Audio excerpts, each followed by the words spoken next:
This is ChestertonRadio.com. 65.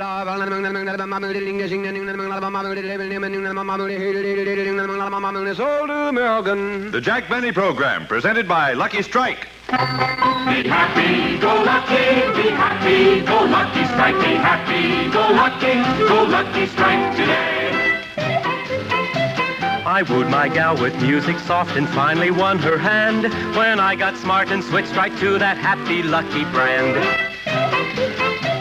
Throughout the South and up north too, most smokers will agree. For perfect mildness and rich taste, smoke LSMFT. Be happy, go lucky strike, be happy, go lucky strike today. Friends, enjoy your cigarette. If you're not happy with your present brand, and a 38 cities survey shows that millions of smokers are not, switch to Lucky Strike. With every Lucky you light, you always get complete smoking enjoyment. That happy blending of perfect mildness and rich, true taste that fine tobacco, and only fine tobacco, can give you. And remember, LSMFT, Lucky Strike, means fine tobacco. So for all the deep-down smoking enjoyment you want and deserve in your cigarette, be happy, go lucky. Make your next carton Lucky Strike. Be happy, go lucky strike, be happy, go lucky strike today.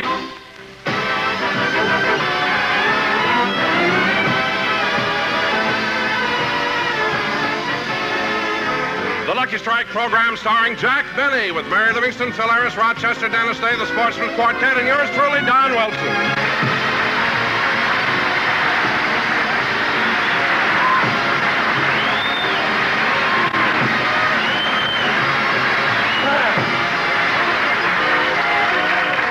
And now, ladies and gentlemen, we'd like to take you back about an hour before the broadcast.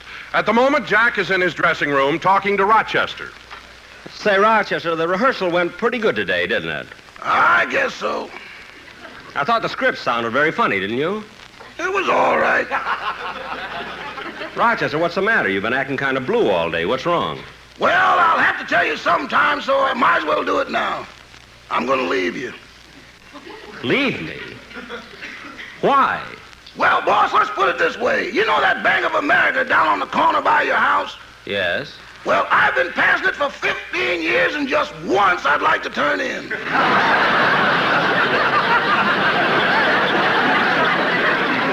Oh, stop. You get everything you want. A nice home, food, clothes. Besides that, I give you pin money. I know, but stick me a little deeper, boy.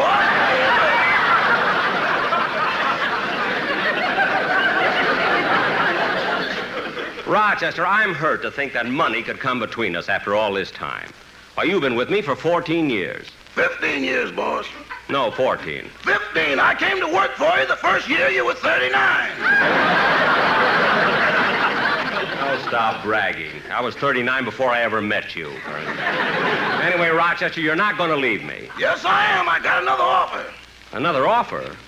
Look, Rochester, you do hard work. I have been thinking of giving you a raise, and, well, since this is the start of a new year, you may as well get it now. Tell me, how much am I paying you? You mean including withholding tax, Social Security, deductions, and unemployment insurance? Yes. We break even and shake hands.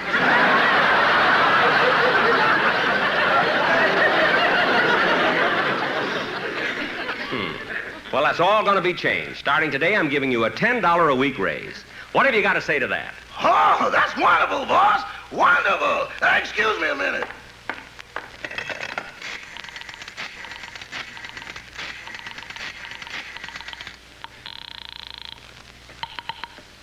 Hello? I'm sorry, Miss Bankhead, the deal is off.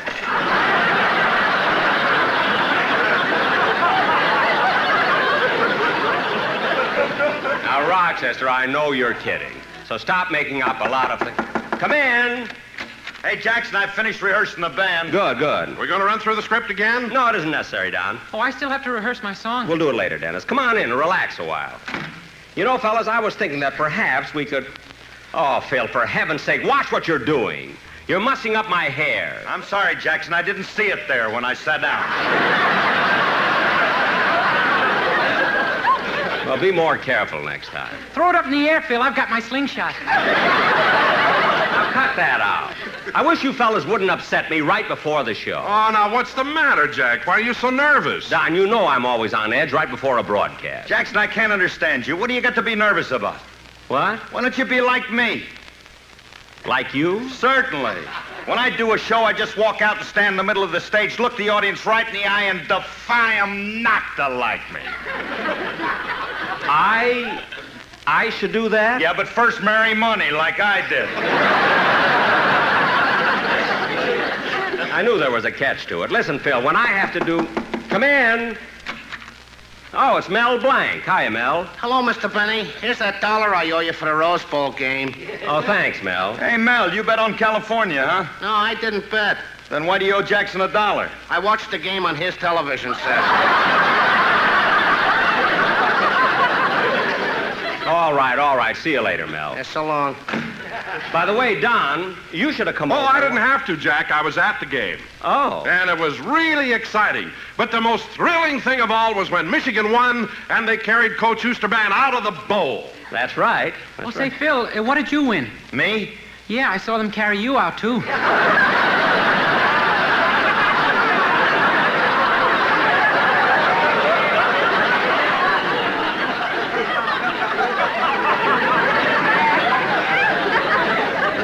I was the only one who cheered. Look, Dennis. Boy, was I proud. Phil's my friend.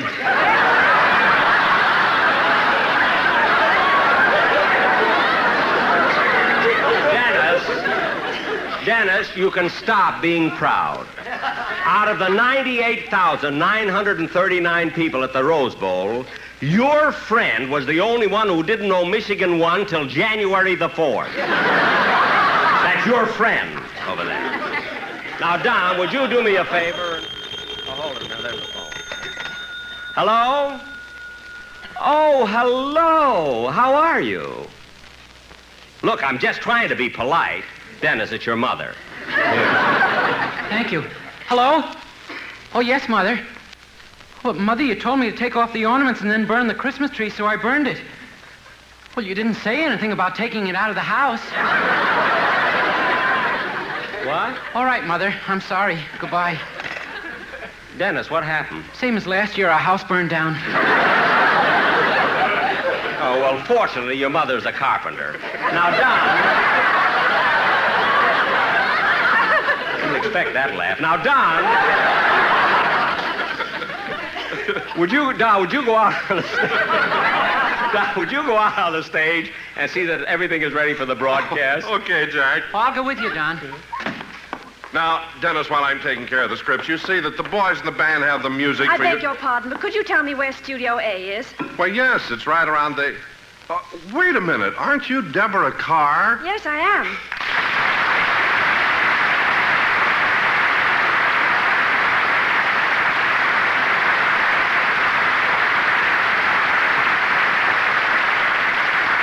Well, I'm certainly glad to see you. I'm Don Wilson. Yes, I know. And this is Dennis Day, isn't it? Yes. Dennis, you know Deborah Kerr. How do you do, Miss Carr?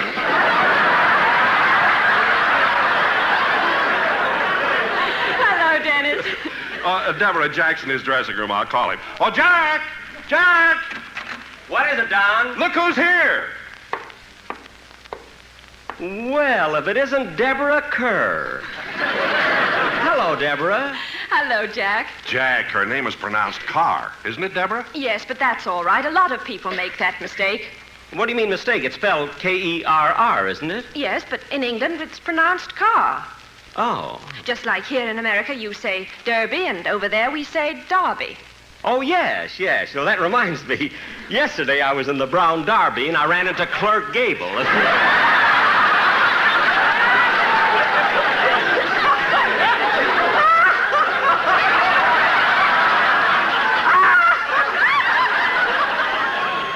That was good.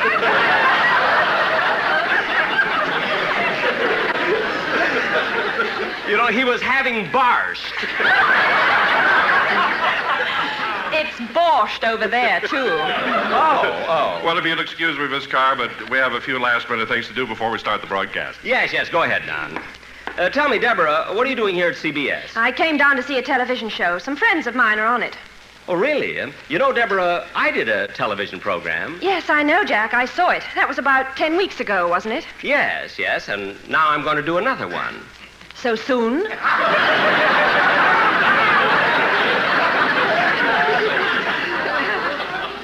Soon? I mean, with your radio shows and all, how do you find time? Well, it is difficult. But you know, Deborah, it's such a coincidence running into you today when only last night I saw your latest picture, King Solomon's Mine. Oh, did you like it? Yes, I saw it at a drive-in, and I thought it was just great, but I missed the very end of it. You did? Yeah, you see, the fog came up suddenly, and I couldn't see the last 50 seconds of the picture. Oh, well, if you wish, I'll tell you how it ended. No, it wouldn't be fair. I got my money back.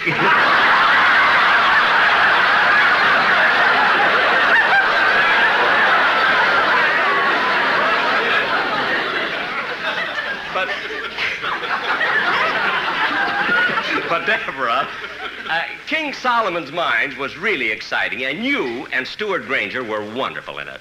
But I must tell you a little secret. For a while, the producer was considering me for the part. Well, Jack, I'm certainly glad I got it. No, I meant Stuart Granger's part. I think. I would have loved to have gone to Africa. I bet you got a kick out of it. Oh, most of it was fun, but we had one horrible experience. We ran into a tribe of savages. They were so fierce-looking, so wild-eyed, and so completely uncivilized. Oh, I never want to see a sight like that again. Then you better close your eyes. Here comes Phil Harris's musicians. Look out! What a gang. Yes, the one with the clarinet looks like an anteater.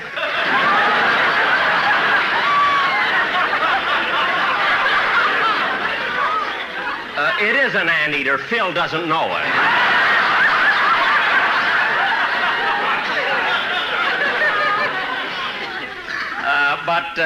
Now, Deborah, getting back to King Solomon's Mines, and believe me, I don't want to sound like a ham or that I'm envious of Stuart Granger, because I'm not. But if I had played that part, I would have done it a little bit differently. I would have sort of changed things around. But, Jack, you couldn't change the locale. No, Deborah, I didn't mean that. I would have kept it in that same place, in the heart of Africa, in the same treacherous jungle with the savages constantly singing their chants and beating their native drums. Yes, I would have done it something like this.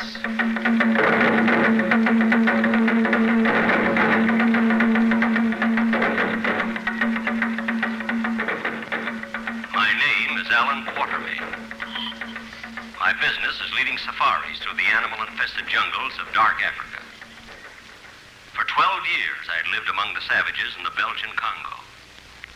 I lived in a little village called Nairobi Sekarnyanjo, Kenza Boziga, Uganda, Watusi, Tanganyika. My friend stopped writing to me because my address was driving him nuts. They couldn't remember my zone number.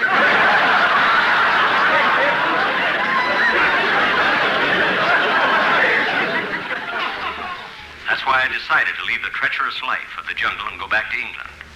In fact, I was in my hut packing, happy in the knowledge that I would soon stop hearing the monotonous beat of those infernal drums.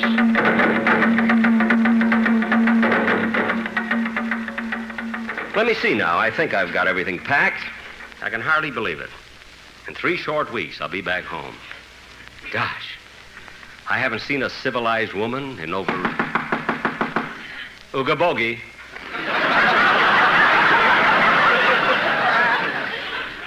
Yes, sir. It'll sure be good getting back. Ooga boogie. Doggone it, ooga boogie means come in. Those natives don't even understand their own language. I said ooga... Well. Hello.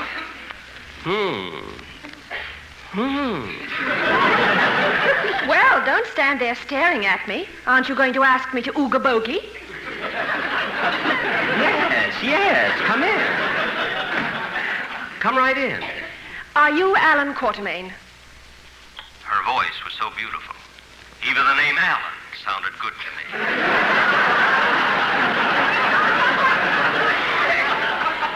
Yes, I'm Quartermain. What can I do for you? I heard that you're the best guide in Africa, and I want to hire you to lead a safari through the jungle. Well, you're too late. I was just packing to go back to England. But I've traveled thousands of miles to see you. I'm sorry, miss. My mind is made up. But you can't. You can't turn me down. It's a matter of life and death. Please, please, you've got to listen to me. I've come all this way to see you because you're the only one who can help me. So don't turn me down. Please. I beg you. I implore you. Please, please say you will do it. I need you. I need you. I need you. As she lay there, crumpled at my feet. Exhausted from her dramatic outburst, I was confused. I couldn't tell whether she was after me or an Academy Award.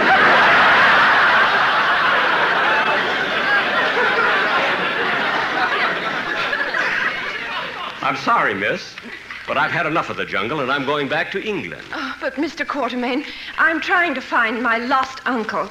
He came to the jungle to write a book. His name is Sylvania Cartwright. Sylvania? That was his pen name. Oh, yes, Pennsylvania. That writer I'm firing. So your uncle is lost, eh? Yes, he came here 2 years ago to do some research on King Solomon's mines. King Solomon's mines? Well, that's just a myth. There's no such place. Oh, but there is. My brother has a map. Your brother? Yes, he's right outside. I'll call him in. Oh, brother, come in here. So you're her brother, eh? Yeah, you want to make something out of it?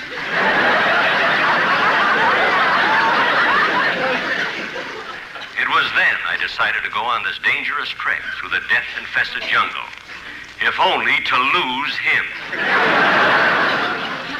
All right, I'll go with you. But before we leave, you'll have to sign this register. Certainly. That's a pretty name. Deborah Kerr. That's Carr. Carr? Yeah, you want to make something out of it? Not wanting to cheat a hungry leopard out of an hors d'oeuvre, I didn't lay a hand on him.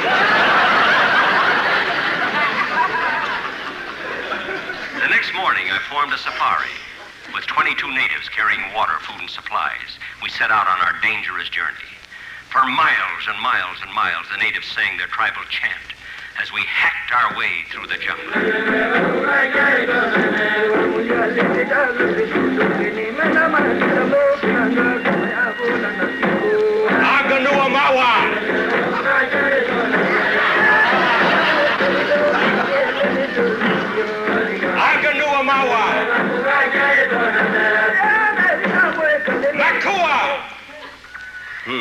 What's the matter? Stay close together. This is very dangerous territory.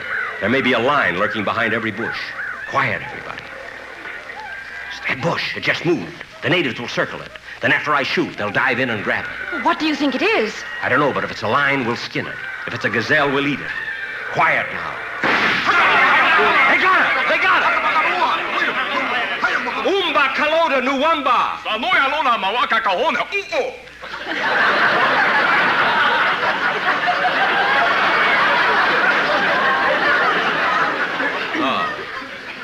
Well, at least the natives can eat. What did you shoot? Your brother.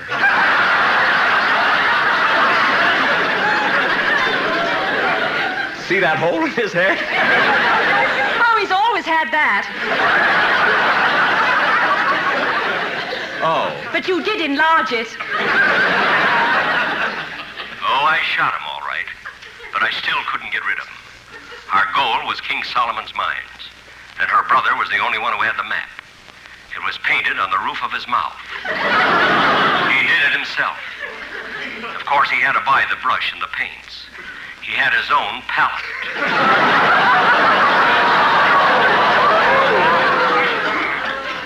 When I heard myself saying a thing like that, I knew the sun was hotter than I thought.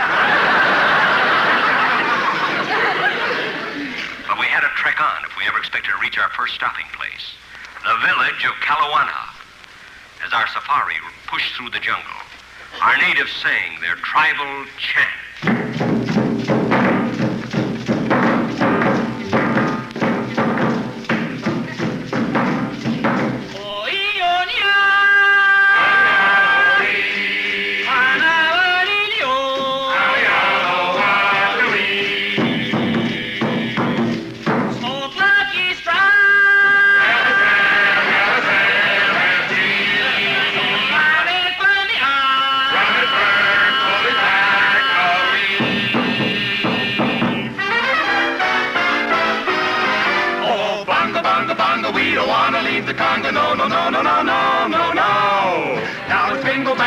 jungle. We're so happy in the jungle, we refuse to go.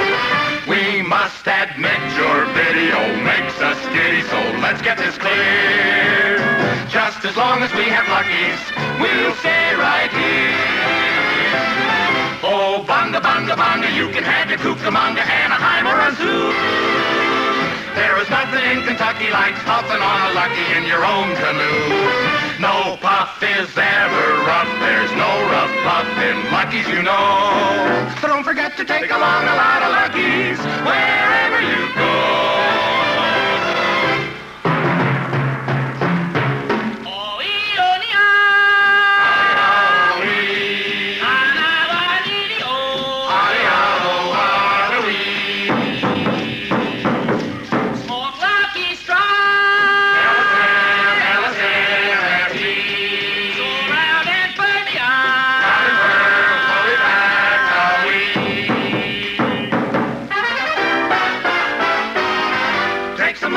On your safari, take a lot or you'll sure be sorry. Arganua Mawa means lucky star.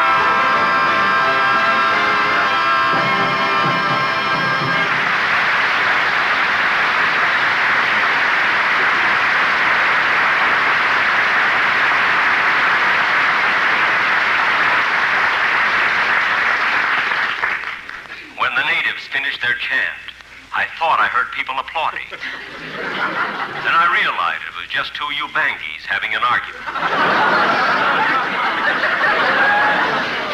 For the next 2 weeks, we trudged onwards to Kalawana.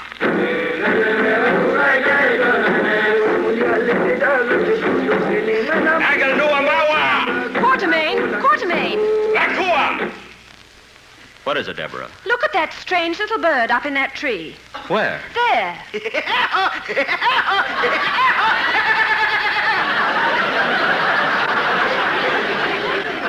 What's strange about that? It's the first time I ever saw a woodpecker with a mustache. You'll see many strange things deep in the jungle. Look out for that lion. Oh, Quartermain, I'm frightened. How much further is it to Kalawana? About 15 miles. Gee, that isn't so bad. Why, no, it's... What? Did you hear that, Deborah? Your brother talked, and I thought I killed him. I carried him for 2 weeks. He tricked us. The cur... That's Carr.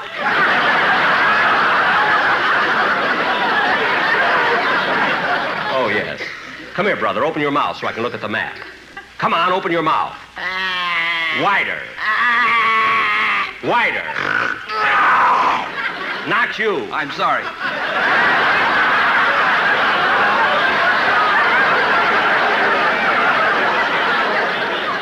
Now, brother, hold your mouth open so I can look at the map. I looked in his mouth, and I was able to see the map very clearly now, because the light was coming through the hole in his head. Deborah, according to the map, we must be close to the village of Kalawana right now. Aganuamawa! Aganuamawa! Quartermain, wait. Nakua! What's wrong, Deborah? I can't go on. I'm so thirsty. I must have something to drink. Well, I was saving this for myself, but here, you can have it. What is it? Snake milk. Snake milk? How in the world do you get snake milk? Oh, the usual way, but you need a very low stool.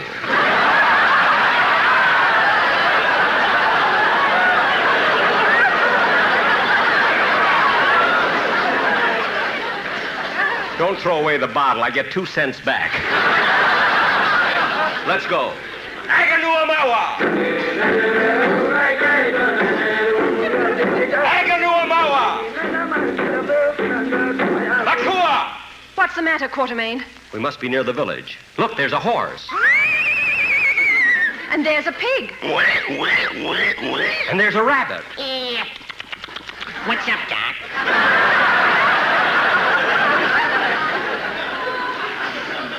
We really didn't see those animals. But if you think I'm going to pay Mel Blanc just to do a lousy woodpecker, you're crazy.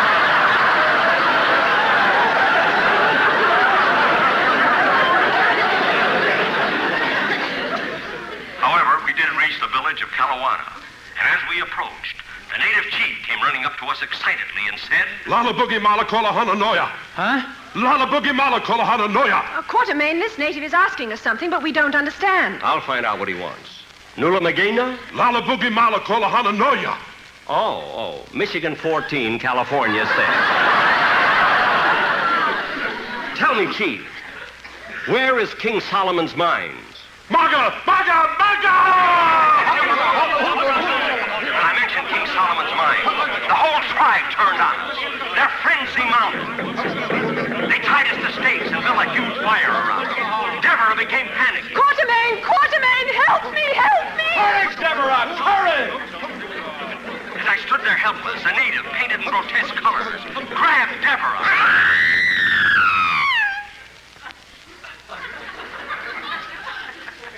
Ladies and gentlemen, this exciting epic of the jungle will be continued next week. Will Jack and Deborah escape from the cannibals? Will they find King Solomon's mines?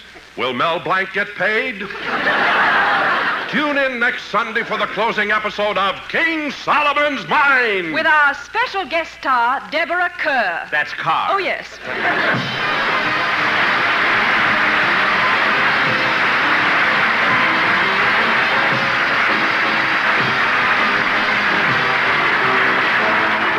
Jack will be back in just a moment, but first, let's join some winter sports at a mountain ski lodge. Be happy, go lucky, be happy, go lucky strike, be happy, go lucky strike today. I run a winter sporting lodge for skating and for skiing, but the favorite sport of everyone is LSMFTing. Good skiing snow reminds me of the cigarette I like. It's always firm and fully packed, you know it's Lucky Strike. Be happy, go lucky strike, be happy, go lucky strike today. Friends, are you happy with your cigarette? Here's why I ask. A recent 38-city survey shows that millions of smokers are not happy with the brand they're smoking. Now, if this is true of you and you want complete smoking enjoyment, switch to Lucky Strike. You see, fine tobacco and only fine tobacco always gives you that happy blending of perfect mildness and rich, true taste. Everything you want in a cigarette. And everybody knows LSMFT, Lucky Strike, means fine tobacco. So friends, really enjoy your cigarette. Be happy, go lucky. Make your next carton Lucky Strike. Be happy, go lucky, be happy, go lucky strike, be happy, go lucky strike today. Ladies and gentlemen, next week we continue with the second episode of King Solomon's Mines, starring Deborah Kerr, through the courtesy of Metro-Goldwyn-Mayer. Deborah, thanks so much for being on our show, and we want you to be here next week at the same time. Well, do I get paid again next week? No, you see, if you hadn't argued so much about the pronunciation of your name, we could have finished it tonight. Good night, folks.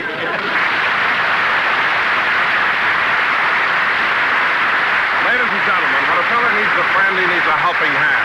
And the hands of the big brothers that help thousands of growing boys to find their way to useful life. Be a big brother yourself. All you have to invest is your time and your interest. Write Big Brother of America, Philadelphia 3, Pennsylvania. Thank you. Be sure to hear Dennis Day and a Day in the Life of Dennis Day. Stay tuned for the Amos and Andy Show, which follows immediately. This is CBS, the Columbia Broadcasting System. This is Chesterton Radio, your home for podcasts of works by G.K. Chesterton, plus drama, comedy, mystery, science fiction, big bands, and much more.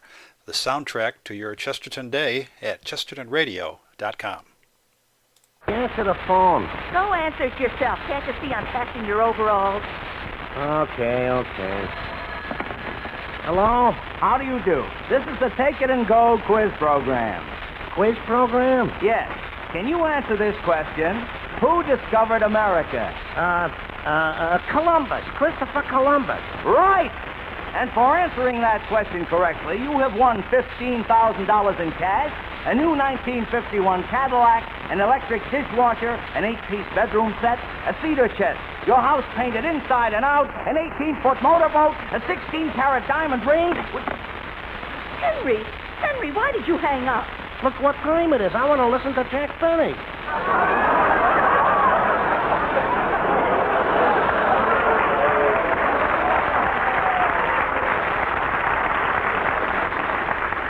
But look at all those prizes they want to give you. Are you crazy? You don't understand, Kelly. Today he's doing a second episode of King Solomon's Mines. Oh, yeah, with Deborah Kerr. That's gone.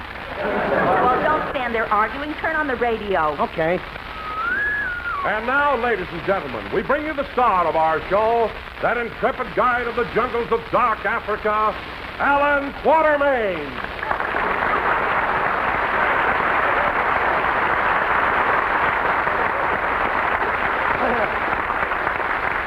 Thank you. Hello again. This is Alan Wait a minute. Don, why did you introduce me as Alan Quartermain? Well, Jack, that's the character you play in King Solomon's Mines. Aren't you going to do the second episode tonight? Yes, of course, but not right now. Everybody isn't here yet. I'm here. Oh. Well, Dennis, I'm so glad you are. Believe me, I don't know what I'd do without you. My mother said you'd kill yourself. Your mother. About time she realized that I'm the star of this show. Oh, I know you're the star of the show, and I want you to know I appreciate everything you did for me. Well, thanks, kid. You gave me the opportunity. You guided me and taught me everything I know. Oh, Dennis, please. Oh, no. I'm not the kind who forgets. You picked me up 12 years ago when I had nothing. Oh, Dennis. And now I have $38.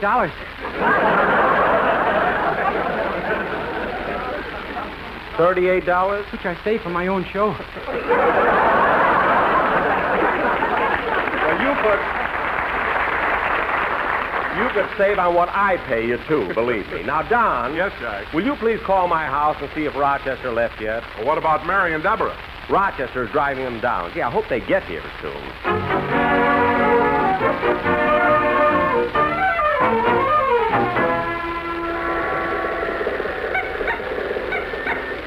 Is it too windy in the back, Miss Livingston? Not for me. How about you, Deborah? I'm fine, thank you.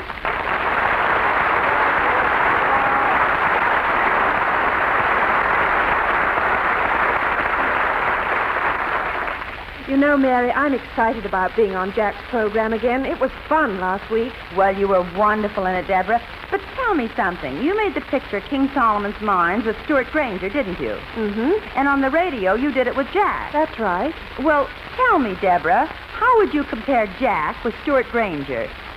Well, Mary, I don't think comparisons are fair. After all, look at their ages. Stuart Granger is 32, and 7 years makes a lot of difference.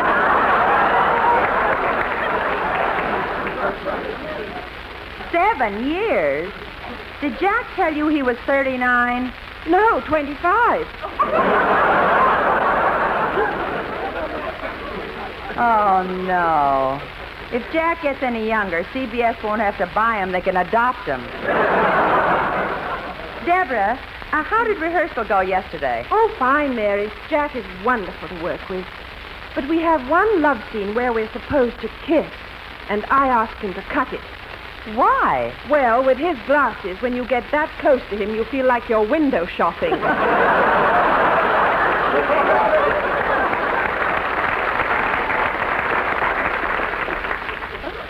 I know. On a clear day, he can see Big Bear. The Auto Club calls him for snow reports. But you know, Mary, Jack really isn't a bad actor. It's too bad he never won anything. It's just as well. His head doesn't fit his hair now. Oh, Mary, you're terribly amusing. I don't know what Jack would do without you. My mother says he'd kill himself. But Jack means well. Rochester, be careful. Yes, ma'am. Mary, a fender just fell off. Yeah. I wish Jack could get a new car. This thing is awful. I think it rides quite smoothly, considering that the rear wheels are so much larger than the front ones. By the way, what's that shotgun doing on the front seat? This used to be a stagecoach.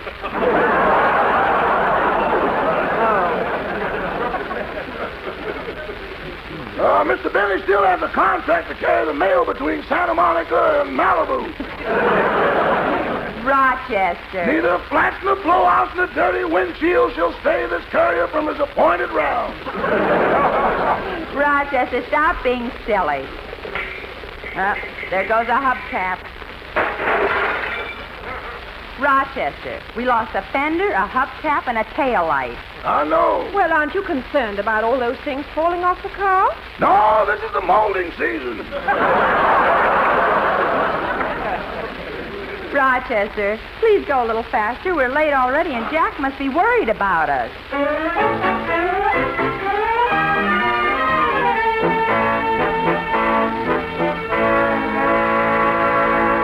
This is awful. We got a program to do. I can't understand what's keeping the girls. Well, maybe they went by my house to pick me up.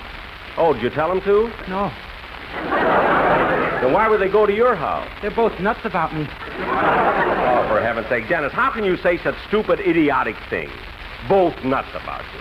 Mary thinks you're a silly kid, and Deborah doesn't even care. That's Carr. Now cut that out!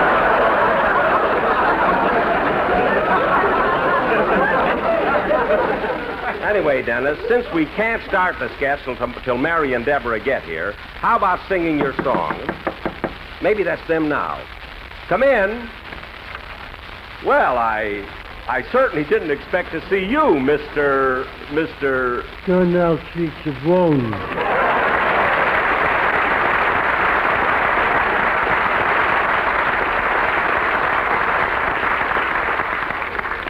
John, what are you doing here? I just dropped in to tell you the good news. I just got a job. A job? Yeah. I'm going to be an usher at Graham's Chinese Theater. An usher at Graham's Chinese, eh? Well, good. I sure was lucky to get it. There was a lot of people there before me. They must have been waiting a long time. Well, how do you know? I could see their footprints in the cement.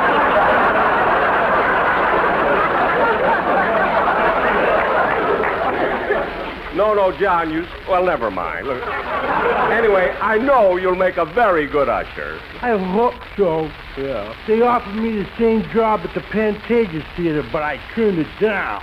Why? They're showing Born yesterday, and the smell of hospitals makes me sick. So dear. Well, tell me, John, how did you get the job at the Chinese? Well, I'll tell you how it happened anyway. I was walking down the street. I wasn't doing anything. Just walking down the street. I didn't feel like doing anything. Just walking down the street. All of a sudden, a fella comes up to me and says, "Hey, you." I said, "Who?" He said, "You." I said, "Me?" He said, "Yeah." And can't you see I'm busy? Busy? I was counting the cracks in the sidewalk.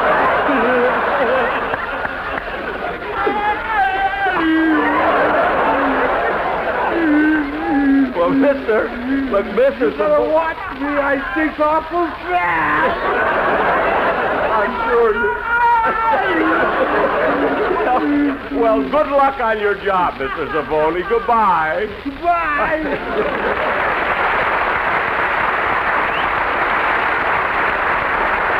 Come on, Dennis. Come on, let's have your song.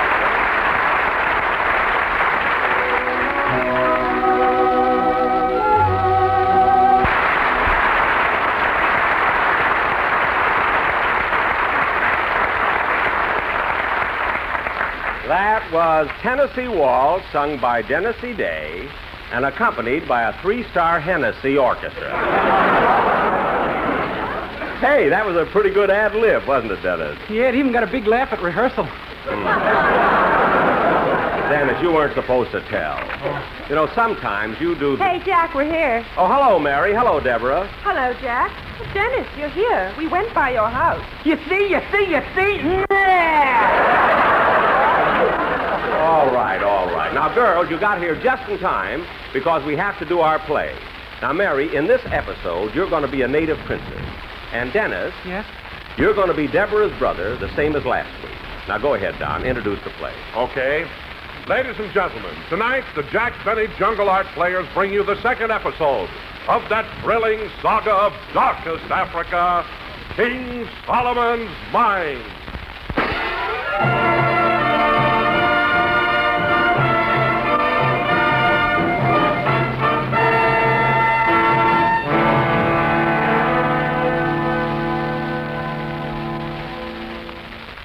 My name is Alan Quartermain.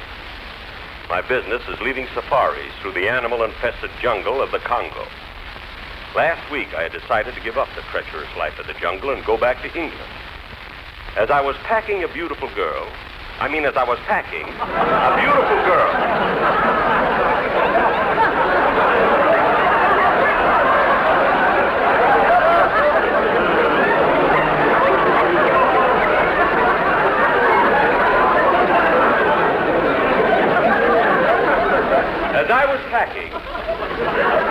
a beautiful girl with flaming red hair came to my hut. Her name was Deborah Kerr. That's Carr. Kerr. They come in late and give orders. Deborah was looking for her uncle, who never returned from King Solomon's mines. I refused to make such a perilous trip. She knelt at my feet and begged. She pleaded and cried, but I resisted her for hours. She offered me her lips. I remained stubborn. She offered me her love. I still resisted. Then suddenly, I became putty in her hand. She offered me money.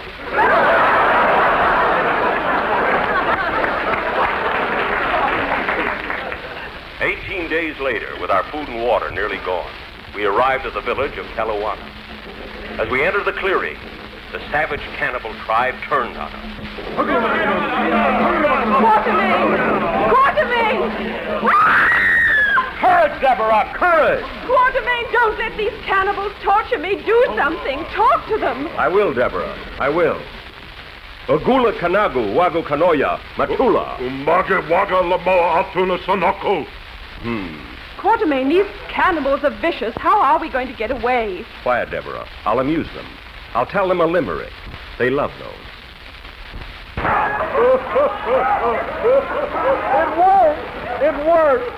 It worked. They've gone. Oh, that's wonderful. What was the limerick? I can't tell you. It's dirty. It really wasn't, but I like to drive the CBS censor nuts. The next day, Deborah, her brother, and I started out again on our search for King Solomon's mine. Aganuamawa!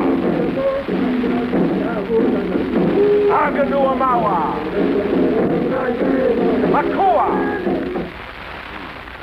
Why is your sister lagging behind? Shall I go get her? No, she's 10 feet away and you'd only get lost. You're always getting lost. I didn't see you all day yesterday. Well, yesterday was Saturday. Well, what about her? I had to go back and do my own show.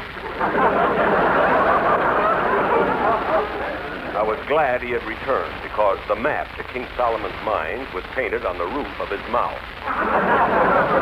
And I was the only one who knew which one of his heads it was in. Brother, you wait here. Deborah, you keep lagging behind. Here, let me help you. Don't you touch me. What? I hate you, do you hear? Hate you. Hate you. Hate you. But why? I'm trying to help you. Why do you hate me? Because it happens in all pictures.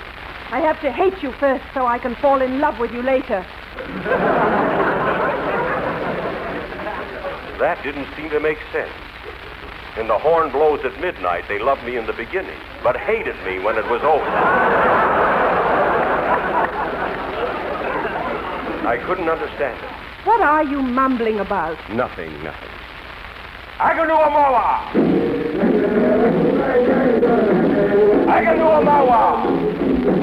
What's the matter, Quartermain? Why did the natives stop? They can always sense danger. Careful, Deborah. There's a lion. Where's my shotgun? I saw it on the front seat of your stagecoach.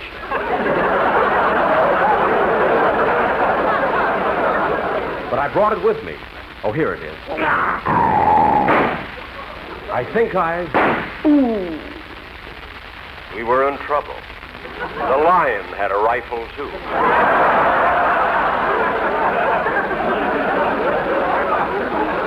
We must get away. Aganuamawa! Aganuamawa! Late that night, we arrived at the village of San Zimbalist. As we entered the clearing, a native princess came to greet us. Aga Mala Yakanoa. Yakanoa? Are you a native princess? Yes, me native princess. But your skin is so light. Me not real native. Me daughter of man once lost in jungle. Oh, are you the daughter of Mr. Stanley? No, Dr. Livingston, I presume. Oh. You come with me. I take you to Valley High. Valley High? At that moment, I was proud of my writers. They were now stealing from South Pacific. The princess not only befriended us, but her whole tribe showed us their hospitality. They realized we had been traveling for days and prepared a bath for each of us. As I sat there in the big tub relaxing, they even built a big fire under it to heat the water. But I became suspicious when I reached for the stove and found out it was a potato. This was a gravy situation. My writers were also stealing from Milton Berle. But I knew what to do to save us. I gave every member of the tribe a package of Lucky Strikes. You could tell they were delighted by the way they sang. Akanua Moaku, Lucky Strike is a smoke for you. Dig-a-dig-a-doo, dig-a-doo-doo, dig-a-dig-a-doo, dig-a-doo. Akanua finds a back, round and firm and fully packed. Dig-a-dig-a-doo, dig-a-doo-doo, dig-a-dig-a-doo, dig-a-doo. We're so very dig-a-dig-a when we're puffin'. We all say, oh, dig-a-dig-a-doo, there's nothing better than a lucky Mika-wawa-doo-ma-duff. Means that there is no rough puff. Dig-a-dig-a-doo, dig-a-doo-doo, dig-a-dig-a-doo, dig-a-doo. Men who say that native TV is a dummy often end by filling up a savage tummy. Get the baking soda. We eat man, and when we're through, we all smoke his lucky stew. Dig-a-dig-a-doo, dig-a-doo-doo, dig-a-dig-a-doo, dig-a-doo. Bimawa, go on see, Bimawa, go yambonge, Bimawa, go on see, so lucky side do. Dig-a-dig-a-doo, dig-a-doo-doo, dig-a-dig-a-doo, dig-a-doo-doo, dig-a-dig-a-doo, dig-a-doo-doo, dig-a-dig-a-doo, dance.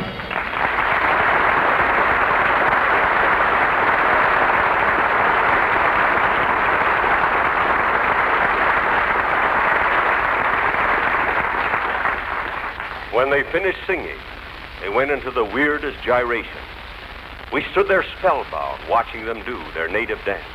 Woo-woo-wah, woo-woo-wah, woo-woo-wah, woo-woo-wah. Chugga-mugga-mugga with an element left, mugga-mugga-chugga with an element right, with a sashay right and a sashay left, and a bunga-bunga-boom with a hoo-hoo-hoo.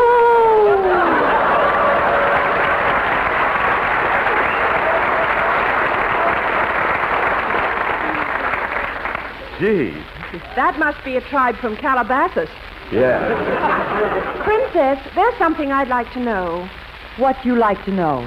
We've been watching your people dancing, and the one at the end of the line dances so much better than the others. Why is that? Last week, him eat Arthur Murray. Oh. For the next 2 weeks, we traveled onward in our effort. Brother. Thank you. For the next 2 weeks, we traveled onward in our effort to reach King Solomon's mine. And the feeling between Deborah and I had grown to... Uga mala nega. Huh? Oh, yes. And the feeling between Deborah and me had grown...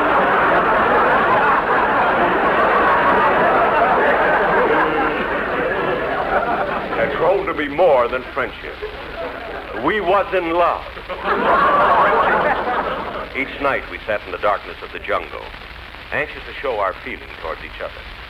But her brother kept coming between us. Twice I kissed him. During the day, there was work to be done. Quartermain, what are you doing with that shovel? Where is my brother? No, it isn't that. Tomorrow we start across the desert to King Solomon's mines. So I'm digging a Hudson trap to catch some food. But that's just a hole. Why do you call it a Hudson trap? Ask your brother. Brother, why do they call that hole in the ground a Hudson trap? Because the animals have to step down to get into it. I wouldn't touch that joke with a 10-foot pole. The next morning, we set out across the hot, blistering desert. For 12 days, the sun beat down on us unmercifully. Our tongues were getting parched. Wait, Quartermain, wait. I can't go on. My throat is dry. I must rest. How far have we traveled in this terrible desert heat? 22 miles. Only 22 miles in 12 days? Aren't we moving awfully slowly? Oh, we'd have gone a lot slower if I hadn't lightened our load. Lightened our load? What did you do? I poured all the water out of our canteen. My first impulse was to crush his skull, but I didn't want to wrinkle the map.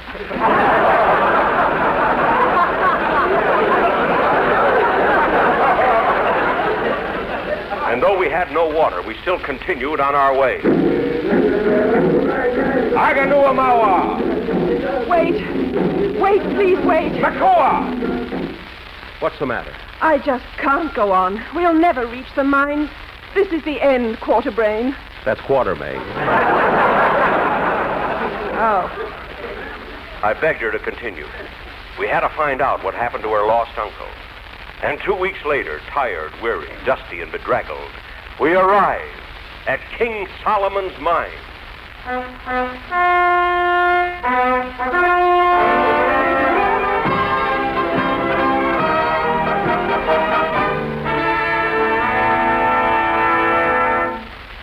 Gosh, Quartermain, look at all those diamonds lying around. Yeah. Stop kissing them and find my uncle. Here comes somebody now. What you do here? We're looking for my uncle. His name is Sylvania Cartwright. Was he here? Sylvania Cartwright? Yes, he here, but he go away. Away? When did he leave? Maybe we can still catch him. Tell me, when he left here, did he walk? No, he went by car. That's Kerr. Stupid native. Well, Deborah, we got to King Solomon's mines, and your uncle is gone. So there's no use of us going any further. I know, but what can we do now? There's only one thing we can do. We'll finish it like all pictures. Kiss me. What? Come here, baby.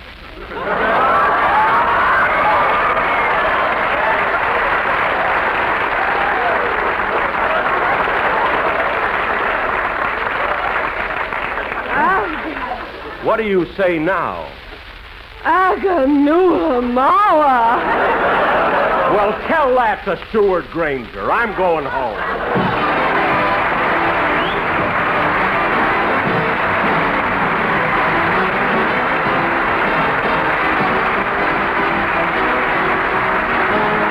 Jack, we'll be back in just a moment. First, let's visit our local movie theater. Be happy, so lucky, be happy, so lucky, strike, be happy, so lucky strike today. My girl is quite a movie fan. With Lucky's I will teach her that richer taste and mildness make a perfect double feature. There's only standing room tonight, and that's a happy fact. The movie's like a lucky strike, so firm and fully packed. Be happy, go lucky, be happy, go lucky strike, be happy, go lucky strike today. Friends, are you happy with your cigarette? Here's why I ask. A recent 38-city survey shows that millions of smokers are not happy with the brand they're smoking. Now, if this is true of you, and you want complete smoking enjoyment, switch to Lucky Strike. You see, fine tobacco and only fine tobacco always gives you that happy blending of perfect mildness and rich, true taste. Everything you want in a cigarette. And everybody knows LSMFT, Lucky Strike, means fine tobacco. So, friends, really enjoy your cigarette. Be happy. Go lucky. Make your next carton Lucky Strike. Be happy, go lucky, be happy, go lucky strike, be happy, go lucky strike today. Thank you, Deborah Kerr, and good night, folks.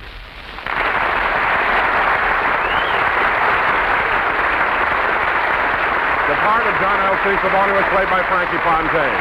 Be sure to hear Dennis Day and A Day in the Life of Dennis Day. Stay tuned for the Amos and Andy Show, which follows immediately. This is Chesterton Radio, the true, good, and beautiful at chestertonradio.com.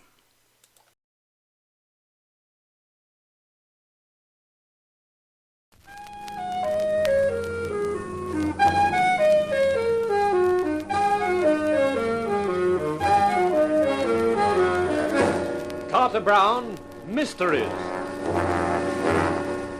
Adventures in excitement and suspense, based on the best-selling novels by the slick storytelling sensation, Carter Brown.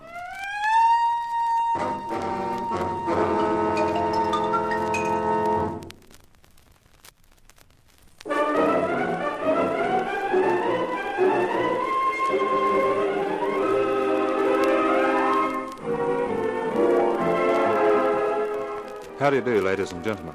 This is Carter Brown to bring you another of my books. A story called Crime for a King, in which a private detective, Roger King, is embroiled in a batch of bewildering events.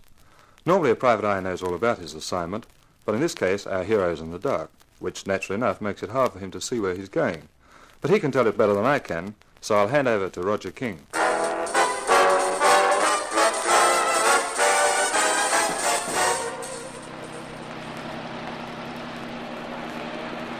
There was an east wind driving past the car. Behind the wheel of the Dodge, I had to pull up my coat collar. I lit another cigarette and kept my eyes on the road and the car in front of me. The car which contained Miss Elise St. Chris, whom it was my job to follow. About 3/4 of an hour out of town, the road swung round in a bend. When I came round it, I saw the Packard had pulled into the side of the concrete, and a hefty character in chauffeur's uniform waved me to a stop. I wound the window down as he approached. Good evening. Good evening. Miss St. Chris would like to speak to you. And who is Miss St. Chris? My dear sir, if you have not been following us for the last 25 miles, it must be my mistake. Just drive on and forget it. But if I am right, then you know who she is, and we can forget the pretenses. Okay, fair enough. I'll have a word with the lady.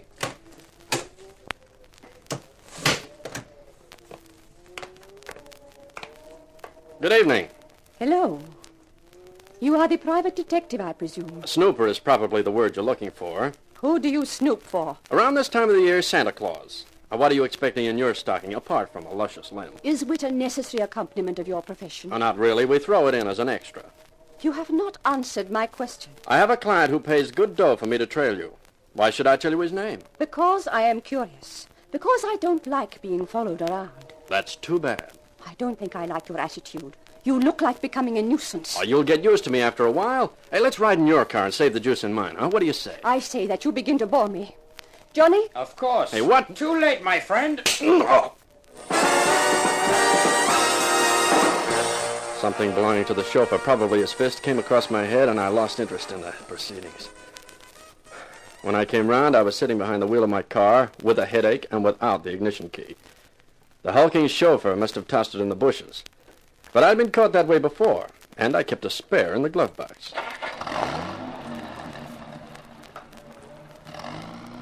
As I drove back in the direction of the city, which contained my apartment, which contained my bed, which would contain me as soon as I could get to it, the only thought in my mind was that my client wouldn't be happy about this. It was about 3 a.m. when I was climbing gratefully into the sheets, when suddenly... Roger King. So glad you got home safely. Did you walk? No, I cut a hole in the floorboards of the car and pedaled it home. It's nice to know that you have not lost that quaint sense of humor. That smack on the cranium has improved it. Tell that chauffeur of yours that next time we meet, I'll try and do the same thing for him. Would that be wise? After all, he is so much bigger than you. How did you get my name and phone number? I would have thought that you could have deduced that. You were unconscious, weren't you? And in your pocket was your wallet, wasn't it? Uh-huh. Tell me, is there any point to this conversation, or you just like talking to me? I don't like talking to you at all, Mr. King, but this once it is necessary. You received very mild treatment tonight. Next time it could be much, much nastier. Are you threatening me, my elegant Elise? I can hardly hold the receiver. I'm trembling so badly. Very funny. This is my last warning, King. Find something else to do. And tell whoever has employed you why. Otherwise, you might wake up one morning and find yourself dead. Well, well. Now, just what the devil can all that mean? I arose refreshed but resentful, and I had an idea that my client, Mr. Polvey, was going to be resentful, too. It was about 10 o'clock when I presented myself at the offices of Overseas Enterprises Incorporated and asked the pulsating platinum blonde secretary to announce me. Come in, King. Well, have you anything to report this morning? In a short word, no. What do you mean by that? I followed her car, then I was hailed by a chauffeur. She made it clear she didn't like being followed. The chauffeur made it even clearer by slugging me over the skull. When I came to, they and their car had gone. So you don't know where she went? You're right on the ball this morning. See here, King, I'm not paying you for rudeness. I'm paying you for results, of which I appear to receive none. Just remember that it's one thing to trail someone who's using the subway, but quite another thing to trail someone who travels in a chauffeur-driven Packard. That was your problem, and you don't seem to have tackled it very competently. I shall have to find someone who can carry out an assignment without falling down on it.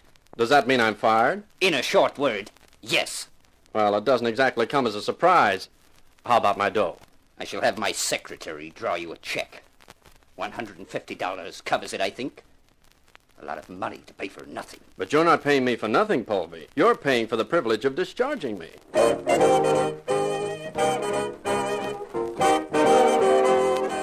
There was a restaurant on the ground floor of the building, and so I decided to step in for a cup of coffee. I'd hardly taken my first sip when a familiar, creamy voice fell on my ears. Do you mind if I share your table? Well, well, Miss St. Creets herself. And what are you doing here? Asking if I can share your table. Well, it's a free country, or so the rumor goes. How was Mr. Polvey this morning? Not very happy. He fired me. He thought private eyes should all have steel skulls, and because I hadn't got one, I must be masquerading under false pretenses. That's too bad, Mr. King. Oh, stop it. Your sympathy unmans me. In a minute, I'll be weeping salt tears into my good cup of coffee. I'm glad you didn't have to walk home. Oh, that's past history. Now, if I was still working for Polvey, I should be worried about letting you trail me to his office. But as I am now unemployed, I couldn't care less. I wonder why Polvey had me followed. Does that wad of dough you've just dropped casually on the table wonder, too? Yes, you could say it does. Much as I hate to pass up the chance of some folding money, I don't know. All I know is that Polvey hired me to follow you. He didn't tell me who you were or why he wanted tabs kept on you. All he told me was that you were going to that party last night and I was to take it from there. As you know, I didn't take it very far. In fact, my work for Polvey might be summed up in 3 words. Hired, tired, fired. Well, thank you for being honest anyway. You're not leaving the money lying there, are you? Honesty is so rare that it's for free. You misunderstand me. That money is a retainer. Retainer? For what? For watching Mr. Polvey. I am hiring you to find out as much as you can about him. Where do I report back to? I shall call at your office every morning at 10. Any other questions, Mr. King? Only one. Am I crazy or is everybody else? That is not what I am paying you to find out. You will start on your assignment immediately, of course. Well, not till around 5 this afternoon. Why not at once? Because the quickest, easiest, and best way to find out about Polvey is to trail his platinum blonde secretary. Oh. Not to mention the fact that following her will give me something interesting to look at on the way.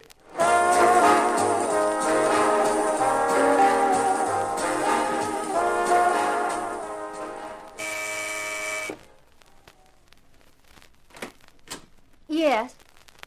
Oh, it's Mr. King. Hi, beautiful. What do you want? Well, since you ask, what are you doing for dinner tonight? I'm flattered, Mr. King. Don't tell me you came all the way out here just to ask me to dinner. That's a fact. And how did you know where I lived? Simple. I followed you. Well, in the face of that, what can I say? I have an engagement for dinner tonight, but come in and have a drink anyway, Mr. King. Just call me Roger, huh? Miss, Oliver. Marcia Oliver. This way, Roger. Hey, quite a place you have here, Marcia. I like it. This is the living room. Hmm. Will you have a martini? You don't have to ask me twice. Try the lounge. I find it very comfortable. Thanks. Hey, you're right. It is, and big enough for 2. You're getting a little ahead of yourself, aren't you, Roger? We're only at the drinking stage. Here you are. Thanks. I drink to a very beautiful girl. Who am I to call you a liar? Good luck. You mix a masterly martini. Well, thank you. And how's the private detecting business? Booming. In spite of the brush-up I had from your boss this morning. Oh, that was too bad. He seemed to be in a very bad temper all day. Tell me, what do Overseas Enterprises Incorporated do for a living? Import, export. Fine stuff mostly. Jewelry, antiques and so on, you know. Mm-hmm. Well, are you ready for another martini? Thanks. Your version really has a kick in it. I've never had one martini hit me that hard before.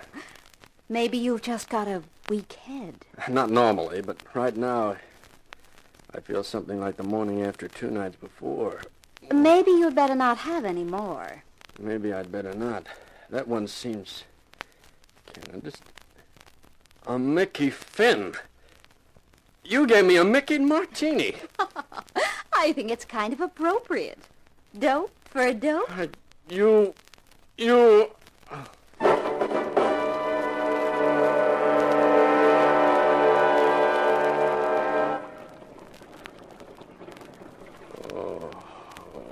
Morning, Mr. King. How you feeling? Awful. Take those panel beaters out of my head. Hey, in this bed, it's moving. It's not a bed, Mr. King. It's a bunk. What? And the reason it's moving is because we're at sea. At sea? That's right, Mr. King. Hey, who are you? My name's Harris. I'm the skipper of this yacht. Shanghai. I'm being... Taken for a little cruise to the Caribbean. Hey, now wait a minute, I'm Harris. afraid we can't, Mr. King. We've been underway now for some hours. Well, what's the idea? Simply that the owner of this yacht feels that 10 days in the Caribbean would do you a lot of good. Well, who's the owner? I'm not at liberty to tell you that, I'm afraid. Hey, but I don't want to spend 10 days in the Caribbean. I'm sorry about that. But you don't seem to have any choice, do you?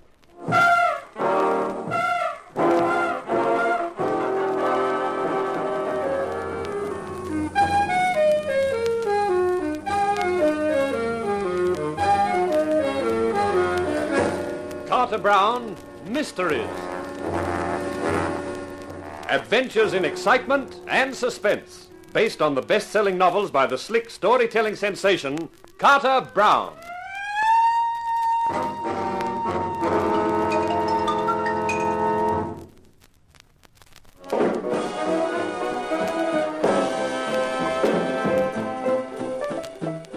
The yacht moved through a heavy swell at a fast clip. My thoughts moved through a heavy head at a feeble crawl. I looked around me. The cabin was fit for a king, but this king's name was Roger. And why Roger King had been drugged and then dragged on board, I hadn't the faintest idea. All I knew was that first I was working for Polvey, trailing Elise and Crease. Then I was working for Elise, trailing Polvey. And in the course of that, Polvey's secretary, Marcia Oliver, fed me a dope martini, and here I was, all set for a cruise to the Caribbean.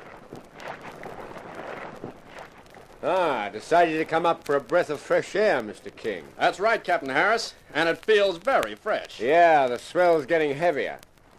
We look like having some fun. Do you have breakfast? Yes, thanks. You run a first-rate service for Shanghai passengers. We do our best. You don't feel like doing better still and telling me why I'm here and who owns this boat? I'm sorry, I can't oblige you. Well, no harm in trying. Now, Mr. King, I think you'd better go below. I've had my quarter of fresh air, huh? I'd prefer you in your cabin. I'll have one of the crew conduct you. Well, if I'm going to be incarcerated for any long periods, do you mind if I borrow one of your bottles to keep me company? Not at all. There's a good supply in the saloon. You can stop off and pick up some on your way down.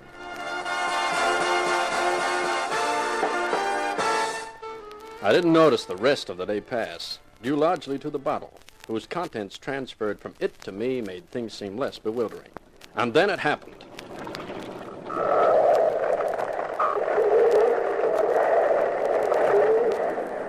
I was flung from the bunk to the floor, the empty bottle still in my hand. I picked myself up and tried the door. It was locked. The engines had stopped. Up above, I heard footsteps running along the deck, and after a while there was silence, except for a single sinister sound, the plash of running water. The cabin tilted to a crazy angle, and I could see the water creeping in under the door, and I was forced to the comfortless conclusion that I'd been left to my fate. And then I was proved wrong. Well, hi there, sailor. How's the hornpipe? You're drunk. That's right, Captain. Perhaps it's just as well. We hit a reef, Mr. King. Got too close inshore in this fog. Well, never mind. There are plenty of yachts. It's bad luck for you, though. If this hadn't happened, you could have enjoyed a 10-days cruise. And then we'd have dumped you someplace. And that would have been it. But as things are now, I'm afraid I'll have to kill you. Why, you bold, bad boy. You see, we can't take any risk of you being around on the 18th. That was the whole reason for getting you aboard, to keep you out of the way till after the 18th. Now, well, I'm sorry, King. I'll have to give it to you. What, another bottle? No, a bullet. Oh, you're kidding. No, I'm not. There's already about a foot of water in here. I'm going to shoot you, and you'll go down with the yacht. Hey, I think you're really serious. Perfectly serious. Goodbye, King. Oh, no.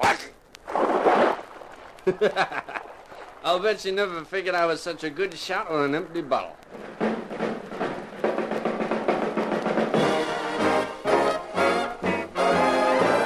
The bottle I had thrown in desperation had struck Harris just above the temple. If I'd been stone cold sober, I don't think I'd ever have done it. I left him lying there in the water, which was rapidly rising in the cabin, and made my way to the deck. I looked at the reef on which the yacht had struck, then at the waves now pounding hungrily against the sides of the vessel. Suddenly it lurched onto my feet. That told me as plainly as words that it was my time to get off. The reef below didn't look inviting, but it looked safer than the yacht. I swung out over the guardrail and let myself drop. I landed on the rock on all fours, and as I picked myself up and stumbled away from the yacht, there was a harsh, rending sound. I turned to see the yacht slowly turn sideways and disappear. Then I headed towards the end of the reef.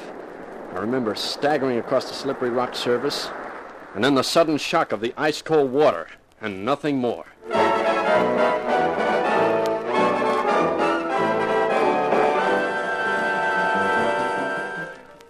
Take it easy now. Come on, drink some more.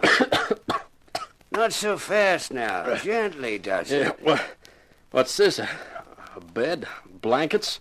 Where am I? In bed in my cottage, Mr. King. Come on, have a little more of this brandy. Hey, how'd I get here? I found you on the beach. You must have made it to the end of the reef and swum the rest of the way. Don't remember. Only remember the water. I saw the yacht strike. Then I came down to the beach later. I saw an upturned dinghy out at sea. And then I found you. What about the others? Don't know. Well, perhaps you'd better not talk anymore, Mr. King. You know my name. Well, when I stripped off your clothes, I took out your wallet. Naturally, I looked through it, but it's all safe, your license, your money, everything. My name was Wallace, by the way. Hugh Wallace. Well, Mr. Wallace, I guess I owe my life to you. That seems to entitle you to the whole story.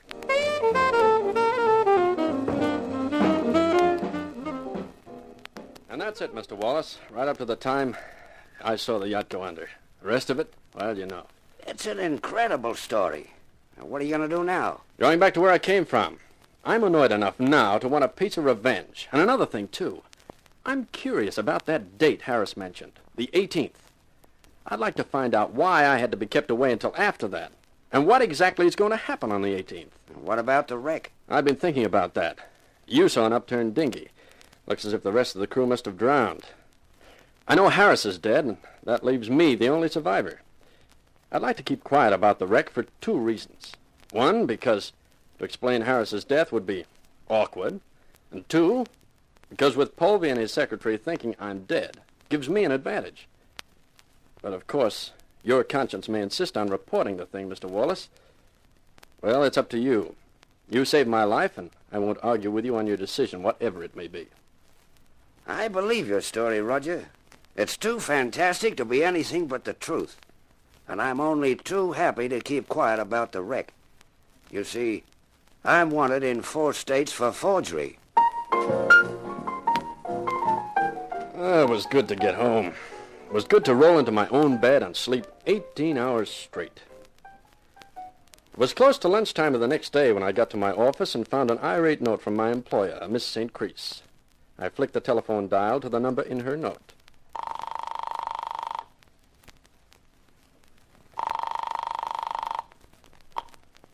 Hello? Good morning, Elise. Roger King speaking. Oh. I got your note. The tone of it seemed rather angry. With good reason. Where have you been the last 3 days? Around. A round is expensive at $200. That is the amount I paid you, remember?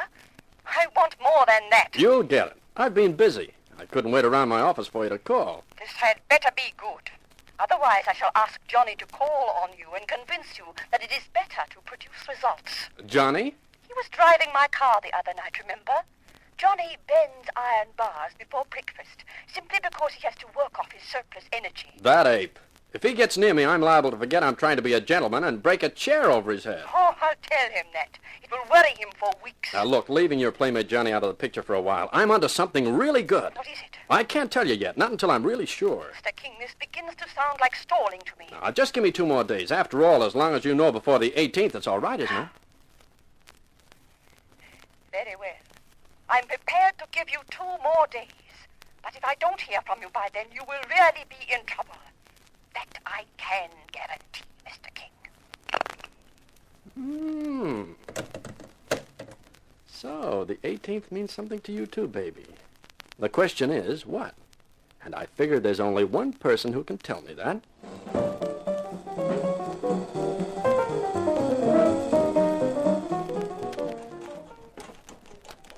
You learn all kinds of handy hints in the private eye profession. One of them is how to use a knife blade to open a window. I thought I had a good half hour before Marcia Oliver got home. More than enough time for a quick look around. The Platinum Blonde's wardrobe was full of clothes. And if those clothes had been bought out of her salary as a stenographer, then, brother, I was going to take up shorthand and typing. I looked around for a hiding place. The full-length drapes over the living room window seemed to be as good a place as any. I arranged the drapes carefully, leaving myself a crack to see through, took a deep breath, and settled down to wait. Here we are, honey. I'll get us a drink. Baby. There's something I need more than liquor. Come here. Rodney, take it easy. You're going to tell me you don't like it? No, honey, but there's no time. You can't stay here more than a minute. Palvy's coming. Palvy? One of these days I'm going to wring his neck. After the 18th, you can do it with pleasure, baby. But not before. He's too valuable. Yeah, it makes me sick when I think of that slug and you. Then don't think of it. It won't be for long now. Come on. Let me give you a drink and get going. Skip the drink. I'll just have the same again. Now, you must get out of here, Rodney. Okay. But I won't be happy till the whole thing's over. That's the day I'm living for, too, lover. Goodbye, baby. Bye.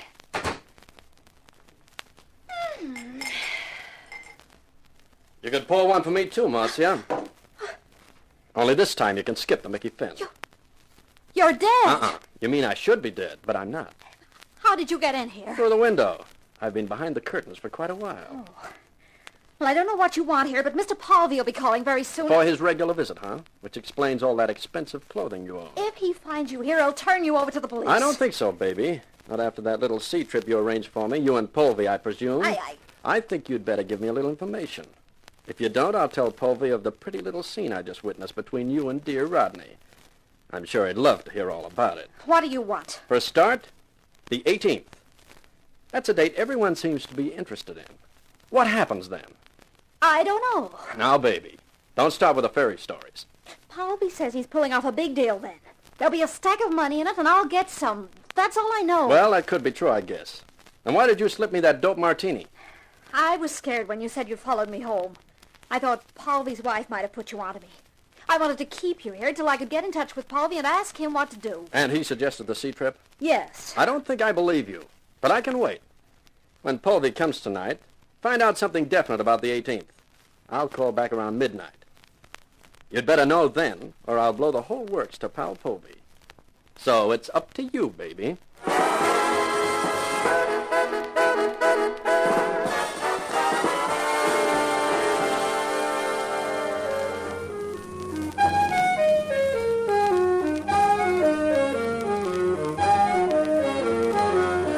Carter Brown Mysteries. Adventures in excitement and suspense, based on the best-selling novels by the slick storytelling sensation, Carter Brown.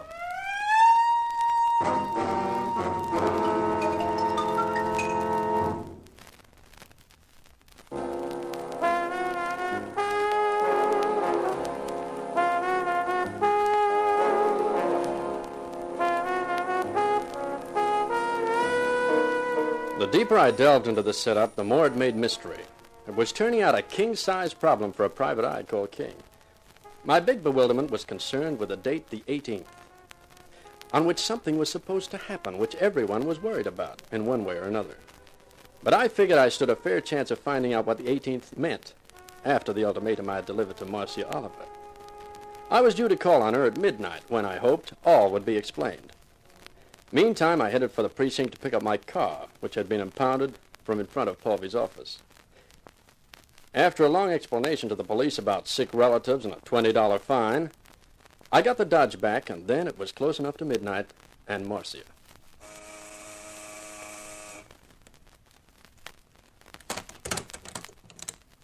Oh, it's you. It's not my twin brother. You couldn't have a twin brother. There couldn't be two mistakes like you. You know, Marcia, you're sweet, like cyanide candy. Cut the compliments and come in. You phrased the invitation so tenderly, I can't resist. I'm glad, pal. Just stand nice and still. This is a hair trigger and my finger's twitching. Shut the door, Marcia. Sure. We've been waiting for you, pal. Well, that's nice of you, Rodney. It's gonna be even nicer. I'm gonna relieve you of your gun. Then your coat will fit better. That's not my gun. It's my tailor. I'll have it anyway. I'd hate to put temptation in your path. Yeah, that's better. You know, Roger, I'm surprised you forgot about Rodney so quickly. Honey, I'm even more surprised. I must be slipping. That can happen when a guy gets close to his end. I've still got a way to go. Have you? Well, I thought I had, but I guess I could be wrong. You certainly could, pal. You know, you're a guy who keeps looking for trouble. It keeps looking for me. You should have kept moving south when you got off that yacht. A guy can't be that lucky twice. I suppose not. Yeah, you're a problem, pal. But not too big a one for a guy with brains. Where is he? I don't see him. Don't get smart, King. Sorry. You see, our problem with you is this. While you're still around, you're liable to tell Povey things we don't want him to know. He's got a nasty, suspicious mind. So, what are we going to do? Let's think it over for the next fortnight. Murder isn't a rap I'd care to risk. I'm glad to hear you say that. I'll bet you are. You haven't heard it all, pal. I'm listening. Tell me this. Where does Povey think you are now? Well, I guess he... That's right, pal. He thinks you're under the water with the rest of the boys who are on his yacht. So maybe you can figure the answer to our problem now, huh? If it's what I think it is. You get the prize, pal. All I have to do is put you back where you belong, under the water, and nobody's going to miss you. And if anyone does, that's Povey's worry, not mine. You're forgetting one thing, Rodney. When I took that sea voyage, it was planned very suddenly. So suddenly that I didn't have a chance to shift my car from outside Povey's office. So what? So the police impounded it after it had been there a couple of days. I don't get it. Guess when I paid $20 to get it back? When? Exactly 45 minutes ago. So if you knock me off, it's not going to be Povey's worry. It's going to be yours. The police know I was alive an hour ago. You're lying. Wait a minute, Rodney. He's not. I remember seeing a car driven away from out front of the office.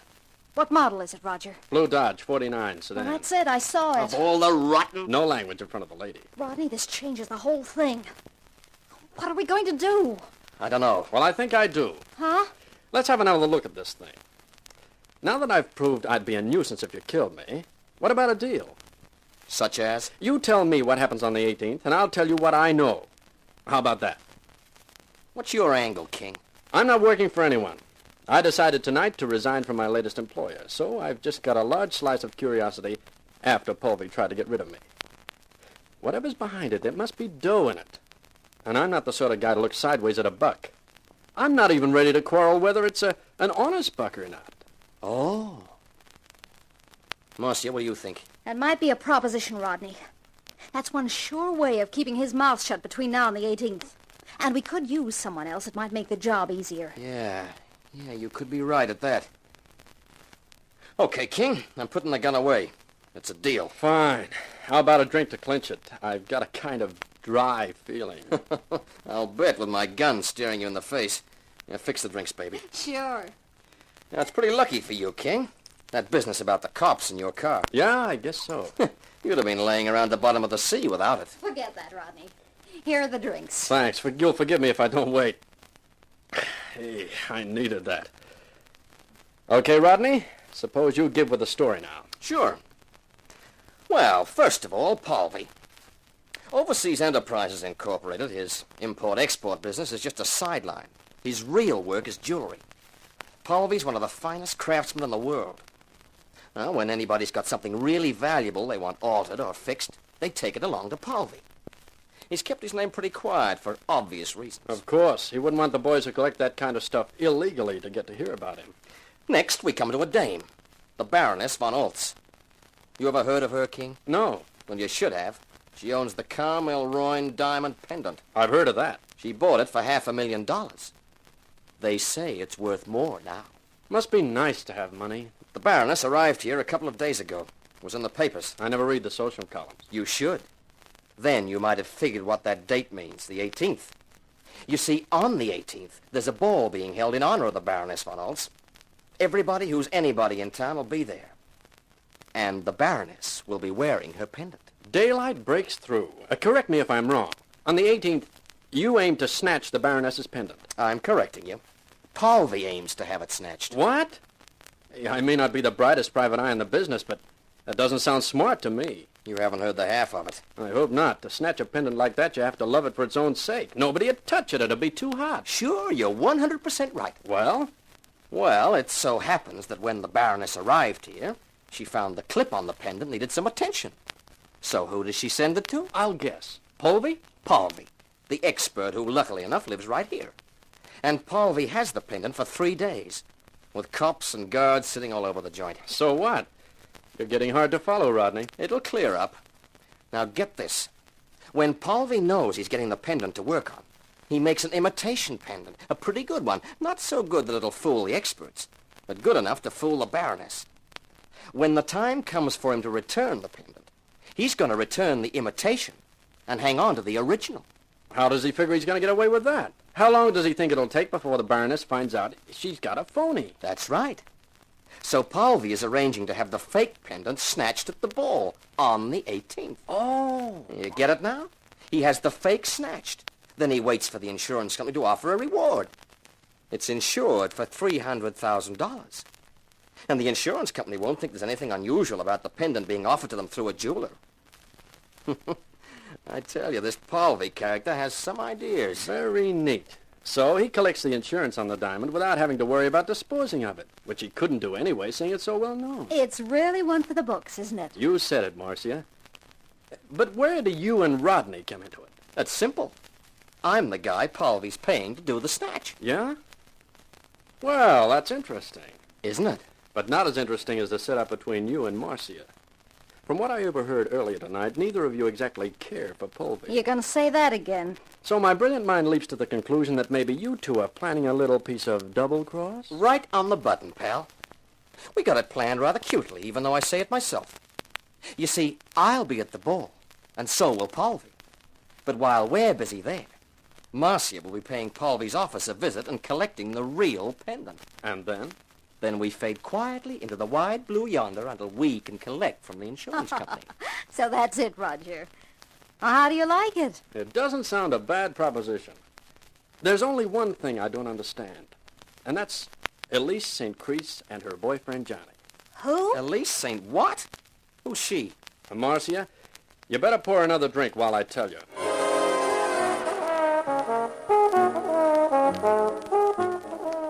While they sipped their drinks, I went through the story from the beginning. How Polvy hired me to follow Elise, and how she hired me to follow him, with all the details, right up to where we are now. When I finished, Rodney looked at Marcia, and they both looked at me. I don't like the sound of that. This St. Crease dame and her sidekick must be after the pendant, too. You'll have to watch out for them, Rodney. Don't worry, I'm going to. We're all going to. What's the situation right now? Well, today's the 16th. Paulby's due to give the fake pendant to the Baroness tomorrow, the day before the ball. Uh-huh. So now we just wait till the day after tomorrow. Yeah. Well, it seems to me that this Elise St. Crease around, it might be a good idea if I went with Marcia when she collects the real pendant from Paulby's office. Yeah, it might be at that. I'll think about it and let you know. Fine. Now, if it's okay with you, I think I need some sleep. Sure. Oh, just one thing. Yeah? I sleep better with a gun under my pillow. Can I have mine back? Sure. I'll even hand it to you, but first. After all, we're partners now, aren't we?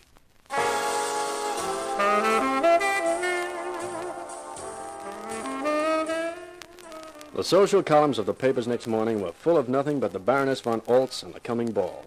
There was no photograph, but they gave the name of the hotel she was staying at. After coffee, I took a ride over to it. I wanted an interview with the Baroness, but when I climbed out of the elevator, 4 quiet-looking characters moved up to me, and one of them did the talking. Yes? I want to speak to the Baroness von Oltz. What's your business? I'm Roger King, a private detective.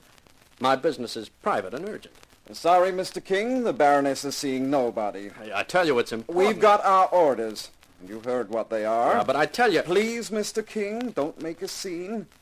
There's only one of you, and there are 4 of us. So I see, but... Say, who's that? That woman who just walked out of that door and crossed the hall. That is the Baroness herself. It is?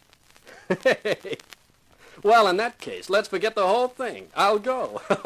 Something amusing you? Uh-huh. And it's no good explaining why, except to say that she may be the Baroness von Oltz to you, but to me, she's Elise St. Crease.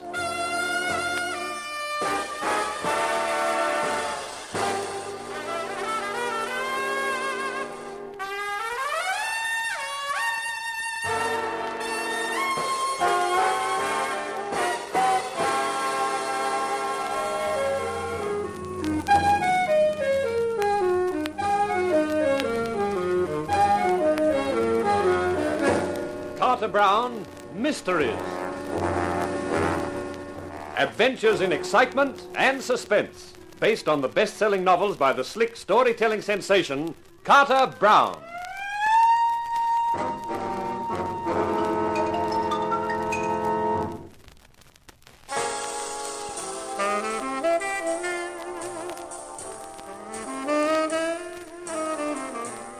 The more I thought about it, the funnier it became. And the laugh was on me, because there was I, Roger King, the smart private eye, itching to tell the Baroness von Oltz that there was a plot to plant her with a fake diamond pendant. And the Baroness was fake herself, or was pretending to be. I couldn't decide which. All I knew was that the Baroness and Elise St. Crease were the same dame. I kicked that intriguing fact around in my head for the rest of that day, and came evening, I was outside Marcia's apartment door again.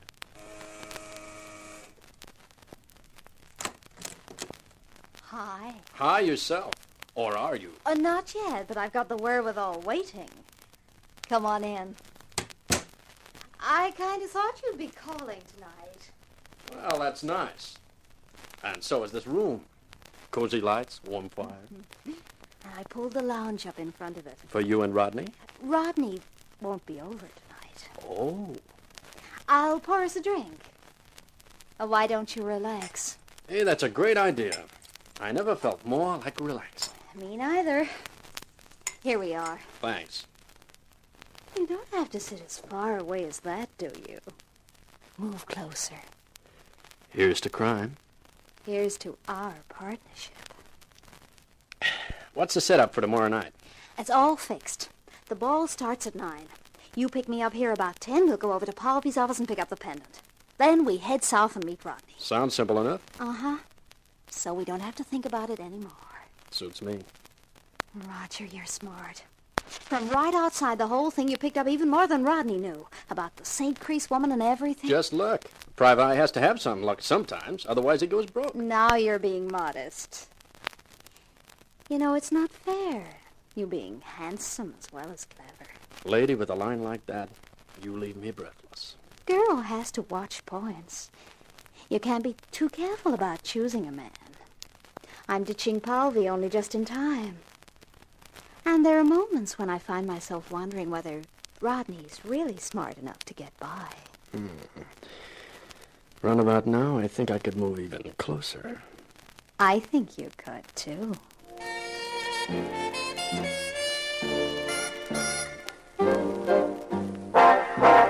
I picked up Marcia promptly at 10 the next night, the 18th.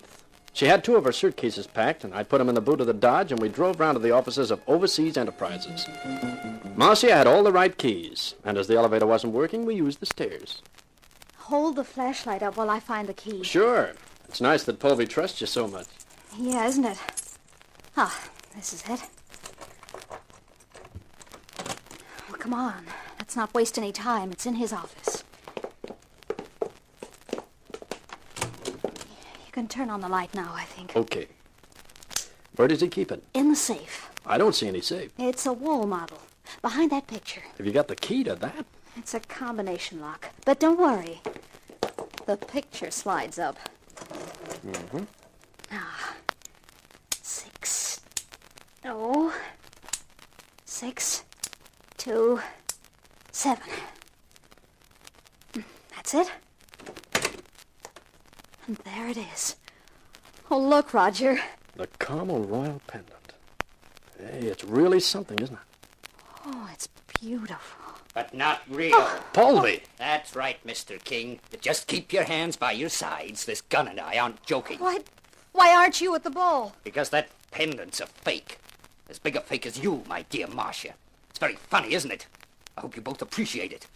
The real pendant turns out to be a fake. It can't be. But it is. All the planning, all the double-crossing, for nothing. I took it out tonight for another look at it, and then I noticed something. Something only very few people would have the knowledge or experience to see. It's very pretty, very well made, and worth about $1,500. An expensive phony, but a phony. Who pulled the switch? The beautiful Elise St. Creets? I suppose so, though I don't know how she could have done it. Where does she fit into this picture anyway? I met her in Europe about 6 months ago.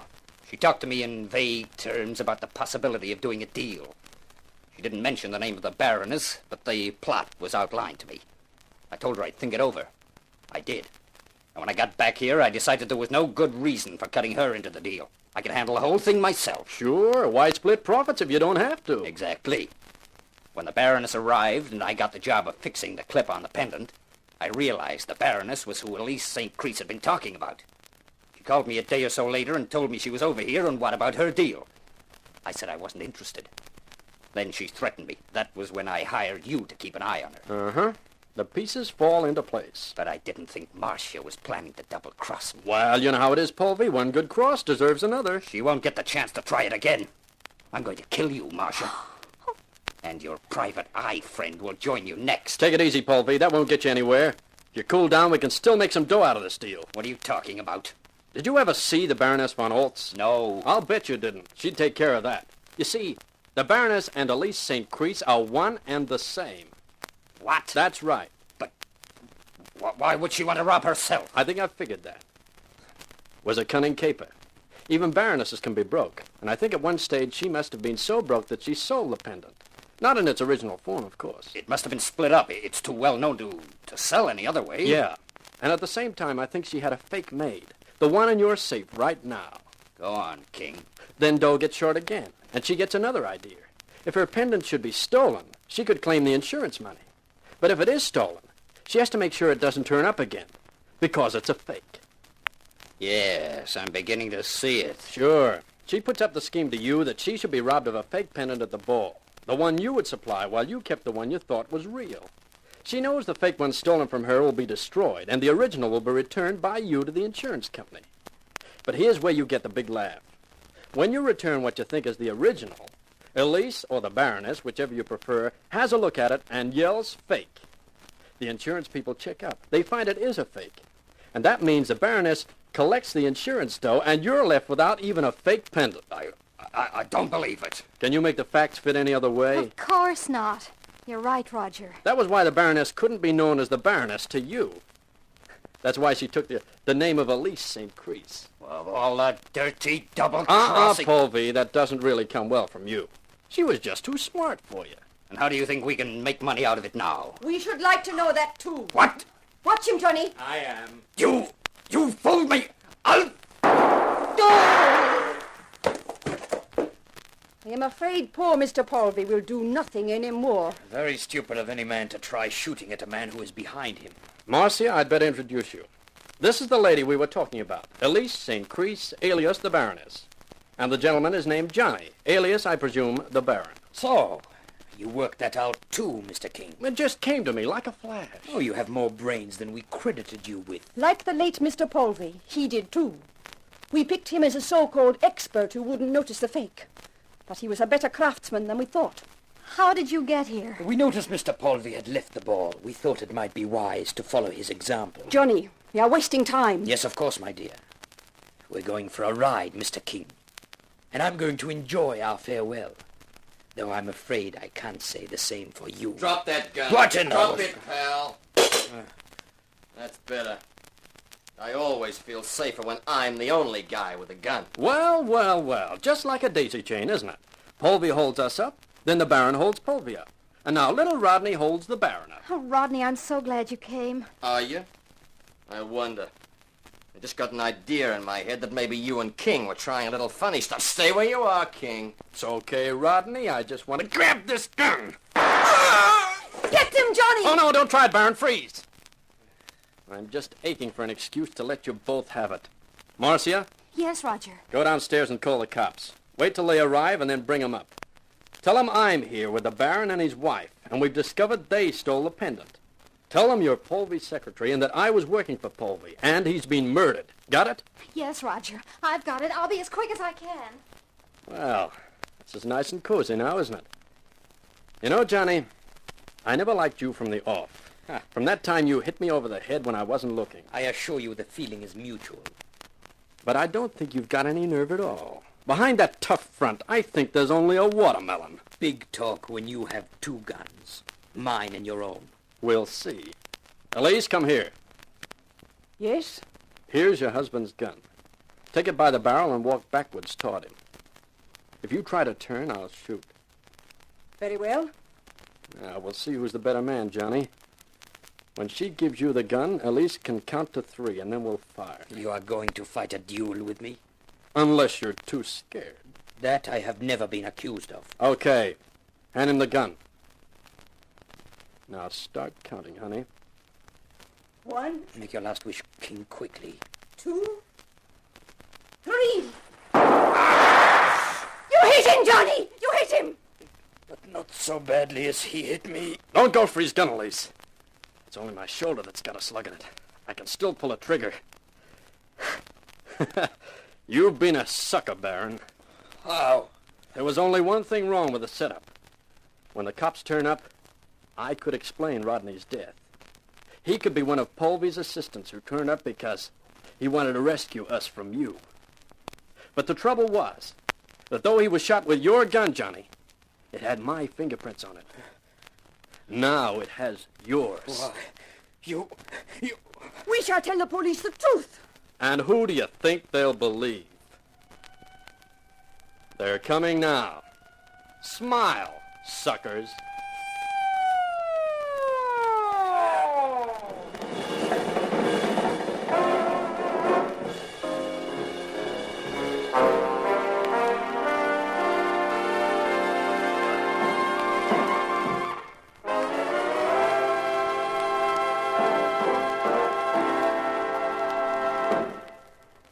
This is Carter Brown. You've got to hand it to Roger King, haven't you?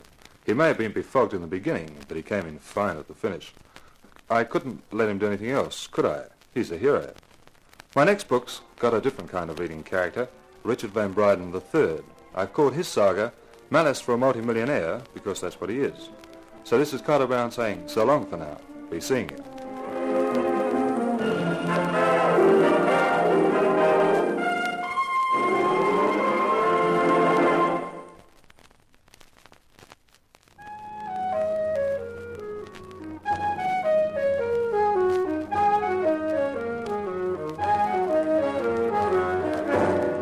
In Crime for a King, you heard our star Terry McDermott as Roger King. The Carter Brown Mystery Theater, based on the best-selling novels by Carter Brown, is dramatized and directed by Maurice Travers for Grace Gibson Radio Productions.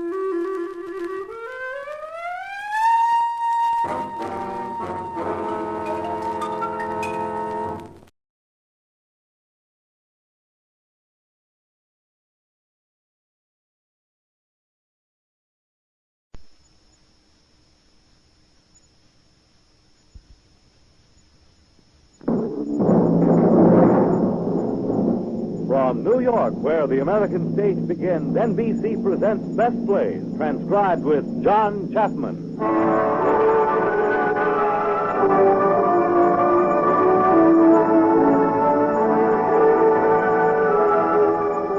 Best Plays, a series of hour-length dramas selected from the outstanding successes of the New York stage.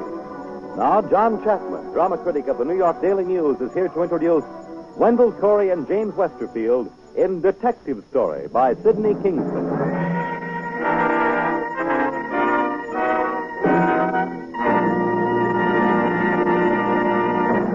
Mr. Chapman. The oldest and the wisest piece of advice in the writing business is this. An author should concern himself with something he knows about.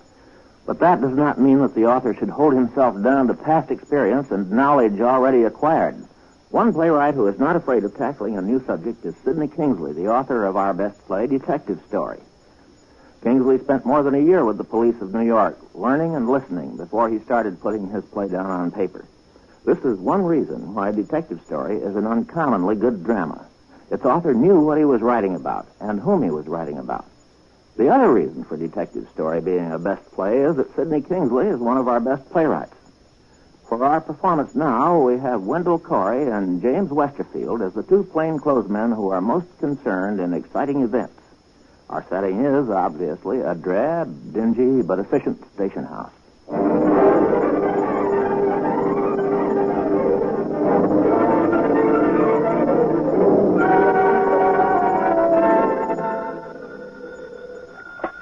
"21st Squad Detective Callahan."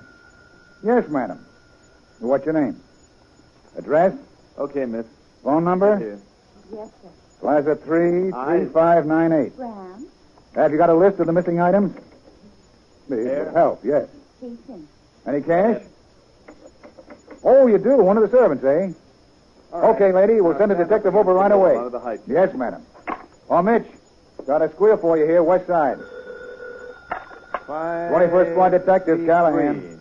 Oh, hiya, Lieutenant. Okay, come on, back here. Nah, quiet night. Back here. Just some shoplifter Dacus picked up. McLeod hasn't come in yet. He went out on a burglary squeal about an hour ago. No, Brody's out, too. Yeah. Okay, so long. Callahan, what was the price on that purse this kid lifted? $6. Times I spent twice as much for a pocketbook. Well, you took it. I don't know why. I was crazy. It's your first offense. You'll get probation. Come on, let's get printed. Come in, Mrs. Farragut. People still bothering you? Oh, worse than ever. I want to speak to you, young man. Mrs. Farragut, I got 12 men on duty night and day guarding you. But whose side are they really on? One of them is my own brother. Oh, I'm sorry. I didn't mean to offend you. Only it's so important. They have a man watching me from the top of the Empire State Building with radar. We've got that man covered, too. It's all under control, Mrs. Farragut. And I tell you what I'm going to do. I'm going to double the men I've got watching you. 25 men night and day. Now, how's that? Oh, much better. Thank you, officer. Thank you. You sure do a good hand job, Callahan. Oh, 90% salesmanship. All right, girlie, just sit down on that bench there and wait. Yes, sir. Quiet night, huh, Callahan? Nick, we're right for a good homicide. Well, I hope it waits till I get off duty. Uh-oh, here comes something. Yes, sir? My name is Sims, Endicott Sims. I'm an attorney. What can we do for you, Counselor? I represent Mr. Kurt Schneider. Your office has a warrant out for him. Oh, that's McLeod's case. Where's Schneider? He's ready to surrender himself. Fine, bring him in. First, I have some photographs. He had these taken half an hour ago. Oh, naked. Ugly, ain't he? He's no Mr. America, I'll admit, but the purpose is not aesthetic. I don't want any rubber hoses used on my client. We don't assault our prisoners. I've heard about this man McLeod who's handling the case. A law unto himself, they tell me. So I'd like you to tell Mr. McLeod... Tell him yourself, Counselor. He's coming in now. Hello, Jim. Hello, Callahan. Okay, Buster, sit down over there. Can't we get this over with? All in good time, Buster. Callahan, I want this kid booked on a robbery charge. There's a counselor here to see you, Jim. Detective McLeod, Mr. Sims. How do you do? He's here for Kurt Schneider, Jim. Kurt Snyder's a successful truck farmer from New Jersey. With illegal operations for a sideline. I got a real yen to see your client, Sims. I'm aware of that. Take a look at these pictures, McLeod. Mm-hmm. Well, there's no doubt from these photos that the process of evolution is reversing itself. You'll observe that there are no scars or lacerations of any kind on his body. This is how I want him back. I should think that any changes whatsoever would be an improvement, Counselor. I'm not going to allow you to violate his constitutional rights. You're not going to abuse him physically or degrade his dignity as a human being. Understand, Detective McLeod? You happen to see the girl your client operated on last year? On a slab in the morgue? Not much human left and very little dignity. My client was acquitted of that charge. He was guilty. Are you setting yourself above the courts of the land? There's a higher court. And do you presume to speak for it? I don't. God doesn't speak to me. If you finished, I have a case to book. You know, you're quite an anomaly, McLeod. College man, I understand. So? Nothing. It's going to be quite a pleasure to examine you in the witness stand. Anything to give you a thrill. Oh, we may have a thriller or two in store for you. Meaning? Meaning we've done some investigating, McLeod, and your interest in my client may not wholly be impersonal. Good day.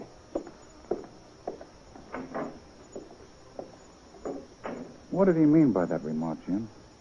Just a fishing expedition. He's a shrewd mouthpiece. I've seen him work. Oh. You, booking this kid you brought in? I don't know yet. 21st Detective Squad, Callahan. Oh, sure. Jim, your wife. I'll take in the office. Arthur, you sit right there. Don't try running for it. Bullets are supersonic. You just about reached that door and suddenly you put on weight. Don't worry. I won't either way.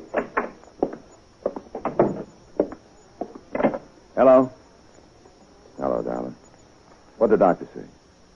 Yeah? Oh, good. Good. Nothing organic. You sure? You sure now, Mary? Well, how does he explain those palpitations? Psychosomatic. How does he explain that? Yeah? Oh, Mary, you're wonderful. I love you. I'll call you later, darling. Yes, darling. I love you very much.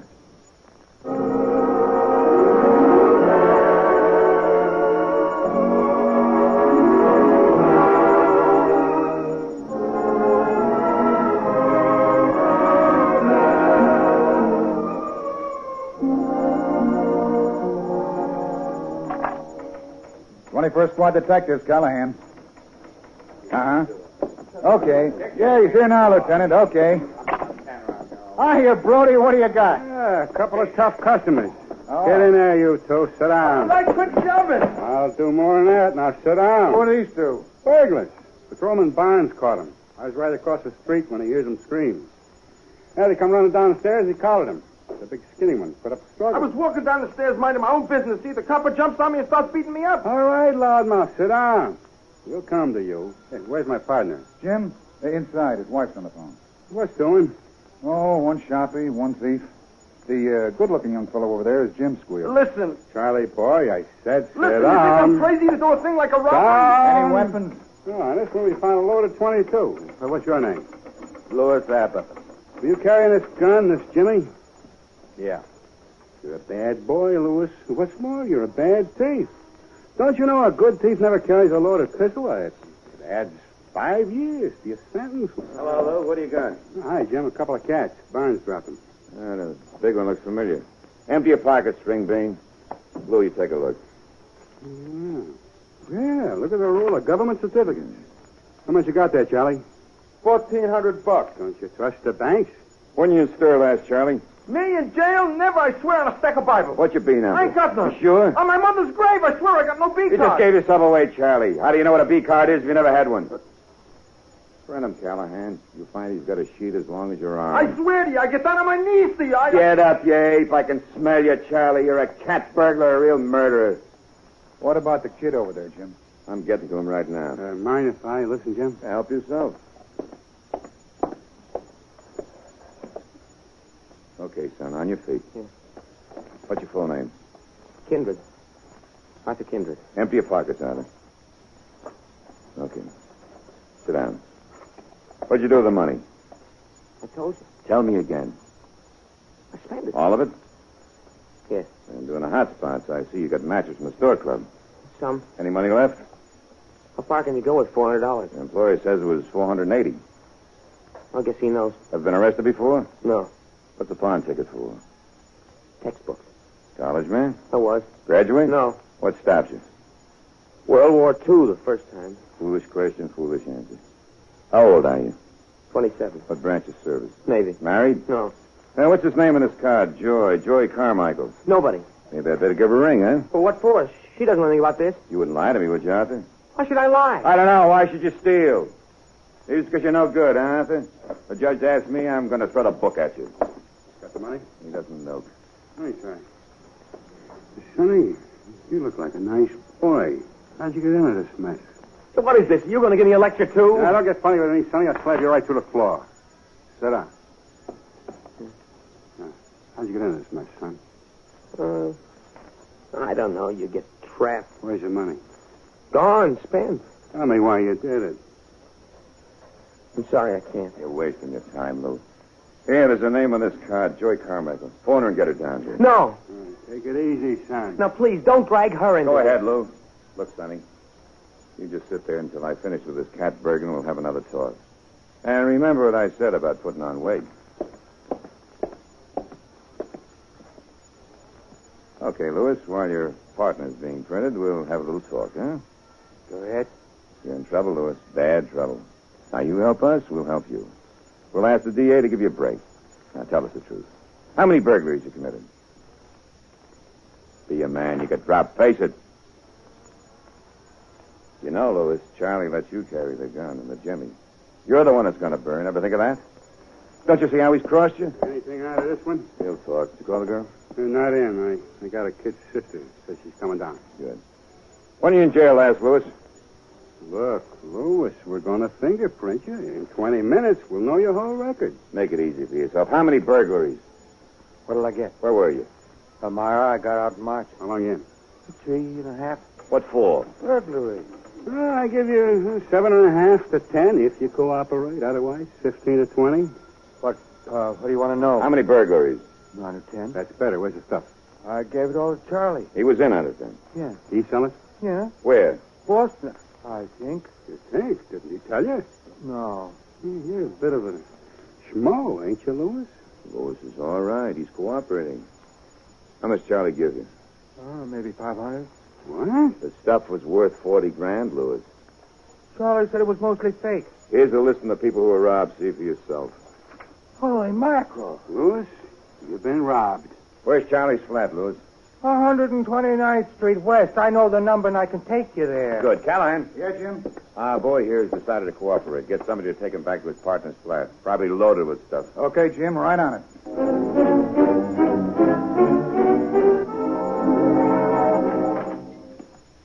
Yes, miss? What is it?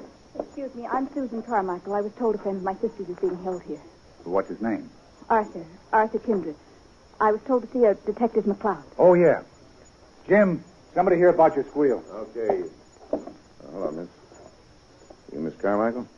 I'm Susan Carmichael. Contact your sister? No, I couldn't reach her. Is Arthur all right? He's in the office. How well do you know him? Very. We lived next door to each other all our lives. Kind of a wild boy, isn't he? Arthur? No, he was always very serious. You give your sister any money? My sister earns $300 to $400 a week. She's a successful model. What is this all about? Let me ask the questions. Do you mind? Sorry? Arthur was in the Navy? 5 years. He got a dishonorable discharge. What are you talking about? That's a question. You didn't punctuate. Correction. Did he? Arthur was cited 4 times. He got the Silver Star. Hear that, Lou? Uh-huh. Detective Brody's boy was killed in the Navy. That's too bad. Arthur carried a sailor up 3 decks of a burning ship. He had 2 ships sunk under him. Floated around the Pacific Ocean for 17 hours with sharks all around him. When they picked him up, he was out of his head, trying to climb onto a concrete platform that wasn't there. He was in the hospital for weeks. Any more questions, Detective McLeod? Are you in love with your sister? My sister's one of the most beautiful girls in New York. A lot of men are in love with her. Your sister's boyfriend's in trouble, Miss Carmichael. Arthur, over here. Oh, when do we get... Susan, James, what happened? did you have to drag children into this, McLeod? I'm not a child. Susie, go home. Don't get mixed up in this. Did you take money? Yes, from the man I worked for. Why? I wanted to. Now, please, Susie, beat it. You, Arthur, shut up. I will not. Listen, you punk. Jim. What is it, Lou? Mind if I have a word with a boy? Shoot. Is it true you carried a wounded sailor on your shoulders up 3 decks of a plane ship? Yes. My boy was in the Navy, too. The Juno. You know her? It was a cruiser. She went down with all hands. Yeah. Yeah, he was my only boy. There's something you never get over. You keep waiting. Phone, doorbell. Sometimes I hear a voice on the street or see a young fella on the set of his shoulders. Like you. For a minute, it's him. Maybe he was one of the lucky ones. Don't say that. Why not? Because it wouldn't make sense then. Lou, don't go soft on this kid. He's a common thief. Is he, Jim? Yes, but let me take over. I sent for his boss. Told him we caught the guy who stole his money. Jim, you're working too fast, maybe? It's my case, Lou. Okay, only we always work together on everything, remember? I'll handle this one alone. Jim. What is it? Lieutenant just come in. Wants to see you in his office. Okay, right there. All right, Sonny, you stay right there. Can I talk to him? If you like. I'll be back in a few minutes.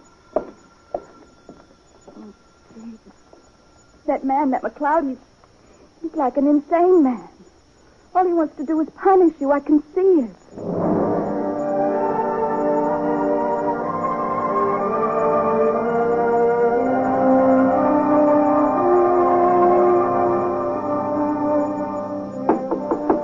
Come in.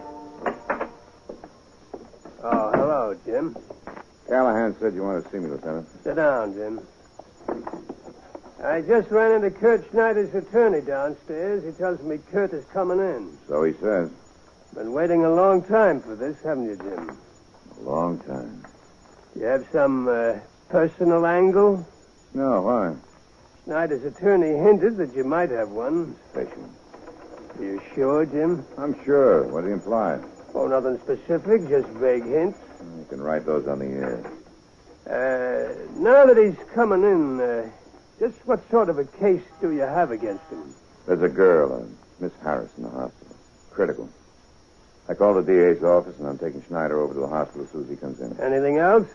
I've located a corroborating witness, Gloria Hatch. She can identify Schneider as the man she assisted. Well, it sounds like a good case. It'll be perfect. When I get a signed statement from Schneider himself that he's been performing illegal operations. And how do you expect to get that? Persuasion. That's why I called you in. Jim, keep your mitts off him. Now, that's an order. Lieutenant, you ever seen that railroad flat where he operates? You see that kitchen table? Those blood-stained, dirty instruments? Now, listen, Jim, this is an impersonal business. Your moral indignation is giving me a pain in the neck. You've got a messianic complex. You want to be judge and jury, too. Well, you can't do it. It says so in the book. Also, I don't like lawyers coming in here with photos that marks my squad lousy. I don't like it, I won't have it. You understand? Yes. Can't you say yes, sir? Without making it sound like an insult? Yes, sir. You think you're superior. That's your trouble. Well, for the record, I don't like you any more than you like me. But you've got a value here, and I need you on my squad. That's the reason you're not wearing a white badge again. You wouldn't want it back now, would you? When I want your badge, I'll ask you for it. Good, because you can have it. With instructions. Okay. Now, Schneider's coming in. Get what you can out of him, but no roughhouse. You know the policy of this administration. I don't believe in coddling criminals. Well, who tells you to? You do. The whole system does. McLeod, you talk like a maniac sometimes. May I? No! You got your orders. Now, that's all. I was going to say, may I have the keys to the files, sir? Here. You've always got to have the last word, don't you?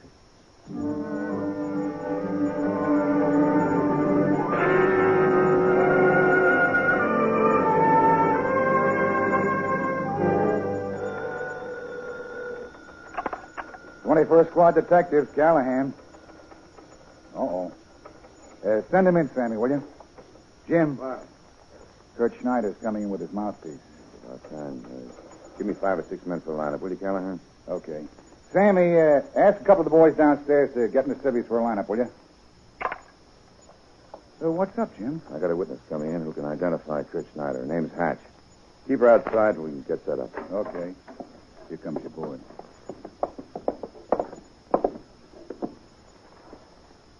Hello, Kurt. What do you want, Sims? I've advised my client of his legal rights. He'll answer no questions other than his name and address. Remember, Kurt, name and address, that's all. Is that understood? As you say, Counselor. When do you plan to book him? In a couple of hours. He's got a few others here ahead of him. I want to arrange his bail bond. You'll have to get Judge Trader to stand bail for him. Suppose you attend to your business and I'll attend to mine. I'll be glad to if you get out of here. Remember, Kurt, name and address, that's all. Sit down, Kurt. How you been? So. Some coffee? You got enough? Sure, plenty. Looking well, Kurt? Could be better. How's the farm? All right. Wasn't it a drought in Jersey this year? I irrigate my farm. Did it really pay for itself? If you work it. How much can a man average a year? Varies. 2,000 a good year. Pretty good, clear. Sometimes you lose a crop. How long you had the farm?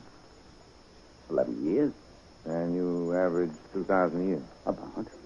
So how'd you manage to accumulate 56,000 in the bank? How? Who says I have? I do. I checked. Here are the statements. I got it honestly. How? How? I don't have to tell you that. Oh, come on, Kurt. How? Make it easy for yourself. You're still running your little racket, aren't you? My name is Kurt Schneider. I live in Oakdale, New Jersey. That's all I have to answer. You operated on Miss Harris, didn't you? No, I did not. I identified your picture. Here's the statement. I want sign it. You think I'm crazy? We got you dead to rights. I'm not saying any more. You better. I'm getting impatient. I'm standing on my constitutional rights. Hold your hat, boys. Here we go again. Look, Kurt. Why don't you cop a plea and help yourself? You've got nothing on me. No? Miss Harris is waiting to identify you at the hospital. And what you don't know is we got a corroborating witness right outside. You're getting pale, Kurt. What are you laughing at? A joke, McLeod. Big joke. And you're on the bottom. What does that mean? It means I know why you're out to get me. Why? You know why, McLeod. You know. Why, Kurt? This is your last chance to talk. My name is Kurt Schneider, and I live in Oakdale, New Jersey. Callahan, let's have a lineup. On your feet, Kurt. Get up there and stand with those other men. What's this all about? You'll find out. Just pick a spot. Stand anywhere. Okay. And no alibis later. Bring him, Miss Hatch, will you, Lou? Okay, Jim. This is it, Kurt. You're going to get it now. We'll see, McLeod. We'll see.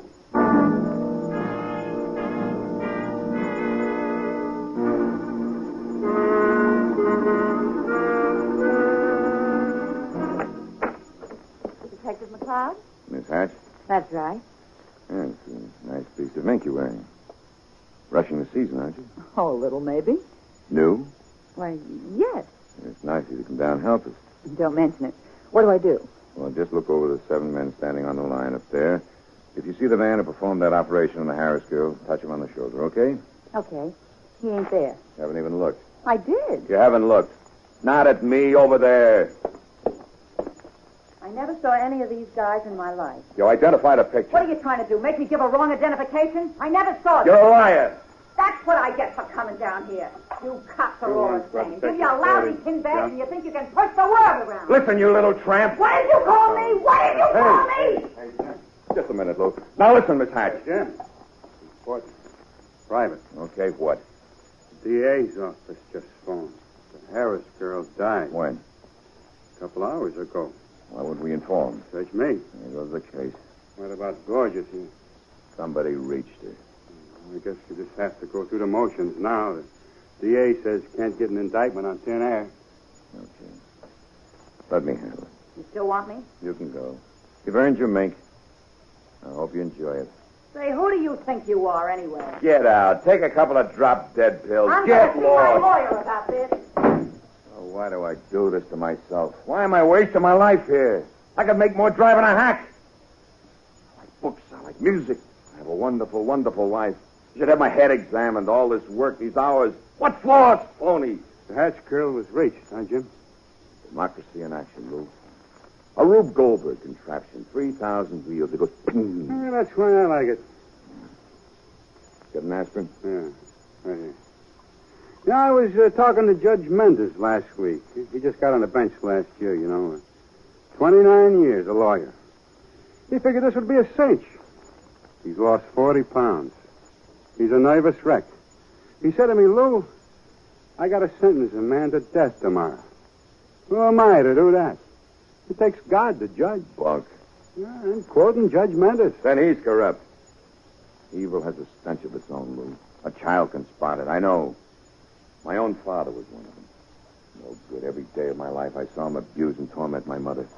I saw him on no good Saturdays drive my mother right into a lunatic asylum with a criminal mind of his. Every time I look at one of these babies, I see my father's face. Jim, you still want the lineup? No, thanks, boys. Okay, Kurt. Step over here. Take it easy, Jim. Sure, take it easy. Let him fill the morgue. Congratulations, Kurt.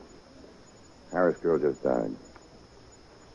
That's too bad. That's too bad. What do you got in place of a conscience, Kurt? Don't answer, I know. A lawyer. I ought to fall on you like the sword of God. The sword's got two edges. You might get hurt. Get in that office. What for? Get in there, Kurt. Okay.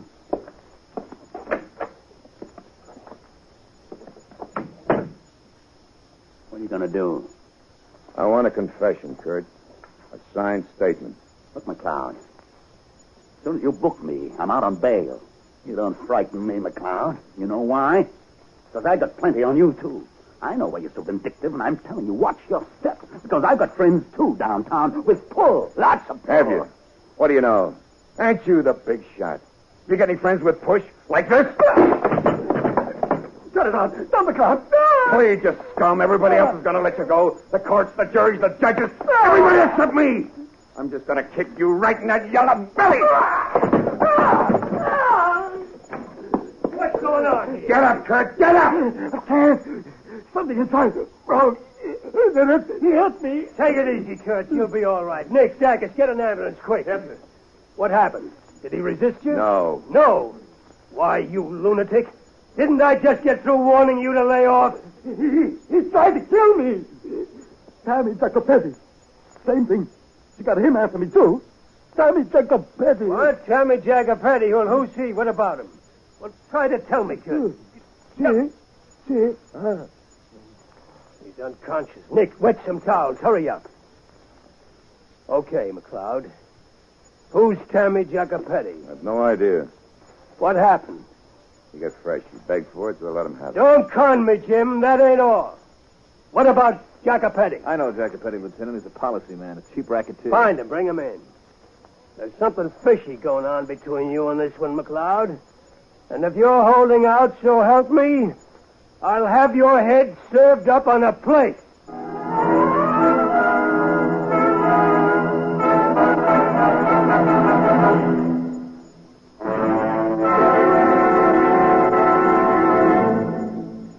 In a moment, Act Two of Detective Story, starring Wendell Corey.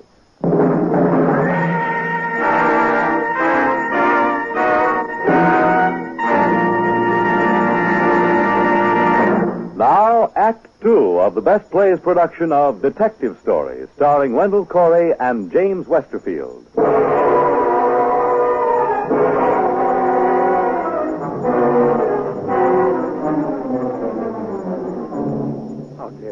How dare you take the law into your own hands? Who are you, McLeod, to constitute yourself a court of last appeal? Now, counsel. Go ahead, break me. You're worse than the criminals you represent. 21st Squad, Detective Callahan. The clothes you Yeah, wear, just your a house minute. in Westchester, Both they're all of bought them. with blood. Shut up, both of you. Hello, Lieutenant Monahan. The hospital. How is he? Yeah. I see. Well, keep in touch with me. How is my client? So far, they've turned up nothing to warrant a felony charge, so you better cool off, Mr. Sims. Let him bring his blasted charge. It'll give me a chance to get his client on the stand and really tear his clothes off. McLeod, shut up and get out of here. That's an order. Step outside and wait for us. What kind of a maniac is he? Well, McLeod has a value here. He's honest, and he's got no tin boxes. He's got another ankle. What do you mean? I can't discuss it. Who can? McLeod can. Maybe his wife. What? Skip it. No. You mentioned his wife. What do you mean by that? Find out for yourself. I got to get down to the hospital to see about my client. Okay, Counselor. I'm going to find out. For sure.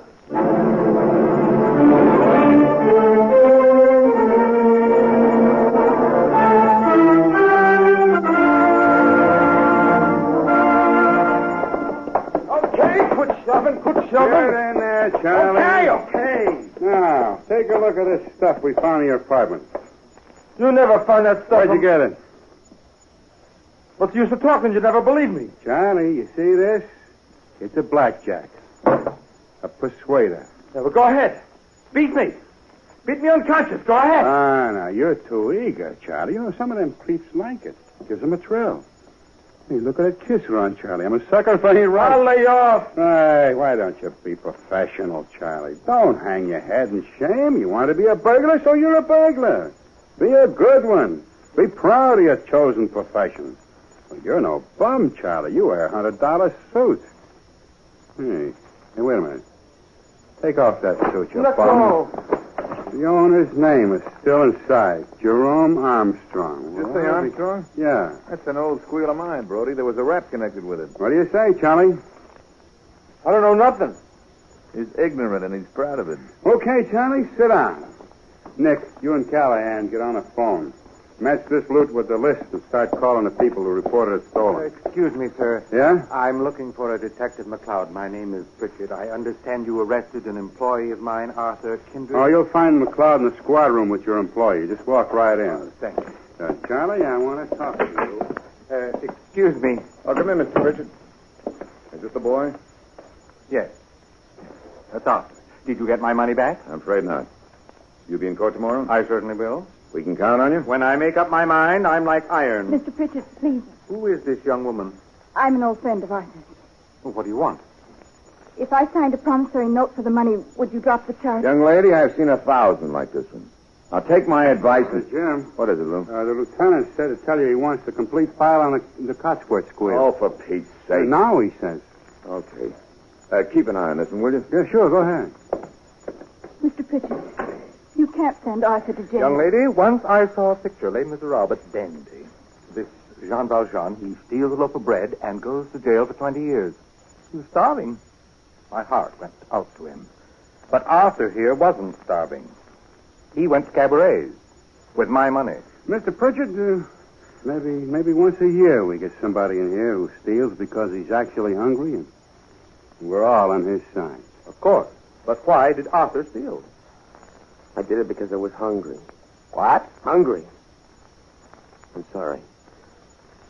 It's hard to explain. I was separated from my girl, from Susan's sister, for 5 years, see? A very beautiful girl, see? But expensive, used to good things. To take her out to dinner would cost me a month's salary. Last Wednesday, she told me she was marrying somebody else. I decided to make a final grandstand play, shoot the works. I took your money and blew the works on her, and we had a wonderful time and said goodbye, and that's all. You admit you did wrong? Yes, I admit it. You're willing to make restitution? If I can. I'll have the money tomorrow morning. Well, that's in its favor. How do you feel about it, Mr. Pritchard? Well, The kid has a fine war record, too, remember? I don't want to press the charge if... The lieutenant says he never asked for those files. Oh, that's funny. I could swear he did. Oh, while you were out, Jim, I had a long talk with Mr. Pritchard here. Well, he's willing to drop the charges against this boy. Mr. Pritchard, I thought you were going to go through with this. I'd like to give him a chance. To steal from somebody else? Now, wait a minute, Jim. I advised Mr. Pritchard. But, Lord, don't you ever make a mistake? Yes. When I was new on this job, we brought in 2 boys who were caught stealing a car. They looked like babies. They cried. I let them go. 2 nights later, they held up a butcher in Harlem, shot him through the head. Now, Mr. Pritchard, I warn you, I'm not going to let this go. But if I decide not to bring charges... Then I'm going to book him anyway and subpoena you into court. Well, I guess I'll have to leave it up to you, officer. I say prosecute. You know best. Mr. Pritchard. I'm sorry, young woman, but he had no right to rob me in the first place. That was a terrible thing to do. We won't take up any more of your time, Mr. Pritchard. In court tomorrow morning at 10. Yes, I'll be there. I'll walk out with you. Can I talk to Arthur for a minute? Talk away. Be your last chat for quite a while. Jake. Oh, Jake. Susie, don't. Do you want me to call Joy? No, I don't want Joy. You sure? I wouldn't know what to say to her now. For 5 years, I've been in love with a girl that doesn't exist. That's finished. Jiggs, why couldn't you have fallen in love with me? Oh, I've always loved you, Susie. You were always my baby. I've got news for you. I voted in the last election. I love you. I'll wait for you. You'll wait for me. You're worth it. I'll be a common criminal, an ex-con. I don't care. Oh, Susie. Susie, darling. Arthur. Sweetheart.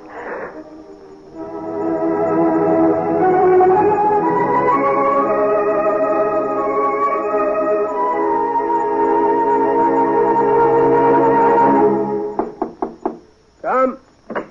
Dr. Petty, Lieutenant. Bring him in. Is Mrs. McLeod here yet? No, not yet. Wait downstairs for her and bring her in as soon as she arrives. And make sure that Jim doesn't see her come in. You get that? Yes, sir. Okay, Tammy. In there. Hello, Tammy. What's this all about, champ? Sit down, Tammy. What's on your mind, champ? You know a girl named Mary McLeod? Never heard of her. Her maiden name was Neal. Mary? What kind of trouble could she be in? Oh, I'd just like a little information. That girl's 100% champ. I wouldn't say one word against her. Nothing you say here will be held against you. You understand? I give you my word. I won't hurt that girl. I don't want you to. She's only a witness. It's someone else. Okay, shoot. You married? Yeah. How long? 15 years. What a racket that is. You're an expert, aren't you? On what, marriage? Rackets. I'm a legitimate businessman. Take it up with my attorney. Look, Mr. Jacopelli, we've got a sheet on you. We know you're in up to your neck, but we don't bother out-of-state rackets. And what went on there ain't none of our business. Unless you make it so. Capiche? Yeah, I capiche. You got any kids? No. I got 5. You don't know what you're missing, Tammy. Don't rub salt in, I know. I got a wife as big as the Sahara Desert and twice as barren. I got 9 brothers, 4 sisters, all on my payroll. None of them worth anything. They got kids, nephews, nieces, all over the lot. But a guy like me, I should become a nation. And I got no kids, not one. So don't rub salt in, huh? Okay, I guess I know how you feel. Oh, you're a sharpshooter, champ. You hit me right on my spot. When did you know this girl? 7 years ago. You like her? I was crazy about her. She was my girl once. I'd have married her if I could have gotten divorced. What broke it up? She gave me the air. She got in trouble and that soured her on me. Dames, who can understand them? Send her to a doctor? What, doctor? Me? I wanted that kid. I told her, give me a son. Anything goes, anything she wants. The moon out of the sky, I get it for her. Dang, who can understand him? She goes off. It's the last I see of her. Next thing I know, I hear she went to some doctor. I went looking for her. If I'd have found her, I'd have broken her neck. I found him, though. I personally sent him to a hospital. What was his name? A Dutchman. Schneider, something. Kurt Schneider. That's what I wanted to know. Callahan. Yeah, Lieutenant. Is Mrs. McLeod here yet? Downstairs. Send her in, will you? Okay. Oh, and Callahan. Yes, sir. Have McLeod stand by. I'll want to see him later, too.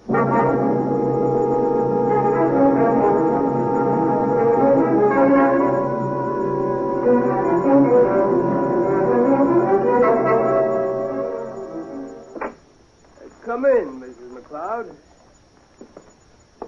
Hello, Mary. Oh. Hello, Tim. How are you? Pretty good. Mrs. McLeod, Tammy told me why your husband is after Kurt Schneider. Oh, well, Jim never knew about that. Schneider's lawyer thinks he did. No, he never knew. Careful now, weigh your words.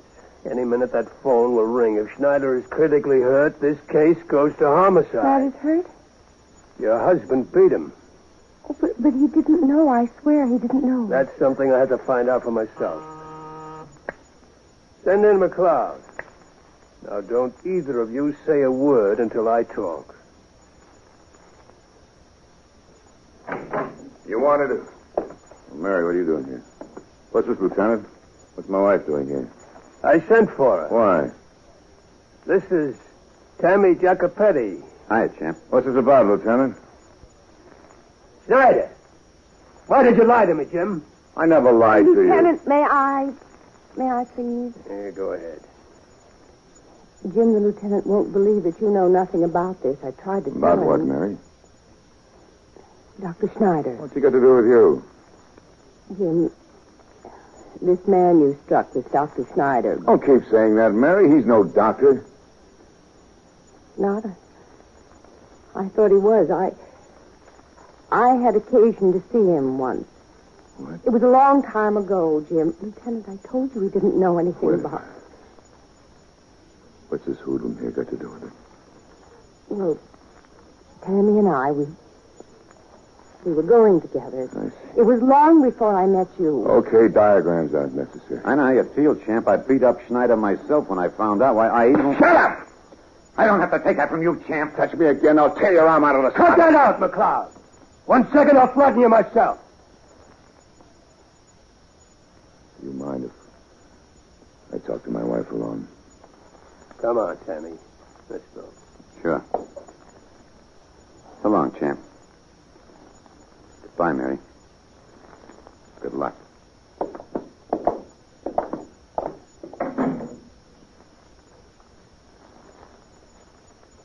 I'm terribly sorry, Jim. Please forgive me.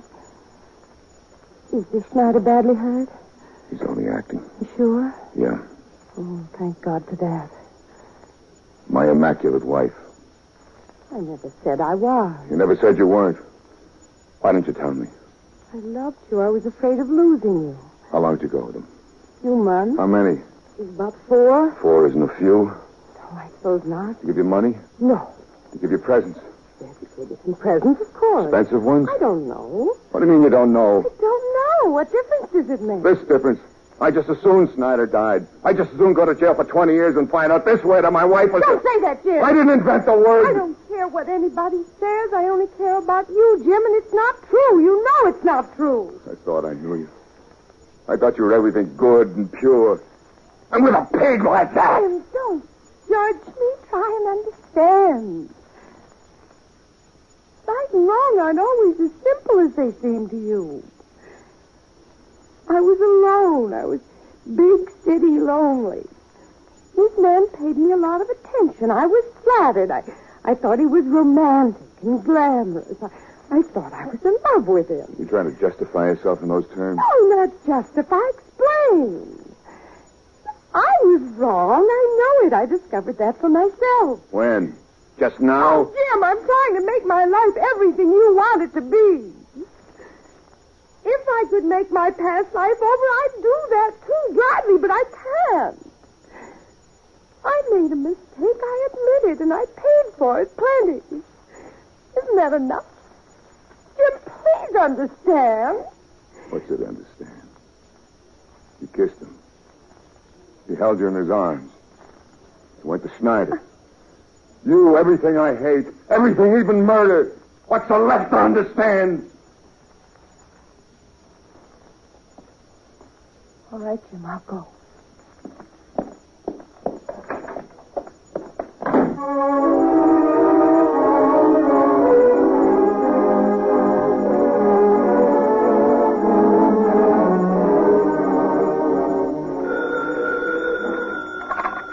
21st Detectives, Callahan. Make it fast, Callahan. I need the phone. What? Just a minute, Jim. Yeah? A jumper. 53rd Street. 53rd, what name? Uh-huh. Yeah? Uh-huh. What name? Jim, please. No, Sam. Go ahead. Yeah. Okay. A jumper? A woman. Killed? 16th floor. What name? What's wrong with you? Last couple of hours you've been like crazy. What name? McFadden, an old lady. Why? It's my street, 53rd. You all right, Jim? I'm all right. Hey, Jim, guess what? We just got the sheet on Charlie here. 8 arrests, 5 assaults, 3 rapes, 3 jail sentences. Hey, this bum's a 4-time loser. I can smell it. You better watch him. He'll kill now he knows you're armed. Oh, he'll be a good boy, won't you, Charlie? I swear on my mother's grave I didn't know anything about it. Sure. Now, you just sit down right there before I club you. I'll keep an eye on him, Callahan. I want you to book the Kindred kid. Callahan, will you print him for me? Okay, Jim. Jim. Yeah? I want to talk to you. Let's go in the lieutenant's office. What about? Come on. Okay.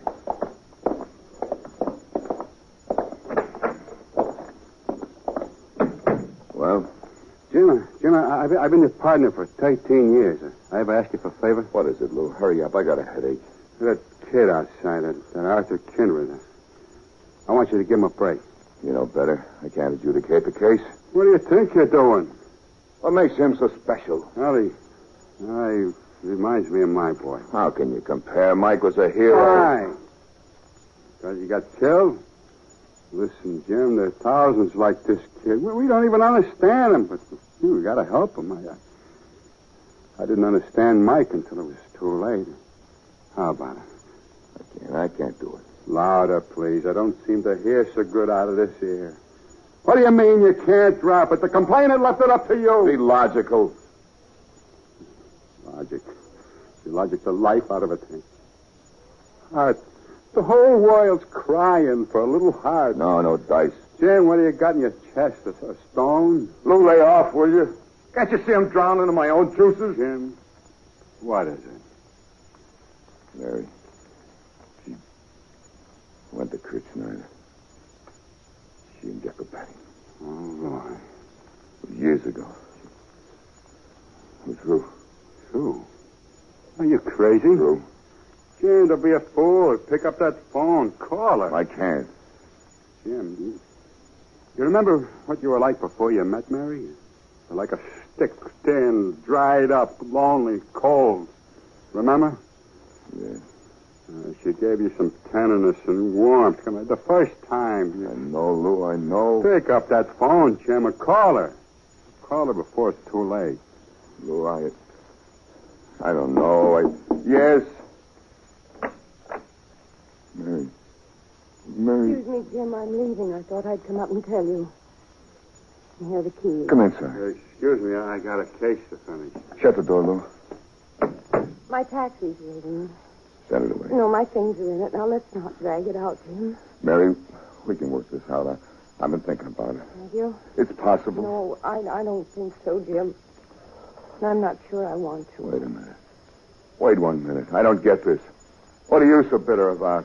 Who's to blame for tonight? You put me in the cement mixer, and now you're acting as if I were the... Tramp. Well, don't say that. I didn't invent the word again. I wasn't myself. You never more yourself. I'm sorry, Mary. Oh, it's all right. I'm beyond feeling. I'm nice and numb. You're married to me. You can't just walk out. Marriage is a sacrament, Mary. You don't dissolve it like that. I know the way your mind works. Never lets go. The rest of our days we'll be living with this. If you won't be saying it, you'll be thinking it.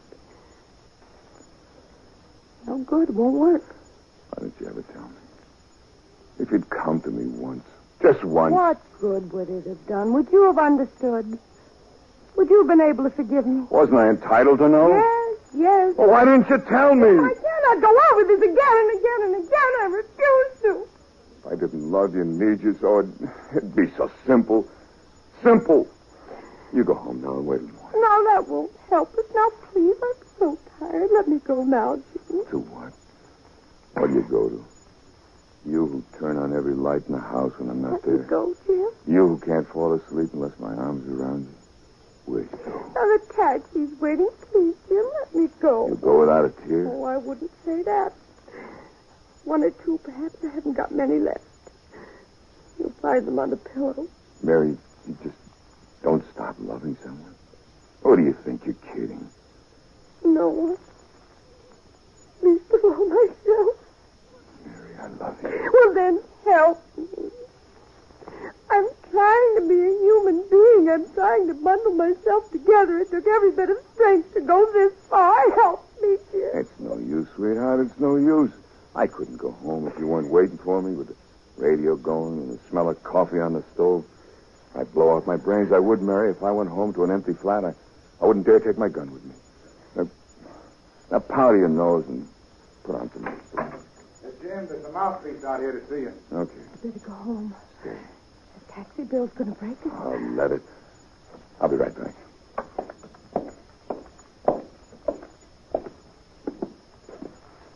Yes, Councilman? I came here to tell you my client is better. He was acting. And to warn you, you're lucky you're not facing a murder charge right now. I could always get you to defend me. Yes, you probably could. I don't presume to judge a client before he's had a trial. I know the theory, Counselor. If you're so high-minded, how come you buy witnesses and perjure testimony? Look, McLeod, if you're so set on hanging Kurt Snyder and you need a corroborating witness, why not ask Mrs. McLeod? Good day, Detective.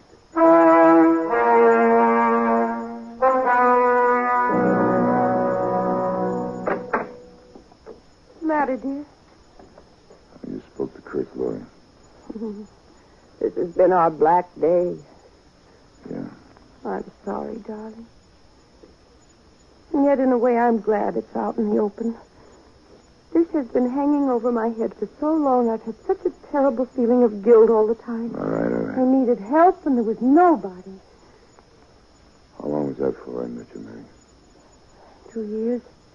Who'd you go with then? No one. How many others were there, Mary? Others? How many other men? None.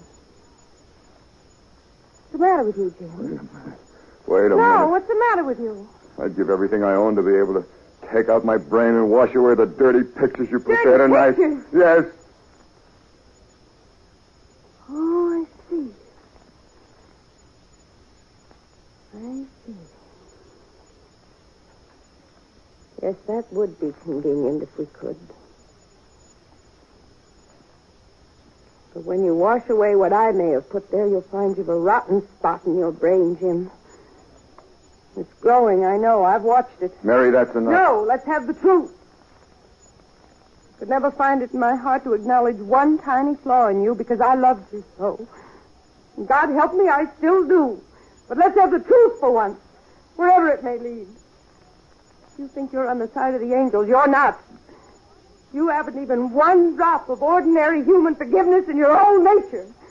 You're everything you've always said you hated in your own father. I'm not going to let you wander off in the streets this way. I'm going to take you home myself. What for? To kill me the way your father killed your mother? There's the key. Mary! Don't touch me, Jim. I'm strong enough now. I can leave you. Where? Far away. When will I see? Never. Goodbye. Mary! Mary!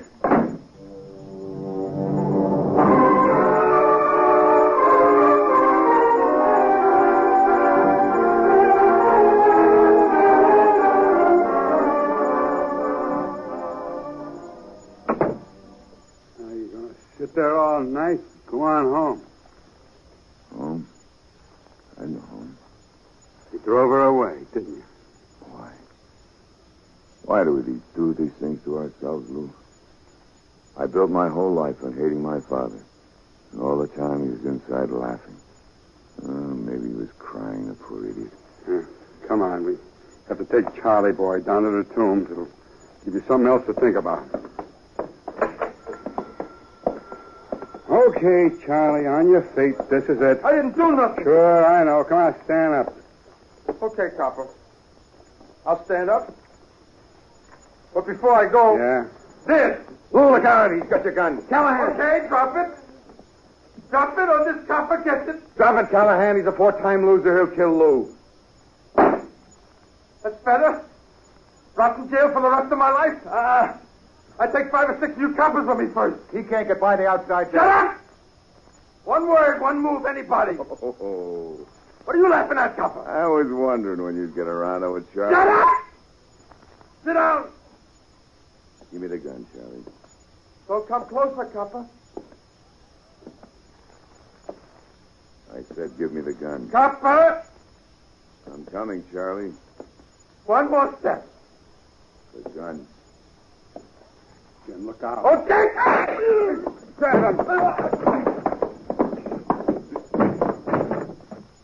Okay. He's out. Jim, you hurt bad? Slightly killed Lou. Oh, Mary. Well, what happened? Charlie shot Jim. Hello. Hello, Still communications. use, Lou? Get an ambulance, quick. Never mind the ambulance. Jim. Give me a drink. With a belly wound? What difference it make? Look at him. Don't whisper, Lou. I can hear you. Lou? Fine. Fine, Mary. Just forgive me. I will, Jim. Lou? Yeah, baby? Prince. Arthur's Prince. Yeah?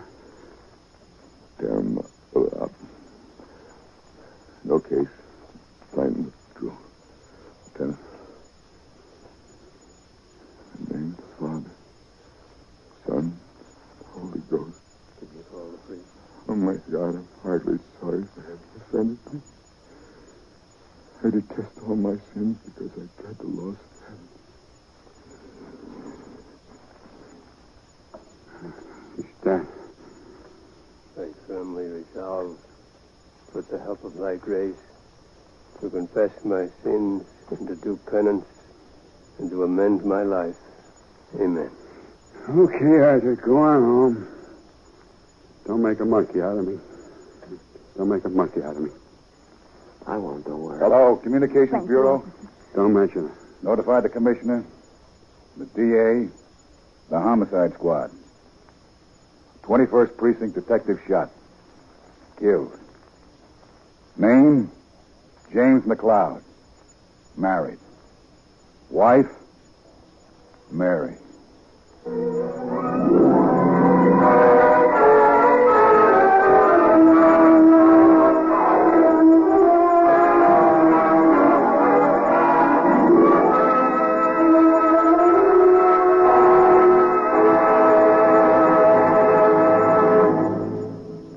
You have just heard the Best Plays production of Detective Story starring Wendell Corey.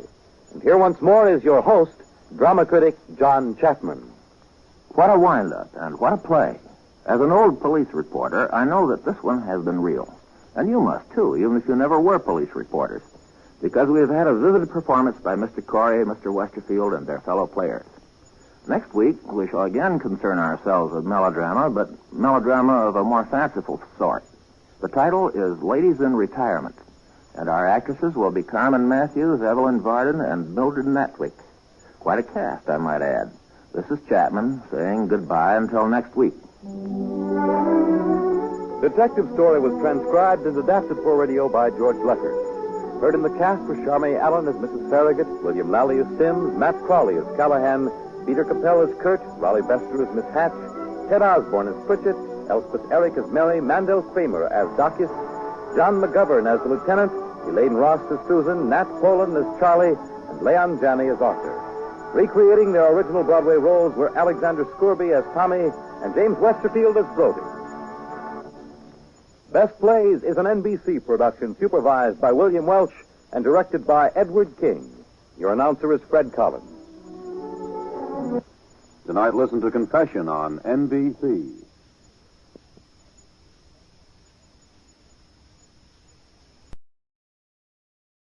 Come in. Welcome. I'm E.G. Marshall. What is your pleasure this time? How about a little murder with mystic overtones? Not to mention a most unusual motive. Why do men kill? In the ordinary way, for money, for power, for women. And then we have those who kill for revenge, or out of jealousy, or because they are consumed with hatred, or driven insane by emotion. Moving along, we even have those idealistic spirits who will kill you for your own good, because you are too obstinate to accept their religion or their way of life, which they insist is better than yours. With all of these, we are more or less familiar. But did you ever hear of a man who was killed because the murderer wanted his talent? You're about to. Don't kill me. I'm sorry, Fred. I really don't want to. I have money. Take my money. I don't want your money. I'll resign. You can have my job. You can have a great career. I said I was sorry. I'll give you everything I own. It's not enough. It's not enough. But I'm rich. It's not enough. Well, what do you want? I want everything you are. Everything you are.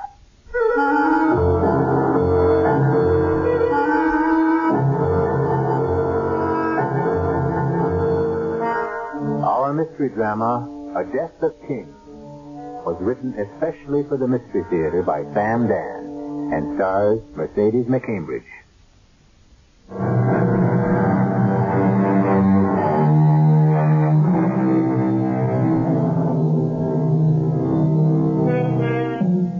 His name is Frederick Sparling, and you'd never notice him in the crowd. He's not much to look at, middle-aged, stoop-shouldered, nearsighted. He spends his days in a science laboratory at one of our great state universities, teaching serious, younger versions of himself, men and women who in 20 years will become what he is now. Of the estimated 3 billion people who inhabit this planet, less than 1,000 would possess even a glimmer of an understanding of what he's talking about. It's an almost metaphysical mixture of physics, chemistry, mathematics, and biology. Well, that's how he spends his days, lecturing. However, he spends his nights listening to a lecture. And it's usually a variation on the same theme. Well, the suspense is over. Not that there ever was any. We knew all along Clontarf would be made head of the department. Well, Emma, after all... After all what? The second time in 12 years you've been passed over. But that's you. Good old patient, plodding Frederick Sparling. Nobody ever has to worry about fearful Freddy. He won't get mad. He won't quit. Go ahead. Use him. Abuse him. Now, my dear, I'm not aware that I've been used or abused. Indeed, in the department, everyone is the soul of courtesy. To promote Clontarf, who doesn't have half your seniority. Emma, dear, seniority isn't everything. Oh, no? No, of course not. Well, then, this must be something new. I see. In the early days, you said you were passed over because you had no seniority. And now that you have more than anybody else, suddenly seniority doesn't matter. Emma, it's complicated. No, it isn't. It's very simple. You know as well as I do that to be the department head, you have to be a full professor. Oh, let's not start rubbing salt in that wound. Yes, but Emma, you've the most brilliant man in the field, and you're only an associate professor. Emma, we go through this again and again, and really, you know why I'm not a full professor. Well, maybe you're satisfied being pushed around. His sudden furious outbursts have been known to create such serious imbalance. Well, I'm right. You know I'm right. It's pure and plain and simple justice.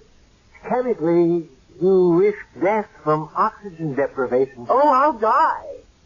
And it's going to be the perfect crime. Because you'll kill me. But who could prove it? What's the district attorney going to say? Your Honor, he worried her to death. He got her so mad. There is a logical, reasonable explanation why I cannot be head of the department. Well, I don't want to hear it. I can't be head of the department unless I'm a full professor, and I won't be appointed full professor because, well, I haven't published anything. And why not? Because... Why not? Look at the tripe those other men write. Precisely. And I won't publish unless it's something meaningful. Meaningful? Why, the work you're doing... I refuse to publish, to set forth certain... Why? Why? I'll tell you why. I've been conducting experiments that I would never say this except in the privacy of my own home and to my own wife. I realize how this might sound to strangers. But I am now at a point where I have gone beyond the limits of present scientific knowledge. Well, aren't you going to say anything? What do you want me to say? I know how that must sound, as if I'm insane. How can any man presume to say that he knows more than... If it's true, why shouldn't he say it? Is it true? Yes. Yes, I'm afraid it's true. You're afraid? Why are you afraid? Because no man should know what I know. But you do know it. And that's why you should publish. No. No, never. I'm afraid that if I published what I know now, it could very well mean the end of the world. I don't care. What do you say? Oh, you scientists. You always talk like that. It's so ridiculous. The world goes on. Yes, but this... If you're afraid you can destroy the world, don't let that stop you. What good is the world to me? Or to you, the way things are now? You're becoming the laughing stock of the college, and I'm becoming a dowdy old hag. And I'm not even 40. Oh, now, my dear. Now, my dear, what? You're the world's most brilliant scientist. Oh, well, I wouldn't say that. Well, I'd say it. You should have recognition. You should be internationally famous. Well, there are people who know about me. Well, what about me? I want some fun in my life. Some excitement. I want to stop squeezing dollars and hoarding pennies. I want to meet interesting and important people. I want you to start publishing. Is it possible that you don't understand? I told you, if I were to publish my findings, it could very well mean the end of the world. Who cares? As long as you get credit for it. What? What's this? Who's calling us? I mean, it isn't as if we were somebody. Now, Emma, we are important. Everyone thinks highly of us. Are you kidding?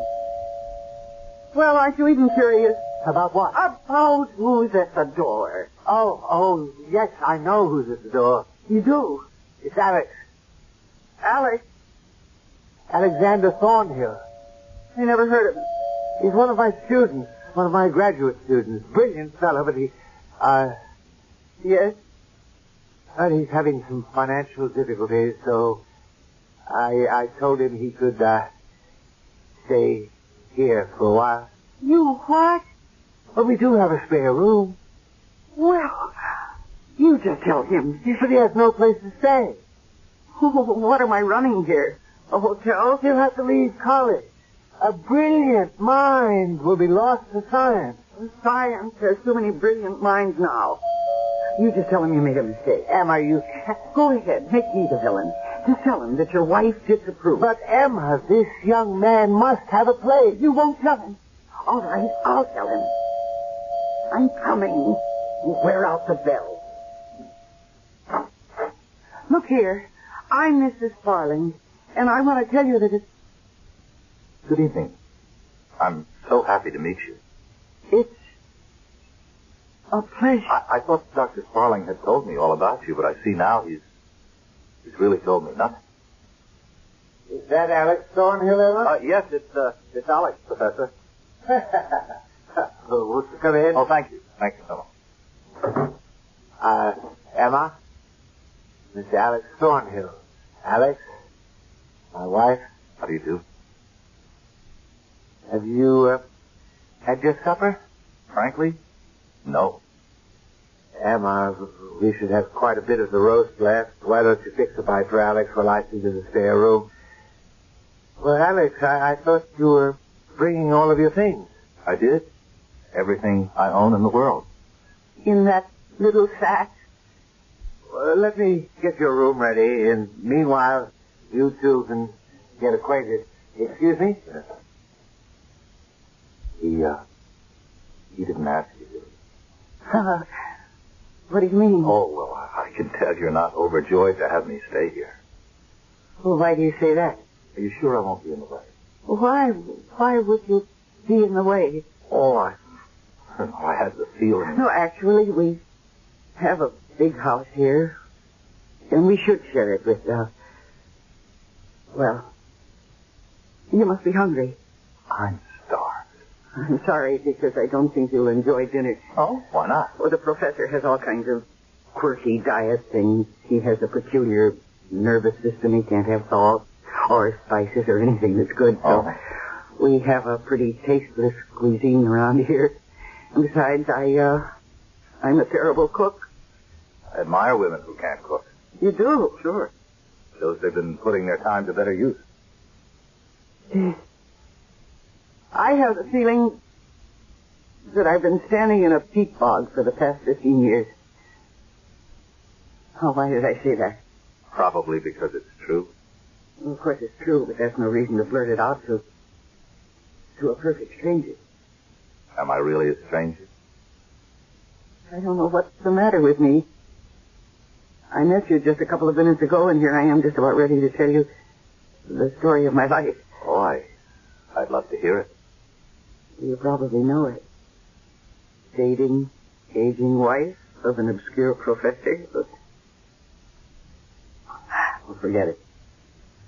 Do you take coffee or tea? May I call you Emma? If you can stand it. Emma happens to be my favorite name. How could Emma be anybody's favorite name? It has such a school teacher, maiden aunt sort of ring to it. Oh, no. Emma was the name of my favorite English queen. Emma? Yes. Forget Elizabeth and Victoria. Emma was the most spectacular of them all. Oh, what a woman. Wife to 2 kings, mother of 2 kings, seductive, brilliant, wanton. Emma, the last great Saxon queen of England. And you remind me of Emma. You speak as if she were a friend of yours. There are times when I actually feel close to her. Now, for instance, do you suppose that you could be the reincarnation of Emma? Oh, that's impossible. Why? Every one of us is the reincarnation of someone else. Well, that's ridiculous. You can't be serious. I'm always serious. Well, don't let Fred hear you talk like that. Why not? What do you think the good Professor Sparling is really talking about in his advanced seminar? Reincarnation. You can't be serious. Fred, a believer in reincarnation? Oh, he wouldn't call it that. He hides it behind formulae and equations, but it's a form of reincarnation. Oh, I don't believe it. And his purposeful reincarnation, instead of the hit and miss haphazard thing that exists in nature. And I could be the reincarnation of Queen Emma. Oh, yes. How would you know? Come here. No, don't. Why? Because... Yes, because? Because he might come downstairs and... Really? Listen, I love my husband. Oh. And besides, I hardly even know you. You know me. You knew me. Think back. No, I don't believe a word of what you're saying. I need you, Emma. I always needed you. What are you talking about? I whipped you last time. I didn't realize what you could do for me. You must be crazy. Are you listening to what you're saying? That was 1,000 years ago. I was ignorant. I was arrogant. I wanted to own the world, but I didn't know how. Then what do you want with me? You're hardly more than a boy. I'm older than I look. Oh, please. And you're not as old as you look. Thank you. But I have a secret magic formula that can make you look younger, years younger. What's that? Just come here. But You don't have to talk. Alex. Now, look at yourself. Look in the mirror. Look at your eyes, your face. If Fred finds out, it'll kill him. I know, my darling, but it's necessary for him to die in any event. Die? Fred has to die? Why? Why does he have to die? Because we shall be compelled to kill him. We have to kill Fred? Yes, my dearest Emma, but be still. I see you two are getting along famously. Well, your room is ready for you, Alex. Thank you. You know, Emma, darling, I was sure you'd approve of Alex. I was convinced you'd like him.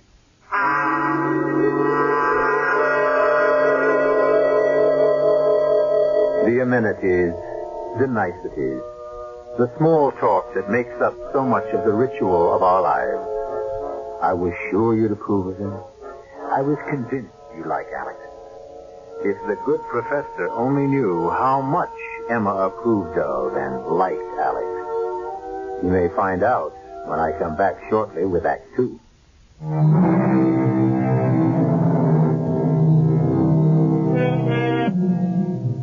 I suppose it's the story of the world. True genius is often overlooked and must labor in obscurity while sham and fraud receive the rewards of the genuine artful. However, as they say, virtue is its own reward, and it's usually enough for the truly virtuous. For Professor Frederick Sparling, enough is as good as a feast. He has his work, he has his wife, he has his home, and he even has his disciple. Can the true man of learning ask for more?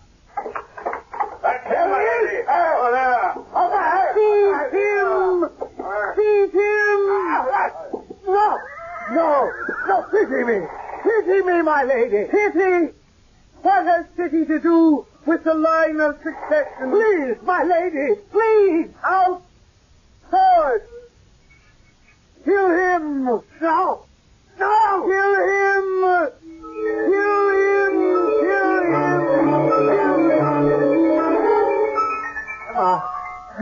Emma, my dear, wake up. You... What? Oh, what do you want? Wake up. What do you want? What's the matter? You were having a nightmare. I was. Oh, yes, I was. Oh, it was so real. I know. You know. Until you became disturbed, it was... Oh, it must have been a splendid dream. I could hear what you were saying. What was I saying? You seemed to be a famous namesake of yours, Emma of Normandy, who married first King Ethelred and then King Canute. Yes. Yes, that was the dream. But now, what could possibly cause you to have such a dream? Fred, how long is Alex going to stay with us? I don't know. Why? Because I don't think it's a good idea. I thought you liked Alex. I do. A young person about the house seems to make things more cheerful. Young person? It isn't as if we were ready for our Social Security. Well, we're matured, settled. Fred, how long do you want him to stay? But he practically pays his way. He makes himself useful about the house. He fixes things. Fred, please. I would rather that he left us. Why? What objection can you make against it?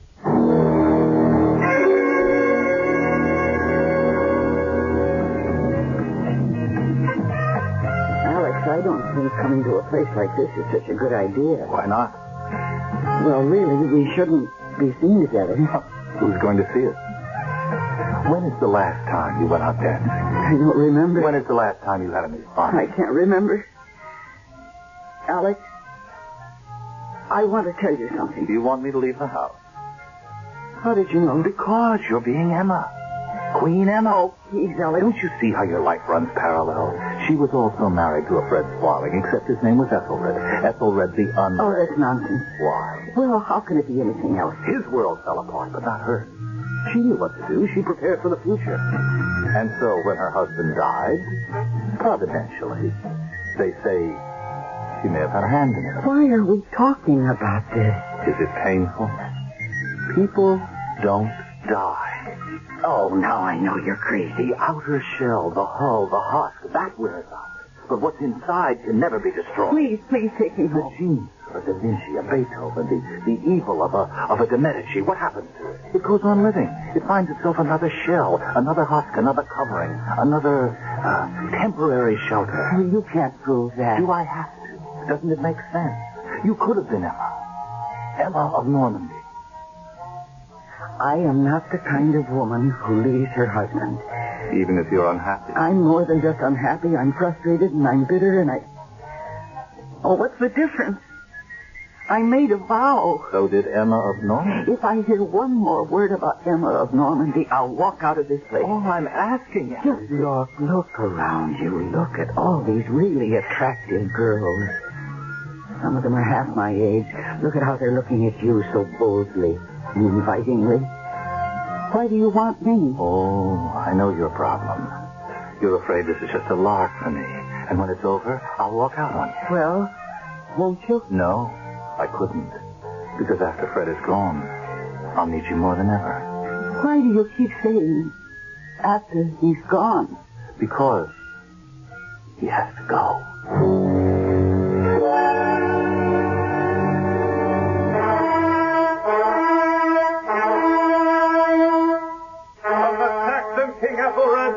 I demand the surrender of the castle and the abdication of the throne. Well, give him your answer. Hurl down heavy boulders. Pour boiling pitch from the battlement. Emma, be silent. I will not be silent while this bloodthirsty Viking pirate... Emma... That's what he is. That's all he is. He will not take away my kingdom. You forget. I am the king. Then act like a king. What am I to do? You mount your horse. Lead your troops through the gate in counterattack. Be the king. Attack. Yes. What?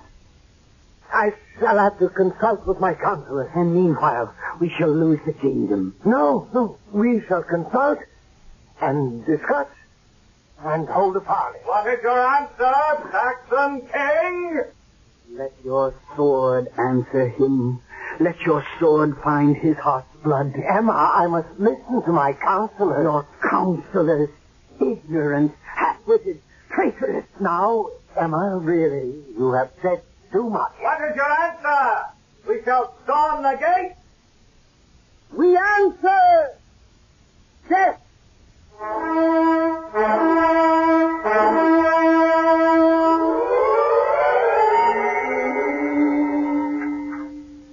But, my dear Emma, one simply does not make a sharp 180-degree turn and just change the direction of one's life. Well, one does, if one's life depends on it. Emma, my dear, I think you've put some salt into the soup. Oh, Fred, we have to break out of here. This house... But this house is our home. It's our castle. Don't say castle. But we simply cannot pick up and leave. Why not? Well, for one thing, I would have to consult with some people. Consult? Why? Whose business is it but ours? And I want you to stop teaching. Stop teaching? How could I do that? It's very simple. Just resign. I'll type a letter for you. Hey, well, what would I do to earn a living? You could write. About what? About the things you know. Things no one else does. Those are dangerous things. Good. And the whole world will want to read them. What I know. in the hands of an unscrupulous man could... Well, he could own the world. How? He could simply say, obey me, or you will cease to exist. Then why don't you say it?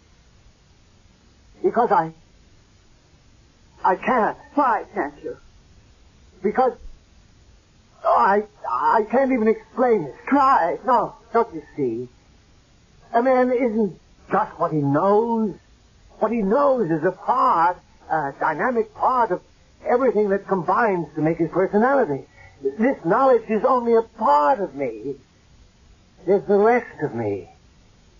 And what I am prevents me from being ruthless. Well, I can do it for you, Fred. Oh, Fred, aren't you sick of being nobody? Well, I don't feel that I'm... Well, you're a character at the college. Oh, sure, there's old Fred Sparling. Old?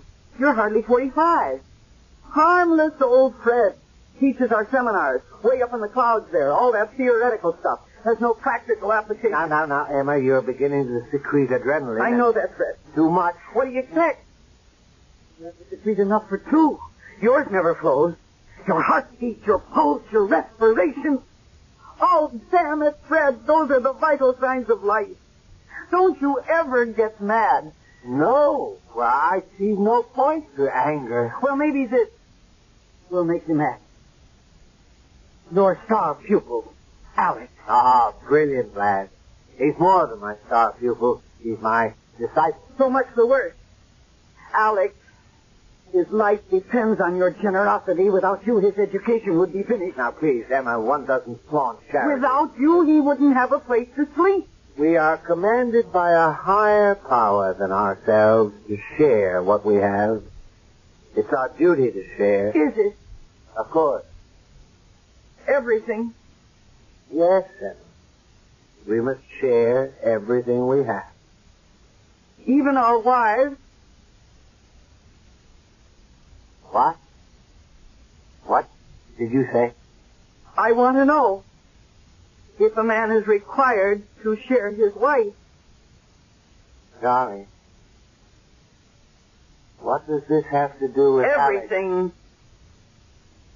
From the charitable goodness of your heart, you have given Alex a place to sleep, and from the moment he crossed your threshold, he has been trying to sleep with me. Now, Fred, what do you say to that?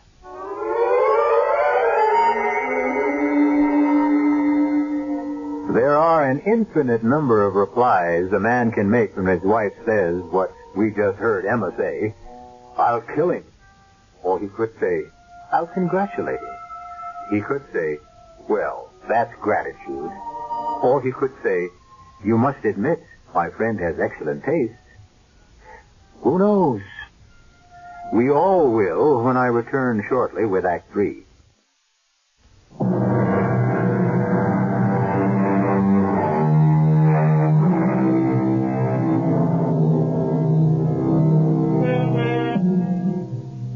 While certain primitive tribes consider women as communal property, and the greatest honor you can show a man is to accept his wife, this custom is not true of our own society. Or at least, we don't think so. Therefore, when Emma suggested to Fred that Alex was attempting to create what the French, who always have a charming name for these things, call a ménage à trois, Fred's first reaction was, Emma, my dear, I was aware of it. You were? You knew? But I'm a scientist.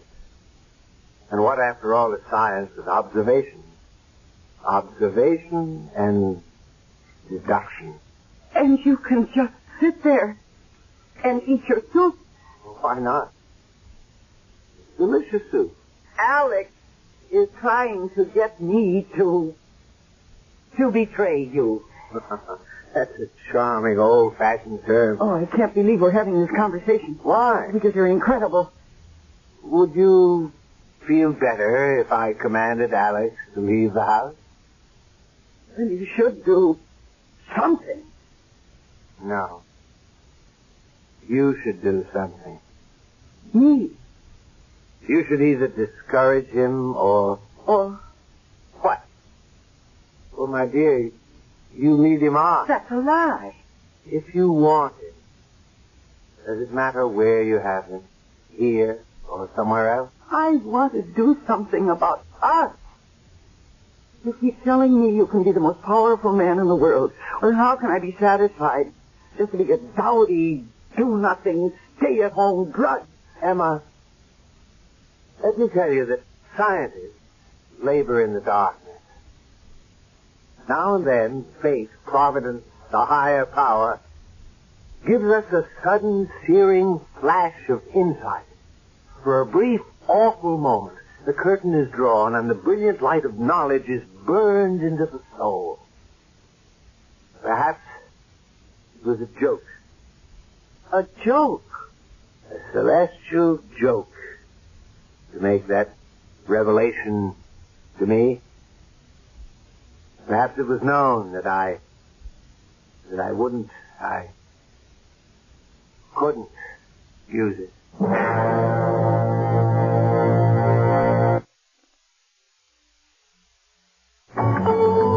Why not? A talent transplant.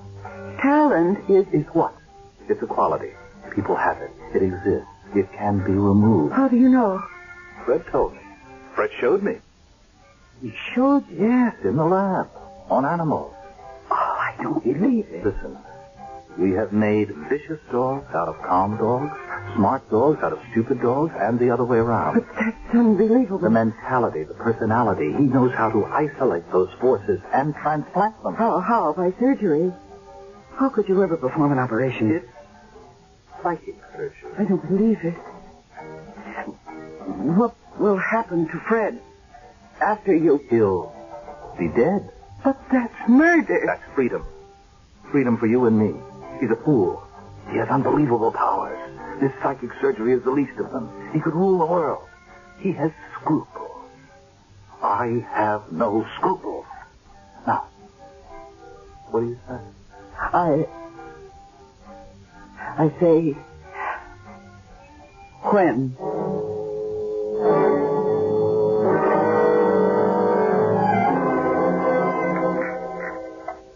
More coffee, darling?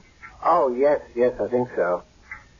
I don't understand why I should feel so drowsy. Maybe it'll wake me up. Here you are, Fred. I have some papers I really should go over this evening. Alex.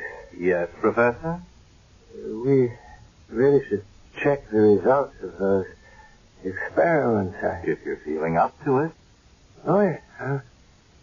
I'll be perfectly all right as soon as I finish this coffee. And, he's out. Yes, but a bit too deeply.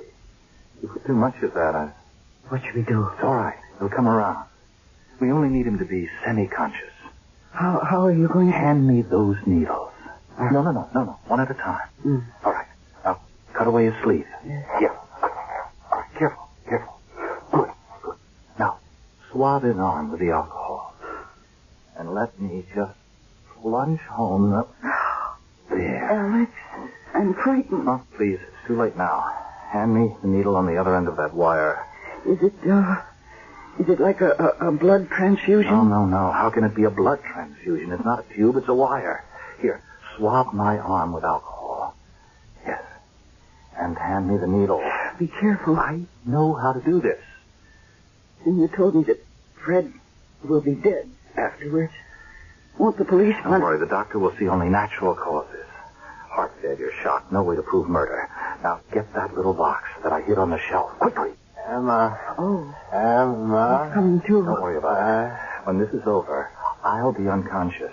You remember what you have to do? Emma. He's waking up. No. He's just coming around to where I want him. What do you have to do afterward? I have to remove the needles and take the box, everything we used, and hide them in the attic? Yes. Yes, then I called the doctor because both of you will be unconscious. You will tell the doctor that we collapsed. Yes, that's right. And that's all you'll do until I become conscious again. Yes. Now, how long will that take? A day, 2 days. Alex. Oh. Alex. What are you doing? I think you know, Fred. No, don't. No, Alex. Turn up the volume, Emma. What? The middle knob on the box. The middle knob, that one. Yes. Turn it up. Emma, don't. Turn it. It won't do you any good, Alex. Don't kill me. Emma. Alex, maybe... Too late. Too late. You have done it for nothing. For nothing. Higher, Emma. Higher. Alex, I'm frightened. Oh, for nothing. You're killing me for nothing. It's working. Already I feel something. I see something. I know something. Oh, good Lord. What I see. What I know. Nothing. It's for nothing. You knew this. And you didn't use it. I'll rule the world. No.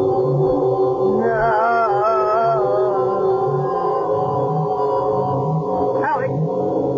Is he dead? Emma, we own the world. I can make matter disintegrate before your eyes. I can make it happen just by thinking. No one can stop me. We will rule, Emma, the way we once did. But this time, forever.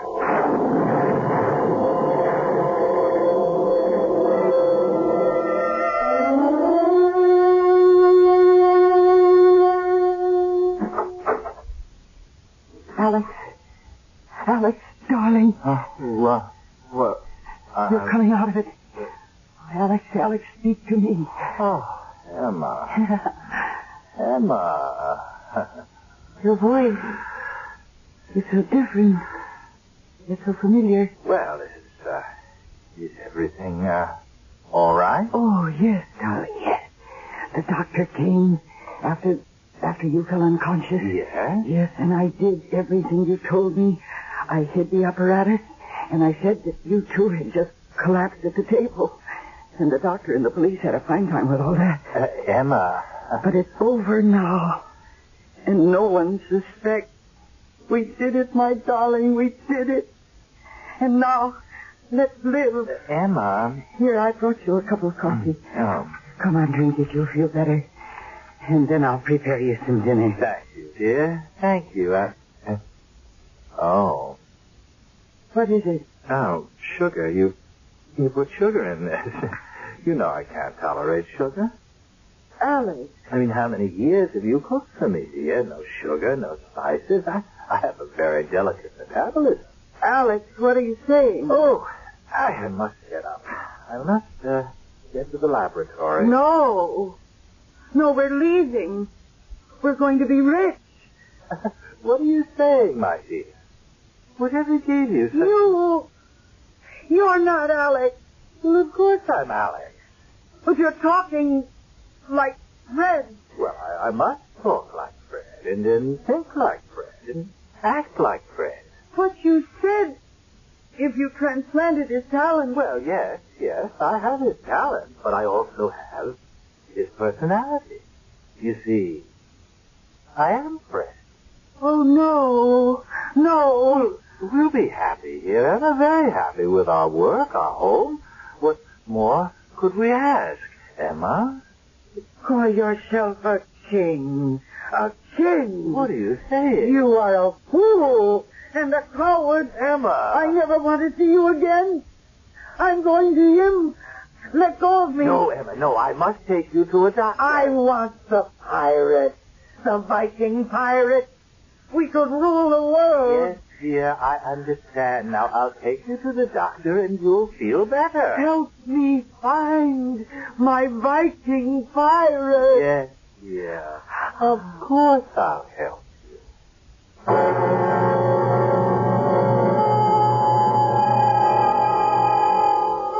She started out 1,000 years ago as Emma of Normandy. That was the first time she married Ethelred the Unready and left him for the Viking Canute. And she's been leaving him ever since. But this time, For the first time, she has both of them in the same body. Where can she go from here? We'll have to wait a couple of 100 years to find out. You only have to wait a few moments, however, for me to return with more.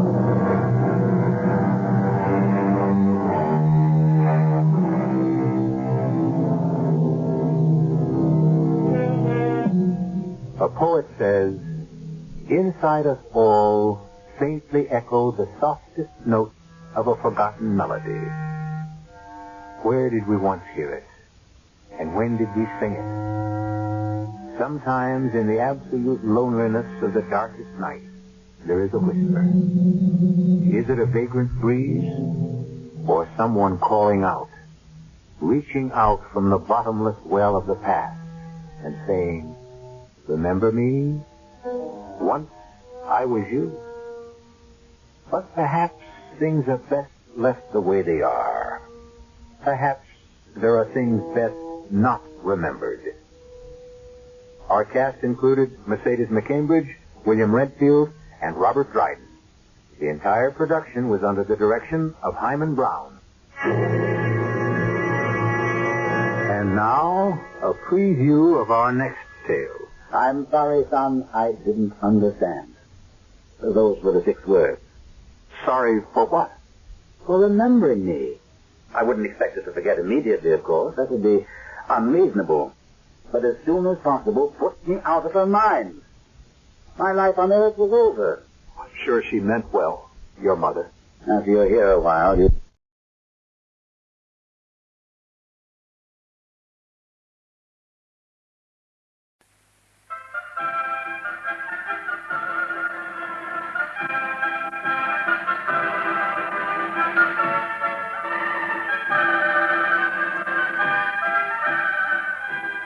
We present Howard Marion Crawford, Roger Delgado, and Margaret Whiting in Poison for the King by Victorien Sardou. Translated and adapted for broadcasting by Norman Ginsbury and Jacques Sarch.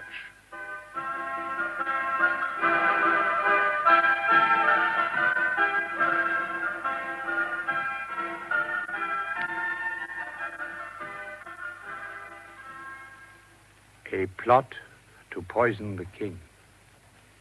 And it fell to me, Honoré Griffard, of all people, to stumble on it when I came to Paris a fugitive in the year 1680. The splendors of the court in Versailles were the wonder of all Europe. But in the background, there were sinister forces. If King Louis XIV himself yielded to no one in his worship of God, there were members of his court who yielded to no one in their worship of the devil. Even one of his mistresses turned to the black arts when her fortunes were on the wane. Although I was not in favor with the authorities, I decided, come what might, to enter the lion's den. And I called on Monsieur de la Reynie, Minister of Police, at his offices in the Châtelet. Sardou! Monsieur? The reports of the night watch, please. Here, monsieur. Read them. There's quite a lot, monsieur, but this is the most interesting. What is it? A letter from the confessor-in-chief of Notre Dame. He says that the fathers confessor in Paris are horrified by the number of women who confess that they have administered drugs or potions to their husbands. Well? The husbands all died, monsieur. What is even more serious, the Church of St. Paul has sent us another letter referring to a plot to poison the king. What, another one? Yes, by the friends of Monsieur Fouquet. They've given up all hope of getting a pardon for Monsieur Fouquet while the king is alive. No other clues? None. Excuse me, monsieur. Yeah, what is it? There's a gentleman to see you. All right, Sargo, you can go. Now, who wants to see me? Monsieur Griffard. Oh, let him see Monsieur Sargo. He insists on seeing the Minister for Police. He says Monsieur de la Reynie or no one. He says he has some very important information for you. What does he look like? Quite a good appearance, monsieur. Honest, I should say. Very well, send him in. Yes, monsieur. This way, if you please, Monsieur Griffard. Yes. Thank you for seeing me, monsieur. I haven't much time, monsieur. You say you've some important information for me. Highly interesting information, monsieur. Excuse me, but may I know a little more of whom I'm speaking to? My name is Griffin. I'm an abbé, too, but I'm not in holy orders. I see. Well, I inherited a large estate. I led such a riotous life that I went through my fortune in 5 years, and then I became a pamphleteer. I wrote articles for the Mercure Galant. Yes. But what about this important information? I'm just coming to that. On the 26th of June, 1678, I was living in the Rue Saint-Louis-en-Lille. I went out for a walk. When I came back, I found my home full of police. Monsieur Sardou was in charge of them. They searched my furniture, took away all my papers, and brought me here. Unfortunately, I was not interrogated by you, monsieur. I was confronted with a paper on which I'd made comments for my own amusement on the court and some of its personalities. Within 24 hours, I was sent to Toulon on the orders of the Marquis de Louvois and condemned to serve in the galleys for 5 years. The galleys? I have come here, monsieur, straight from the galleys. You were given a pardon? Oh, no, I escaped. You escaped? If you were chained naked to a seat day and night, frozen with cold, roasted in the sun, fed on black bread and rancid oil, well, you'd have escaped, too, if you'd been given the chance. I dare say, but I'm afraid it's my duty to send you back. Without a hearing? I'd like to find out more about this. Monsieur? Tell Monsieur Sardou to bring me the file on the Abbé Griffin. Yes, monsieur. How did you manage to escape? We ran aground on the rocks off the island of Saint-Honorat near Antibes. Some of us managed to jump into a boat belonging to the monks there. We reached the mainland, and I made for Nice with another prisoner. He was killed on the way by some peasants who were giving chase. I see. Here is the file, monsieur. Thank you, Sardou. Now, Honoré Griffin, pamphleteer. 5 years in the galleys for criminal libel. For libel? May I know who accused me? I've never been told. You hear, Sardou? You accused yourself, Monsieur l'Abbé. I? This letter is yours, isn't it? Yes, I wrote that to my sister.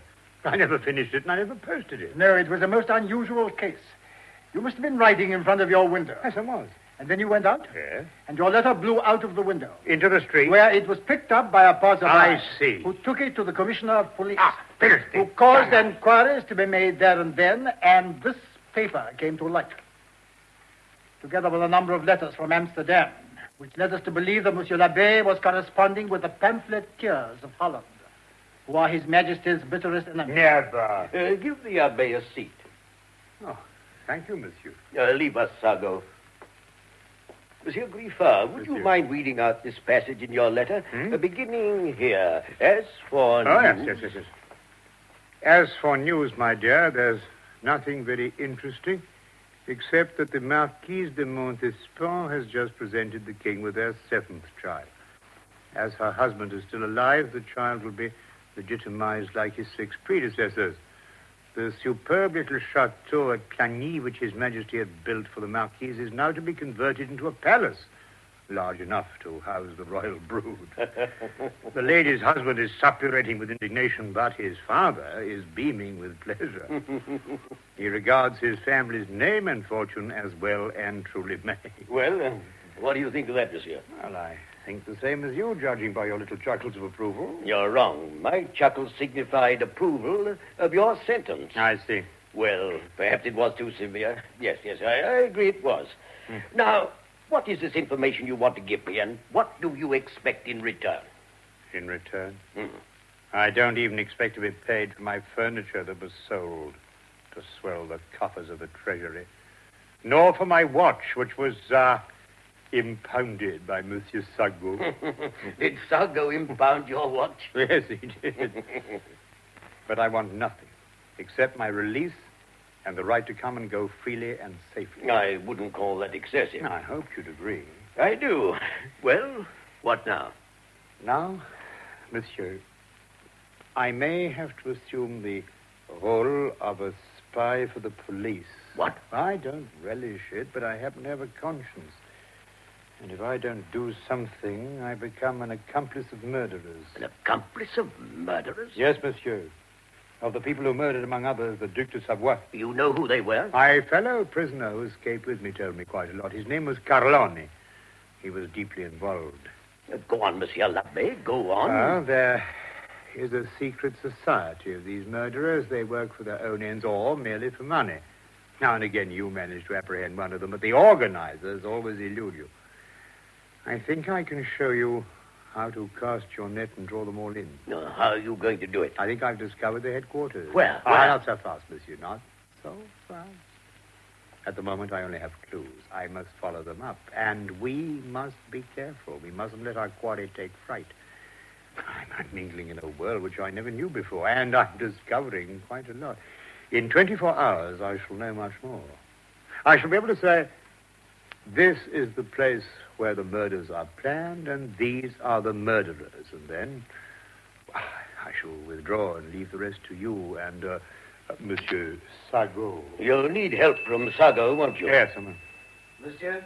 Tell Monsieur Sardou I want him. Yes, monsieur. Have you heard anything about this society and the king? No. I've been warned that Monsieur Fouquet's friends are planning to murder him.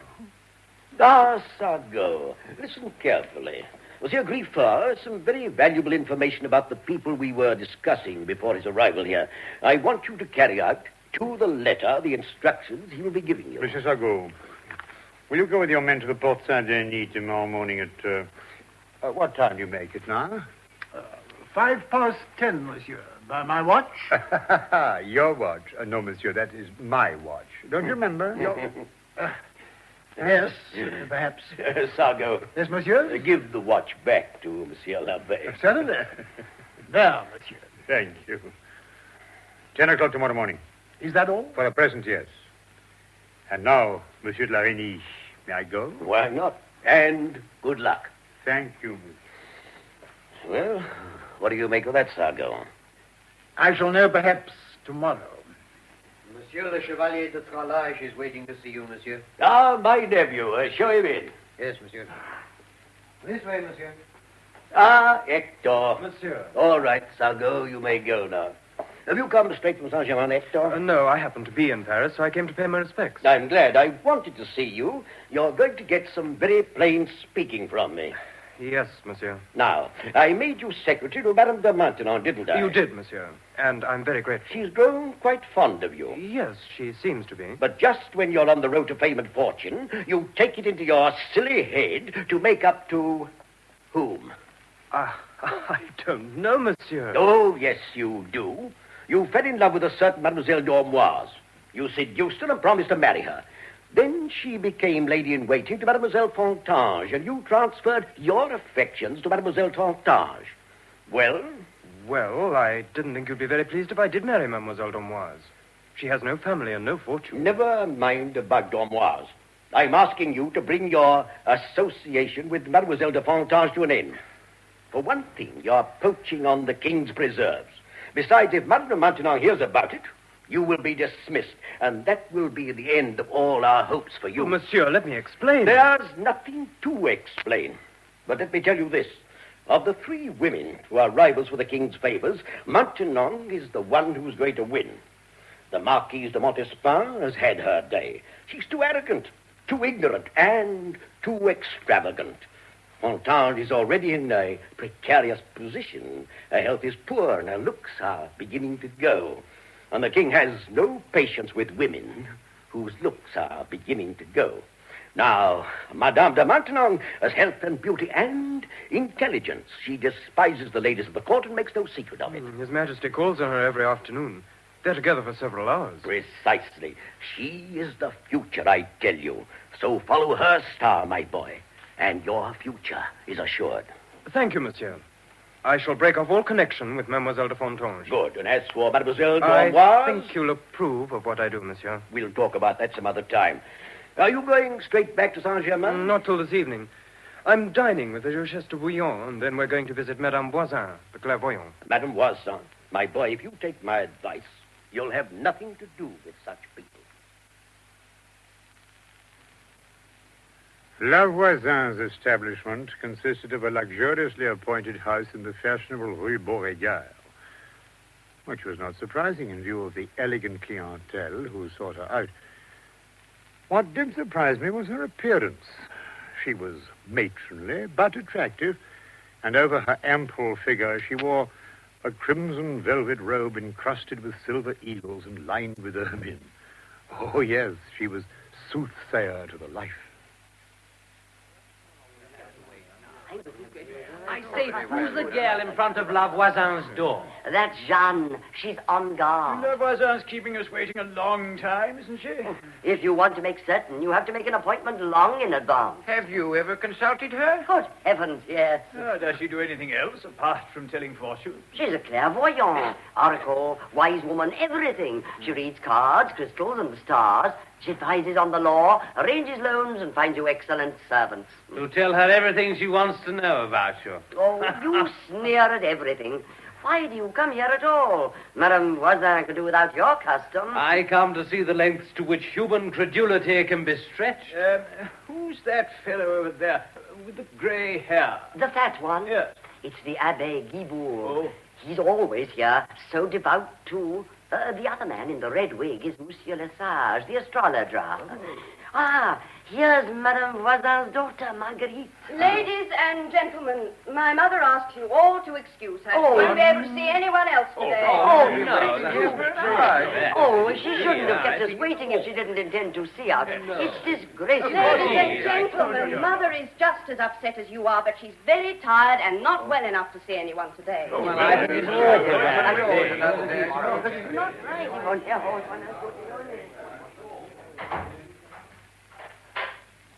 Draw the curtain, Jean. Yes, mademoiselle. You can come in now, Mother. Have you got rid of them, Marguerite? Every single one. Oh, thank heaven. They're grumbling. Oh, let them. If I didn't make them wait, they'd never come back. Now, help me get this tiara off. Oh, heavier than the king's crown. Oh, bring me some of that wine, Jeanne. I deserve it. Yes, madame. Oh, look, Mother, here's a list of the people who've been and gone. Oh. The Count came, did he? Yes, he's coming back tomorrow. Oh, he expects too much. Not only would he like his brother to die in his sleep, but his sister-in-law to fall in love with him. Your wine, madame? Oh, thank you. Oh, what's this? A man from Toulouse? Yes, he wouldn't give his name, but he wants a potion for his wife's lover. Oh, he does he? What did Madame de Pouillallon want? Well, she only came to say that it worked. Her husband? Yes. Oh, there's the bell. Peep through the spy hole. Oh, it's a friend, Mademoiselle Desouliers. Oh, show her in. Are you alone? Yes. Keep a watch on all the doors, Jean. Yes, madame. Well, Mademoiselle Desouliers, did the Marquise de Montespan send you? Better than that. She's on her way here now. I came on in advance to warn you. She had a violent quarrel with the king about La Fontange yesterday. Quarrel? Yes, that's why she's coming here. She needs your help. Oh, well, I've helped her before, and I'll do it again. By the way, on my way here, I passed someone else who was coming to see you. A woman. Warn Jeanne. Jeanne? Yes, madame? Listen to this. How shall we recognize her? She's wearing a pink silk cape with green embroidery. Did you hear that, Jeanne? Let her in and no one else. Very well, madame. Who is she? Mademoiselle d'Amboise, lady-in-waiting to La Fontange. Why is she coming to see me? You know the Chevalier Hector de Trollage? Oh, yes. He was in love with her. Then she entered the service of La Fontange, and her lover fell in love with her mistress. Oh, I see. You know nothing about this, of course. Of course. Well, why not make use of this girl to remove La Fontange once and for all? I had thought of that. But the Marquise de Montespan is no murderess. Elixirs, potions, drugs, yes. But poisons, no. Why consult the Marquis? You must induce Mademoiselle d'Amboise to confide in you. That's the first thing. Later... That must be the girl now. I better go. I'll go through the garden. Oh, very well. Au revoir. Jeanne, look through the peephole. It's a woman. Is she wearing a pink silk cape? Yes, trimmed with green. Oh, it's D'Amboise. Open the door. Madame, can I help you? I wanted to see Madame Voisin. I am Madame Voisin, but I never see people as late as this. Oh, forgive me. I'll come back But another time. still, as you are here... Oh, I'm most grateful, Madame. heard such wonderful things about you. Sit down, my child, and tell me what's the matter. Thank you. Something is troubling you. I can see that. Oh, yes, and it's more than I can bear. Let me read your hand. Here. Yes. You've had a great disappointment, a very great shock. Isn't that so? Yes. Yes. You want to know if there's any hope? Yes. Yes. Well, we shall see. The other hand, please. Here. Now, look at me. Straight into my eyes. Yes. Oh, my child, I can see your heart is breaking. Oh, the tears you have shed. There's a lover, yes. Someone at court. Oh, my poor child, what do I see? Yes, you've been good. Too good to him. Oh, tell me the truth, madame. Tell me. I must know. It's all over, isn't it? He's not in love with me anymore. Oh, wait. Not so fast. Let me look again.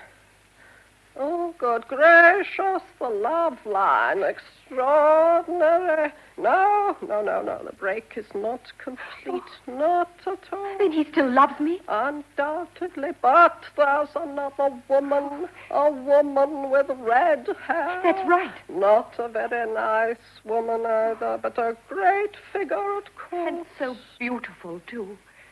Fated and admired so much. How can he hesitate between us? Every day he's drifting further away. Every day I love him more and more. I pretend not to notice anything. If I reproached him, he might turn against me altogether. And then, heaven alone knows what would happen to me. I'm so unhappy. So unhappy. Oh, but you mustn't give away like that. Everything will be all right again. Oh, do you think so? Oh, tell me, will he come back to me? Oh, wait a moment. Just a moment. I can't see clearly. What is it? Has he become her lover? No, he hasn't. Are you sure? I'm quite sure. I'd have known if he had. How would you have known?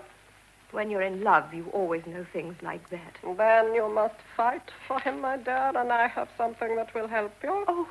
It will take him away from her and bring him back to you more loving than ever. Oh, tell me, madame, what? Tell me quickly. It's a potion. A potion? Yes, a love potion. You must mix it with something she drinks. But supposing it harmed her? It won't. It's a love potion. No, I can't do that. But... No, I wouldn't dare. I'd risk taking it myself, but I couldn't give it to her. But if... Give me something to take. But that wouldn't work on her. But then you must think of something else. This is the only way to control But it can't be her right. will. It's black magic. Oh, well, my dear, if you think that. Doctor, please let me explain. There is nothing more to I'd say. rather be patient and wait, even if I do suffer. Very well, then. Wait and suffer. Oh, forgive me. I've made you angry. I'd better go. What do I owe you? Nothing. Only if you'll come back. I shall never come back, madame. Goodbye. I'm sorry, madame can see no one. Nonsense, my good girl. We've come to see Oh, there's someone there I must avoid. Oh, he must have seen me coming here, madame. You can go out through the garden. Thank you, madame. Thank you. Mademoiselle, the Duchesse de Bouillon and I have come to consult you. Will you please open the door? Monsieur, I am very flattered, but I'm much too tired. I must ask you to excuse me. Madame, I have reason to believe Mademoiselle Domoise has been here. I don't know. She didn't give her name. It was Domoise. I saw her through the grill. And so did I. You must excuse me, madame. I have nothing more to say. So that's the Chevalier Hector de Tralage, is it? Impetuous young fool. Let him find out for himself where the girl is. Oh, dear. No rest at all. Yes? May I see Madame Voisin? No, Madame Voisin won't see anyone else today. Madame Voisin will be more than willing to see me when she hears my news. Monsieur... I've come to see her about a legacy. A legacy? Oh, well, come in. Come in. Ah, so this is the witch's parlor. And are you Madame Voisin? I am. Did you say something about a legacy, monsieur? I did. Ah, an abbé. Has everyone gone, Marguerite? Yes, Mama. Well, then leave us, please. Sit down, do. I prefer to stand. No. About the legacy. Whose is it? Madame, you know as well as I do. But I don't, monsieur. What a clairvoyant who can read the stars, or a crystal or a palm with unfailing accuracy. That's different. Here's my hand. Read it and tell me who I am, where I come from, and what my business is. Certainly not. As far as my own affairs are concerned, I'm powerless. In other words, my dear Madame Clairvoyant, you're a fraud. But a very nice fraud. Nice and plump and decent. Carlone told me all about you. Carlone? Yes, it's Carlone's legacy I'm talking about. Is he dead? He died in my arms. In prison? No, in a meadow, as a matter of fact. He had escaped with me. And you were... Comrades in chains. You were you? Well, tell me, what did he leave me? The casket. The casket? Yes, the one in your garden behind the seat. So you know. Yes. I inherited it with you. Don't I get it all? Greedy, aren't you? You say you share it with me, but what's in it? I have forgotten. Well, then, let's refresh your memory. 1,000 ducats, golden ducats.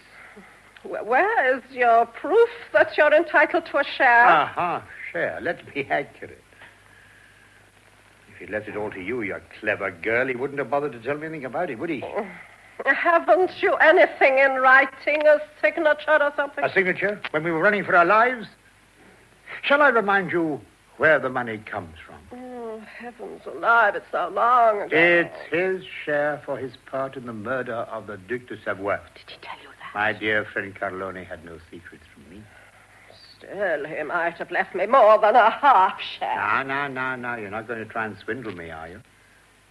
You seem to be doing quite well, judging by this room. Quite well, but not well enough. Oh, well enough for a woman who lives by her wits. Oh, you can say what you like. I sell talismans, feed beauty secrets, and remedies for every sort of ailment. Do you cure the ailments or bring them on? I satisfy my patients, especially the women. For example? Oh, I never divulge names. It's unprofessional. But if you could only see them or hear the things they are. What kind of thing? Oh, how to inherit as quickly as possible from Mama or Papa, how to win at cards, how not to grow old, and how to rid themselves of their husbands so as to marry their lovers. Aren't you afraid? Of what? Police? I don't give a fig for the police. Too many prominent people are involved for the police to make trouble.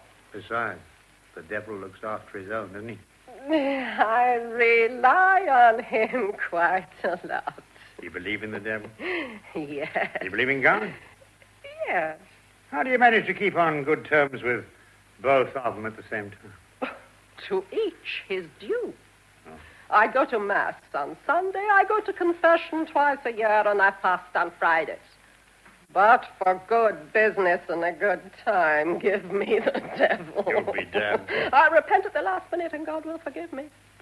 Oh, here I am chattering on about myself. What about you? Why were you in prison? Oh, forging. Money. Oh, waste of time, more trouble than profit. I've given that up. I'm preparing something on a big scale now. What? Well, will you keep it to yourself? Yes? You swear? I swear. It's the murder of the king. What? You too? Too? What do you mean? Has someone else told you about it? Told me about it? I've been asked to do it. Well paid, too. Very well paid. I could retire on what they're going to pay me. I wonder if we're employed by the same people. Who are your people? Friends of Monsieur Fouquet. Mine, too. Uh-huh. Do you see them often? Every day since my escape. The rats. They really suggested. Yes. They approached me first. They must have thought you were taking too long about it. Oh, it's not so easy to poison off a king. No. Every mouthful of his food, every sip of his wine is tasted before it gets to his lips. Mm-hmm. And his plate and cutlery are kept locked up in a coffer. Yeah, but, he might stop for a drink when he's out hunting. Oh, even then an accomplice is necessary. I have one already. Who? Why should I tell you and run the risk of Why don't we do this together. And what would your contribution be? I'll supply the poison. You? Some cheap stuff from the apothecary which has to be administered about 10 times before it starts doing its work. Well, what would you use? I have the only poison worth using. What's that? The poison of the Borgias. That? Well, you can suggest something else if you like. No, I don't think we could improve on that. Uh-huh. It would be very pleasant if we could work together. Would it? Yes. I'm rich, you know. Mm-hmm. And what with the money I've put aside, the money we'll get from this affair, and the money in the coffer, which I haven't allowed to rot in the earth, I'll be able to buy a sweet little place in the country, and we can grow cabbages together. Just you and I, my tubby, chubby Abbe. Well, and all because I like you so much. You simply no idea how much I like you. Well... Yeah, it sounds a very good idea. You agree? Give me time. It's settled. To begin with, you're going to dine with me. Not tonight, my dear. When I'm seeing Fouquet's friends, we've lots to talk about. Then come back after dinner and spend the night with me. It'll take us all night to prepare that Borgia poison. Tomorrow night, if the invitation still holds? It always holds. To dinner tomorrow, then. Tomorrow. Wonderful. Oh, it's quite remarkable the way I've taken to you. I've never taken to anyone else so quick. What's that? Oh, no, it's all right. They're friends. You must meet them. Marguerite, come in. Abbe Guibourg, come in, all of you. What's the matter? This is the Abbe Guibourg, my daughter Marguerite, my maid Jeanne. This is the Abbe Griffard, who has just brought us the sad news about Carlone. What about Carlone? He's dead. Dead? Our poor friend. Marguerite, isn't Lesage here? He left some time ago. Without telling us. Oh, the fool, I needed him. Don't open, not yet. Put up the shutters. No, don't go, Monsieur Griffard. Wait in there, all of you, in the other room. Someone very important has called. She doesn't want to be seen. She's wearing a mask. Who is she? Oh, she's someone from the court. She used to be all-powerful, but now she has a couple of rivals. But who is she? Go in there with Guibourg. You can kill time playing cards. He's an expert. Don't sit, we'll play chess. Give them something to drink, Jean. Yes, madame. No, I never drink between meals. Thank you. Join them, Jean. Yes, madame. Who is that man, Mother? Griffard? An adventurer, my dear. I'm entertaining him for my own purposes. He's trying to rob me of my part in the king's murder, but I can work faster than he can by dawn tomorrow. See who that is ringing. It's Mademoiselle Desiree. Oh, very well. Open the door. The Marquise is here. I've sent everyone away. Dormoise has been here. Well? Oh, stupid little thing. Waste of time seeing her. Well, never mind. I'll show the Marquise in. Will you come in now, madame? I'll leave you here with Madame Voisin and come back in an hour.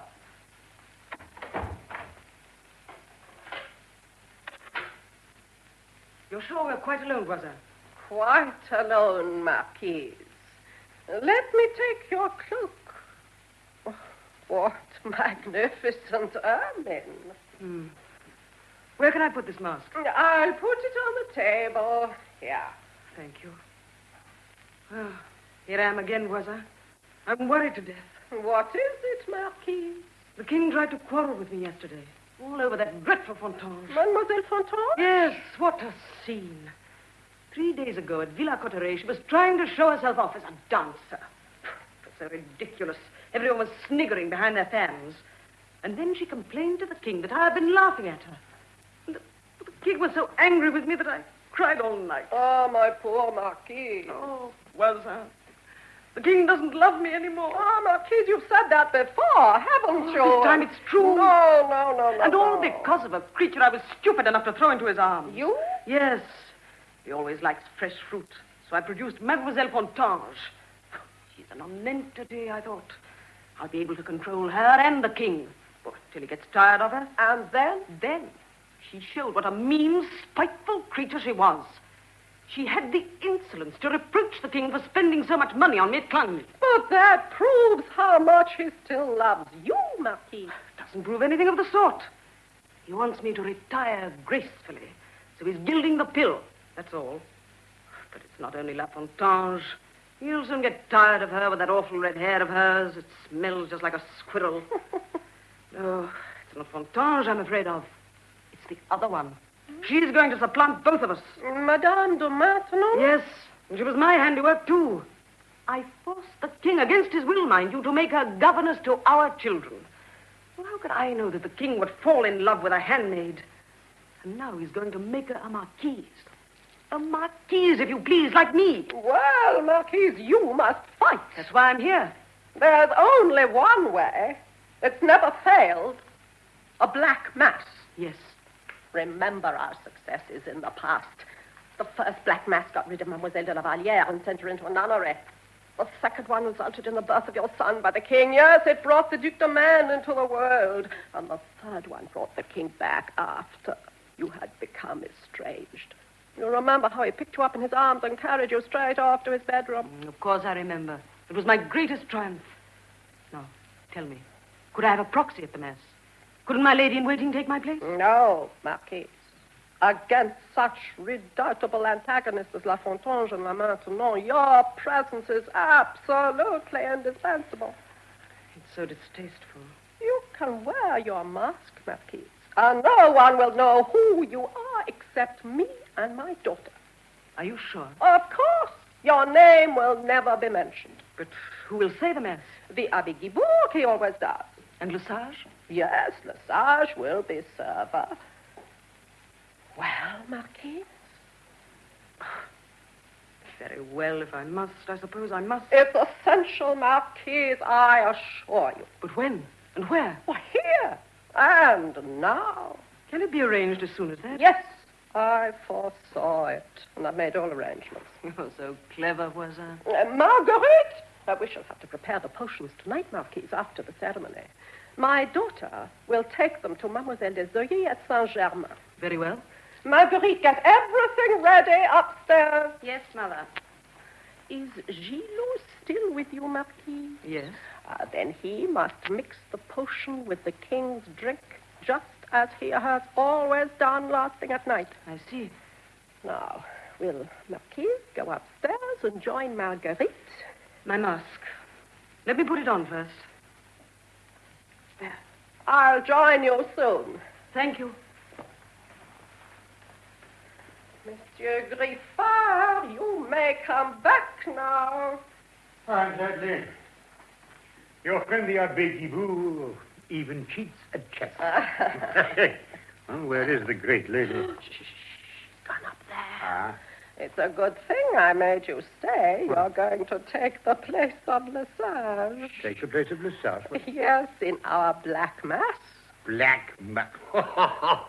Do people still practice that sort of thing? Obviously. And what part do I play? You come in with a black candle and stand behind the masked lady, that is all. Masked lady? Yes, she'll be lying down.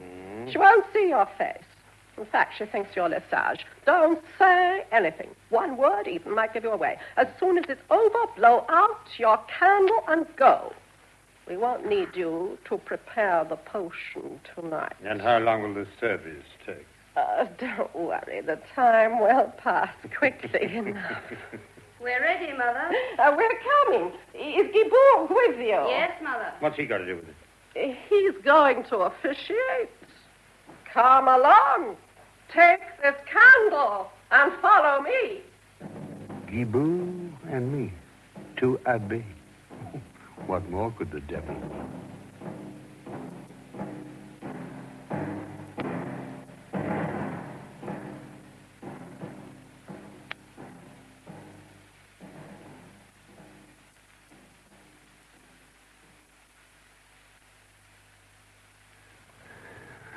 The events of the night sickened me. And I was glad that Monsieur de la Reynie had suggested that I should go to the Grotto of Thetis at Versailles the following evening.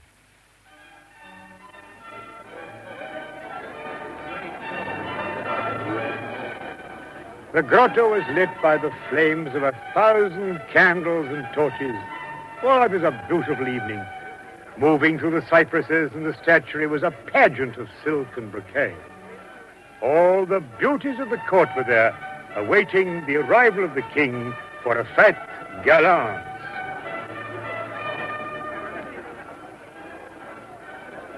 Isn't the grotto pretty by candlelight, Monsieur de Louvois? Ah, Marquise, I'm delighted to see you. We heard you went very well. Oh, I had migraine yesterday, but I'm feeling very well now. I hear that Mademoiselle de Fontange is still quite ill. Oh, she can hardly walk, Monsieur Colbert. Oh. Poor thing. She really should keep to her bed. Good evening, Monsieur Griffard. Ah, good evening, Monsieur de la Reynie. I've been looking for you. I've been looking for you. Sardou told me you wanted me to meet you here. My congratulations. You've worked miracles. You've heard the news? About the arrest of La Voisin? Yes. And the Black Mass last night? Yes. They scarcely had time to get rid of the evidence. All because a certain lady at court wanted to remove her rivals. Well, that was all I managed to glean from La Voisin. You didn't recognize the lady? No. She wore her mask the whole time. The chances are she's probably no more than half a dozen steps away from you now. Aye. She didn't see you, did she? No, monsieur. I was standing behind her, holding a lighted candle, when she suddenly got up and a drop of candle grease fell onto her shoulder. I blew out my candle and made for the door while the others were crowding round her. She wouldn't know you then? No more than I'd know her. Would you recognize her voice? She only spoke 3 words the whole time. When the candle grease fell on her, she cried out, "You clumsy fool." All I can tell you is that she's medium height, good figure, well covered, no longer young, fair hair. La Voisin knows who she is. No doubt. As far as I'm concerned, Monsieur de la Reynie, my task is finished now. I've put you on the track of the conspirators. Sardou knows their names now. He knows they were inspired by Fouquet and that they were aiming to kill the king with the help of Voisin. So now, monsieur, I would like to withdraw from the whole affair. It's for you to finish it. You can't go yet, monsieur. I may need you. Still? For a short while, anyway. And we must get back to work. Is the news still secret? No, the more you talk about it, the better. All right, then. De Visée of the Mercure Galants. He's over there. I'll start with him, then it'll soon be all over the town. Good.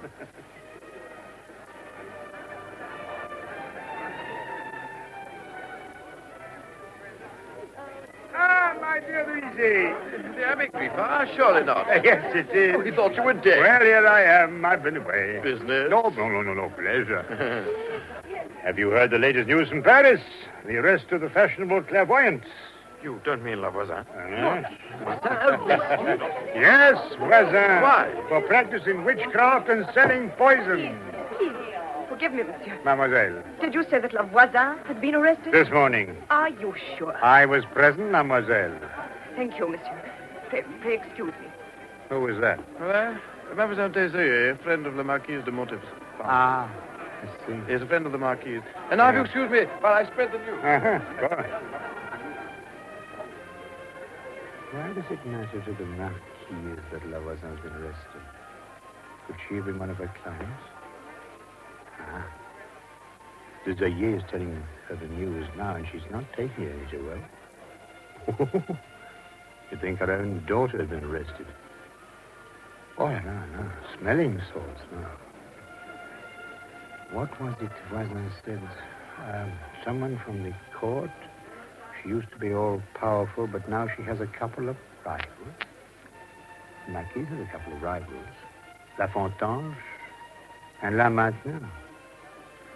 And the potion for the king. I wonder.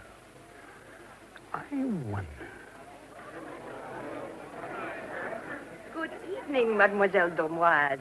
Good evening, Mademoiselle Desiree. Hot, isn't it? Yes, it is, isn't it? I'm getting some orange juice for the Marquise. I'm getting some iced milk for Mademoiselle de Fontange. Mademoiselle de Fontange is looking quite pretty in this light. She's beautiful in any light. She's not very well, unfortunately. Every happiness has its price. Excuse me, mademoiselle. I must go back to the Marquise. And I to Mademoiselle de Fontange. Now, you, waiter. Monsieur? Get me an orange juice, will you? Yes, monsieur. That woman with the black mask. Medium height, good figure, well covered, no longer young, fair hair. And certainly a good description of the Marquise de Montespan. Oh, we'll hear her speak. That might tell me something. Your orange juice, monsieur. Oh, thank you. Waiter, I want you to do something for me. What, monsieur? I want you to trip against the back of that woman's chair. That woman over there. See? What?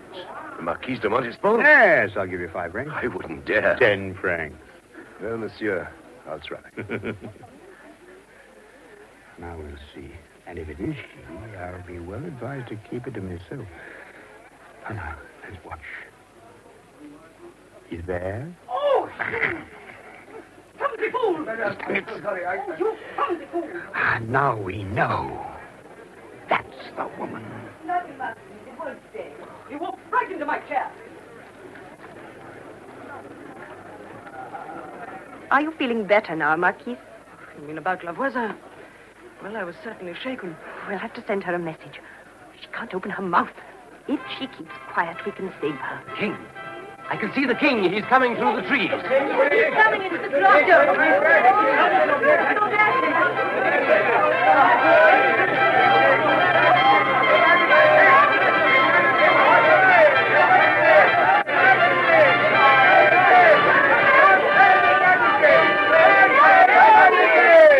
Good evening, mesdames. Good evening, messieurs. Your Majesty. Good evening, Marquise. Your Majesty. Too much perfume, Marquise. Much too much. Your Majesty. I shall change it for the jasmine with which Madame de Maintenon overpowers the court. Your Majesty has never been known to complain about that. That happens to smell very sweet in my nostrils. Mesdames, messieurs, pray do not let me interrupt your pleasures. Mademoiselle Demoise. Oh, Henriette. Yes, Hector? I must talk to you. Very well. Speak very quietly. We mustn't draw attention to ourselves. I saw you leaving Lavoisier's house yesterday, didn't I? Yes. You avoided me, didn't you? I didn't want you to see me there. Why not? I was ashamed of my reason for going to see her. What was the reason? Tell me, Henriette. You know perfectly well. You went to consult her? Yes. Did you expect any serious revelations from her? When a person is in despair, she'll cling to anyone who can give her hope. You went to that adventuress when you should have come to me. To you? I think I'd have been more of a comfort to you than that woman.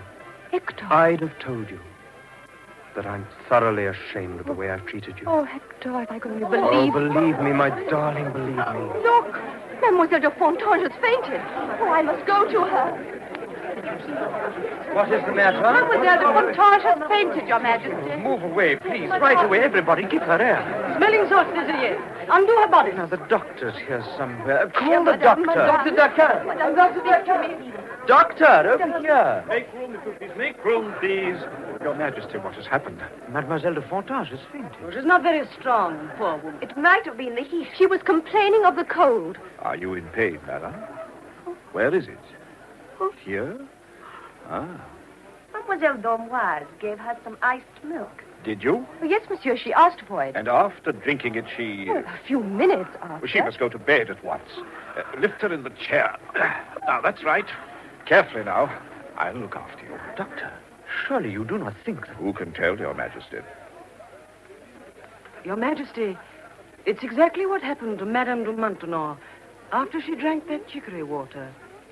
Just a minute, Mademoiselle d'Ormoise. Yes, Your Majesty. Where did you get that iced milk? At the buffet, Your Majesty. It never left your hands? No. Where is it?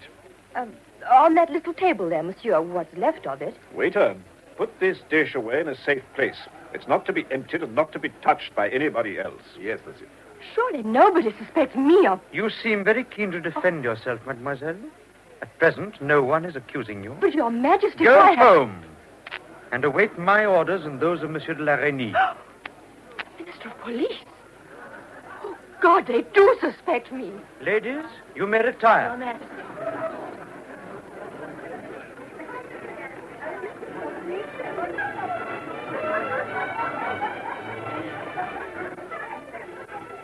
Well, Monsieur Griffard, did that incident suggest anything to you? Only, Monsieur Larigny, that a person who is sick shouldn't drink iced milk. Nothing else? Nothing. Has it occurred to you that the unknown lady of last night might be... Mademoiselle Dormoise? No, monsieur, it certainly wasn't Mademoiselle Dormoise. It's not her voice, nor her figure, nor her age, nor her coloring, nor anything else. I have very good reason for thinking that Mademoiselle Dormoise is not over fond of her mistress. Well, I know nothing about that, but I do know that the woman at Voisin's Black Mass was not Mademoiselle Dormoise. No, we'll soon know. I'll keep you informed. Au revoir, monsieur. Au revoir. Forgive me, Monsieur l'Abbé. I'm afraid you're going to think me extremely inquisitive. Oh, Madame la Marquise, no. Put it down to my feminine curiosity. I heard you mention the clairvoyante Voisin. Isn't that her name? Yes, Marquise, it is. And I thought I heard you mention some ceremony or other at her home. Yes, Marquise, a black mass. Really, monsieur? Things like that can't go on now, can they? Marquise, they can and they do. You amaze me. Désiré, did you hear that? Yes, Marquise, I did. Astonishing, quite astonishing. But how do you know, monsieur? Oh, a friend of mine was present. Last night, as a matter of fact, at La Voisin's. Your friend was joking, surely. Why should he, Marquise? I wondered if he was one of the 2 priests who officiated. Did I say there were 2 priests? Everybody knows there are always 2 priests. Yes, of course, Marquise. But the Abbé Le Sarge, the usual server, didn't happen to be there, and La Voisin had to replace him at the last moment by my friend. Was it your friend? Who held the candle in place of Le Sarge, yes, it was. Oh. It's a breach of confidence, but after all, a witness is a witness. La Voisin is a rogue. And as for your friend... You must remember, Marquise, that he didn't expect to see what he saw. Nor would I dare give you the details. Once he was there, he had to stay there. Besides, he was fascinated. There's no other word for it. Does he know who the woman was? The heroine of the adventure? He hasn't told me. She was masked, I suppose? Masked? He couldn't have seen her face. No, he didn't see her face. So he doesn't even know who she is? Well, he thinks he recognized her. Oh? A few minutes ago. Yeah, in this very place. How did he do that? Oh, her height, general appearance, beautiful fair hair. Most of the women here tonight had fair hair. That's true. But there was her voice, rather proud and imperious, very distinctive. Even though she took good care not to open her mouth. How could you have recognized her voice if she didn't open her mouth? Oh, she spoke 3 words, but they were enough. Is that all? No, there's something else. The devil, it seems, is accustomed to mark the flesh of his devotees. Well, he didn't forget this time. My friend was so worried and his hand was trembling so much that he inadvertently allowed a drop of hot candle grease to fall on the lady's shoulder, and the lady has had to hide the burn under a beauty patch. Dozens of women were wearing beauty patches here tonight. And if your friend had no better evidence against her, I suggest... Against her, Marquise? What are you saying? He has no intention of causing a scandal. You mean that? Ah, there's a solution. Is there? Well, he's prepared to hold his tongue if his silence is paid for. Quite so. I thought that was coming. And what does your friend want as the price of his silence? Nothing for himself. Nothing. No money? No preferment? Nothing. I don't understand. My friend only wanted to satisfy himself about the lady in question so as to testify, if necessary, in favor of another lady. Who is the other lady? Mademoiselle Dormoise. She's suspected quite wrongly of having tried to poison Mademoiselle de Fontaine. Wrongly? How do you know that? I do know, madame. But the suspicion against her is strengthened because Monsieur de la Reynie thinks that Mademoiselle Dormoise was the woman at the Black Mass. Really? What an extraordinary thing. It's quite likely that La Voisin may be prevailed upon to suppress the truth and confirm Monsieur de la Reynie's suspicions. If that were to happen, the poor girl would be lost. Unless?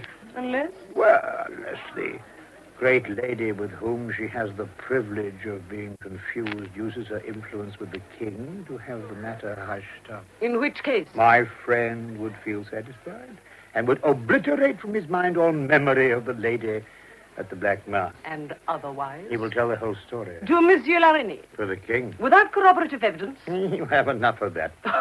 The burn, perhaps. Does the fool think the king will believe him? A fool does. Well, then, you'd better tell him that if he doesn't wish to be burned alive or drawn and quartered as the accomplice of Voisin, He'd better lie very low and hold his tongue. Good night, Monsieur l'Abbé.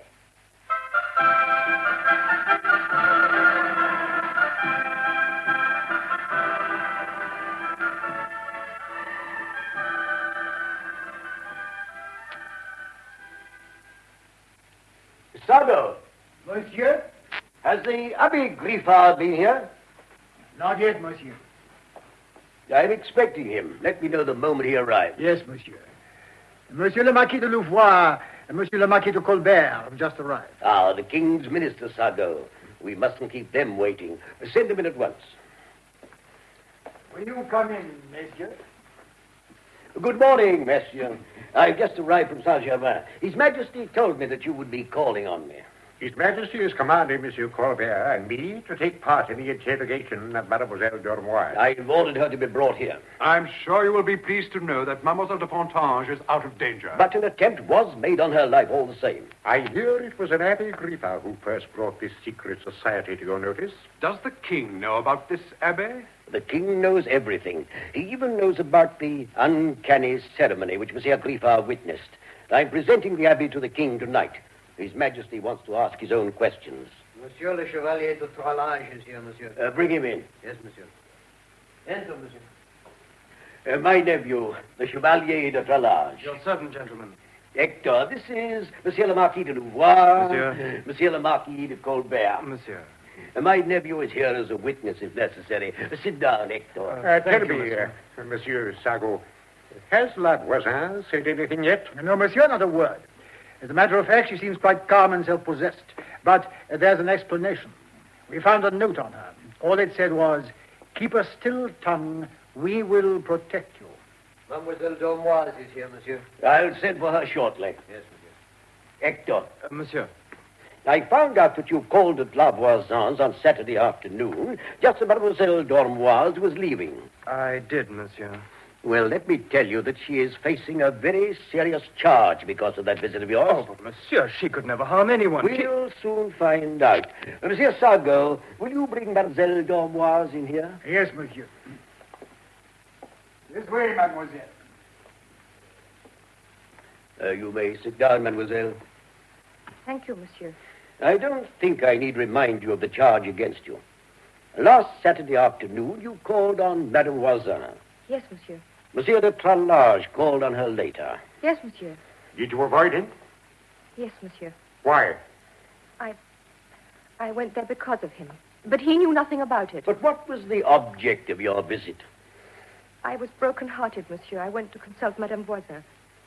I wanted to know if I had lost my lover forever. He was in love with another woman. I thought so, monsieur. And quite naturally, you were jealous of her and full of hatred. Jealous, yes, monsieur. But I never hated her. You asked Madame Voisin for an elixir or potion. Oh, no, monsieur, no. She suggested giving me a potion for the other woman to drink, but I refused. Did you go back to Madame Voisin at 8 o'clock that evening? I, monsieur? Yes. No, I never went back. Where were you at 8 o'clock that evening? In the Church of Saint Roch. I went there to pray. Did you see anyone there you knew? Someone who could testify that you were there? Not that I know of, monsieur. So you've no proof that you were there, eh? You know what the Black Mass is? I know that it is something horrible in honor of the devil, but that is all I do know. We have reason to think you were present at Madame Voisin's, at this devil's mass. Me? And the Oh, no. poison you poured into Mademoiselle de Fontange's milk the next day was given you there. Oh, that's a lie, monsieur. Oh, and it's ridiculous, too. Mademoiselle de Fontange is a sick woman. If I had wanted to poison her, I could have done it when we were alone without arousing anyone's suspicions. It would have been madness for me to give her poisoned milk where everyone could see her and hear her cry out. You didn't expect it to work so quickly. Milk taken from the buffet would not be suspect like a potion given to her in Oh, bed. God, if you go on twisting everything like this, who wouldn't be found guilty? You deny that you went back to Madame Voisin's that evening? Of course I deny it. Sardou, bring in the witness. The witness outside. Mademoiselle? Mademoiselle Marie Desoyer, lady-in-waiting to Madame la Marquise de Montespan. Mademoiselle, please tell these gentlemen exactly what you told me about Mademoiselle d'Ormoise. Well, monsieur, on Saturday night I was doing some errands in Paris. getting on for 9 in the evening when I saw Mademoiselle d'Ormoise coming out of the Rue Beauregard. She's lying. She's lying. Mademoiselle Desiree, will you swear you saw her? I swear that the woman I saw was Mademoiselle d'Ormoise. And I swear she's lying. Why? What harm have I ever done you? Oh, what reason should I have for lying about you? Why don't you confess, Mademoiselle? I have nothing to confess. Don't make it necessary for us to take sterner measures with If you. you torture me, I'll say anything you want me to say, but it won't alter the fact that I am innocent. Enough. Sardou, take her to the Bastille. No, I won't go. Don't touch me. I'm innocent. I swear it before God I am innocent. Sardou, see that she's taken to the Bastille and come straight back here. No. Hector, have pity on me. Don't let them take me away. You know I could never try to kill anyone. Tell them, Hector. I can't. Oh. So you believe it, too.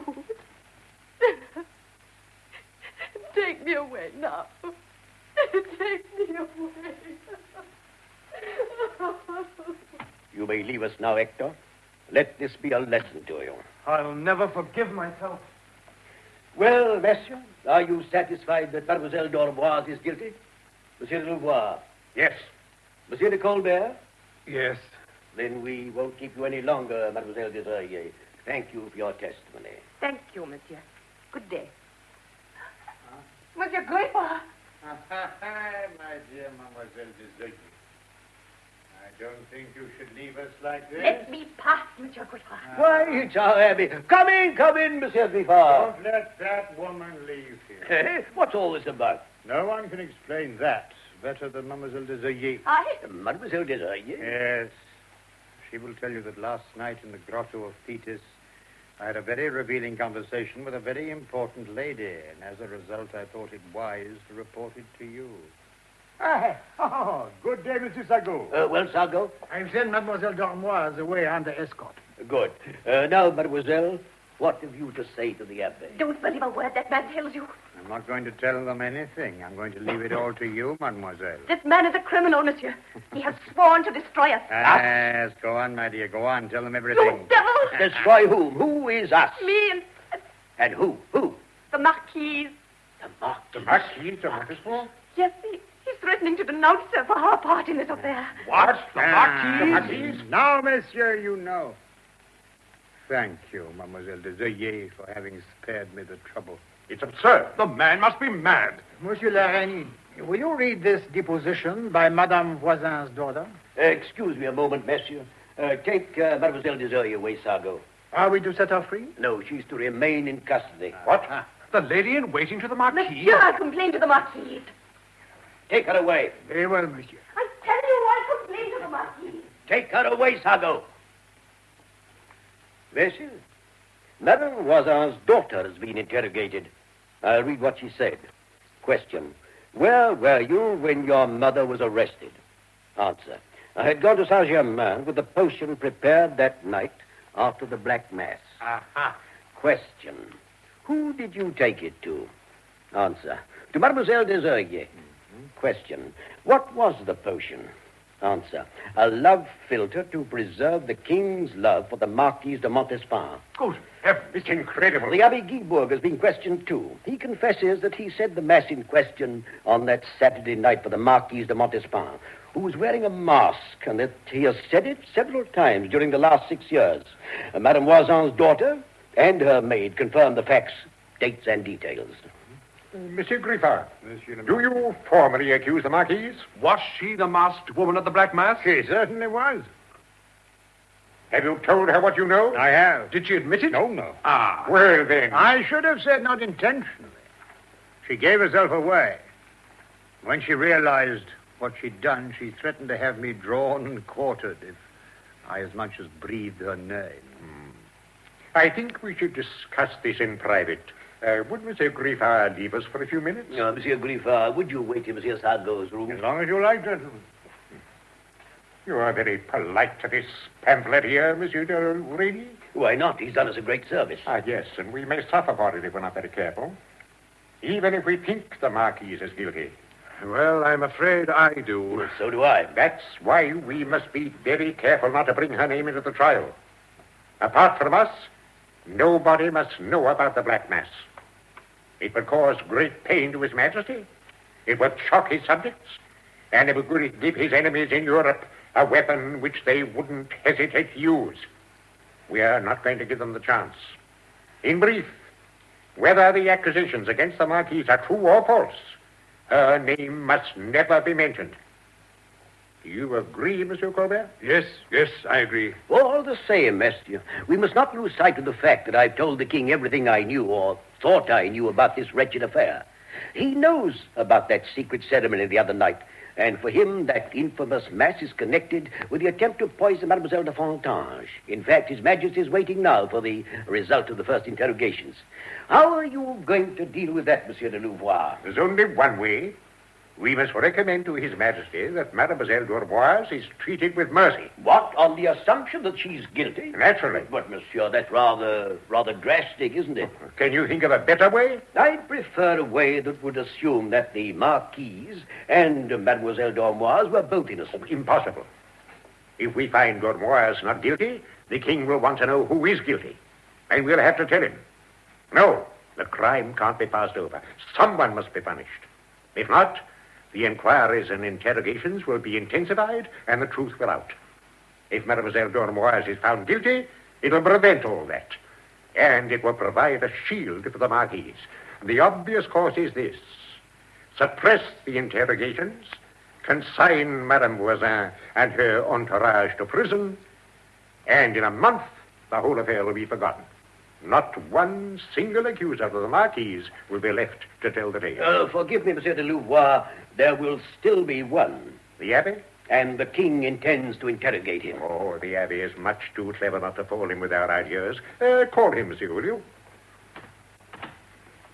Monsieur Griffard, come in now, will you?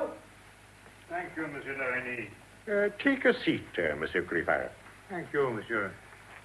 I would like you to know what we've been talking about, monsieur, and what conclusions we have come to.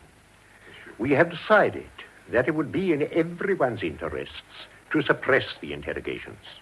His Majesty must be kept in ignorance of the role played in this affair by the Marquise de Montespan. Tonight, you will have the honor of being presented to His Majesty by Monsieur de la Reynie. His Majesty intends to question you about the things you witnessed.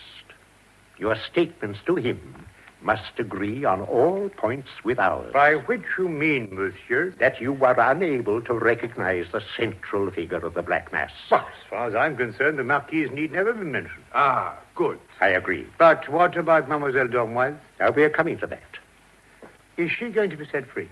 No, not exactly. No, we're afraid not. If we release Mademoiselle d'Orboise, it would be incriminating the Marquise. In other words, you're substituting Mademoiselle d'Orboise for the Marquise. We are substituting a very obscure person for a very famous one. We're not asking you to swear that the woman at the Black Mass was Mademoiselle d'Orboise. We're only asking you to tell His Majesty that you don't know who she was. So that my ignorance may be used against Mademoiselle d'Orboise. Oh, your scruples are praiseworthy but unnecessary. A lie is permissible when it's dictated by higher interests. Interests higher than justice and humanity? I know of none, Monsieur de Marquis. My dear Monsieur Giffard, a philosopher like you doesn't need to be reminded of the maxim of Marcus Aurelius. The general interest must supersede that of the individual. Provided it does not infringe on his life or liberty. You didn't finish the quotation, Monsieur de Colbert. You don't admit that the individual should be sacrificed for the general good. Only if the individual is willing, Monsieur de Louvois. Certainly not if it's imposed. Well, then it must be imposed. That, monsieur, I find absolutely repugnant. Possibly. But your bourgeois morality can't be taken into consideration. It cannot influence the king's ministers. It could if the ministers were honest men. Oh, come, monsieur. You're not so innocent that you don't know that decisions sometimes have to be made for reasons of state. Reasons of state? Oh, I know these reasons of state only too well. I'm thinking of nothing but the safety of an innocent person, Mademoiselle d'Orboise. Mademoiselle d'Orboise is in no danger. We'll send her to some pleasant convent in the country, and in 5 or 6 years' time, when the affair is forgotten, we shall provide her with a generous dowry and arrange a respectable marriage for her. Yes, and she will be in your debt and your power for the rest of your life. Your sarcasm is not very welcome, monsieur. No, sarcasm. I was only reading your thoughts. You seem so concerned for this woman, monsieur. You might be her lover. I saw her for the first time yesterday. I've never spoken to her in my life. Then why are you fighting for her like this? Because she's innocent and there's no one else to fight for her. So you're persisting in your refusal? Yes, I'm persisting. That's enough. We've been patient because the king seems to attach some importance to you. But not even that can excuse your audacity. I forbid you. You understand? I forbid you to tell the king one single thing that might prejudice him against the Marquis. You must allow me, monsieur, to take counsel with my own conscience. Damn your conscience. I'm giving you orders, and you'll obey them. And that's all there is to it. I obey no orders that I consider criminal. What did you say? I say it's criminal to incarcerate this wretched girl. So you intend to tell the king? The truth, and nothing but the truth, and His Majesty will act on it. And never will he have a finer opportunity deserving the name great. You will not say one word to him, monsieur. You'll excuse me. Not one single word. Because you won't even see him. Monsieur de la The Reine. king has ordered me to bring this man before him. I forbid it. But, monsieur, And I take full responsibility. The king will be grateful to me for having saved him from an interview with a dangerous rebel. Aye? And a lunatic who's escaped from the galleys. You take care, monsieur. Yeah? If you prevent me from seeing the king, you're preparing a case against yourself Are that you may threatening react me? on... the king will. Kick that man. Monsieur de Kick that man to the Bastille. Why? Because I'm defending myself. To the Bastille. Chain his hands and feet to the wall. Reasons of state. And if that doesn't keep him quiet, use the gag and the stick and put him on bread and water. And when am I to be put away? Later on, we'll decide whether to send him back to the galleys or leave him to moulder in the dungeons. You murderer. Those are my orders. And now, let us go, Monsieur Colbert. There's nothing more to discuss.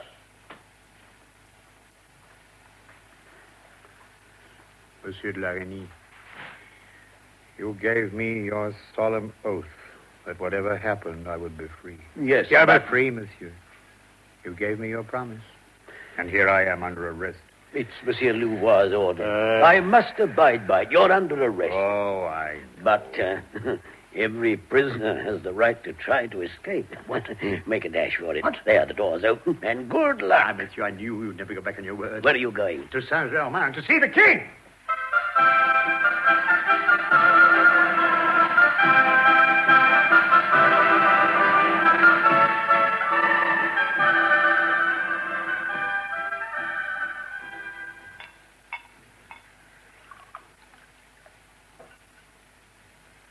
Are you sure you've mixed it properly, Gillot?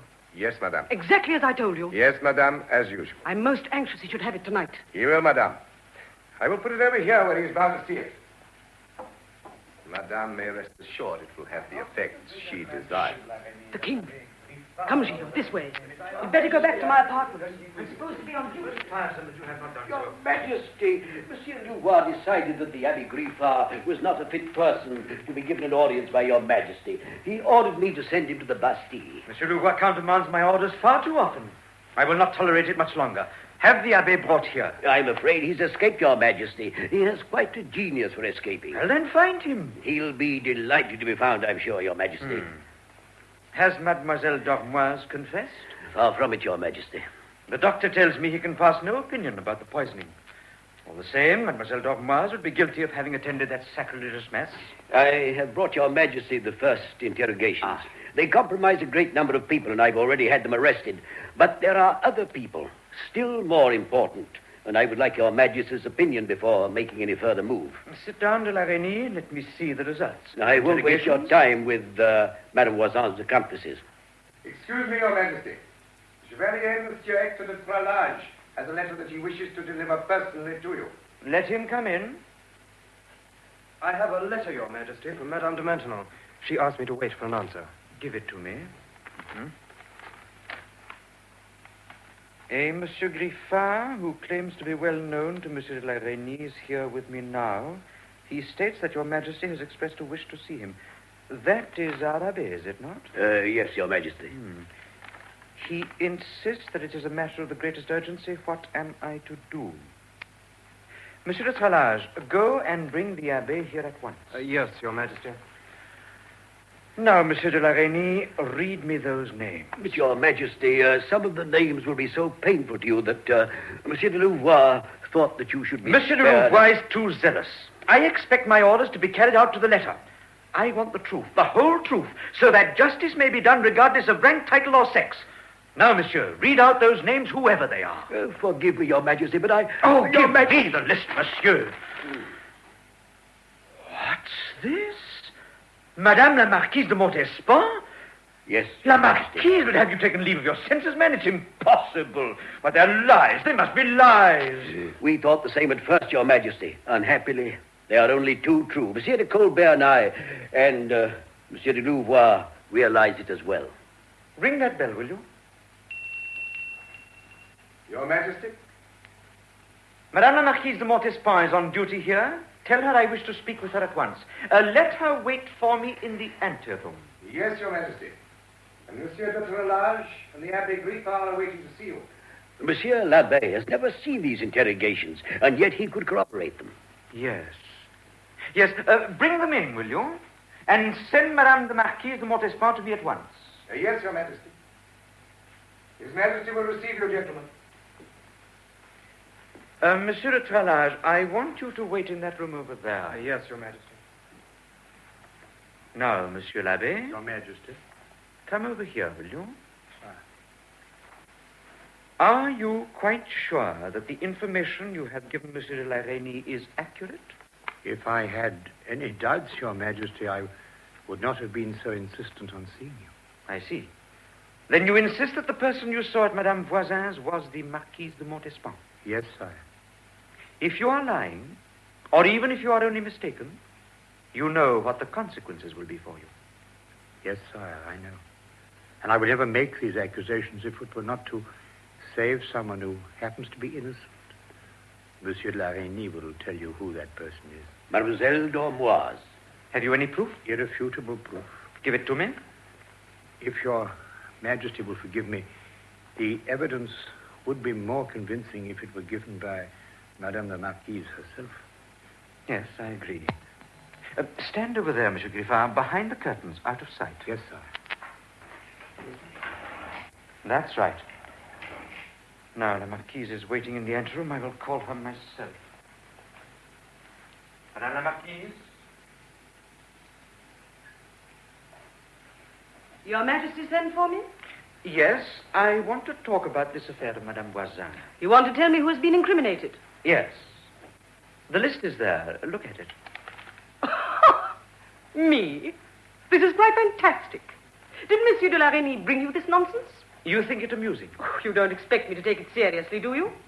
I've already had a visit from some mountebank of an abbé who tried to make me buy his silence. Was his name Griffard? Might have been, I really can't remember. And what did this mountebank say? Oh, quite a lot.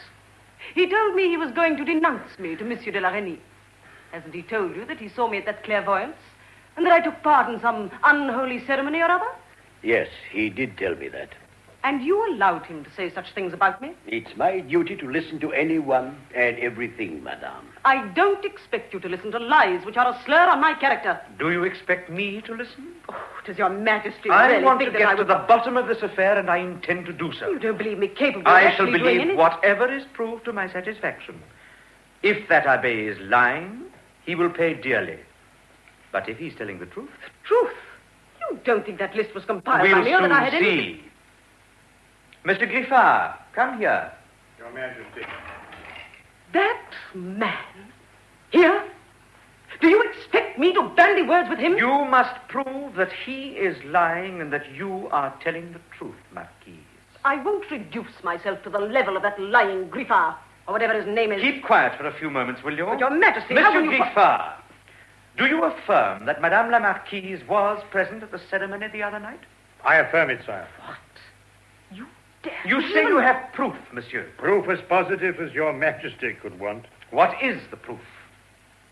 This morning, Your Majesty, Madame Voisin's daughter dispatched to Mademoiselle de Zeuillet a potion destined for the Marquise. What? The girl's confession is in your hands, Your Majesty. The potion was prepared that night after the Black Mass had been said. And how does that affect me? Continue, monsieur. It's the potion the Marquise has been using for years to ensure that Your Majesty's love for her will endure. He's lying. I tell you he's lying. But the Marquise didn't know.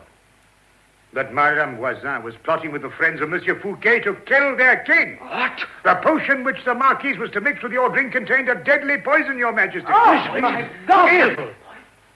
If, sire, Madame Voisin's daughter did not bring this potion to Mademoiselle de Zeuilly, if the Marquise is not the central figure of the Black Mass, if she did not have the potion mixed with your lemon drink, then all that I have affirmed is a lie and a calumny, and Your Majesty can drink that lemon juice without fear or hesitation.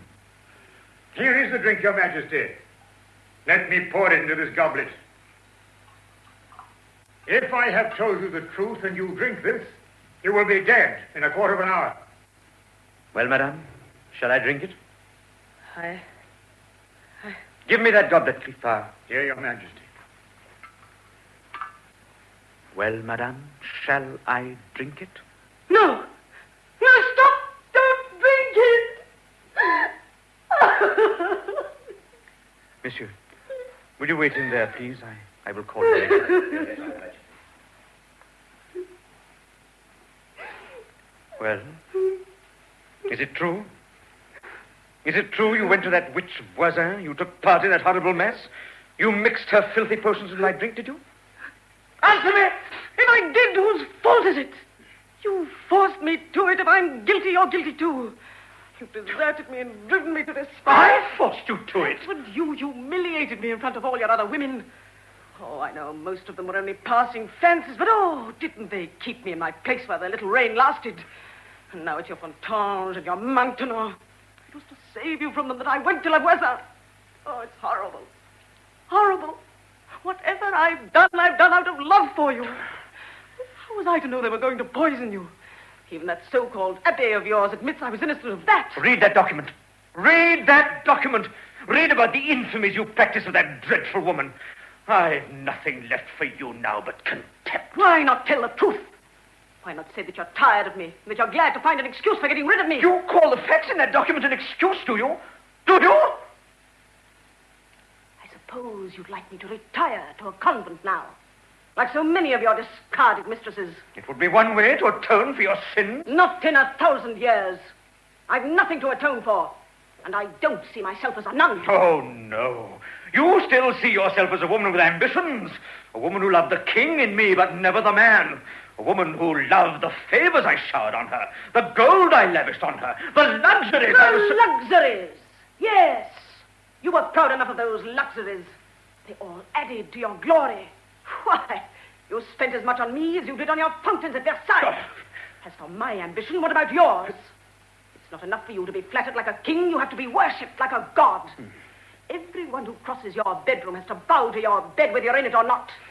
When we're in chapel, we're all expected to turn our eyes to you rather than the altar. Well, no one can say your God has been unkind to you, can they? What?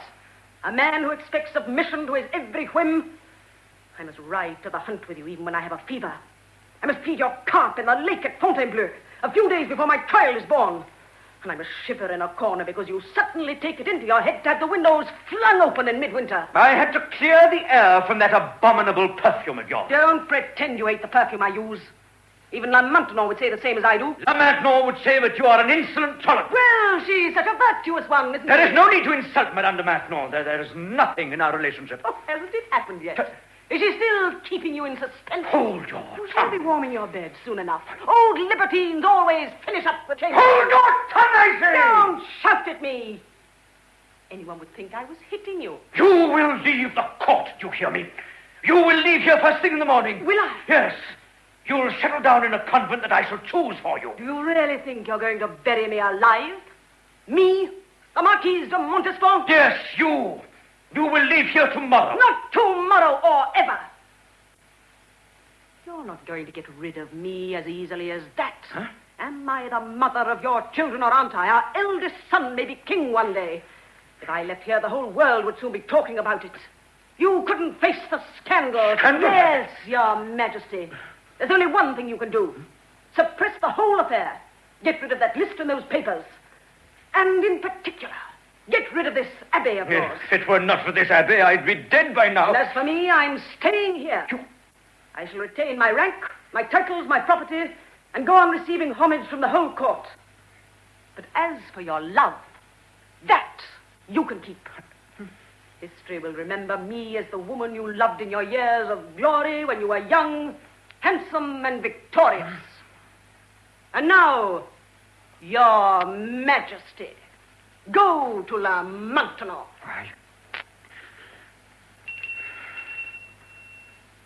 Thank you for your advice.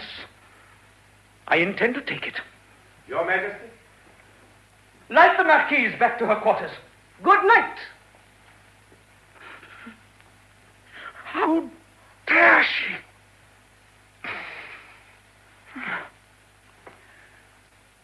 You may come in now, monsieur. Well, Your Majesty? Tell me, Monsieur de la Reynie, does Mademoiselle d'Ormoise know who the real culprit is? No, Your Majesty. Neither does my nephew. I see. And did you say that he wants to marry her? Yes, Your Majesty. Very well. Bring him in. Your Majesty? Monsieur de Tralage, I have gone into this poison affair very thoroughly. Mademoiselle d'Ormoise is innocent. Oh, that's wonderful news. Now, I am going to give you the happy task of setting her free. Take this letter to the governor of the Bastille. No, Your Yes, Majesty. now. I must make amends to her for her wrongful imprisonment. Tomorrow, I am going to present the future Madame Tralage with a dowry of 1,000 écus, and I shall witness the marriage myself.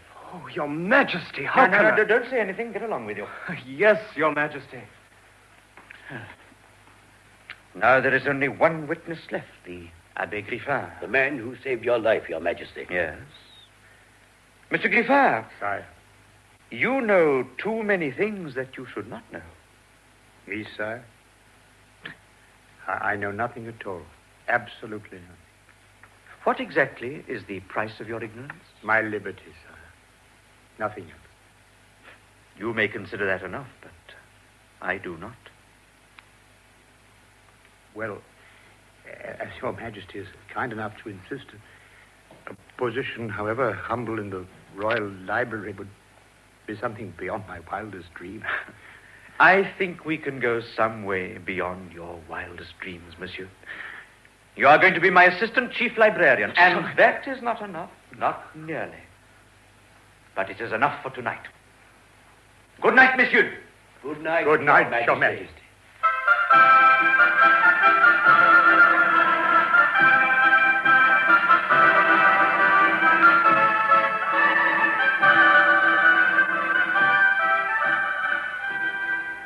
You have been listening to Poison for the King by Victorien Sardou.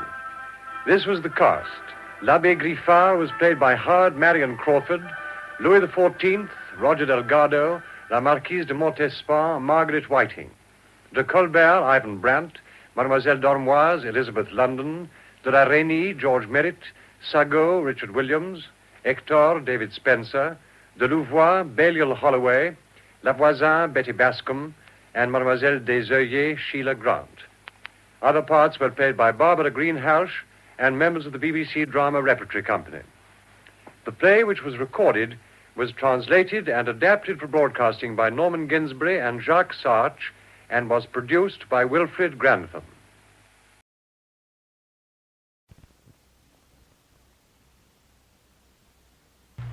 Great Plays, The Silver King.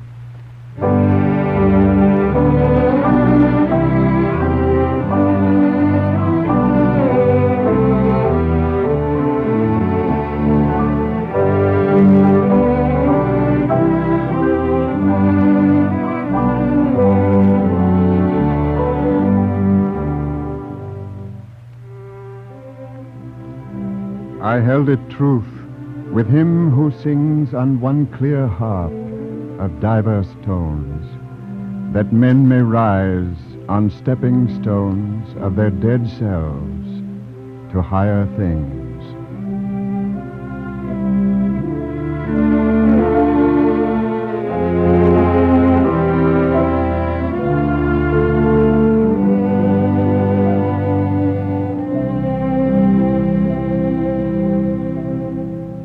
The Silver King by Henry Arthur Jones and Henry Herman is the most famous English melodrama of the 19th century, an instantaneous hit from the moment of its respective openings in both London and New York. It continued to be a popular success throughout the world for over 30 years and is estimated to have netted a theatrical fortune of between $3 and $4 million. In dealing with the play of the sentimental 80s, we may be excused, perhaps, for indulging in a few moments of sentimental reminiscence. Miss Lucille Wall, a leading lady of today, is discussing the play with Mr. Harry Cooper Cliff, a leading man of yesterday and today. Well, Harry, I've played with you a good many times, but I don't think I'm up to this. What do you mean, Lucille? Why, attempting to tell you anything about the Silver King. Oh, you wouldn't be the first modern young leading lady who's tried to teach an old actor new tricks. Oh, now, Harry.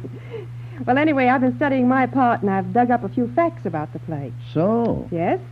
It was first produced in London on November the 16th, 1882, at the Princess Theatre, where it ran for 289 performances. A tremendous hit from the very first night of its opening. Mm-hmm. Do you know who played the hero, Wilfred Denver? Mr. Wilson Barrett. That's right. And the spider? Mr. E.S. Willard. Yes. And who followed him in the role with the original London company? Oh, now, Harry. I did. What? Yes. And do you know who created the role of Old Coombe, the receiver of stolen goods? Yes, Clifford Cooper. Yes. And do you know who he was? No. My father. Why, Harry, of course. Clifford Cooper. Yes. Harry Cooper Cliff. That's it. And that means that today you're playing the same part that was created by your father at the Princess Theatre in 1882. Yes. Sort of carrying on the torch, what? Oh, and what a flame. What a flame. In those good old days, the authors wrote parts that you could get your teeth into. Parts you could really act. Yes, and the acting in those days was more, well, robust. It had to be. The theaters were larger, and you had to have the voice to fill them. No twiddle-twaddle about the intimate drama in those days. No, oratory is what the actors required. Yes, and what the audience wanted. And still want, I sometimes think, Harry. Of course, it has to be streamlined a bit for our modern audiences.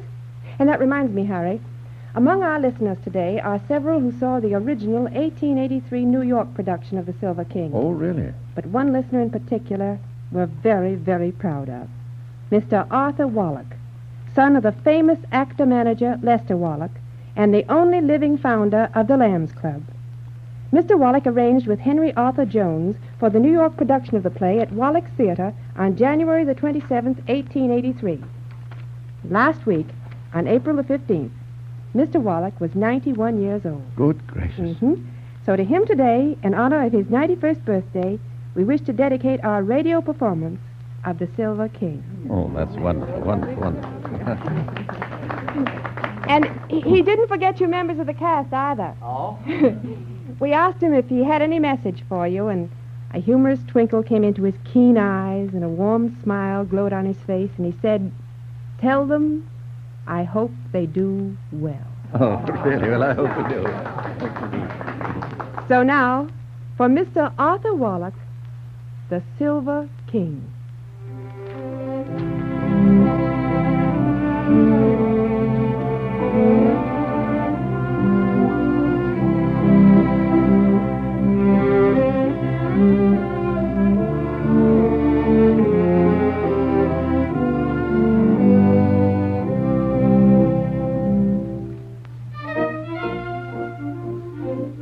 Our opening scene is the Skittle Alley at the Wheat Sheaf, Clerkenwell. Old Jakes is addressing the landlord, Mr. Tubbs. What cheer, Mr. Tubbs? Oh, you must give Mr. Denver a little extra time tonight, Mr. Jakes. Oh, there's a good many public houses between Epsom and here. Yes, but he'll be home early tonight. He promised the missus he would. And I want to catch him and pop him off to bed quiet afore she sets eyes on him, do you see? He's been going at a pretty pace lately, ain't he? Well, he's a bit wild, but there ain't no harm in him. Bless him. It's the blood.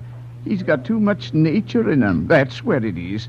His father was just like him when he was a young man. Larking, hunting, drinking, fighting, steeplechasing, any mortal spree under the sun. Out all night and as fresh as a daisy in the morning. And his grandfather, old Squire Denver, just such another. Ah, there was a man for you, if you like. The last 10 years of his life, he never went to bed sober one night. Not one? Yes, he did. One night, when the groom locked him in the stable by mistake, and then he was ill for months afterwards. He could take his lotion pretty regular, eh? And Master Will is a chip of the old block. He'll make a man yet. Yes, I'm all right. I'm all right. I'm drunk as a fool. I've lost every cursed halfpenny I've got in the world. I'm all right. Oh, bad luck again, Master Will. The devil's own luck, Jakes. Put everything on Paddicate. And I'm ruined, Jakes. Oh, no, Master Will, don't say that. Come, Master Will, you'd better come home. No, I won't go home. I've got no home. I've drunk it up. Oh, for mercy's sake, Master Will, don't talk like that. Jakes, don't let her come here. Find me like this. Tell her I'm not to be found. Tell her any lie that comes handiest, but don't let her see me. Be off now. Be off. Oh, poor Master Will, ruined. What'll become of the poor missus and the dear little one? There's always one way out of it. If it wasn't such a coward's trick, I'd do it. If you don't know what to do with that revolver, I'll take care of it for you. Oh, thank you, Mr. Baxter. I do know what to do with it. Much obliged for your advice. Oh, Tabs, how do? How do, Harry? Henry Corkin, Esquire, from you, Tabs, if you please. Oh, Henry, is it? That blue ribbon for a win in the place landed £500. No. Look there. Champagne for everybody. Come, gentlemen all, drink my health. The spider at last. My dear boy, I'm so glad you've come. If you accost me again in a public place, I'll wring your neck for you, you old weasel. But my dear boy, business is business, and it's a big fortune for us all. A sack full of diamonds in Hatton Garden. No risk, no danger, all as safe and easy as saying your prayers. How do we get in? Cut through the wall of the next house. That young Corkin at the bar there is Geoffrey Ware's clerk. He sleeps in the house we want to get into. You hold your infernal cackle. Don't you see that man watching us? It's Baxter, the detective. Baxter, the detective? Yes, you fool. Don't look at him. He means to follow me up. I'll throw him off the scent directly. Now, gentlemen, let's be merry. Drink up. Look here, I made my money like a gentleman, and I'll spend it like a gentleman.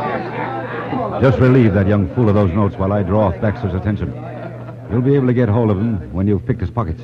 You'll be there as soon as it's dusk. 114 Hatton Garden. Where's the ancient Briton? He'll be on the spot. Right. Ah, so you want to have a finger in our pie, do you, Sam Baxter? That's right. Follow me up. I'll lead you a pretty dance tonight. Hi, boy. Get me a hansom.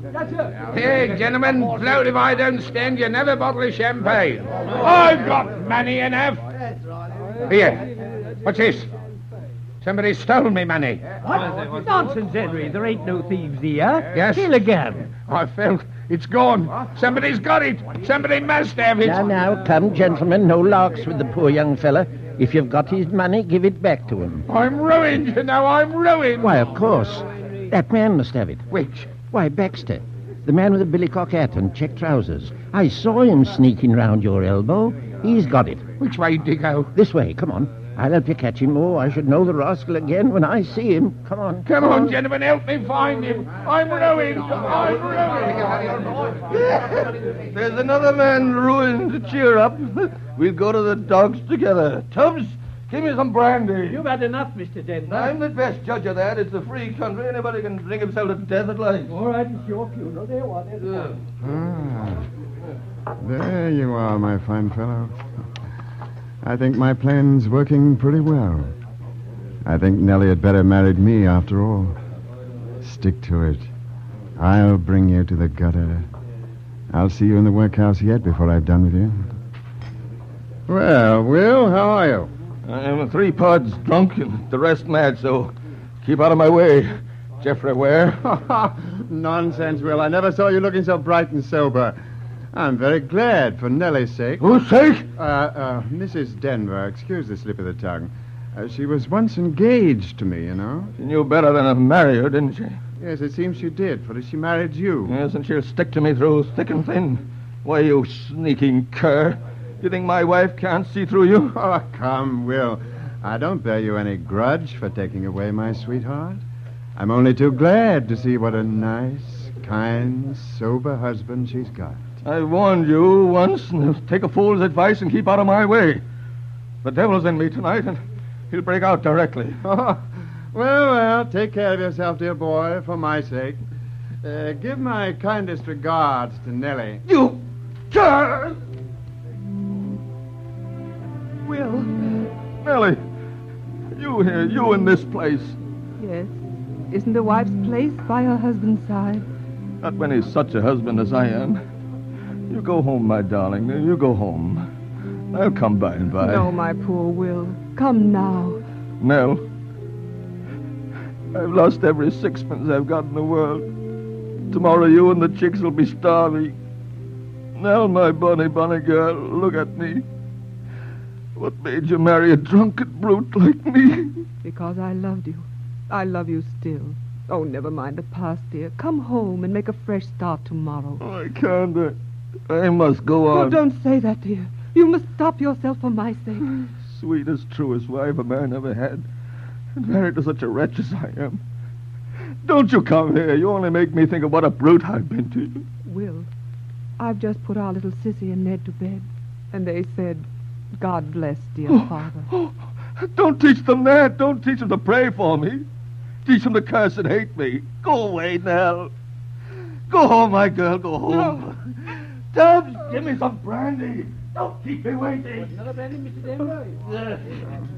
Have you suffered enough? Geoffrey, where? That you should see me here. Has he dragged you deep enough into the mire? Or will you go deeper still, to rags and to the gutter? Nellie, you once promised to be my wife. Yes, and I repented even before I promised. I never loved you, and you know it. You worried me into a consent, and when I found out my mistake, I told you of it and married a better man. Yeah. And there stands the better man. Another brandy. Look at him. A pattern husband. Another brandy. Respectable, sober. What harm have I ever done to you? You married him. I swore that day I'd ruin him, and I've kept my word. Good evening, Mrs. Denver. Stop, you cur, and answer to me. Dear fellow, you're drunk, you know. Will, he's not worth Let it. me get at him. Let me go. Master No, Will. He's not worth it. What are you going to do, Master I'm going to Will? kill that man. I'll shoot him like a dog. Will, stop. Oh, will nobody stop?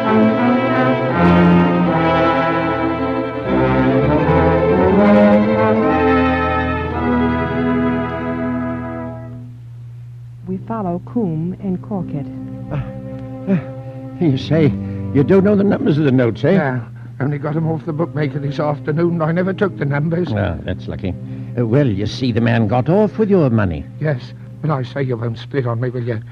I borrowed that money to put it on Blue Ribbon. Borrowed the money? Yes, £80 off my governor, Mr. Ware. Oh, I see. Without his knowing. Ah, that's awkward. That's very awkward. I got the straight tip. I knew Blue Ribbon was immoral, and I meant to put the money back. Honour bright, I did. Of course you did. You was actuated by very honourable intentions. And I shall be found out tomorrow and have to go to quad. Ah, that's a pity. And the worst of it is the judges are so unfeeling to parties as borrows their governor's money without mentioning it to their governors. Are they? Oh, brutal. Especially to young men as borrows their governor's money to put on horses. You don't say so. I say, how long do you think I shall get? Well, if you happen to get a nice, kind, feeling judge with his stomach in good working order, you may get off with, say, 7 years. 7 years? Yes, but don't you reckon on that. Because there was a young fella tried at the Old Bailey a week or two since for borrowing money just as you've done. Handsome, pleasant young man he seemed to be, just like you. Yes? And what did he get? Well, he got 14 years. 14 years? Yes, I felt quite sorry for him. What can I do? Well, now, look here. I've took a bit of a fancy to you, and I'll tell you what I'll do. I'll lend you £80. You will? You're a brick. Yes, providing you'll oblige me in a little matter. I'll do anything for you. You're a jolly kind old man, and no mistake. Now, you...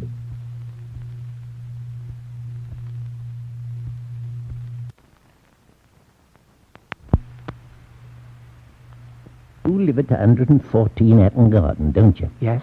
Who sleeps in the house besides you? Only me governor and the old porter. Your governor spends his evenings out, don't he? Comes in about 12 as a rule. Well, now, a friend of mine wants to spend half an hour in your governor's sitting room tonight. What? He's a photographer, and he's taking night views of London. Now, could you let us into the house and keep the old porter out of the way? I say, what's happened? Never you mind. Will you help us, or will you go to quad tomorrow? Oh, okay. Ah, that's a very sensible young man. Now, dear boy, you stroll on just in front of me. Now, don't you get out of my sight. That's it. If I once get out of this mess, I'll never get into another. Yeah, now, that's all done neat and clean. Now to Mr. Geoffrey Wares. If the ancient Briton can't work in off the leads, this young gentleman will open the front door for us. And all we've got to do is to walk upstairs.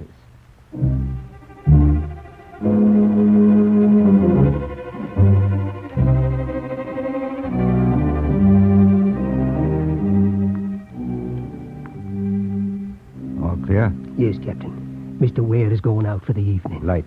Turn on that lantern. Give me my tools. You'll find them in that pocket. Beauties, ain't they? I was a week making them jimmies. Well, it was time well spent. What the plague did you want me for tonight? I was just starting for Lady Blanche Winter's dinner party. What the blazes has that got to do with me? If you're above your business, say so, and I'll crack the crib myself. Give me the plan. The safe's just the other side of this wall here. Shut up. Not so much cackle. Our Crips look alive. Because I must be at Lady Blanche's dance at 12. Oh, blow, Lady Blanche. What's that row? What? My dear boy, there's that tipsy fella down at the door, playing Deuce and Tommy. Swears he'll pull the house down if we don't let him come up. What's he want? Mr. Ware won't take our word he's out. What can we do? Send him up here. What? Yes, Here? tell him Mr. Ware's at home and send him up. Where's my chloroform pad? Ah, here it is. I'll soon quiet him. Cripps, out with that light. Stand here behind the door. Right. There he is. You'll find Mr. Ware in that room. Now, you hound, come out and settle accounts with me. Come out and show your face. Where are you?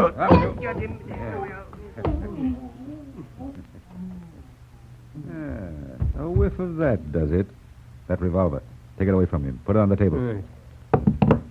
Lie there, you brute. You won't trouble us anymore. Put that revolver down, Cripps, anywhere on the table. Now look alive. Show me a light. Yeah, where are you?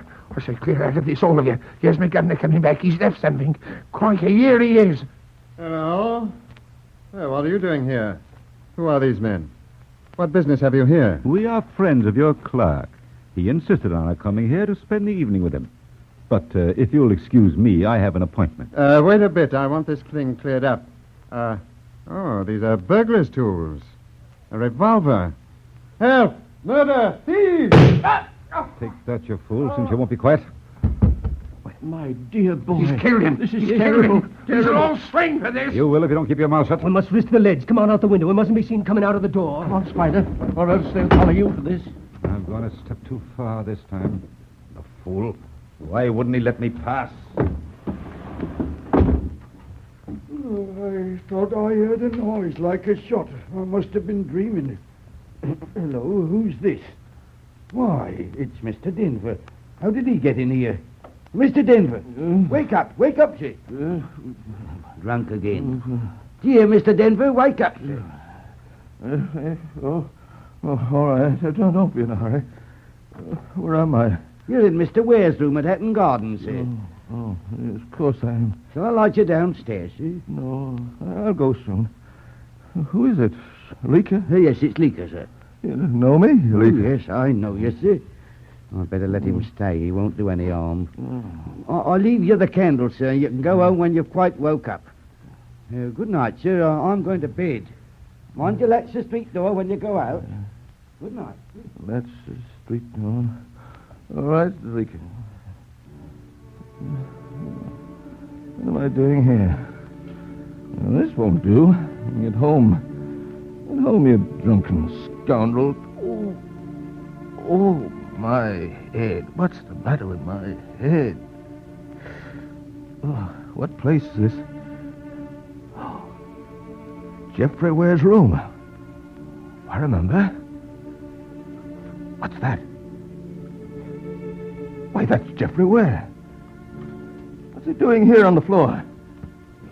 Get up, will you? this? Blood. He's shot. My God, I murdered him. No. Let me think. What happened? Oh, yes, I remember now. I came in at that door. He sprang at me, and we struggled. My revolver, let me look at my revolver. One barrel fired. He's dead. Dead. I've killed him. I've killed him.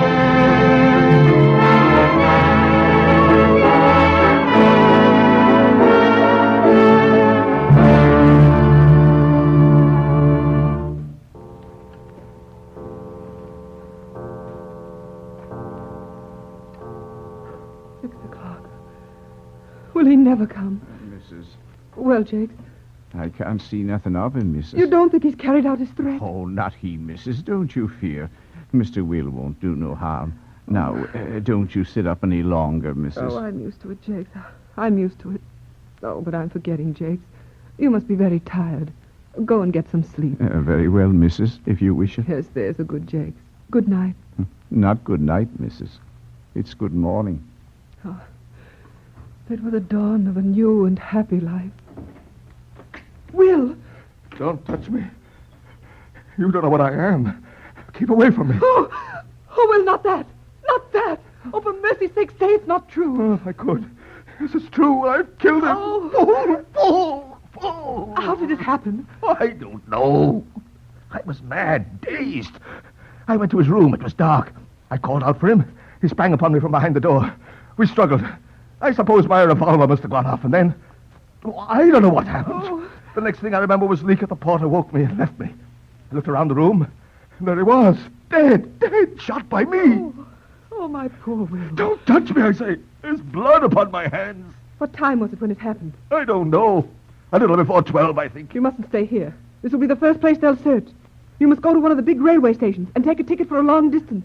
Then you must leave the train at the first station and so throw them off the scent. Oh, my wife. Why don't you hate me? Because you never had so much need of my love and of my prayers as you have now.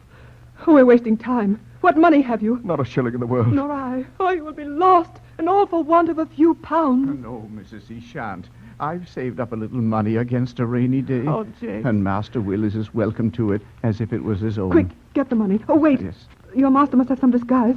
Think, what can he have? Yes, Mrs. There's my poor brother Frank's things. They sent them to me when he died. How will they do? Sailor's clothes. They'll do. Quick, get them and put them into the portmanteau. And Jake's, his topcoat and hat. Hurry, it's life or death. Yes, Mrs. Oh, Will, you must save yourself for my sake. I shan't escape.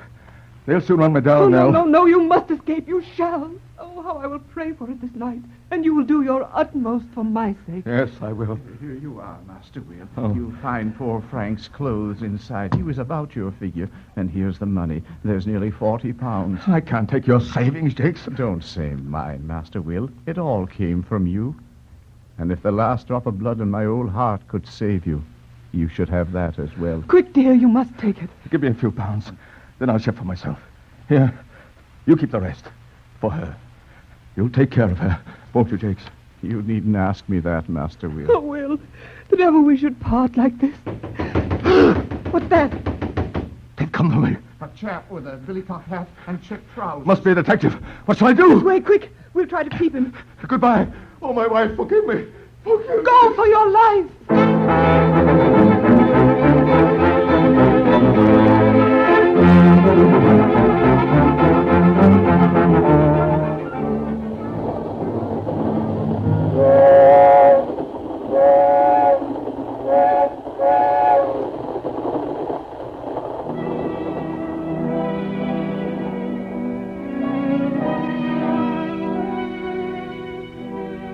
The tap room of the Checkers, a wayside inn. Denver, now clean-shaven but travel-stained and in sailor's clothes, has limped in exhausted. Two tradesmen are bickering with the parish clerk. When you've quite finished with that paper, Mr. Parkin... When I've quite finished with it, Mr. Binks, I'll hand it over to you. Yes, Parkin, don't be greedy. Let's all have the benefit of the news. I'm reading about a murder as was committed in Hatton Garden, London, last night.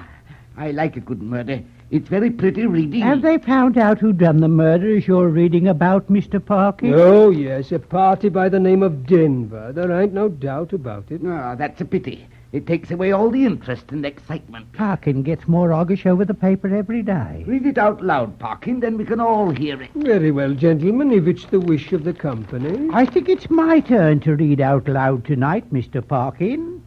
You read out the horrible affair at Camberwell last night, and the revolting tragedy the night afore. Well, Mr. Binks, and if I did, am I not the clerk of this parish? Yes, Mr. Parkin.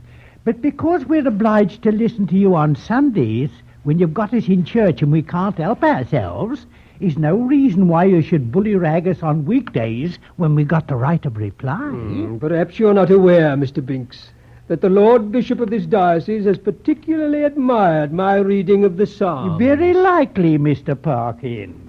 But then the Psalms is one thing, and the Daily Telegraph's another. Gentlemen, I'm in your hands. Go on, Mr. Parkin, read out. Let's hear all about the murder.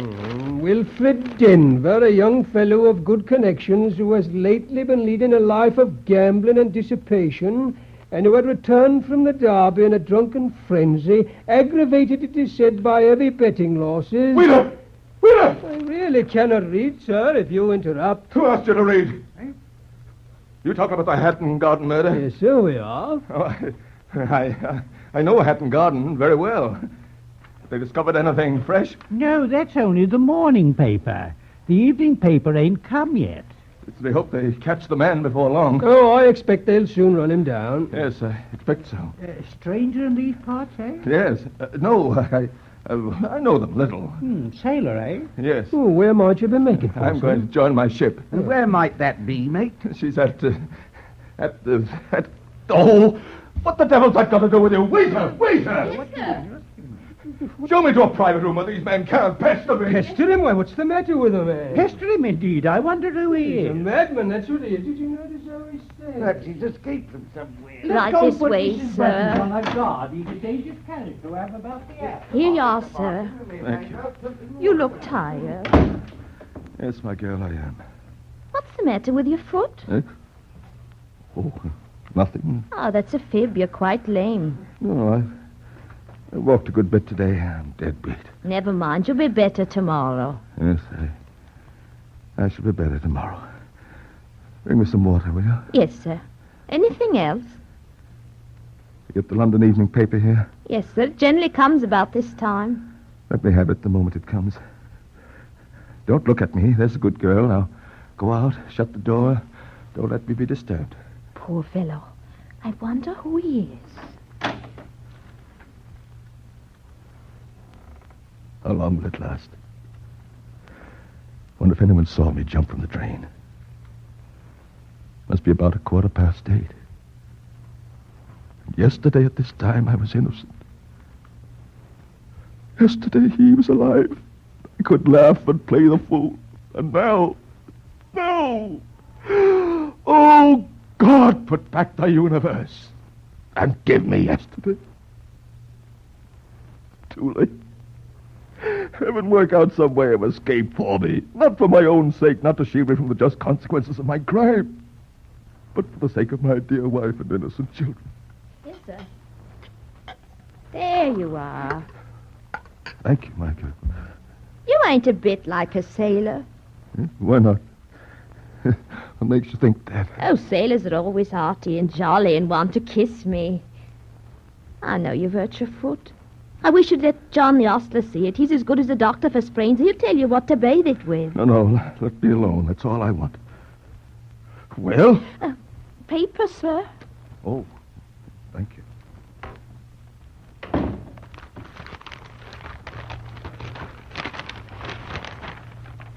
What's this? Terrible railway calamity. 7:35 express from Euston. That's the train I was in. A collision. The 3 front carriages with all their occupants were burning for upwards of an hour. Nothing was left of them but cinders. Amongst the ill-fated passengers was Wilfred Denver, who committed the murder in Hatton Garden last night. What's this? And was thus paid the last penalty of his crime in the very act of flying from justice. paid the last penalty of his crime. And I'm dead. Dead to all the world. Merciful Father, thou hast heard my prayer and given me life. My wife, you'll see this and think me dead. Better so. Better so than to be tied to a murderer. Yes, my darling, I have done you harm enough.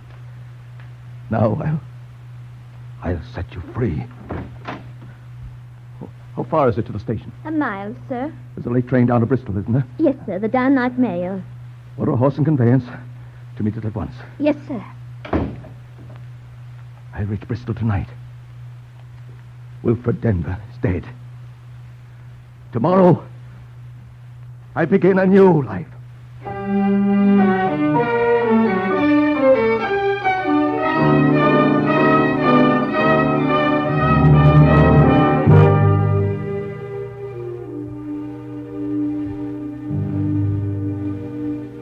3 years have elapsed. The spider still flourishes on his ill-gotten gains. Nellie Denver and her 2 children are living in dire poverty, but still served faithfully by loyal old Jakes. Wilfred Denver has changed greatly in 3 years. Grave and subdued, his hair almost white, he has come back to find some trace of his loved ones. The bleak winter wind seems to chill all hope of success. He pauses near a schoolhouse to watch the children romping out.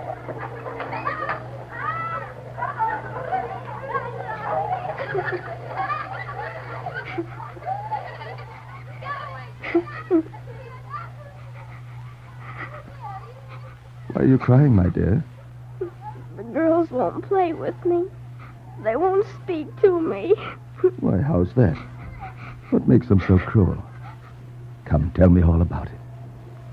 You're not afraid of me, are you? No, I like you. That's right. I thought we should get on together. Now tell me all your troubles.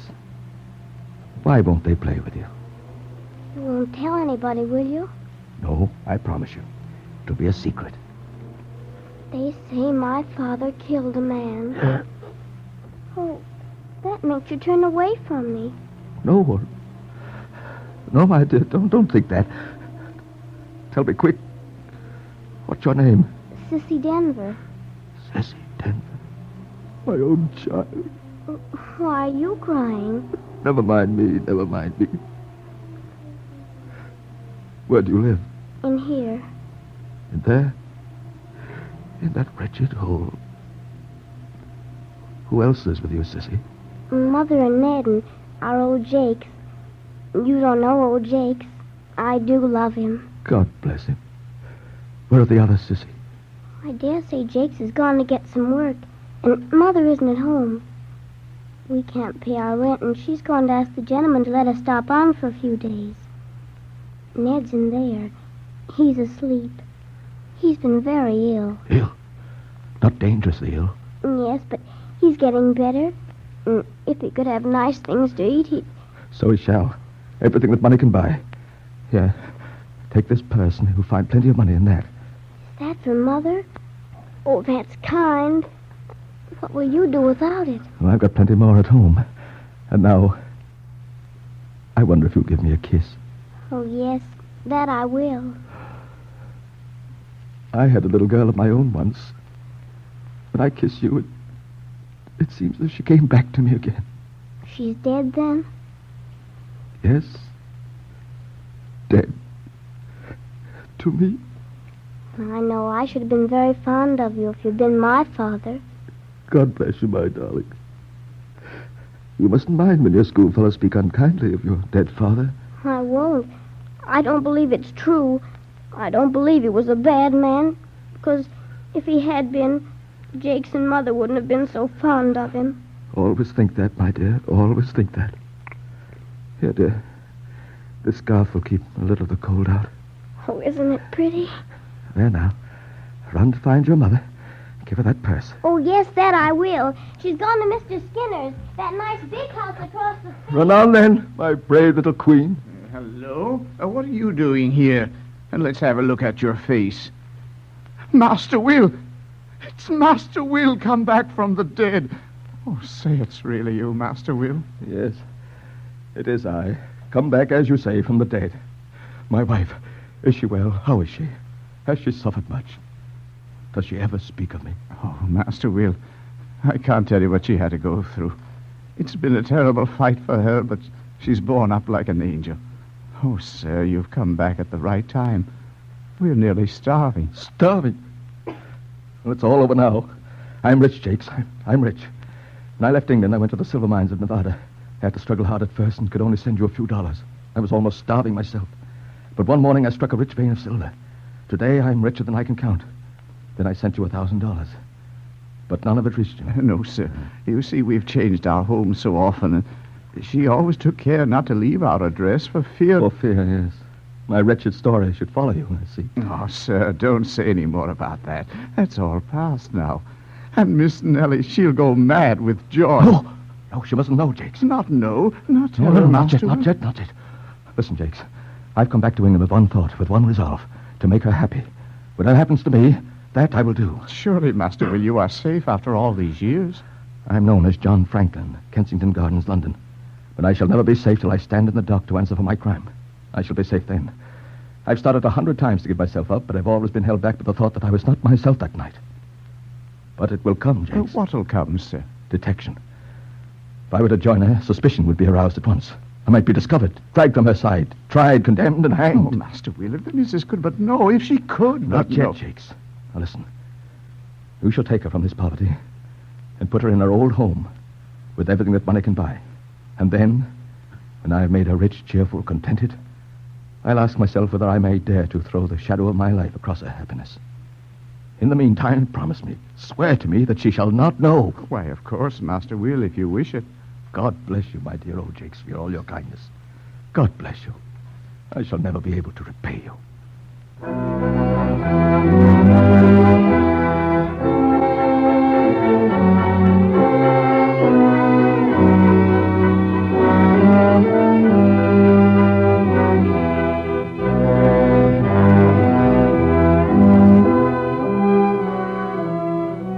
6 months elapse. Nellie and the children have been moved back into their old home at the Grange. But old Jakes is having difficulty keeping his happy secret. You know, missus, all this money is, as you may say, yours. Mine, Jakes? Yes. You see, my Uncle Samuel left particular instructions in his will. Well, never mind about my Uncle Samuel. We'll drop the subject. Well, aren't you happy now you're back in your old home, missus? Yes, Jakes. I am happy. Quite happy, missus? Yes, Jakes. Happier than I ever hoped to be. There's something, missus, I can see. There's something you miss. Now, ain't there? Tell the truth. Yes, Jakes. There is. Oh, what is it, missus? I've ordered them to lay out the garden just as it used to be, and to plant a new chestnut tree where the old one was blown down. Oh, Jakes, can't you see what it is?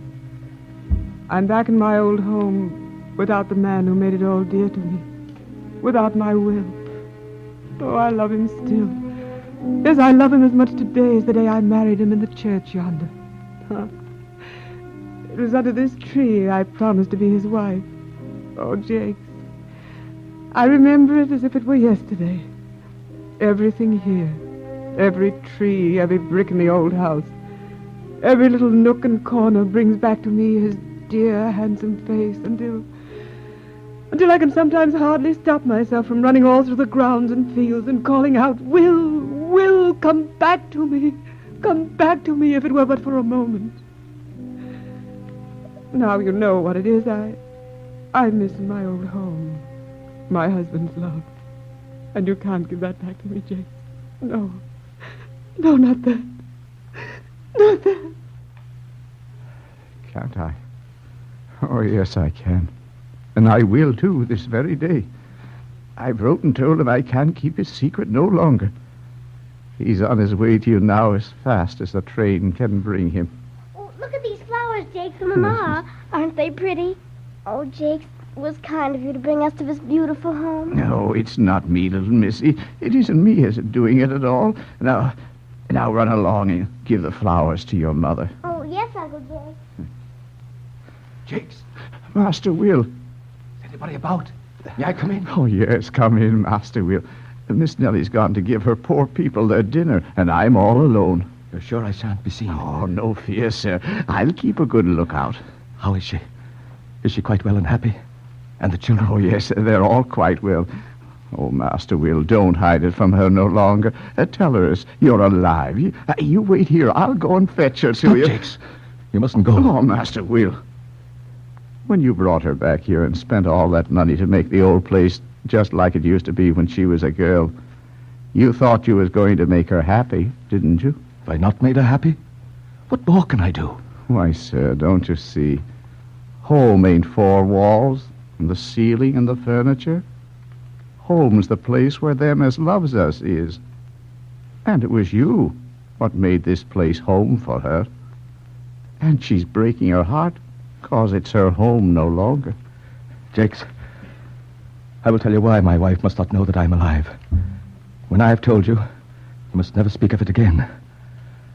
Last night I went down to the river, to a place owned by that man, Coombe. What, the man as was going to turn the missus out? Yes. I've been following him up for the last 6 months. Ever since I recognized him as the man that showed me into Geoffrey Ware's room that night. I've caught at the straw of a hope that I might find out something that might give me a right to believe that I did not shed that man's blood. Oh, how happy it would make her. And so, night after night, I go to that place on the river and watch and watch and watch. I've tried to get in, all in vain. Seems a hopeless task. Well, when I got back last night, I found your letter waiting for me, begging me to make myself known to my wife. I read the letter again and again. The more I tried to persuade myself that for her dear sake I must keep silence, the more my heart cried out, I must have her. I will have her. If I die for it, she shall be my own again. Oh, Jakes, I was so happy. I couldn't sleep for joy of it. And when at last I put my head on my pillow, my one thought was, tomorrow I'll tell her I'm alive. Tomorrow I'll take her in my arms and call her my wife again. And so you shall, Master Will. Let me fetch her to you. I fell asleep, Jakes. Do you know what a murderous sleep is like? It's the waking time of conscience. I fell asleep last night, and I dreamed a great bony hand came out of the sky. The hand gripped me as a hawk grips a wren, set me on the gallows, and I felt the plank fall from my feet, and I dropped. I awoke. For mercy's sake, Master Will. And I knew that the dream was sent for a message to tell me that though I should fly to the uttermost ends of the earth, as high as the stars are above, or as deep as the deepest sea is below, there is no hiding for me. No rest, no hope, no shelter, no escape. Jakes, who's that?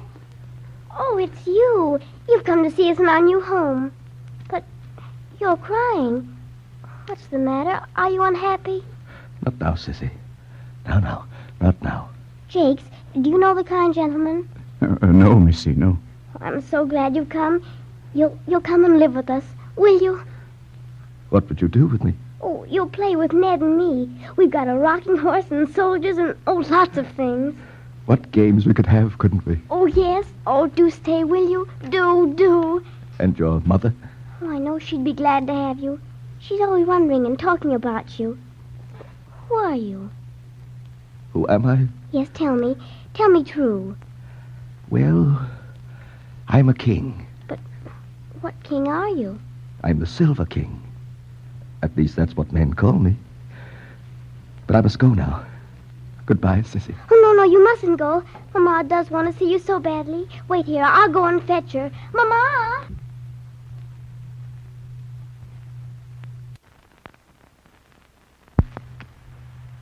Master Will, won't you stay? No, Jakes. Let me go. Not a word for her sake. Let me go. Come on, Mama. Yes, darling. Where is he, Jake? Where is he? Where's who, Mrs.? The gentleman who was here who gave the purse to Sissy. Oh, yes, Mrs. There was a gentleman here, but as he was rather pressed for time, he had to go to catch his train, and the train's gone. Oh, Jake, that's the story.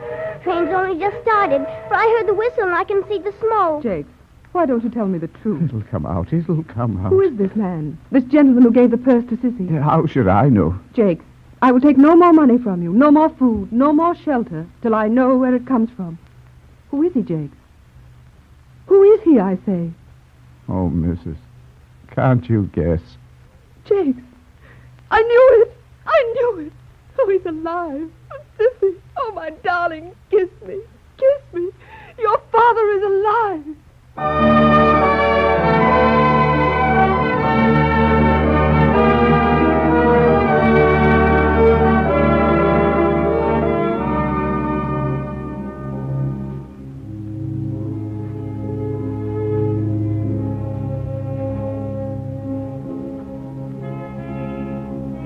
Meantime, Denver, disguised as ragged old deaf Dickie, watches Coombs's wharf in an endeavor to prove his innocence.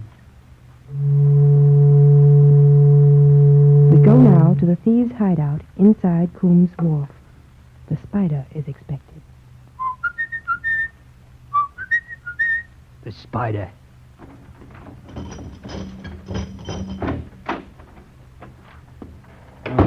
Where is the Venerable Coombe? Here, my dear boy. I'm delighted to see you. Reciprocated, Mr. Coombe. There's something magical in the grasp of your hand. It's horny and dirty, but what of that? It's honest. The shake of an honest hand does me good. Now, Coombe, sharp's the word. Let's get to business. Well, I'll send off Dickie first. Boil me down into mock turtle soup. What's the matter, Cripps? Why, the deaf chap would be just the man to keep this here crib. Yes, we ought to have somebody here. What's the fellow like? Well, he's deaf, but he's a hidget. The police would never be able to get anything out of him, and he could never tell any lies about us. Ah, that's the sort of a man we want. Bring him in. Let's have a look at him. Hey, you. Hey, Dickie. Come in here. Here, come in here. What's your name? Eh? What's your name? Yes, Governor. What's your confounded name, you thick-headed doddy-dod? He's round at the public house. Dickie, go fetch him, Governor. Oh, this man would be a perfect treasure in the witness box. Dickie, go there if you like, Governor. I should like to see him under cross-examination. Dickie, take him an answer. No answer. Listen, you want work, don't you? Eh? Work! Oh, work. Oh, yes, Governor. Dickie work very hard, scrub floor, run my skid. Dickie, do what you tell him. Combe, this man is like you. He'll do anything for an honest living. Well, shall we have him? Dickie, be as faithful as a dog. Give poor Dickie a chance, Governor. He's as safe as anybody we can get. All right, Combe. Give him a trial. Eh? What did you say, Governor? No, he'll tell you. I can't shout any more. You can come on here as porter and sleep on the premises. Look, 15 shillings a week. Eh? 15 shillings. Oh, thank you. Thank you. Dickie's so glad. Dickie's so glad. All right, now come this way. I'll show you where you've got to sleep. Eh? Sleep. Oh, sleep. Come on. Dickie stay here always. Dickie's very fond of Mr. Coombe. Thank you. Phipps, I want you to make me some keys to fit these molds. Oh, who the plague is that? I know. It's the Duke of New York. He must have followed Dickie. You better let him in, or else he'll kick up a row. Hello, dear boys. Oh, Spider Old Chummy. Bless you, bless you. Bless yourself. Pray for some brains. What do you want here? LSD, especially the ale. What have you done with the last 20 pounds? Blowed it. Why, it's our young friend Henry Corkin. Dear old Father Christmas. Now, Coombe, have you stored away your March hare? Yes, I've took him up to the cockloft and I've given him some bread and cheese and left him. He seems happy enough. In business. Sharp. Where's the money box? How much? 180. What? Only 180 for all that plate? I'd better have left it in Sir George's sideboard. I shall miss it the next time I dine with him. Now, my venerable chum, just one word with you about Lady Blanche's jewels. Where are they? Well, you see, my dear boy, I didn't like to leave 'em here, so I took 'em to my own place, you know, my shop in the Gray's Inn Road. I thought they'd be safer there. Now, Coombe, you're telling lies, you know. Lies. And setting a bad example for Cripps here. Those jewels are worth 6,000 pounds. And once more for the last time, where are they? Don't get in a temper, Spider. I tell you, I may have a customer for 'em next week, and we'll settle for 'em then. No, we won't settle for them then. We'll settle for them now. Yes, we'll settle for him now. Yes, we'll settle for him You now. infernal jackanapes, what business is it of yours? Every business of mine, Mr. Spider. I means to have 50 quid out of this. Oh, you do you? Yes, and if you don't give it me, I'll let on about Eton Gardens 4 years ago. If you say half a word more, Half a word more. Now, come, You my don't- dear boys, no more. Stow it, Spider, stow it. I've given you rope enough, Mr. Cockett. Don't you talk about rope, Spider. If he comes to hang in, it won't be me, it'll be you. Curse you, will you never give me peace until I kill you? Yes, like you killed Jeffrey Ware. Innocent! Innocent, thank God! Who is that? Who is that? Who is that? Wilfred Denver! What? Stand from that door! Stop him! Stop him! Stop me! The whole world shall not stop me now!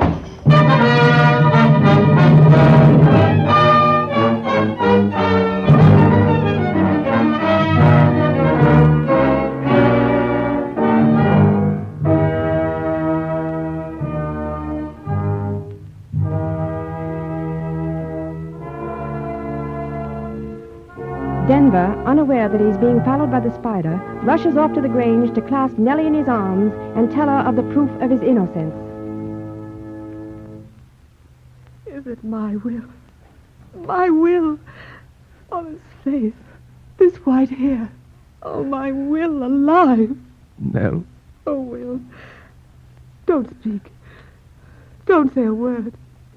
Only let me look at you.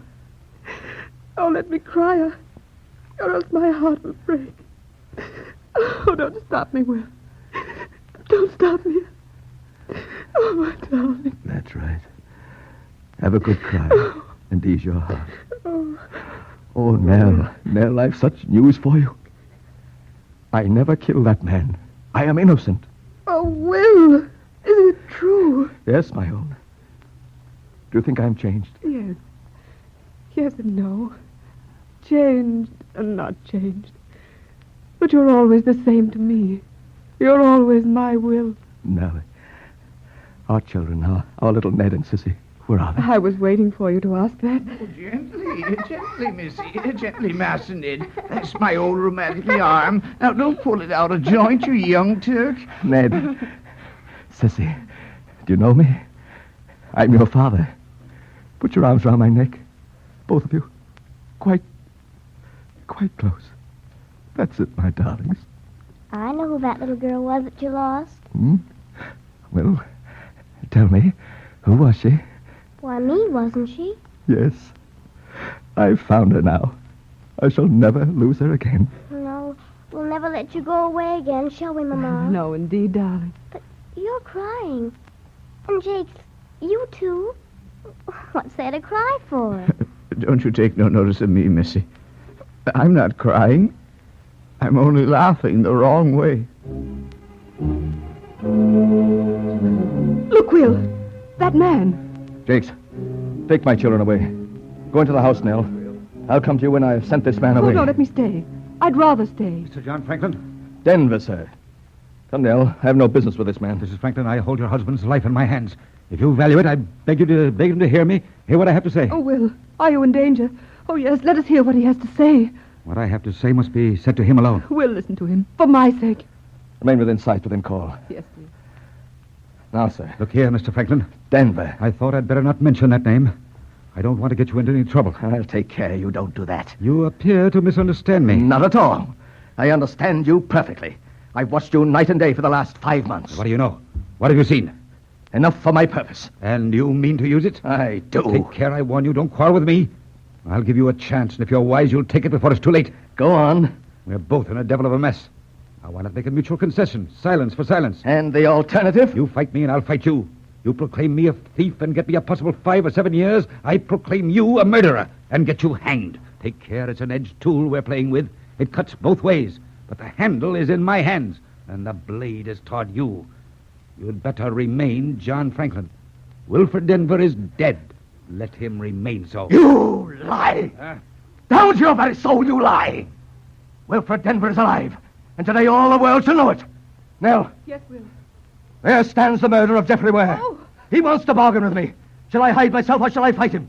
Give him his answer, Nell. You shall fight him. You have your answer. Go. I shall go straight from here and give information to the police that Wilfred Denver is alive. I will save you that trouble. I shall surrender myself at once. And I'll save you that trouble. Baxter! Mr. Baxter, do your duty and arrest the murderer of Geoffrey Ware. Very well. I'll do my duty and arrest the murderer of Geoffrey Ware. What do you mean? I mean that your dear friend, Mr. Henry Corkett, has turned Queen's evidence. And you believe him? Yes. I always believe what's told me, especially when it's proved. And what proof have you of this tale? The evidence of your other friends, Mr. Coombe and Mr. Cripps. Thanks to Mr. Corkett, I've bagged the lot of them, and they all tell the same tale. Is that enough, Spider? The blackguards. Hang the lot! Well, no. I think that may happen to you, but I fancy they'll get off. Oh, don't let 'em off, Master. Hang the lot of 'em. Mr. Wilfred Denver, I believe. That is my name. I shall want you as a witness against this man. I shall be ready to come when called upon. But I've no desire for revenge. My only wish is to clear my name. That is already done. Come, Spider. I want to catch the up train. I've got a call to make on Lady Blanche Winter in town this morning. Are these handcuffs necessary? Well, yes, I think so, if you don't mind. Take care of him, Bob. Yes, sir. You've had a very narrow escape, sir. Good morning, sir. Good morning, Mr. Baxter. Come, Nell. Let us kneel and give thanks in the dear old home where I wooed you and won you in the happy, happy days of long ago. Oh, my darling. Home. At last.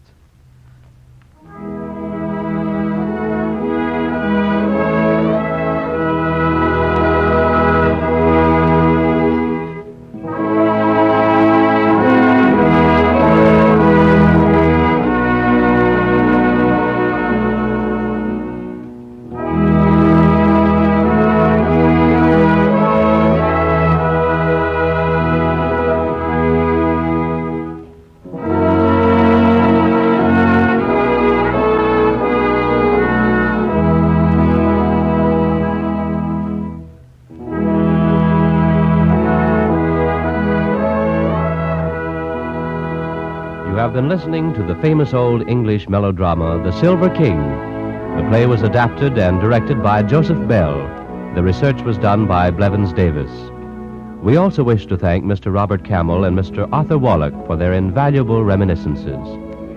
The cast was as follows: the modern girl, played by Lucille Wall; Wilfred Denver, Charles Webster; Nellie Denver, Peggy Allenby; Captain Skinner, the Spider; Richard Gordon; Elia Coombe, Harry Cooper Cliff; Daniel Jakes, William Shelley; Geoffrey Ware, George Gall; Henry Corkett, Eustace Wyatt; Tubbs, Harry Neville; Parkin, John McGovern; Brownson, William Podmore; Susie, Barbara Weeks; Sissy Denver, Marilyn Erskine; and Baxter the detective, Eric Dressler.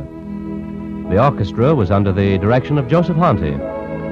On Saturday, April 30th, the Great Play Series will be scheduled at 5:15 Eastern Daylight Saving Time. Your announcer is Jack Costello.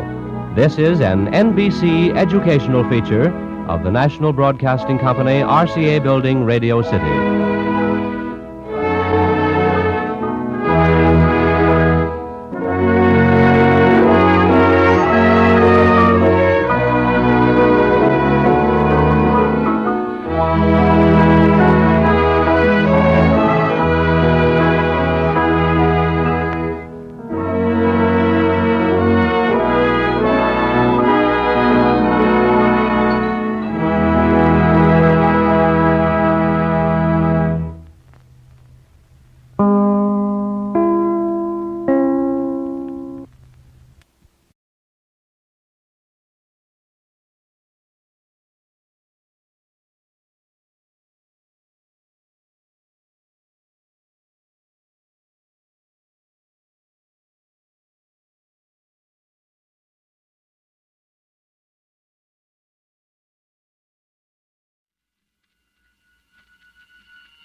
Suspense.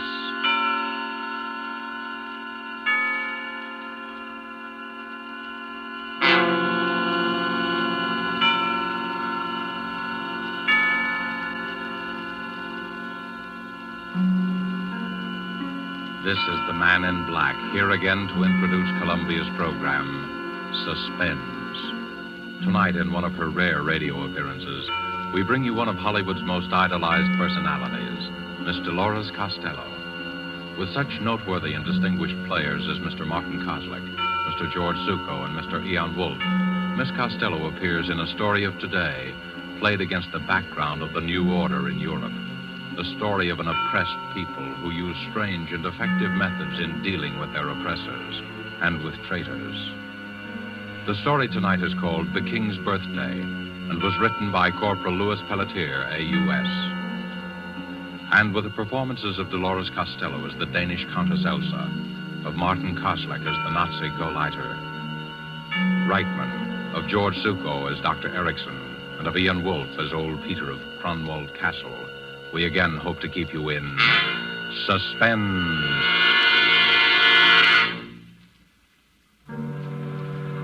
They come to the castle almost every day now, the Gestapo, trying to question me. But it seems I'm very stupid. Somehow I don't give the right answer. Perhaps it's my advanced age. When they question me about the night of the king's birthday, I get confused. I ramble on in the fashion of old people. Gentlemen, Cronwald Castle is 300 years old. For all those years, Cronwald has been a symbol of Danish liberty. Gentlemen, the sea waves beat against the rocks of Cronwald. The sea is deep. The sea knows everything. Ask her. Stop babbling nonsense, you old fool. Answer my question. Did you know about those notes? But of course, Herr Lieutenant. Everybody in the district knows about them. The notes said Count Victor would kill himself on the night of the king's birthday. Did you see the notes? Oh, no, Herr Lieutenant. But the notes said that Count Victor would kill himself because of his great shame. That I do know. And the note said the exact time, 12 midnight. So you know the exact time? Yes, I'm fond of clocks, you see. My father had a clock that told the time with a bird jumping out. The bird whistled, like this. Oh. Stop that insane chirping. Yes, Herr Lieutenant. I'll take care of you later. Perhaps I'll have something that will improve your memory.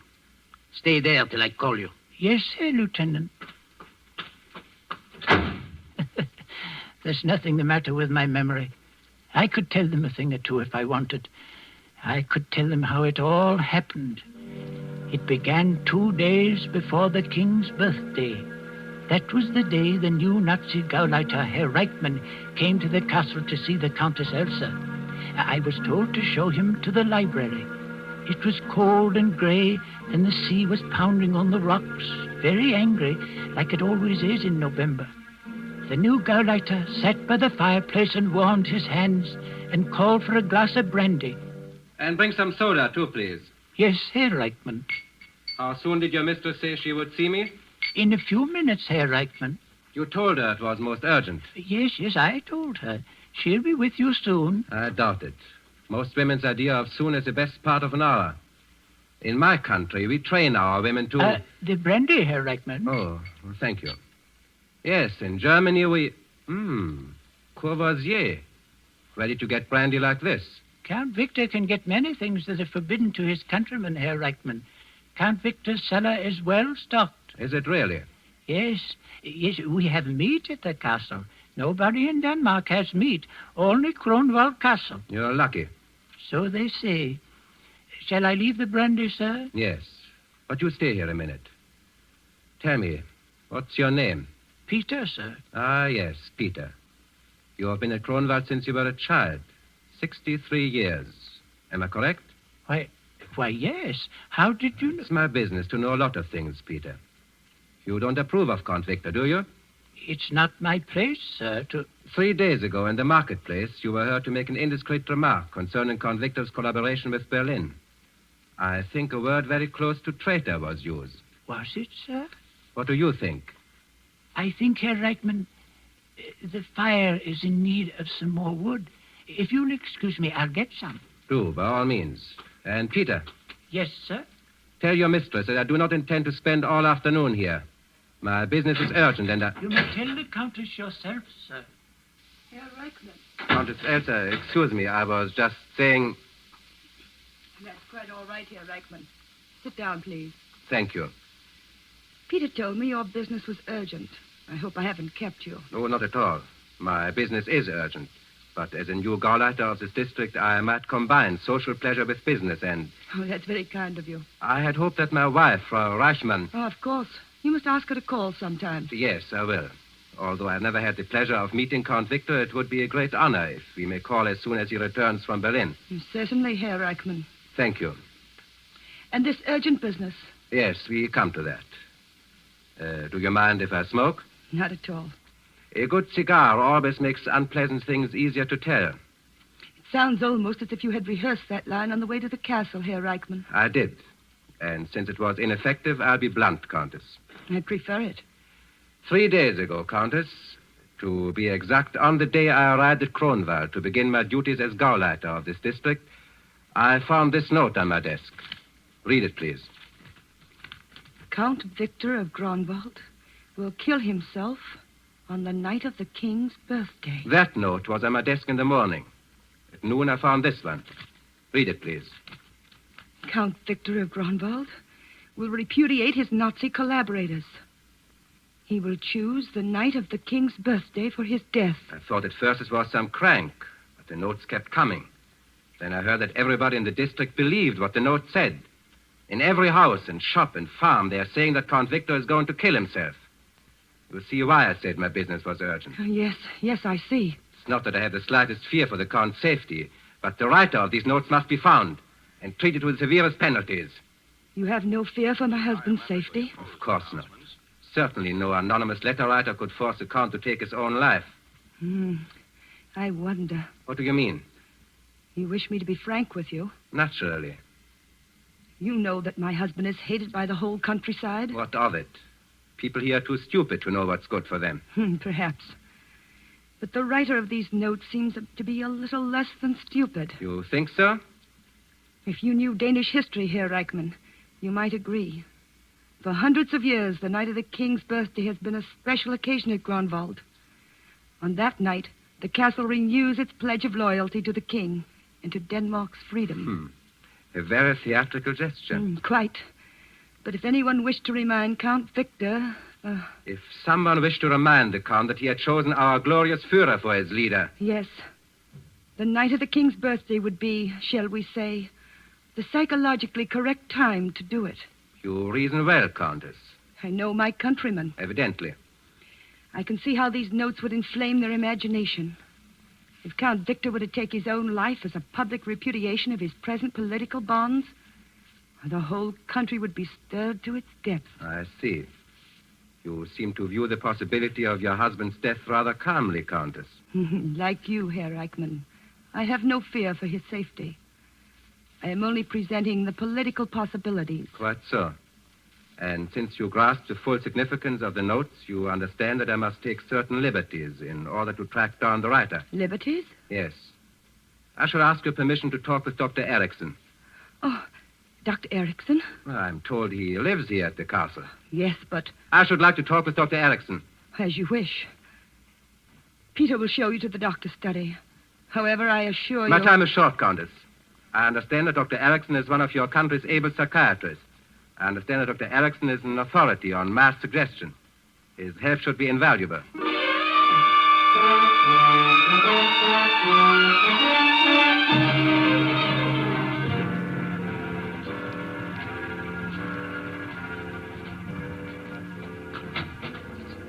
Dr. Erickson. Yes, Peter. Show the gentleman in. Sit down, Herr Reichman. Don't be alarmed about these mice. I'll remove them just as soon as Herman here gets through the maze. Watch him. He's really quite clever. I've been trying him on liver extract and... he made it. Good night, Herman.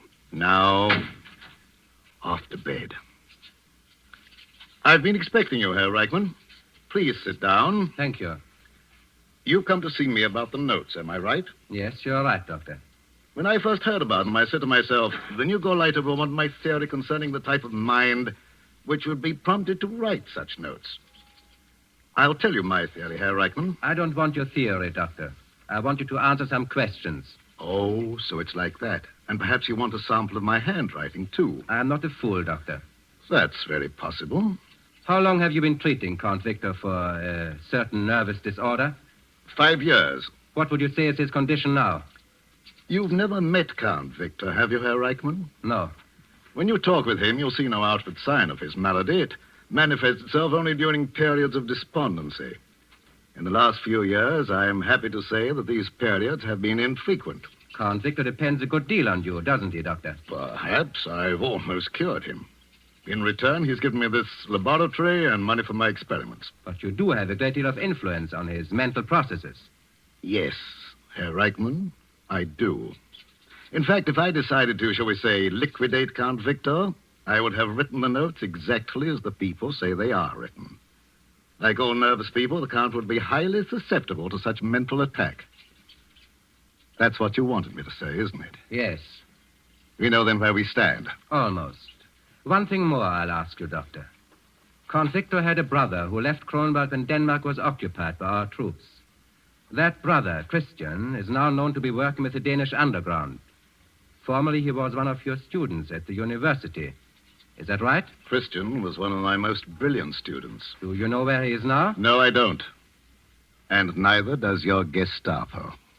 That's the only thing we share in common. You're a very outspoken man, Doctor. I find it the best form of deception. Do you think it wise to try to deceive the lawful government of your country? Lawful government? You have a quaint sense of humor, Herr Reichman. You may not find it so quaint if Count Victor ever removes his protection from you. He won't.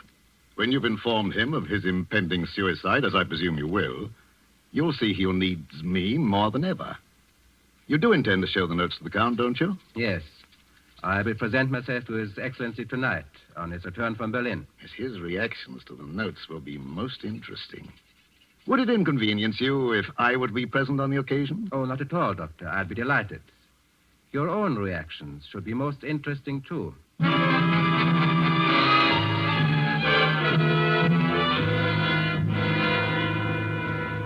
Dad? That's what the people think, eh? They think they can kill me with words. They can't do that to me, can they, Doctor? Easy, Count Victor, easy. Look at this childish note. Count Victor will kill himself on the night of the King's birthday. Because of his great shame here, I'll great shame them, all right. They'll see that... Doctor, a little of the brandy, please. Yes, of course, Count Victor. Now, you mustn't upset yourself. Who's upset? The whole thing is completely nonsensical, completely. Of course it is. Ask Herr Reichman. His police have practically caught the writer of the notes, haven't they, Herr Reichman? Practically, Doctor. You have nothing to worry about, Count Victor. You see? Doctor, tonight, if I need a sedative... Certainly, Count Victor. I'll show them. I'll give them a dinner here on the night of the King's birthday. Everyone will hear about it. They'll see who's afraid. I'll give a dinner. Herr Reichman, will you be my guest at dinner? With pleasure, Count Victor. I'll light up this whole castle like a Christmas tree. And Elsa, you'll wear that gown you wore at the palace and your jewels. You understand? You'll wear all your jewels. Yes, Victor. Kill me with words, eh? If it's words they're after, I'll give them words. Herr Reichman, I'll make a statement to your newspapers the night of the King's birthday. I'll stuff words down the people's throat. Yes. And there's someone in particular who'll read what I have to say. My brother, Christian. I want him especially to read it. Herr Reichman, have you ever seen my brother? No, Count Victor. His picture was in that empty frame up there next to mine. I destroyed his picture. Victor, you're getting excited. Dr. Erickson. Yes, you're right, Elsa. Sometimes the strain of my work is too much.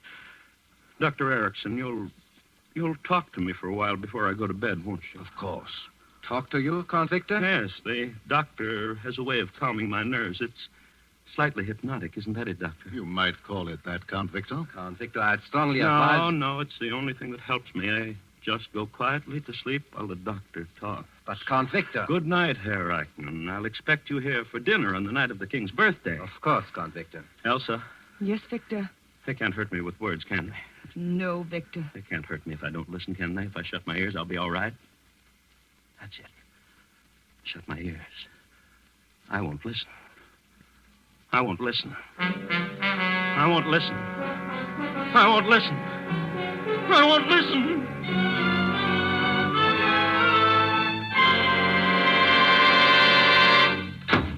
Gauleiter. Yes, Lieutenant? While you were out to lunch. You needn't tell me. It's another note. Yes, Herr Gauleiter. Where did you find it this time? I hesitate to... Speak up! Speak up! I found it, Herr Gauleiter, in the pocket of my own tunic when I was about to go on duty. Never mind the details. I found one of them under my pillow this morning. Count Victor called me and said there was one delivered with his morning paper. A farmer came in here at 8 o'clock. He found one nailed to his door. Lieutenant, it has got to stop. Yes, Herr Gauleiter. Just as our Führer says, if you tell a lie often enough, everybody believes it. That's true, Herr Gauleiter. Is it? Well, as the Gauleiter says... Do you believe Count Victor will kill himself? Oh, no, Herr Gauleiter. Neither do I. But the Countess was right about one thing. If he did kill himself after all these notes, the effect on the people would be electrifying. But you just said that... I'm talking about effects, Lieutenant. From what I have seen of the Count, he is too much of a coward to take his own life. But if someone else killed him and made it look like suicide... Yes, it could be done, but how? How? I don't know. There will be 4 of us at dinner. I have ordered 50 guards to patrol the grounds. 4 guards will be stationed in the dining room while we eat. No one can get near the Count. It's impossible to kill him. But in this strange country, you can't even trust the impossible.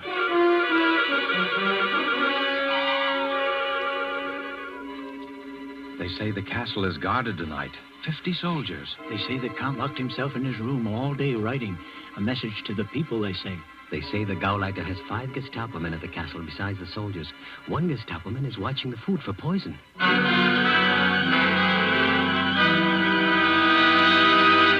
Wait a minute, you. Taste that wine before you bring it into the dining room. What did you say, sir? I said taste that wine. Oh, taste it. Why, of course. Ah, it's very good, sir. Did you doubt its quality? Don't be insolent. All right. You may take it in. Thank you, sir. And if there's any left after they're through... Oh, I'll take care of you, sir. Ah, more wine. Good boy, Peter. Set it right here. We'll drink another toast to the king. Well, Victor, I think we've drunk enough Oh, nonsense. This is the king's birthday dinner. We've got to drink to the king. Oh, Peter. Yes, sir? Did they make you taste that wine before you brought it in? Yes, Doctor, they did. What's this? What's this about tasting wine? A simple precaution of mine, Count Victor. I hope you don't mind. Mind? No, I don't mind, but you don't think that... Now, Victor, don't get upset. Oh, Elsa, for the love of heaven, stop repeating that inane phrase. I've been saying that all through dinner. I'm not upset. I just want to know what's going on. What have I got to be upset about? You're more nervous than I am. I can understand the Countess's feelings. This is the first dinner I've ever had with 4 soldiers observing my digestive processes. Don't you think, Herr Reichmann? I must insist, Doctor, that the soldiers remain. Well, at least ask them to sit down. Gefreiter. Yes, Herr Gauleiter. Your men may be seated. Thank you, Herr Gauleiter. Yes, and Peter, go get some wine for the soldiers. Yes, sir. Yes. Everyone will have more wine, Peter. We're going to toast the king. What time's it, Doctor? 5 minutes to 12, Count Victor. And I'm still alive. Peter, it's 5 minutes to 12, and I'm still alive. Go get the wine, Peter. Yes, sir. You know, Peter tells me everything they say down at the village. The people say I have 5 minutes to live. So, Peter tells you the village gossip. Oh, yes. He knows everything. It was Peter who discovered most of the notes and brought them to me. He brought you the notes? Oh, yes, and the last one said that Now, what did it say? Victor, can't we talk about something else? Why? Ask the doctor. He and I discussed it for hours. Well, the doctor told me about some sect over in the West Indies that disposes of an enemy by simply writing the victim's name on a piece of paper and sending it to him. Same sort of nonsense is being tried on me. Isn't that your theory, Doctor? Well, Dr. Erickson, in view of the Count's nervous condition, don't you Herr think... Gauleiter, my private life is my own affair. When you work for the Reich, Count Victor, you have no private life. I repeat, Dr. Erickson, in view of the Count's nervous disorder... As the Count's personal physician, I prescribe my own remedies. To know the truth about occult practices is the best way to guard against them. But surely you don't think that... In Haiti, Herr Reichmann, I saw a man die after receiving a note with his name on it. I don't explain it. I tell you a fact. You see? It's possible. It's a fact. Well, I could be murdered with pen and ink. It could be done in exactly 3 minutes if my watch is right. Yes. 3 minutes to live. Where's Peter with that wine? Victor, if you will excuse me, I have a headache. You stay here, Elsa. No one leaves this room till midnight. Gefreiter! Yes, Herr Gauleiter. Lock the door. Bolt all the windows. Yes, Herr Gauleiter. Tune season. Yes. Yes, that's right. Bolt everything. They won't come in here after me. They won't touch me. Victor, you're being absurd. I asked Countess, I think it best to comply with Count Victor's wishes. Humor me, my dear. Humor me. You'd never forgive yourself if you treated me unkindly during the last 2 minutes of my life. Especially since you wished me dead so many times. Victor. It's the truth, isn't it? Count Victor. 2 minutes to live, Doctor. This is a good time to hear Elsa's confession. If I may say a word. You may not. Elsa, it's the truth, isn't it? Isn't it? Yes, Victor. It's the truth. I wish you were dead. I hate every minute I live under your roof. I hate the thing you've become. A Nazi puppet. I hate your sniveling, goose-stepping mind, just as I loathe this fat specimen of the super race you've invited to dinner. Gefreiter, arrest No, let her finish her go, let her. Go on, Elsa. I despise you as a man. Your countrymen despise you. Even before the Nazis came, you were planning to sell us out. All that Kronwald has fought for down through the years. The Danes should be a proud and free people. You sold all that for a cast-iron Nazi cross. I wish you were dead, Victor. I wish your soul were rotting in the grave that's waiting for all these mad men of Europe. Doctor, listen. 12 o'clock.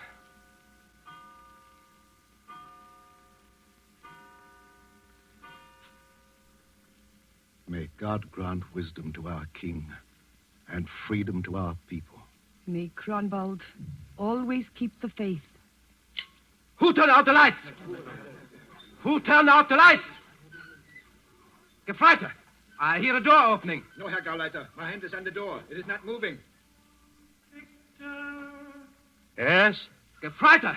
Count Victor of Kronwald. I hear you. Who is speaking?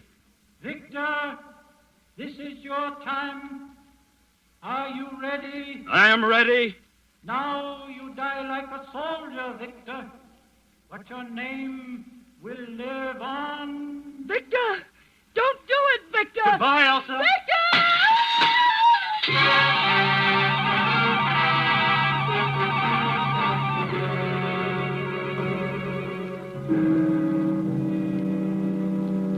Have they found the body? They say the body was washed out to sea. But yesterday on the rocks they found the Count's wristwatch and a handkerchief with the initial V on it. They'll never find the body. Say what you will. Count Victor was a brave man to take his own life. Yes, he showed those Nazis a Dane could die for honor. You know what the Nazis say? They say someone forced the Count to kill himself. Well, how could you force a That's man? what the Nazis say. And listen, they've arrested old Peter. They're trying to make old Peter talk. Peter won't talk. But if he did, I bet he could tell them a thing or two.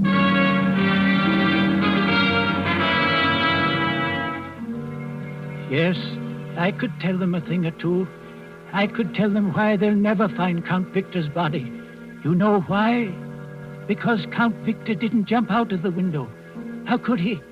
Count Victor was dead 6 days before the king's birthday. No, I didn't kill him. He was shot through the head by his own brother Christian the night he came home unexpectedly from Berlin, 6 days before the king's birthday. Yes, I worked with the underground, and so did the Countess and Dr. Erickson. That's why Christian came here to see us. When the Count returned unexpectedly, Christian decided to try to reason with him. They quarreled and, well, Christian eliminated the slimiest traitor Denmark has ever known. It was then that Dr. Erickson got the idea for the notes. Christian, we've got to try it. This new Gauleiter has never seen Count Victor. You'll pose as the Count and we'll stage your suicide. The moral effect on the people will be tremendous. Christian agreed, and we started sending the notes. The rest was easy. We all played our parts, and Dr. Erickson coached us on the exact thing to do at 12 midnight. At the last stroke of 12, Peter will turn out the lights from downstairs. You've got that, Peter? Yes, Doctor. Then what do you do? I go through the passageway that leads to the hidden door in the dining room fireplace. I open the door and call out, Count Victor, this is your time. Are you ready? And you, Christian? I say, I am ready. I call out, don't do it, Victor. Don't do it. Then I break one of the windows. And you, Christian? I go through the fireplace door and disappear. Yes. And Count Victor of Kronwald has died for his country.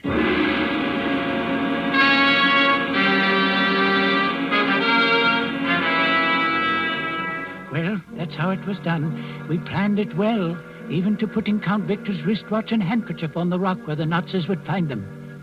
Presently, the Gauleiter will question me some more. But soon there will be a note on his desk, and I can hear him saying, Lieutenant, how did this note get on my desk? A note? I don't know, Herr Gauleiter. What does it say? Says, remember the night of the king's birthday. Your turn is next, Herr Gauleiter. Your turn is next.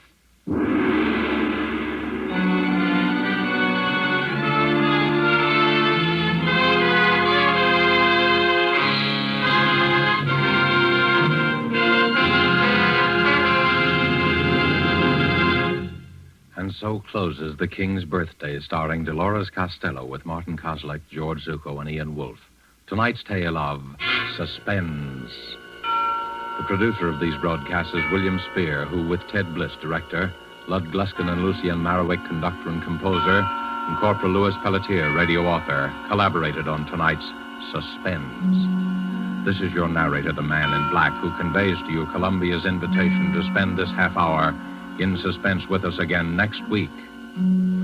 Suspense will be heard at a new time, Thursdays at 10:30 Eastern War Time and 7:30 Pacific War Time. Perhaps you will want to note this down. The new time for Suspense will be Thursdays beginning next Thursday at 10:30 Eastern War Time and 7:30 Pacific War Time. Our play next Thursday will be The Singing Walls, based on a story by Cornell Woolrich. This is CBS, the Columbia Broadcasting System.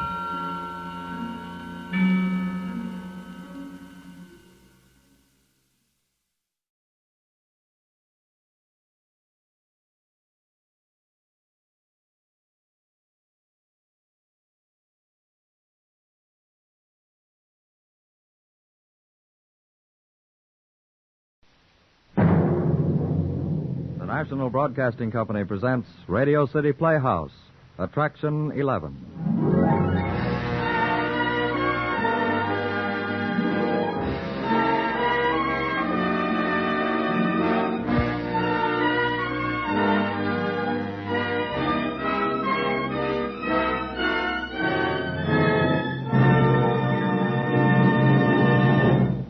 Radio City Playhouse, Attraction 11, presents The King of the Moon by Joseph Schul. The production is directed by Harry W. Junkin and stars Ian Martin, the brilliant young character actor who delighted Broadway with his performance of Finian in Finian's Rainbow. Here is Radio City Playhouse, Attraction 11, The King of the Moon.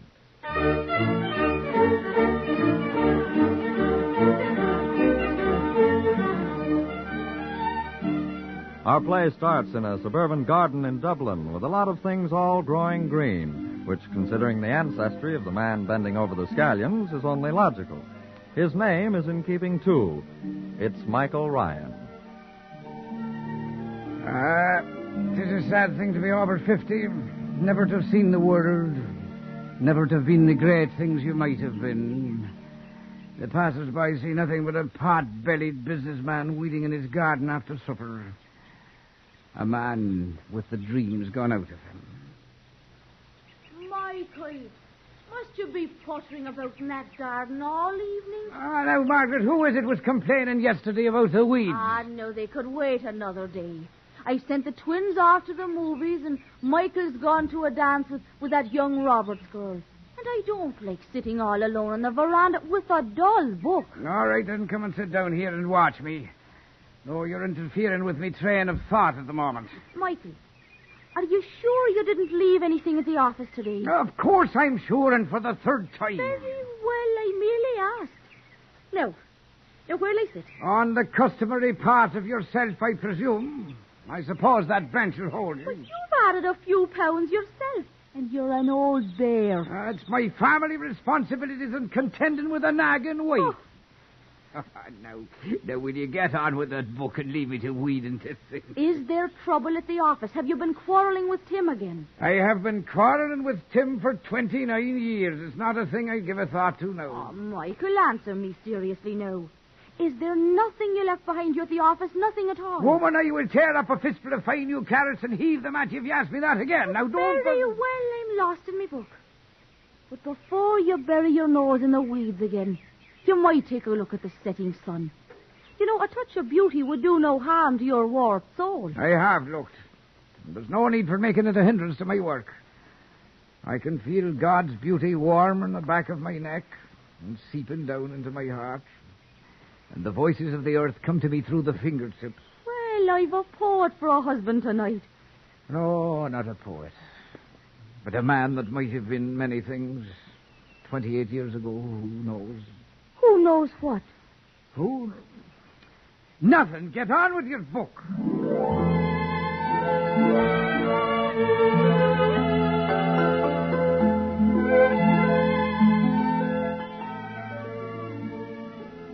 "28 years ago, in the spring, and me 25 and 2 years out of the army and into the insurance business with Tim, while the world and its far places and the great things to be done swum round in my head and filled my heart with dreams.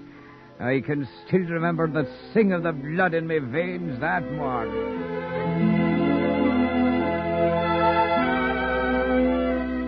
The morning I go whistling down to the office and pore over my insurance cards and gather the lot of them together and throw them out of the window and go crashing in on Tim as he sat at his desk.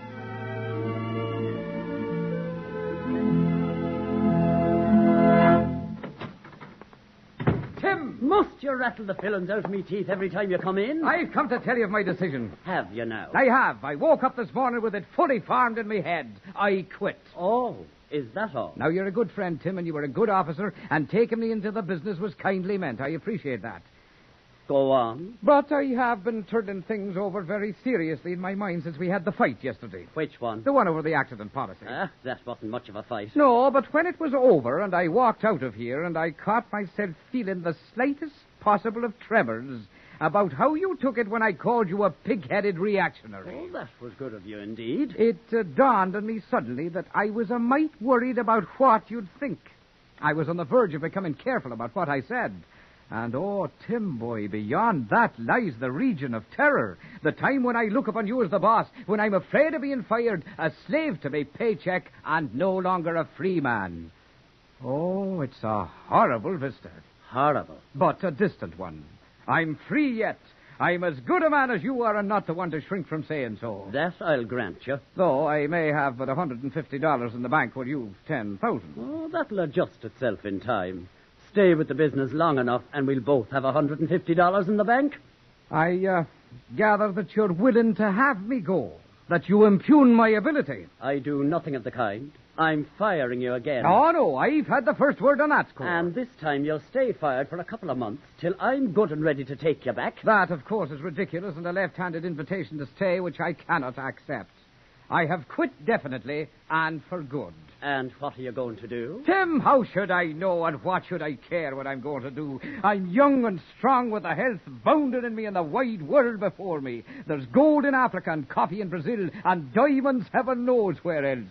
There's great railways to be owned and ships to be sailed and the very kingdoms of the stars but a step away from our science.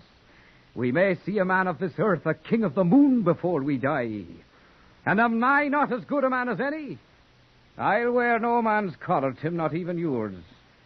Though of all of them, I've found it the least abrasive. Is that so? Ah, now, I'm grateful to you, boy. I'm friends with you, and I hope I always will be. But I'm off to freedom in my own way. Go ahead. And one of these days, as I've warned you before, I'll be sick of your nonsense. Nonsense? And you with your bottom glued to a swivel chair and your nose to the grindstone already. Goodbye to you, Tim.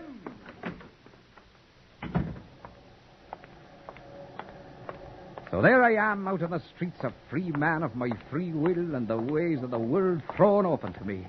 Ah, the shops are good to look at, and the tall buildings and the fine cars, and I'd own them all someday. And I'm striding along with a good free stride and looking back, and I forget what was you. Mind where you're going. And there was me first glimpse of herself. She'd come out of the drugstore wearing the red hat jaunty on her head, and I still say it's the best hat she ever had, and a jar of cold cream in her hand. And now she's sitting on the sidewalk with a red hat over one eye and the cold cream oozing out onto the pavement beside her, and me standing over her, looking sheepish. You always charge up the street with your eyes in the back of your neck. Oh, there now. Up you get. Let me alone. There you are. How would you look at my dress? Oh, now, sure, it was an accident which I shall regret to my dying day, and you exaggerate. I was merely glancing back over my Oh, shoulder. you clumsy lout. You know, it's a pretty hat, and maybe it does belong over that eye, but it gives you the suggestion of a scowl. Well, Now, if you were to push it back a little... Indeed. There, that's better. Now, turn around and I'll give you a bit of brushing off on your back. Your pardon. Well, very well, do it yourself. Thank you. And now, if you will indicate the direction in which you're going, I'll move off in the other. There's another thought which occurs to me. Well, I haven't the time to hear it. I'll be delighted to buy you a bucket of cold cream if you'll allow me to pour out my apologies across the table. What? I mean to see if maybe a small steak and a double banana split could win a smile of you where I have failed. That is impudence heaped upon injury. And no matter how I meet strange men, I never accept a first invitation from them. And further apologies should be addressed to Dublin 54298, Miss Margaret Dillon, and the best day is Thursday. Good morning.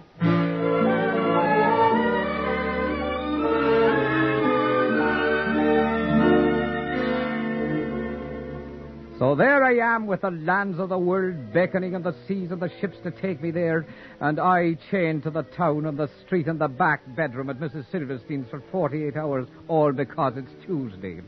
And Thursday morning, bright and early, I'm rushing for the telephone. International Hardware and Plymouth Stores Incorporated. There wouldn't be a Miss Margaret Dillon at that place, would there? Sure, but she's busy with the president. The president... Thank you very much.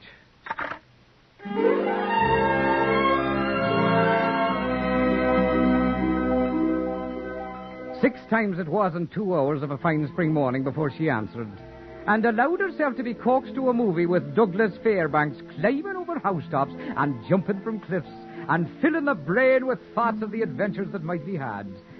And a fine, full-blooded quarrel we have on the way home, with me telling her of the road fever in me veins, and her thinking it scandalous that I have no job and no ambition, and preaching the cause of the sedentary that end up with automobiles and duodenal ulcers, and generally revealing a disgusting narrowness of viewpoint.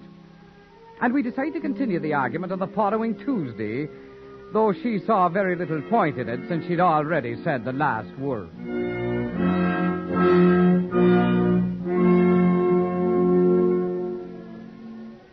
So for the Tuesday, I decide to try dancing.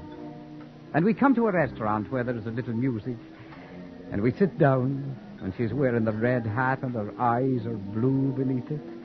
And she finds a smile for me, and the chains I'd felt settling upon me were jingling like silver bracelets. And in spite of my best efforts, it was a pleasant sound. And I couldn't forbear telling her I was glad to see her, and I'd been thinking of her, and...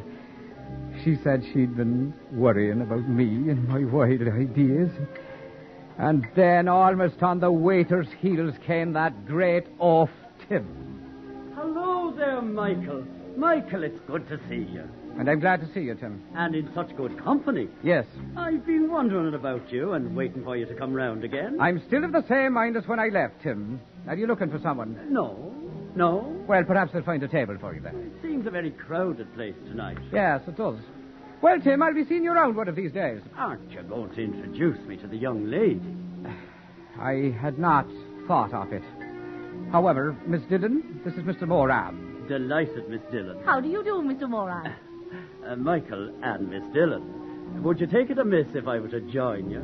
Feeding alone is a most distasteful business to a sociable man. As the act of a gentleman and a favour to a friend, will you get the devil out of here? Would you mind, Miss Dillon? Not at all, Mr. Moran, not at all.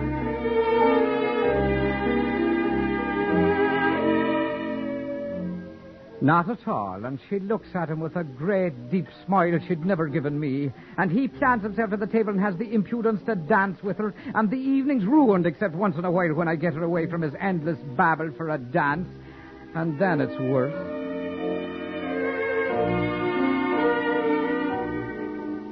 I think you're rude and stupid, and I cannot see how you've ever kept a friend judging by the way you treat Mr. Moran. You've not said a civil word to him all evening. If he'd had the barest scrap of decency, he'd never have butted in on us. And beating your eardrums in with his talk about the insurance business. Who wants to hear about insurance? I do. It's very interesting. It's not the insurance that's interesting you. We'll sit down now.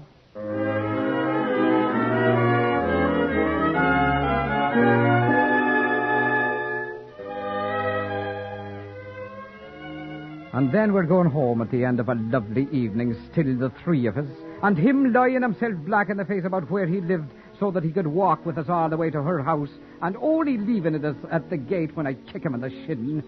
And, well, I knew he'd made a careful note of the address. You know, Mr. Moran is very nice. I can only say for him that sold to a glue factory and boiled down, he'd make the world's finest adhesive. The only satisfaction I've got is knowing that he has a 3-mile walk home. Oh, he hasn't. He said he lives only a little way from here. He's a liar, among other things. Well, at least he's a man with ambition. And I'm ashamed of you for leaving your job with him and all the fine chances he offered you. I'd have fleets of automobiles where he has one and towns where he has houses before I'm finished. And how are you going to get them? Oh, Margaret, the ways to success are endless to the man with brains and hands and courage. And every one of them requires work. I'm not afraid of work. I look about, see the world and what it has to offer, and shape it to my hands. Will you come dancing on Thursday? Nope. Why not? Because you cannot afford the money until you get yourself work and stop dreaming your way through life. I am not dreaming my way through life. My plans are definite. Definite? That's what they are. I'll wear no man's collar and settle down into the first comfortable rut in which I happen to find myself. And I'll not waste the time of anyone who'd walk out of a job in such prospect with a fine man like Mr. Moran. Good night, Mr. Ryan. So there I am, walking home in the moonlight, free as the air again, and taking a savage kick at every stone on the road as I pass.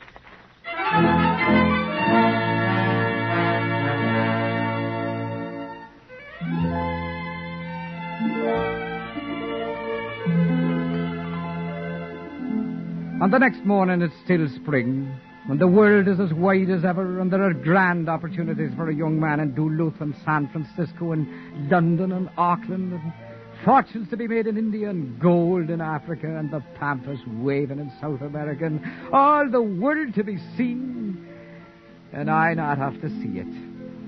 Ah, that Tim. 30 years old he is, getting on for middle age and solid in his rut as a mid-course. But it comes to me suddenly that he is 6 feet tall, with curly hair and blue eyes and such. And there is the possibility that a woman might see something in him. And so after a bit of that sort of thinking, I get up from my chair in the garden and walk downtown and go in and knock on his door with my pride rising in my throat like a wet sponge. And he says, "Come in," and there he is with his feet on the table and a thumb to his mouth, as though he'd been biting it. Good morning, Tim. Where did you meet her? Who? And what have you been doing to her? I have no idea of whom you are speaking. Go on. I'm a reasonable man and never too fixed in my viewpoint to change it. Now, I've always been of the opinion that you were a harmless lunatic. What? But Miss Dillon seems to have it so firmly fixed in her head that the only worthwhile people in the world are the dreamers and the men with imagination that... What did you say? I said that you've thrown a spell over Miss Dillon, which inclines her to believe that you've courage instead of being lazy, and brains instead of the gift of the gab, and she's made a reluctant convert of me. I'm merely growing old before me time by staying here and trying to build up a business. I'm going to leave it. What? And see what the world offers in the way of large opportunities and adventure. But what's going to happen to the business? To this business, anything that happens will be an improvement. It can go to blazes. Oh, and I suppose you'll be bragging to Miss Dillon of your great resolve. I'll be informing her of it on Thursday night. So you've been after her already? You've known her for exactly 1 week. That's a start which can be overtaken. We'll see about that.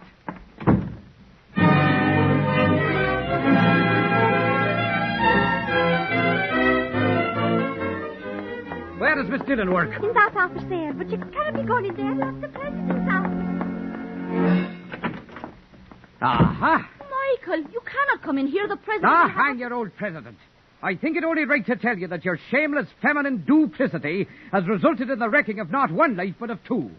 I cannot go back to the business even if I wanted to, because Tim has now decided to close it up and go off hunting ivory in Africa or seals in Lapland. Has he indeed? And what have I to do with it? Everything you belaboured to me, you praised to him. And he now thinks I was right where I know I was wrong and is off to do as I am now not going to do. I have become entangled with 2 madmen, and the sooner you're both out of my life, the better. Dine in with him tomorrow evening is no way to get him out of your life. That's no concern of yours.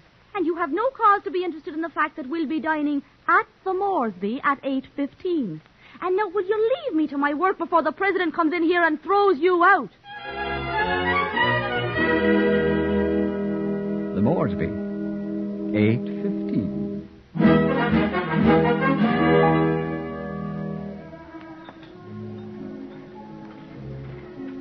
Well, good evening to you both. Good evening, Michael. And why the devil should you be happening along here at this minute? The Moresby is a public eating place, and I'm prepared to pay my bill. I am also prepared to join you, if invited. We're expecting me grandfather, who makes noises with his soup, and his older sister, who is a suffragette. You won't find the company entertaining. Perhaps if Miss Dillon did not object, I might fill in the time until they arrive. Oh, sit down, Michael. And wipe those scowls off your faces, both of you. Thank you, Margaret. Well, I understand that you're off for Tasmania or Baluchistan, Tim. I am not. Or was it Greenland, perhaps? I'm staying right here in this town. I'm remaining in the insurance business. I shall be buried here. I shall be glad to go to the funeral. Miss Dillon, would you care to dance? With pleasure, Mr. Moran. It wasn't the sort of dancing to worry a man. Tim's face was like Ailsa Craig, and he held Margaret with the grip that is used for shoving a large chest of drawers from one corner to another. The entire conversation, so far as I could see, consisted of 3 sorries from Tim. Finally, the dance ended. And there was a solemn, shifty smile in the back of Margaret's eyes when they returned to the table. I am now going to powder my nose, if you'll both excuse me. She told you we were going to be here. Perhaps she did. A man with any decency would not have come trailing after us. Decency is a strange word in your mouth. I've been hearing more about your singular virtues. I'm sick of the sound of your name. Indeed. I find it incredible, and only a step this side of madness. But there's no question about it. She prefers you to me. She doesn't. She does. She told me so. She didn't. Well, in so many words.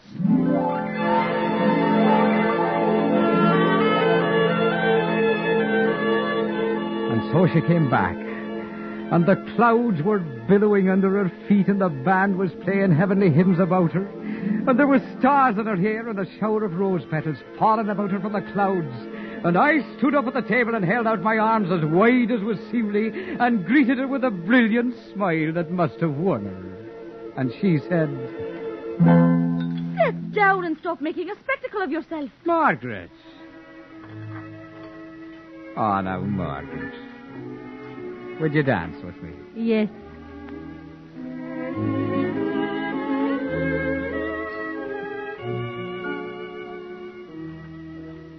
"Darling." "Oh, stop it." "Oh, my darling, I'll shower you with diamonds. I'll ransack the kingdoms of the moon for you. 40 footmen each in a Rolls Royce will go before you and behind you when you travel. You've no ambition to become the world's greatest traffic problem. Have you gone mad? I think so. Oh, I knew your heart was the dreamer's heart, too. Ah, did you indeed? Tim's going to stay in the business, let him. And so are you. What? She's going to ask you tonight. He's going to take you outside right after this dance. And, Michael, if you refuse, I'll never speak to you again. Margaret, After all the trouble I've been to put in a word for you. Put in a word with Tim? I never needed a word put in for me with Tim. Well, you've had it. Now remember, after this dance...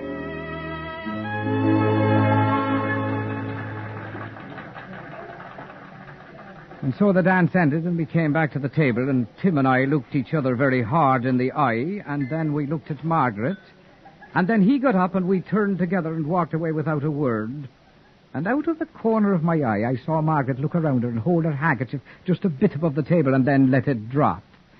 Meanwhile, Tim and I stood in the lounge and looked at each other hard again and shook hands very solemnly.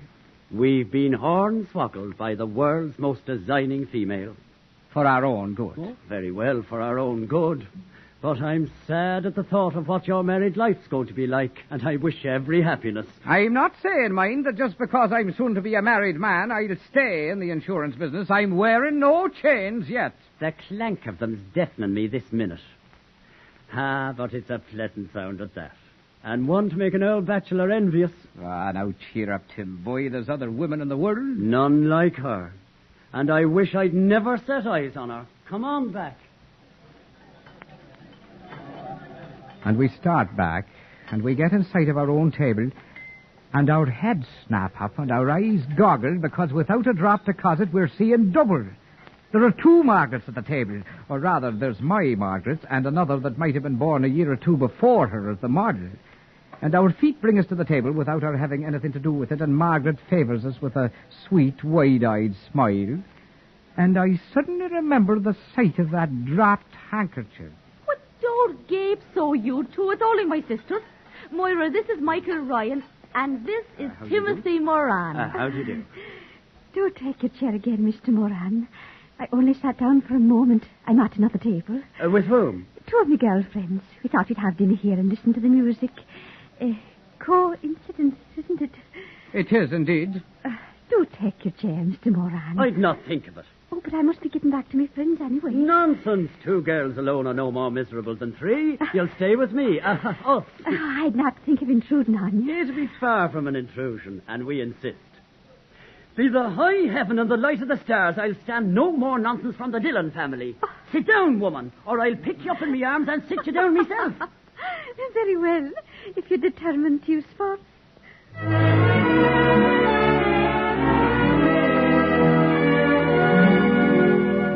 That was 28 years ago, and it was the last show of force either of us ever made. Ah, well.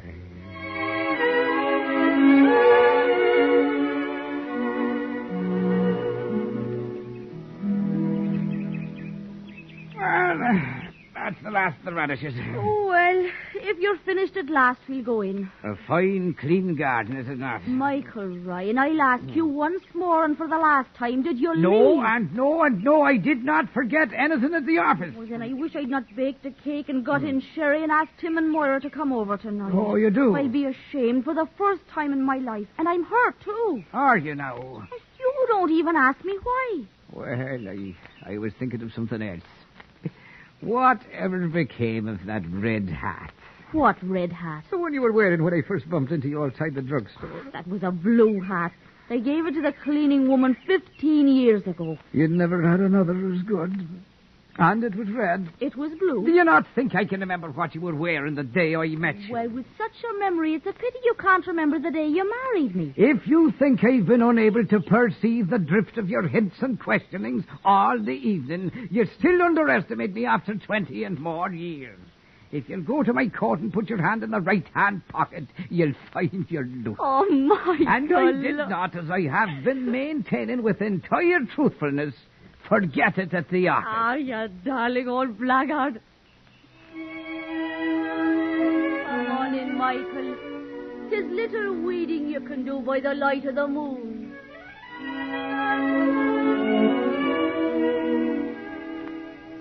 The moon. And I once wanted to be king of it. Ah, well, there's been no one else set foot on the moon either. Maybe it'll be Michael Jr. who plants the name of Ryan there.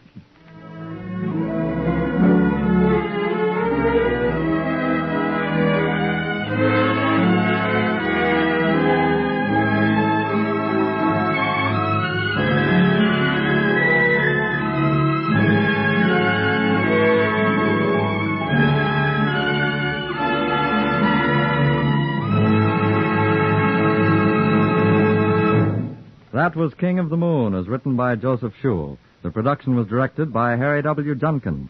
Ian Martin, recently starred in Finian's Rainbow, was heard as Michael. Andre Wallace was Margaret. Other players were Roy Irving and Grace Keddy. The music was composed and conducted by Dr. Roy Shields. Radio City Playhouse is supervised for the National Broadcasting Company by Richard P. McDonough.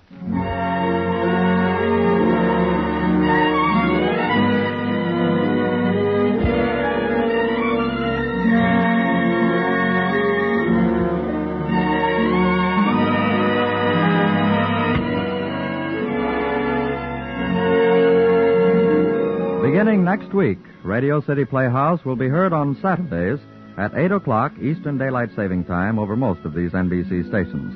Our first offering in this new time is Mother by Stanley Robert Mednick, the psychological study of a strange and sadly confused woman. Be with us then next Saturday, September the 11th at 8 o'clock for Mother, Attraction 12 on Radio City Playhouse.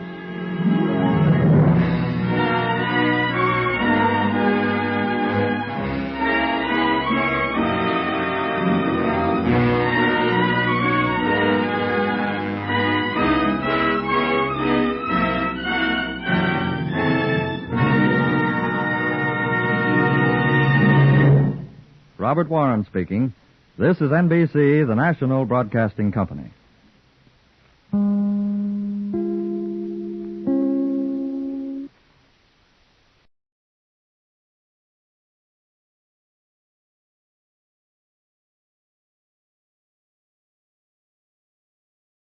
From Hollywood, the CBS Radio Workshop.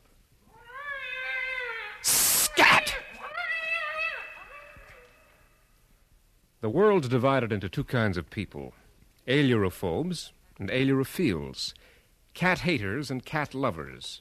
There's no in-between. The man is yet to be born who can take cats or leave them alone. Either you love them or you hate them. I hate them. And even if you're a sweet old lady who lives all alone with 13 pussies, I'm sure you won't think too ill of me when you hear what the king of the cats did to me. Scat, you black fiend! The CBS Radio Workshop, dedicated to man's imagination, the theater of the mind, presents The King of the Cats by Stephen Vincent Benet, adapted for radio and directed and produced in Hollywood by William N. Robeson.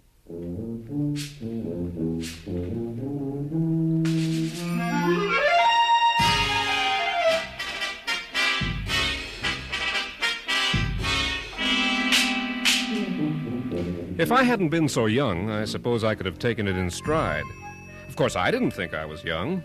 I was 2 years out of Yale, and I thought I knew all the answers.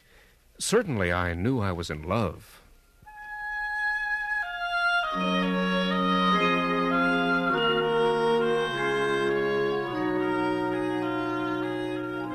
They say the most beautiful women in the world are Eurasian, and they're right.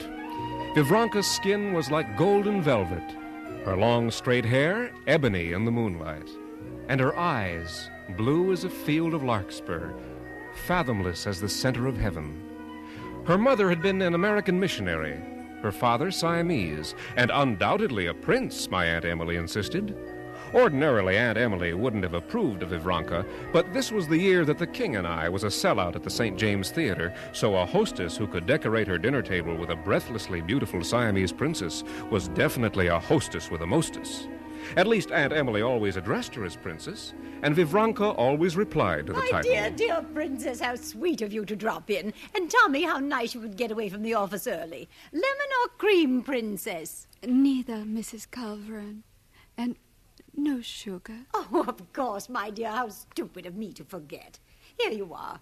Thank you. Tommy? I'll get myself a highball, if you don't mind. No, dear, go right ahead. I believe you know everyone, Princess. Mrs. Dandridge. Yes, of Mrs. course. Stanford. Professor Fairweather. Yes, indeed. Mrs. Dandridge has been telling us about the most fascinating man, my dear. A symphony conductor with a tail. A tail? How interesting. I still can't believe it. I saw it myself, twice. First in Paris, and then again at the Teatro Royale in Rome. He conducted the Beethoven Pastoral, and, my dear, you've never heard such effects from an orchestra. You see, he conducted with it. With his tail?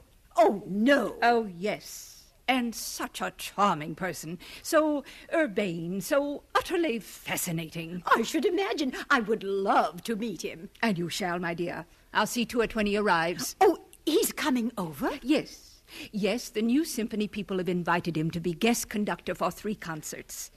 He'll be very busy, of course, but he's promised to give me what time he can spare. Oh, that's sweet of you, dear, but you mustn't wear yourself out. The rest of us must do our part, too. I'll be only too glad to help entertain him. Oh, now, that won't be necessary.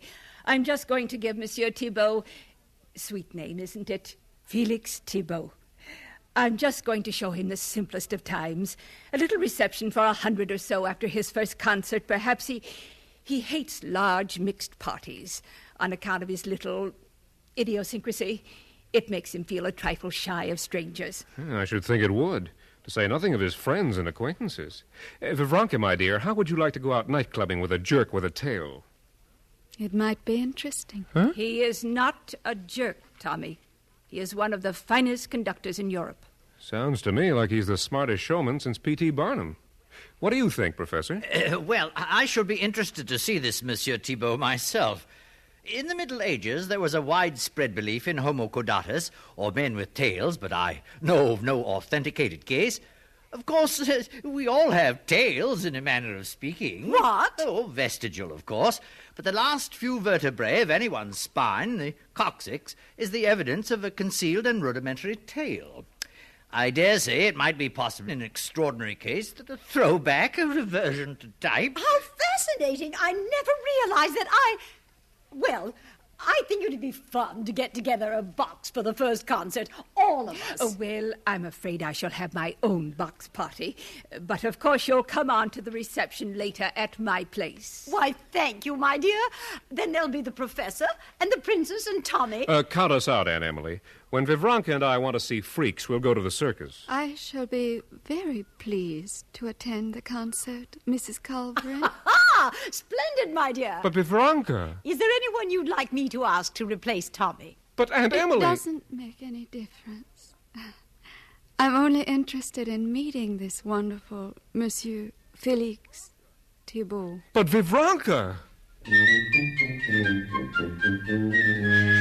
I went to the concert. What else could I do? We took our seats in the box as the orchestra took theirs on stage and began their aimless squeakings and tootings, those caterwaulings which I must confess make about as much sense to me as the music that follows. Aunt Emily was in a dither of fluttery expectation. Professor Fairweather had lost much of his scientific detachment, and Vivranka, gorgeous Vivranka, sat beside me silent, but so tense I could almost feel her breathless expectation, and I didn't like it at all. And then Monsieur Thibault walked on stage, a lithe, dark-haired man with piercing eyes like a black panther, his head weaving the way the big cats do when they're behind bars. It was true. They hadn't lied. From beneath the tails of his dress coat curled a third, a living tail, which he carried nonchalantly draped over his wrist. He acknowledged the presence of the audience with a regal bow. And then that incredible tail twined with dainty carelessness around a black baton on the podium. While he remained facing the audience, the tail rapped 3 times upon the podium for the orchestra's attention, and then raised for the downbeat. At this horrible moment, I glanced at Vivranka. Her whole body was rigid as steel, and the blue flowers of her eyes were bent upon Monsieur Thibault in terrible concentration.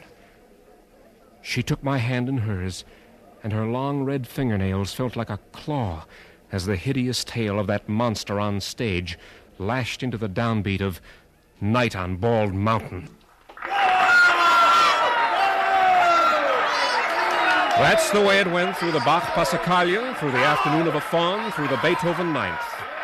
New York music lovers had never heard anything like it before, and New York music lovers never behaved quite like this before.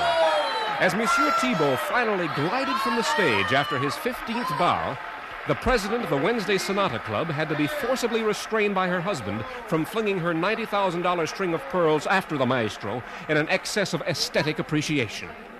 And as we shouldered our way through the hysterical mob toward the waiting limousines, I distinctly heard Ludwig Willems, conductor of the mid-century Philharmonic, say to Dr. Friedrich Laskar, the great plastic surgeon. But it must be possible, Doctor. Think of the miracles they have accomplished in Denmark. There's $10,000 in it for you, Doctor, if only you can find a way to graft the tail onto me.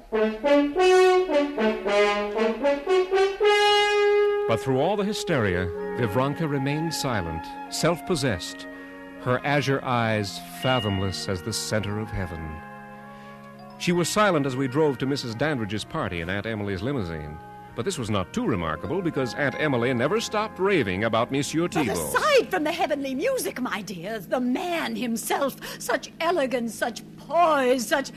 I tell you, Tommy, if your Uncle Henry weren't still around, and I was a few years younger, well, tail and all. Our hostess, Mrs. Dandridge, looked like the cat who had swallowed the canary, having trapped the social lion of the season, if I may be permitted to scramble a metaphor. Let Aunt Emily have her Siamese princess. Dolly Dandridge had the world's greatest conductor, complete with tail. And this, dear Monsieur Thibault, is my dearest friend. Emily, may I present Monsieur Thibault? Monsieur Thibault, Mrs. Henry Culverine. Enchanté, Madame Culverine. Oh, Monsieur Thibault, it is an honor to meet you. I am overcome. Yes, thank you much, Madame. I feel I should be on bended knee. It is not necessary. Oh, I should kiss your hand. You are too kind, no? Oh, I must. No, please, Madame. He stopped trying to stop Aunt Emily from making a fool of herself. He had seen Vivranka. The end of his tail, just the very end, twitched turgidly, and he seemed to be at her side in a bound rather than a step. It was foolish and superfluous for Mrs. Dandridge to do the honors. Princess, may I present Monsieur Thibault? Monsieur, Princess Vivranka. Maestro. Princess. They exchanged no more words. Monsieur Thibault presented his arm to the princess. She linked hers in his, and his infernal tail switched from his right arm to his left to come to rest across Vivranka's wrist. Thus, like royalty, they made their way across the room, the guests parting to make a path for their regal progress. Now, Tommy, you mustn't take it so hard. After all, the princess is an awfully sweet child, but she isn't exactly our kind. And I suppose she's his. She seems to be. Look at them. So darlingly foreign, both of them. Yeah, aren't they? Out of this world. And they were. I didn't realize it until I'd said it. They were somehow out of this world. They didn't walk across the room. They glided. That tail-coated maestro with his third tail so insidiously ubiquitous, and the princess's hips swaying in the golden-threaded silken sheath of her skirt. A bas-relief from Angkor Wat, suddenly breathing life.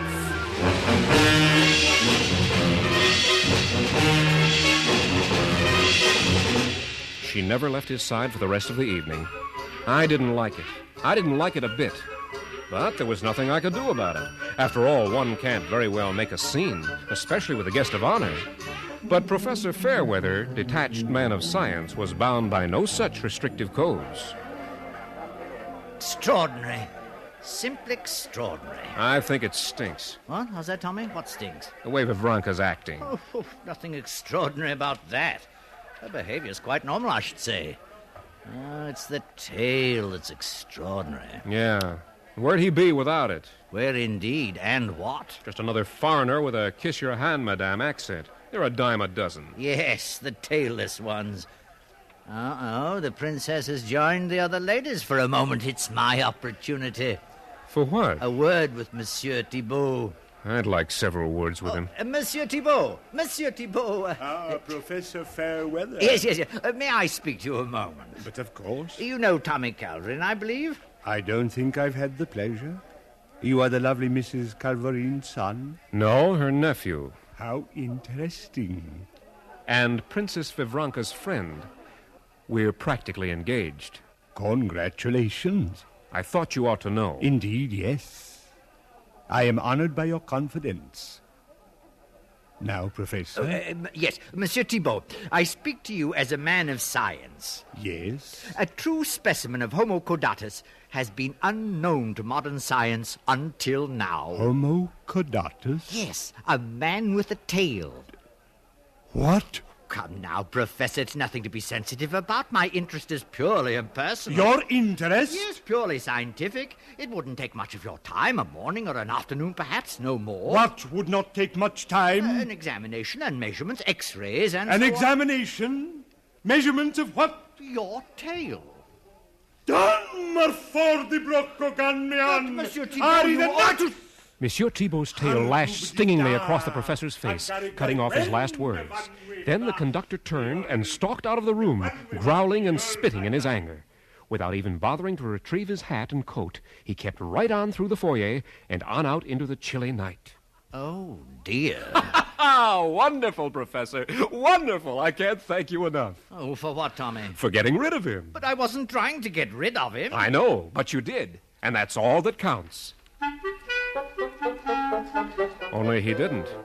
Aunt Emily realized at once that Mrs. Dandridge had lost her catch, for certainly Monsieur Thibault would never again enter the house where he had been insulted. And Aunt Emily moved with the speed of an aggressor nation. Within 3 days, Monsieur Thibault had accepted her invitation to be a house guest and had moved in bag and baggage.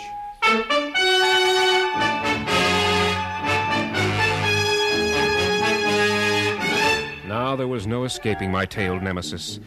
And now it took no urging upon Vivranka to visit Aunt Emily. She wanted to be there. She preferred being there to any entertainment I could offer her. But there was one ray of hope. Thibault was committed to a long concert tour all the way to the coast, and with him out of the way, I felt sure I could mend the fences he had torn down. The day before the farewell dinner Aunt Emily was giving him, I dropped by after work to find my aunt in more than her usual dither. Oh, Tommy, isn't it just too exciting? I don't know, Aunt Emily, until I find out what it is. Why, Monsieur Thibault and the princess, of course. What about them? They're in love. This scarcely strikes me as news. And they're going to be married. Oh, no. Oh, yes, I'm going to make the announcement at the dinner party tomorrow night. Aunt Emily, how can you do this to me? Well, I didn't do it to you. Anyway, you must face this like a man. You know, you must find some nice homey girl like that Gretchen Woolwine from Chicago. You used to like her. I was younger than Aunt Emily, and that was before I knew Vivranka. Well, my dear, I'm afraid you've lost your princess. C'est la vie, c'est l'amour, as I always say. Where is Vivranka? Is she here? Oh, my, yes, she's in the library with Monsieur Thibault. Naturally. Now, don't disturb them, dear. I'm sure they want to be alone. Naturally. The hard knot in the pit of my stomach grew and grew. Finally, when Aunt Emily chattered off to change for dinner, I slipped down the hall toward the library. I couldn't hear voices, and the room was dark. I was about to flick on the light switch when I heard a strange sound. And then I saw them silhouetted in the dying light of the fire. Thibault was seated in a chair, and Vivranka crouched on a stool at his side, while his hand softly, smoothly stroked her dark hair. And all I could think of was black cat and Siamese kitten. And then I realized what the sound was. They weren't talking to each other. No, they were purring to each other. But, Professor Fairweather, what am I going to do? Now, Tommy, you must get hold of yourself. This whole thing has disturbed you to the point of hallucination. Nonsense, Professor. I heard them. I tell you, I heard them purring. Fantasy, sheer fantasy. Just because the man does have a tail, you're imagining... I'm positive he's a cat. And you cannot stand the thought of Vivranka marrying... I can't stand the thought of her marrying anyone. But a cat? It's monstrous. What am I going to do, Professor? Well, you might have the SPCA pick him up. Oh, please, Professor. Oh, I'm sorry, Tommy. I know you're serious. Wait a minute. I just thought of something. Oh, no, it's too ridiculous. What? Tell me, what? Oh, Tommy, you're a bad influence. You're leading my reason from the narrow path of scientific method to the doubtful fields of the supernatural. What are you talking about? Well, I was thinking of a story I read once. Oh, it's turned up in one form or another in the folklore of every land on earth, I suppose. It has to do with a traveler who saw within a ruined abbey a procession of cats lowering into a grave a little coffin with a tiny crown on it. Oh, filled with horror, the traveller hastened away from the place, and when he reached his destination, he couldn't help telling his host of the strange ritual he had seen. Well, scarcely had he finished when the host's cat, who'd been lying in front of the fire, leapt to its feet and cried out, "Then I am king of the cats," and disappeared in a flash up the chimney. So? Well, proceeding upon your premise that Monsieur Thibault is a cat, you will grant that he's a very extraordinary cat, a cat who could, presumably, one day be king of the cats? Of course. Of course. Yes, it might work. I'll pull it on him tomorrow night at Aunt Emily's dinner party. Only... Only what? Well, he won't buy that ruined Abbey part. Well, then use your imagination. Make it Central Park. Sure, why not? Bring the story up to date. A funny thing happened today on my way up from the office.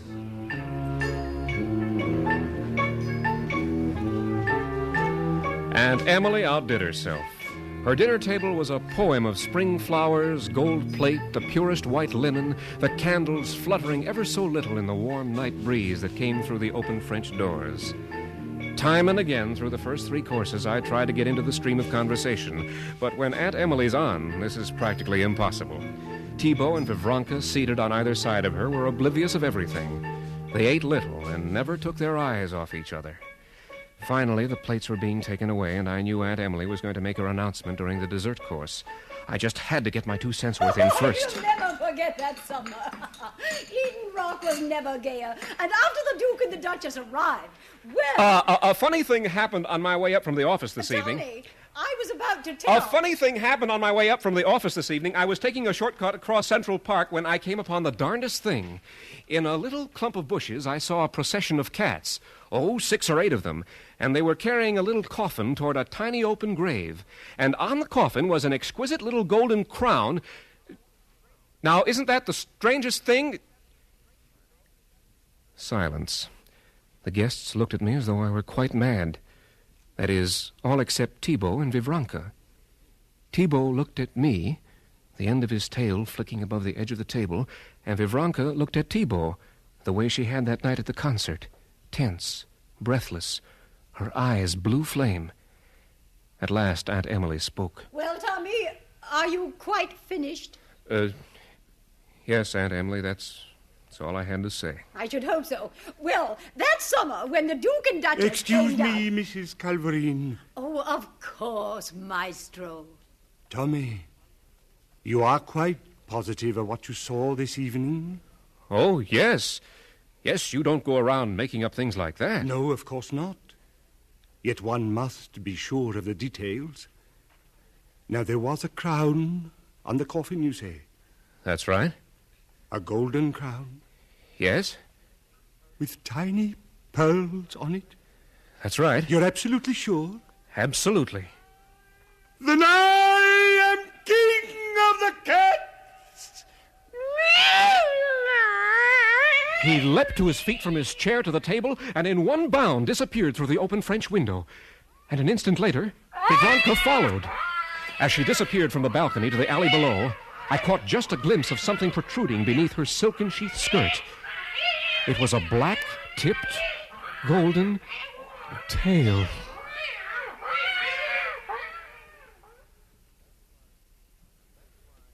And that's why I have become an ailurophobe.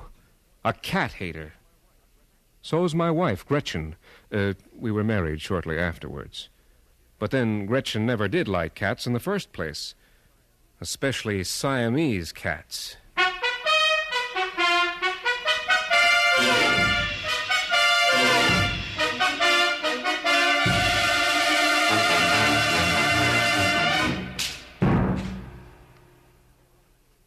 From Hollywood, the CBS Radio Workshop has presented The King of the Cats by Stephen Vincent Benet, with Byron Kane as Tommy, music arranged and conducted by Amerigo Marino.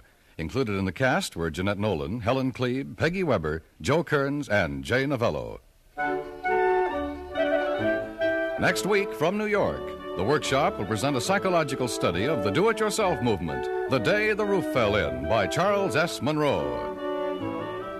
Suspense, radio's outstanding theater of thrills, follows over most of these stations with the chilling story of the man who stole the Bible. For a half hour of breathless terror, stay tuned to this frequency. You won't regret it.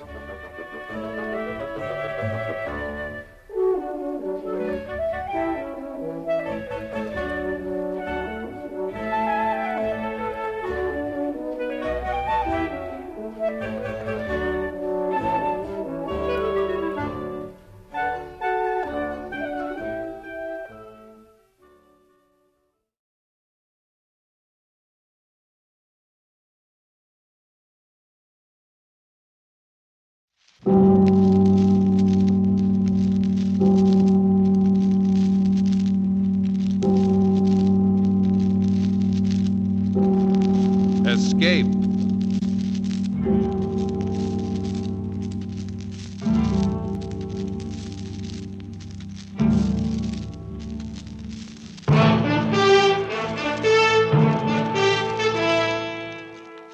It's time to escape into the world of adventure. Time to forget for the next half hour the four walls of today and escape beyond the horizons of the mind to yesterday and tomorrow. CBS and its affiliated stations present Escape.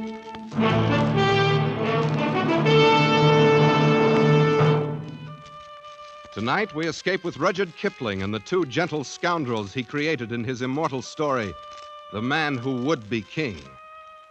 The time, sometime before yesterday.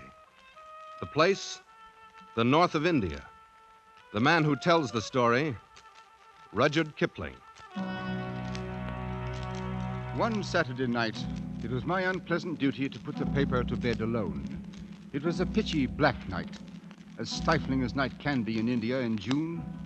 It was very still, save for the ticking of the clock above my desk, which seemed to shatter the black heat of the night as the hands crept toward 3 a.m.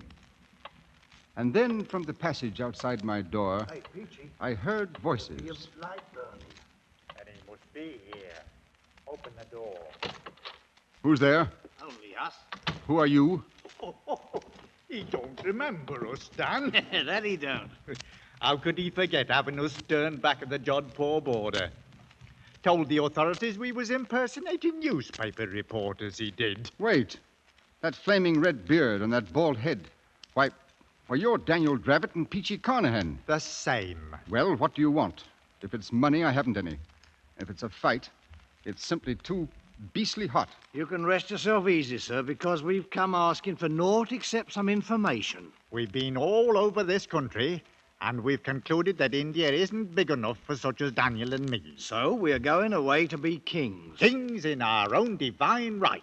What? Aye, we shall be kings. We've signed a solemn contract, each to help the other, and neither of us to take a look at liquor or women until we become kings. Why, I've never heard of such a fantastic idea. But what is it you want of me? Naught but to look at such maps of Kafiristan as you might have about. Maps of Kafiristan? That's where we've decided to go. But don't you realize that not one single Englishman has ever gone into the Kafiristan mountains and lived to come out again? If you're really mad enough to go there, you're a good deal more likely to become dead men than kings. We shall see. Anyway, I don't believe you have the slightest intention of traveling a mile outside of Delhi. Then you should come down to the Serai marketplace in the morning, down where the caravans leave for the north. Yes, come down to the Serai in the morning and see then if we be liars.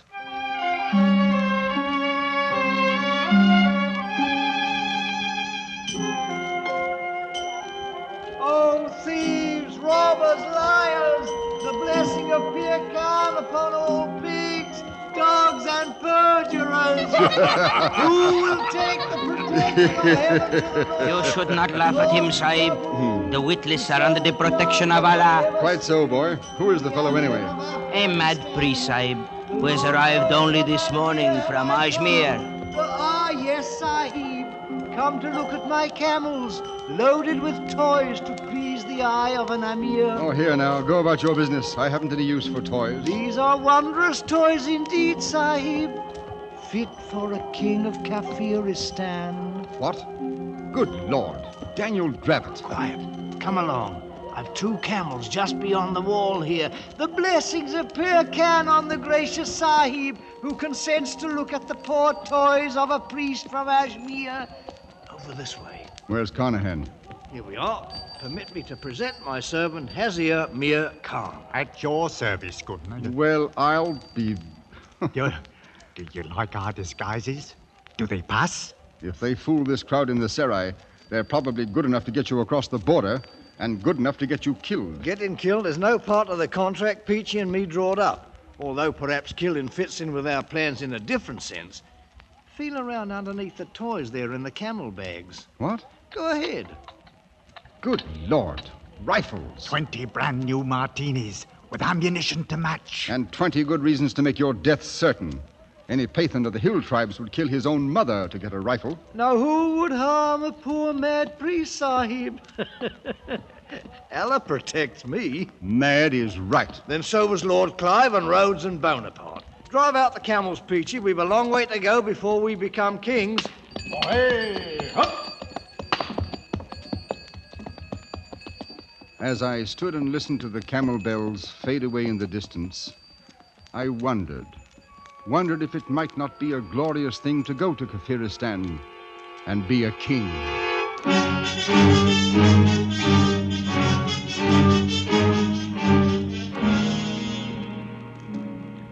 3 years pass in India, much as they pass in any other land.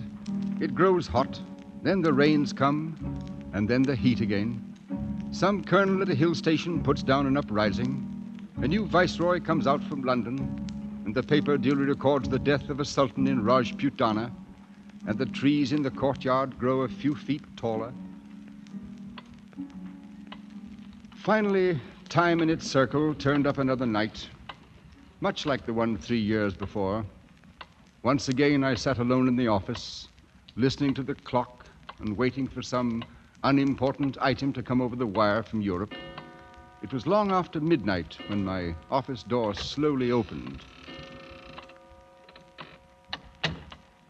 I say, look here, you might knock first, you know. Knock. Good Lord, man. What's wrong? You don't know who I am, do you? No, I haven't the faintest idea. But here, you'd better sit down, old fellow. You're in a bad way. Yes, sir. Thank you. It's a whole year I've been walking.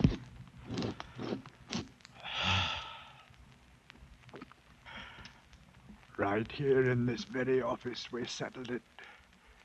You sitting right there and giving us the maps. You've been sitting there ever since. 3 years. No. Oh, no. Why, a man couldn't change that much in 3 years. You're not Peachy Carnahan. Yes. I was king of Kafiristan. Me and Daniel Dravit. Real crown kings we was. Just as true as gospel. What in the name of heaven have they done to you, Peachy? Peachy?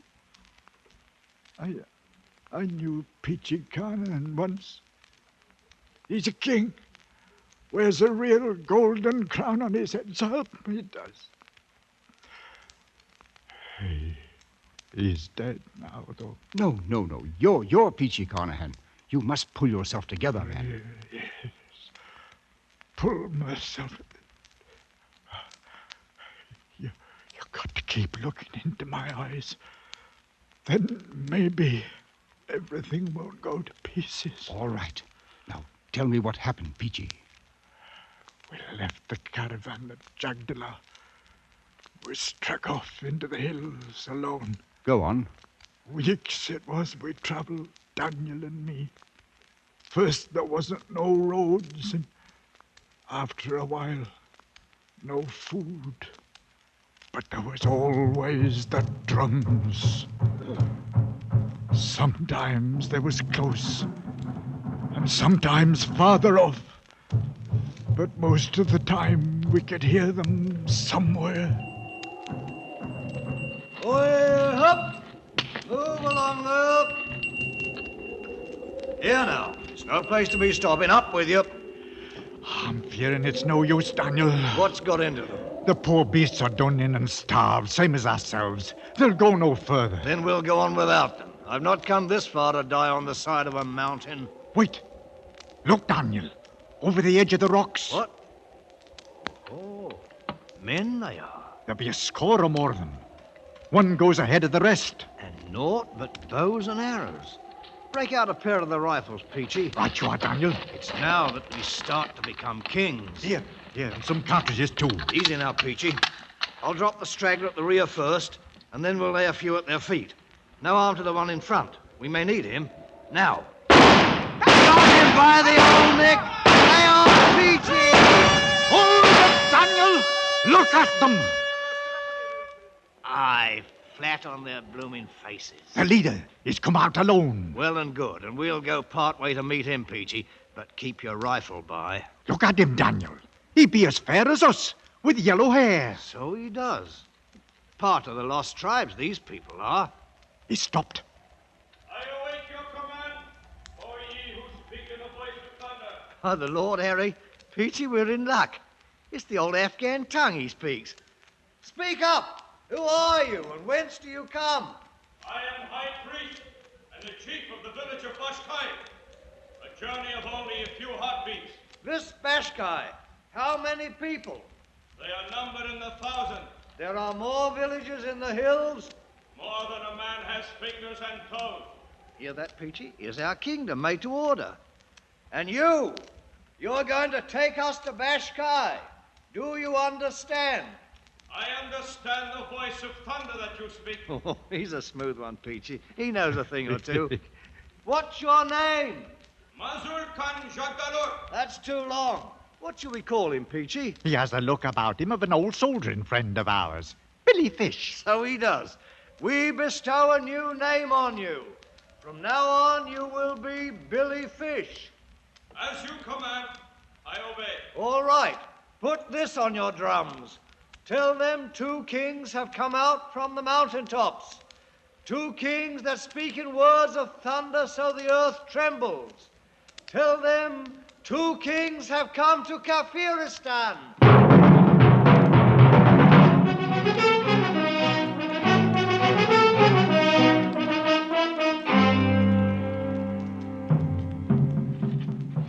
That you, Peachy? Daniel, why be you sitting here in the dark? I've been thinking. A man has to stop and think sometimes. About anything special, Daniel? Look at 'em, Peachy. Look at their blinking campfires a-gleaming in the dark like the jewels in a crown. Aye, Daniel. You've done a fine job for sure. All 23 villages you joined together as one. 'Tis the army you trained to be thanked for it. 2,000 men with a fair knowledge of bearing arms. Some's a bit green at it yet. They're ours now, every man, jack, woman, and child. We own 'em, body and soul. Aye, we're kings now, Daniel. Not proper kings yet, but we will be. Sooner than you think, Peachy. How's that? Billy Fish told me something today that fair amazed me. These people know the craft. You mean they're Freemasons, Daniel? It ain't no wise possible. So help me, it's gospel true. He give me the grip and everything. It's old, the craft is, older than the memory of man. And up here in the hills, they've been preserving it all these years. Why, some of the high priests know up through the fellow craft, but they don't know the 3rd degree. See it, Peachy? They don't know the 3rd degree, but we do. Daniel, what is it you're fixing to do? We're going to be proper kings. We're going to get 'em going and coming now. I'm going to turn the whole country into one grand lodge, raise some of the priests to 3rd degree, and for me, I'll be the Grand Master of Kafiristan. Oh, but you ain't got the right to. We never been officers in no lodge. Right? What's a king got to do with asking for a right? Oh, I'm against it, Daniel. It's no good to go fooling around with the craft. Ah, you talk like an old woman. The thing'll work, I know it will. We'll make it a blooming ceremony. Regular aprons with the symbol and the marks. All of us, Peachy. The kings of Kafiristan.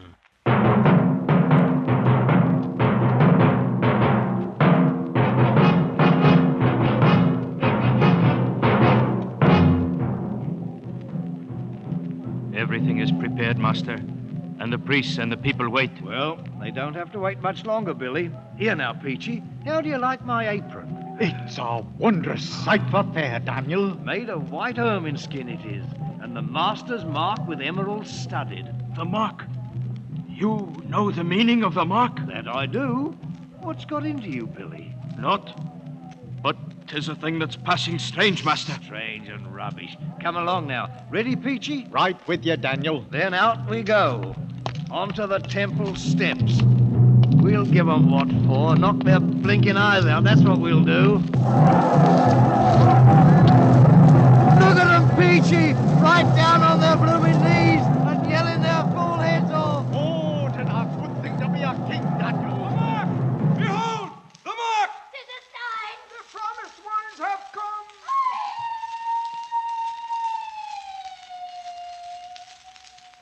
Here now. What's wrong with the priest, Billy? It looks like trouble, Daniel. No. Stand where you are, master. They recognize the mark. That great stone in the floor.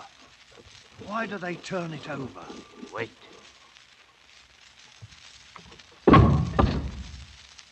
It's the same! He bears the mark! The promised ones have come! Speak up, Billy Fish. What's the meaning of it? See for yourself. Look. Daniel, carved on the back of the stone. 'Tis the master's mark, all right. And the same as the sign you wear. Only a few of the priests have known of the hidden mark on the stone. What does it mean? The many who have doubted you were a god doubt no longer. And you, Billy? What do you think? I, master? I think that now it is the time for these. Daniel, golden crowns. Aye, how they glitter. Fit for the brow of a king. 'Tis what we came for. Here now, put 'em on. We'll crown ourselves in our own right. Listen to 'em. You know something, Peachy? We come here to be kings, and that we are, all right. But blamed if we ain't a couple of blooming gods to boot, with 1,000,000 people bowing on their knees before us.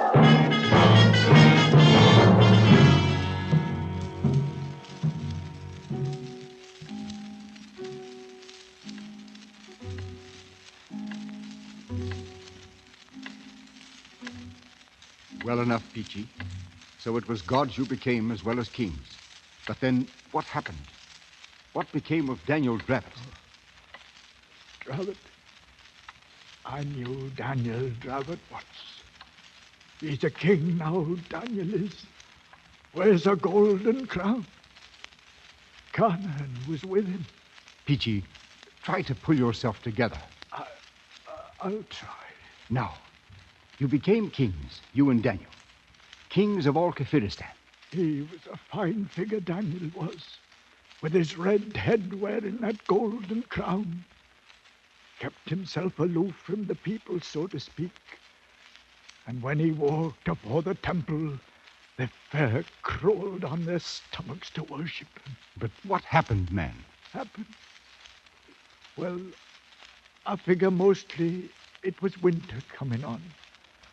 The winds were starting up, and the clouds was blowing down from the north. Oh, it could blow beastly cold, that winter wind.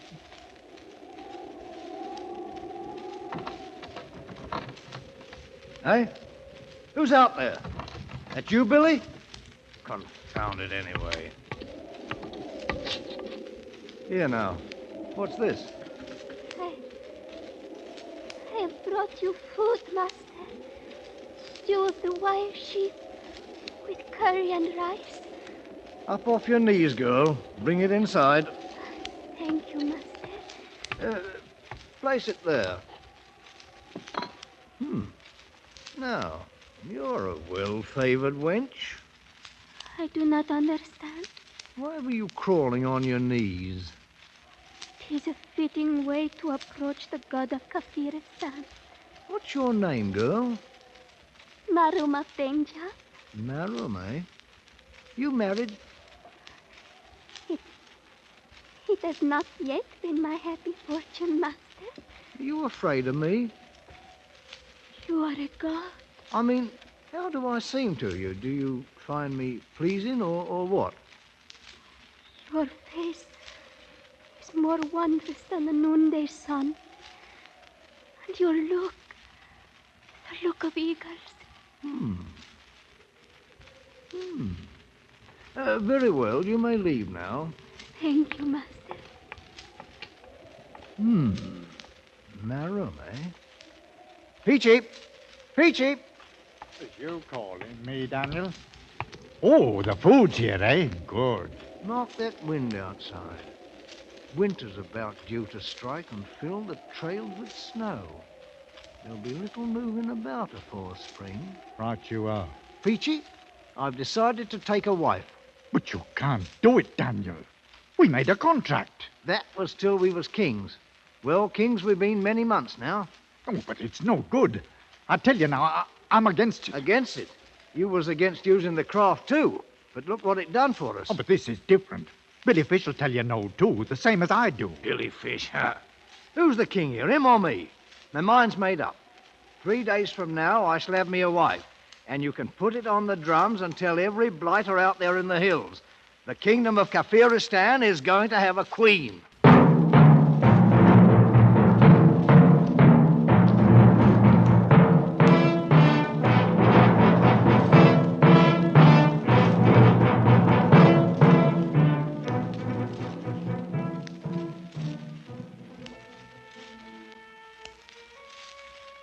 What's keeping her, Peachy? They should have brought her in here half an hour ago. I don't know, Daniel. How about you, Billy Fish? You put 'em up to stalling off deliberate like? Certain preparations must be made, master. She's across the court with some of the priests. Maybe they're trying to hearten her up a bit, Daniel. She thinks she's going to die, you know. Die, indeed. Why, I'm only... Master, it is against the laws of heaven for a woman to marry a god. I'm not a god. I'm a man. You know that by now, Billy. No, and I should not want to think so, master. But either way, this can mean only trouble. I beg you to reconsider. And I beg you to shut up, Billy. I'm through waiting. I'm going over there. Master, please. We got to go with him, Billy. And I'm thinking it's going to mean trouble. How many men can you depend on? No more than 20 with rifles. Most of my men are in Bashkai. Then what shall we do? We shall have to make a run for it, I fear. We might be safe in Bashkai. Go on now, you buckling fools. Bring out the girl. Well, now, that's better. Here, girl, this is no way for a bride to behave. A smile now, and give us a kiss. Oh! The wench has bitten me. Bloodbuster, don't let them see the blood. Look! See the blood! He's not a god or a devil, but only a man! Here, blasted, what is this, rot? It is too late. Mark, Daniel, they're coming with knives. They can't do this. I'm the king. We've got to run for it, master. Oh, come on, Daniel, come on.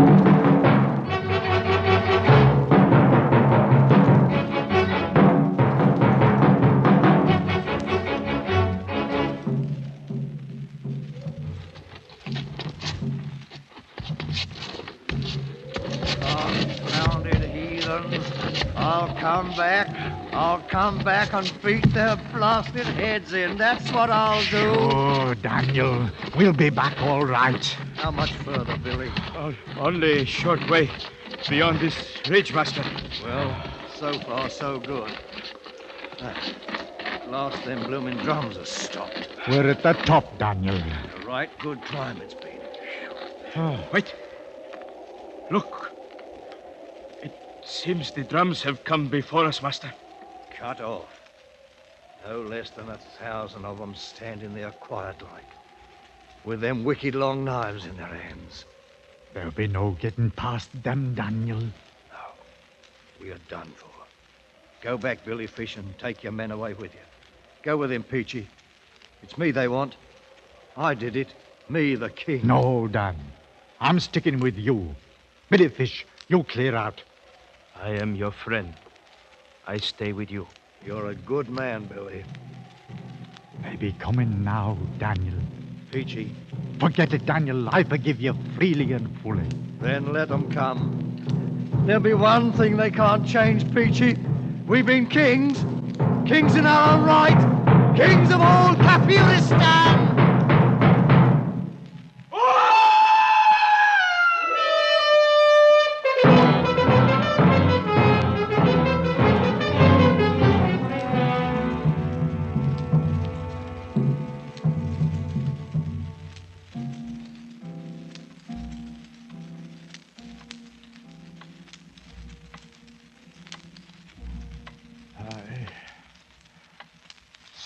Chest open, poor Billy Fish like a bloomin' herring, they did.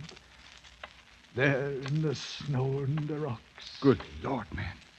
But you, Peachy, you got away from them. Like nowhere did I get away from 'em. They had us for fair, all right. Strung me out on a tree. Drove nails right through my hands, they did. See? But I fooled them all right. 'Cause morning came, I wasn't nowise dead. And then I made them think I'd lost my senses. They was afraid to harm me because I was protected by Allah. They cut me down then, and after a while, they let me go. You poor devil. But what of Drabbit? What happened to Daniel? Daniel's the king. He wears the golden crown. But now, what happened to him? He's never left me. All them long months walking on the road back, he kept me safe. The mountains, they danced at night. But Daniel held up his hand, and Peachy came along, bent double. I never let go of Daniel's hand, nor Daniel's head that they gave me in the temple as a present. It's with me now, here, in this bundle. You knew old Daniel's. Him that was a monarch once. Look at him now.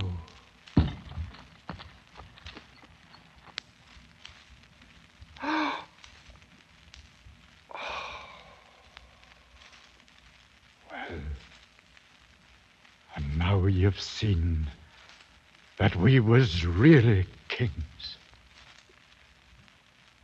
I'll be on my way. You'll pardon me, sir?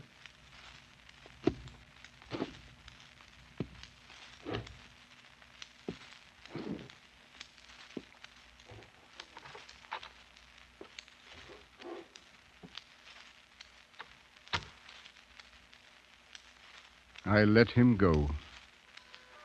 There was little else to do. He was only hours away from his death.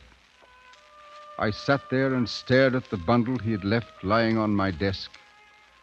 Stared as the pale shafts of dawn struck fire in the red beard. Stared at the golden crown, sitting too large and heavy upon the wrinkled, mummified head of Daniel Drabbit, the man who would be king.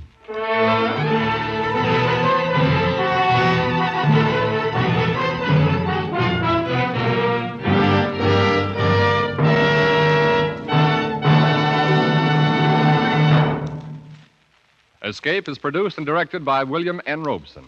Tonight's story, Rudyard Kipling's The Man Who Would Be King, was adapted for radio by Les Crutchfield and featured Raymond Lawrence as Peachy, Eric Snowden as Daniel Drabbit, and Herbert Rawlinson as Kipling.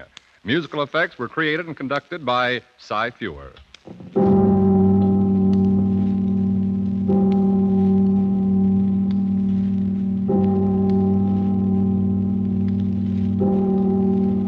Next week, CBS and its affiliated stations invite you to escape in Operation Fleur-de-Lis, an episode from the files of the OSS. And so, good night, until a week from tonight, when again we invite you to escape.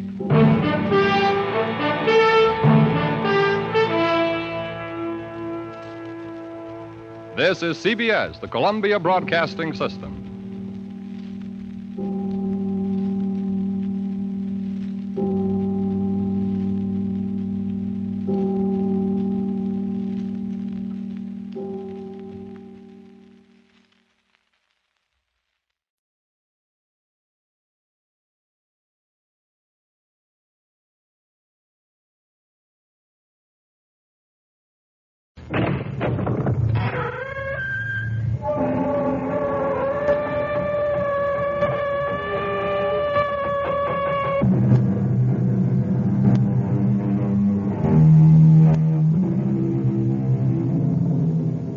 Come in. Welcome. I'm E.G. Marshall. This is our bicentennial year, a time to pause and count our blessings. And among the greatest of these are the men and women of letters who flourished in our native land, who created a literature that was both typically American and universally admired. After all, it was our own Edgar Allan Poe who invented the kind of stories you hear on this program, and our own Mark Twain who carried them to the most sublime heights of fantasy and fun. At this time, we propose to give you an exhilarating taste of one of the most exciting stories of fantasy, mystery, and suspense the world has ever known. Tell the king that if I am not released from this dungeon immediately, I shall cause a mighty calamity to befall this realm. Oh, please, sir, have mercy. Tell the king that I can call forth my magic powers and destroy the sun. Destroy the sun? But what? Well, how can a man destroy the sun? It cannot be done. Clarence, my boy, look at me. Do I look stupid? Oh, no, sir. Then, if it can't be done, why would I be willing to bet my life I can do it?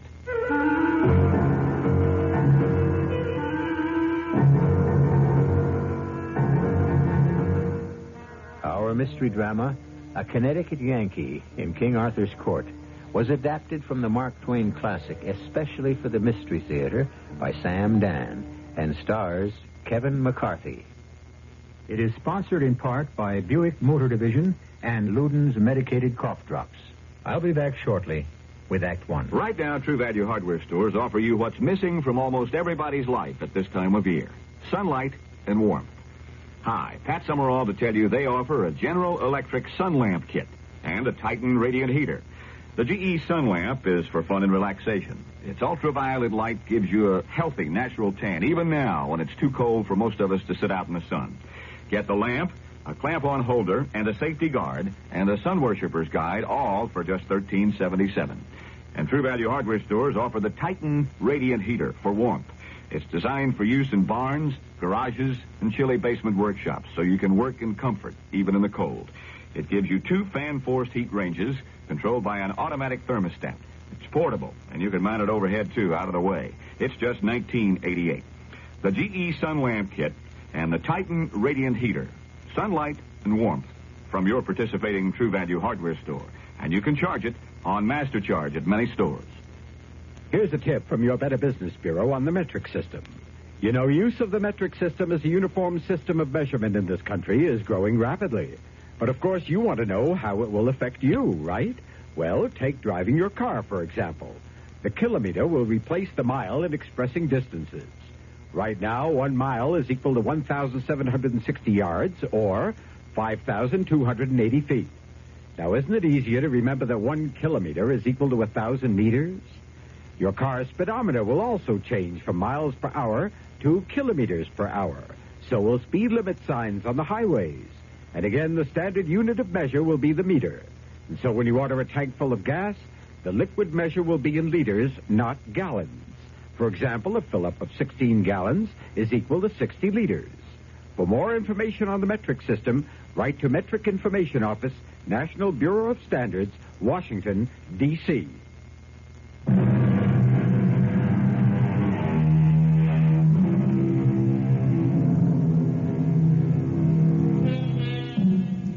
Mark Twain begins his story with these words. It was in Warwick Castle that I came across a curious stranger. He attracted me by his candid simplicity, his marvelous familiarity with ancient armor, and the restfulness of his company. I thought I would tell you my story, but I've kept a journal. Oh, how long ago that was. Do you know about transmigration of souls? Do you know about transposition of eras and bodies? Ah, well, read and learn. He was gone. I examined the sheaf of papers he had left with me. Most of it was parchment, yellow with age. Old, incredibly old. Carefully, as I feared they would crumble within my fingers, I began to turn the pages. And now begins the stranger's story. I'm an American. Born and reared in Hartford, in the state of Connecticut. A Yankee of the Yankees. My father was a blacksmith. My uncle was a horse doctor. And I was both at first. Then I went over to the great arms factory and I learned how to make everything. Guns, boilers, engine, just about any and every kind of machinery you can imagine. I had a couple of thousand men working for me, but although they were under my jurisdiction, they refused to be under my thumb. You there. Shut that machine down. Who says so? I say so. Well, who do you think you are? I'm the boss. Well, why didn't you go soak your head? I'm giving you an order. I don't take orders from you. How about this kind of an order? Out. Now, shut that machine down. Well, you see, you couldn't explain to him he was doing the wrong thing and wasting company time and material. So I had to develop other methods of communication. Well, that worked out pretty good for a while. But, as the good book says, he who lives by the fist. We had a big, sulky fella named, aptly enough, Hercules. A surly brute he was. Everybody left him strictly alone. I should have left him alone, too, but I had to prove who was boss. Oh, he laid me out with a crusher alongside the head that made everything inside crack. It seemed to spring every joint in my skull. And then suddenly the world went out in darkness.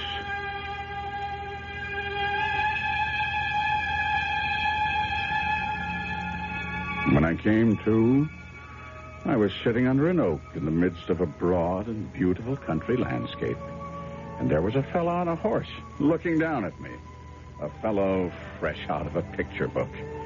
In old-time armor from head to heel, with a sword and a shield and a prodigious spear. His horse had armor on, too, with red and green trappings that hung all around him. Oh, it was all gorgeous to look at. And then this apparition spoke to me. Fair sir. Who? Fair sir, will ye joust? Will I which? Will ye try a passage of arms? Will I what? For land or lady or knightly honor? What are you giving me? Get along back to your circus before I report you.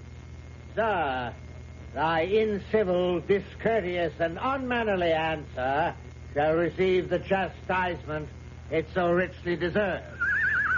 And don't hurry back. As he galloped off, I thought I'd seen the last of him. But wouldn't you know, he suddenly turned around, came a-rushing back with his long spear pointed straight at me.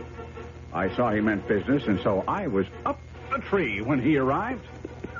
Varlet, stand and fight. Now, friend, I don't have any real quarrel with you. Wilt thou tilt with the lads? What makes me think he's from a circus?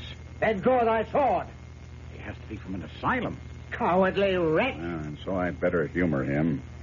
Friend. I be not friend of thine. Can't we discuss this reasonably? Dost thou acknowledge thyself captive of my sword and spear? Absolutely, and I'll be sure to acknowledge it to your keeper. But of a surety, thou must this acknowledge to my keeper and thine, his beloved majesty, King Arthur. How far are we from Bridgeport? Bridgeport? I wit not the name. Come, we hie toward Camelot. Camelot? You're kidding. Of a surety, varlet, thou art most free with thy tongue, and thou speakest the strangest language. Camelot. Camelot. I repeated the word over and over. Camelot was probably the name of the asylum from which this lunatic had escaped. Well, I walked along beside his horse, hoping, expecting at any minute to see a familiar sign. And without warning, there stood in front of me a huge castle with flags and banners flying from the towers. I stopped. I was almost petrified with shock, because I could see the place was filled with people dressed in the most outlandish costumes. And when they saw me, they were almost struck dumb with fright. Fear not, gentlefolk. This dark and evil magician can do no further harm. I have vanquished him in terrible combat. Let us now throw him into the dungeon to await the pleasure of the king. And they did it. Into a damp, dark, foul-smelling cell. And I didn't know what to think. Yes, I did. This could only be a dream. A dream that I had actually been somehow hurled back in time into King Arthur's court, a place I had hardly ever thought about or, to tell the truth, cared very much for. And then the cell door was opened, and in came a slim young fellow in shrimp-colored tights that made him look like a forked carrot. The rest of him was all blue silk and yellow lace. He looked at me, and he said, I have come for you. I'm a page. Go along. You ain't more than a paragraph. Indeed, thou speakest a foreign tongue. What is thy name? From whence dost thou come? Ah, and thy raiment. Such outlandish clothes. Well, friend, do me a service. Do you belong to the asylum, or are... Fair sir, me seemeth That'll do. You're a patient. Oh, if I could just see the head keeper for a minute. Just for a minute. Head keeper? Oh, but that is a passing strange way to refer to His Majesty. Clarence. I am called Amias Le Poulet. Oh, well, I'll call you Clarence for short. You look like a good-hearted fella. Yes, 'tis true. And it shall be my undoing. For I was born in an unlucky year. No, there's no such thing as an unlucky year. Oh, indeed there is. 13 is most unfortunate, and I was born in 513. Wherefore, it is well known. Oh, wait. Clarence. Hold. Stop. Say it again, and say it slow. What year was that? 513. 513. You don't look it. Now, come, my boy. I am a stranger and friendless. Be honest and honorable. Are you in your right mind? Forsooth. Never mind that. Either I've become a lunatic or something just as awful has happened. Now tell me, honest and true now, honest and true. Hmm? Where am I? In King Arthur's court, and it please you. And it pleased me. Oh, well. And according to your notions, what year is it now? 538, 19th day of June. No, it can't be. You mean to tell me that I'll never see my friends again? Never again? Perhaps the divine will shall permit thee to. Well, how? They won't be born for 1,300 years. Please, good sir, be of merry countenance. Oh, merry countenance. Do you realize... Wait, Clarence. What virtue are we Yankees celebrated for throughout the civilized world? Mayhap I have not heard. Thrift, Clarence. Thrift. Hmm. Now, your true Yankee never throws anything away, because you can never tell when it'll come in handy.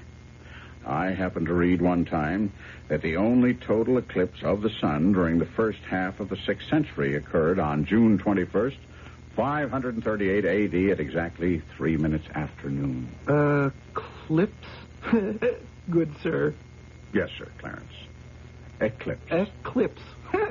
Is it peradventure something good to eat? Now, ask me how I intend to use that seemingly unimportant, insignificant, no account, irrelevant little fact. Ask me. If it please you, sir. You say this is the 19th of June, 538? Well, Clarence, I say it's the 19th of June, 1879. What magic dost thou speak, sir? In either case, the day after tomorrow has to be the 21st. No eclipse is scheduled at all in 1879. Therefore, if we do have one, it's no dream, Clarence. It's no dream. Come, sir. It is the signal that the dinner is done at the round table, and my master and thine, Sir Kay, desires to show thee before the king in the court. Sir Kay? Yes, sir. And what plans does Brother Kay have for me? Oh, sir, jest not. No humble monk is he. Sir Kay is foster brother to our liege King Arthur himself. He will have thee kept here till thy friends ransom thee. Clarence, none of my friends have been born yet. Oh, sir, speak not such madness. All right, let's go. Get the exhibition over with. And what if I am among lunatics? I'm smart enough to become boss of the asylum. Boss? Is that thy name? Sir Boss?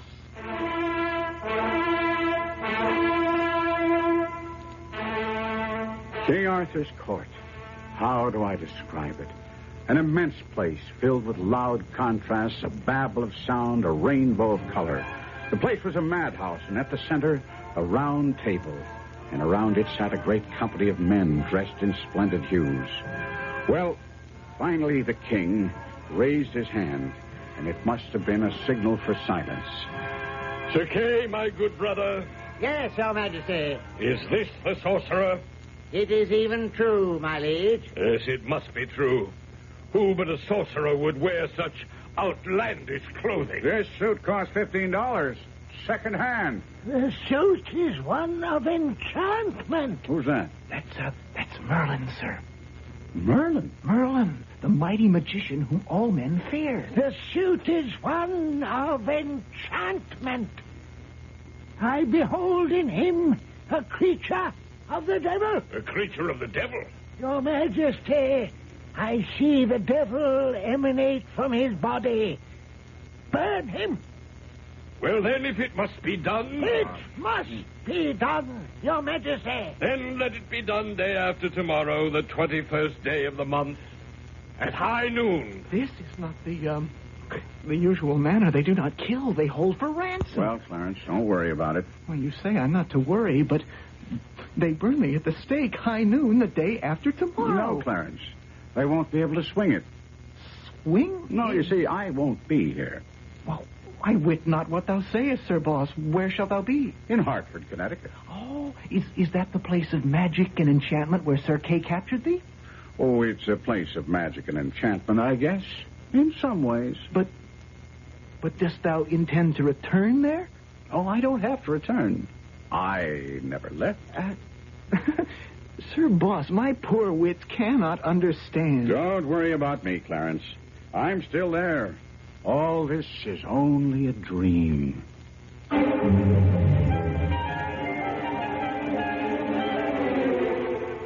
And I read on in the stranger's ancient manuscript, where he says he was carried off to a dark and narrow cell in a damp and filthy dungeon, with some scant remnants for dinner, some moldy straw for a bed, and no end of rats for company.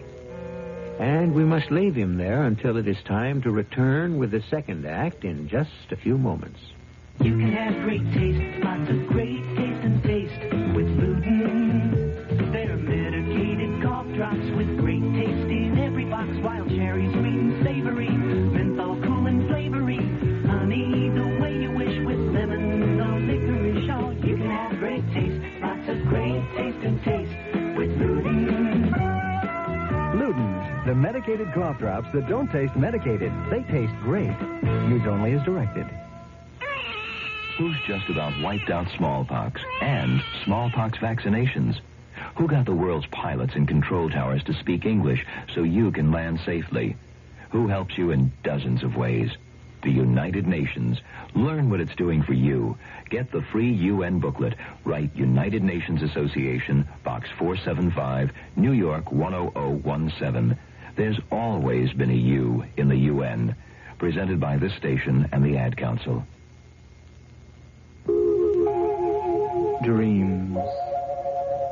We all seek to understand the many ways in which God reveals His Word. Throughout time, God has spoken to man in dreams. Jehovah said in the Old Testament, "Listen to my words. If a man be a prophet, I make myself known to him in visions. I speak to him in dreams." So pay attention to your own dreams. They might well reveal flashes of the future, predictions and warnings of things to come. They may give you a glimpse of God's guidance to lead you back to the peace and security of His way. For your free booklet on dreams, write to the Foundation Church, 1147 First Avenue, New York, New York, 10021. That's the Foundation Church, 1147 First Avenue, New York, New York, 10021.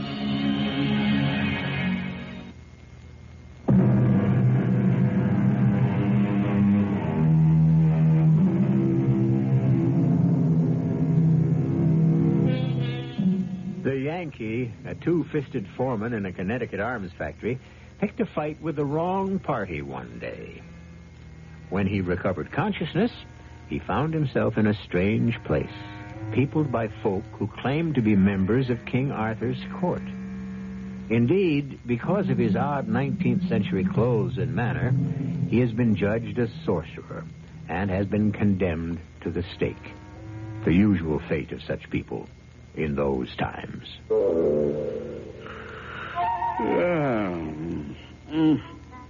Oh, what a dream.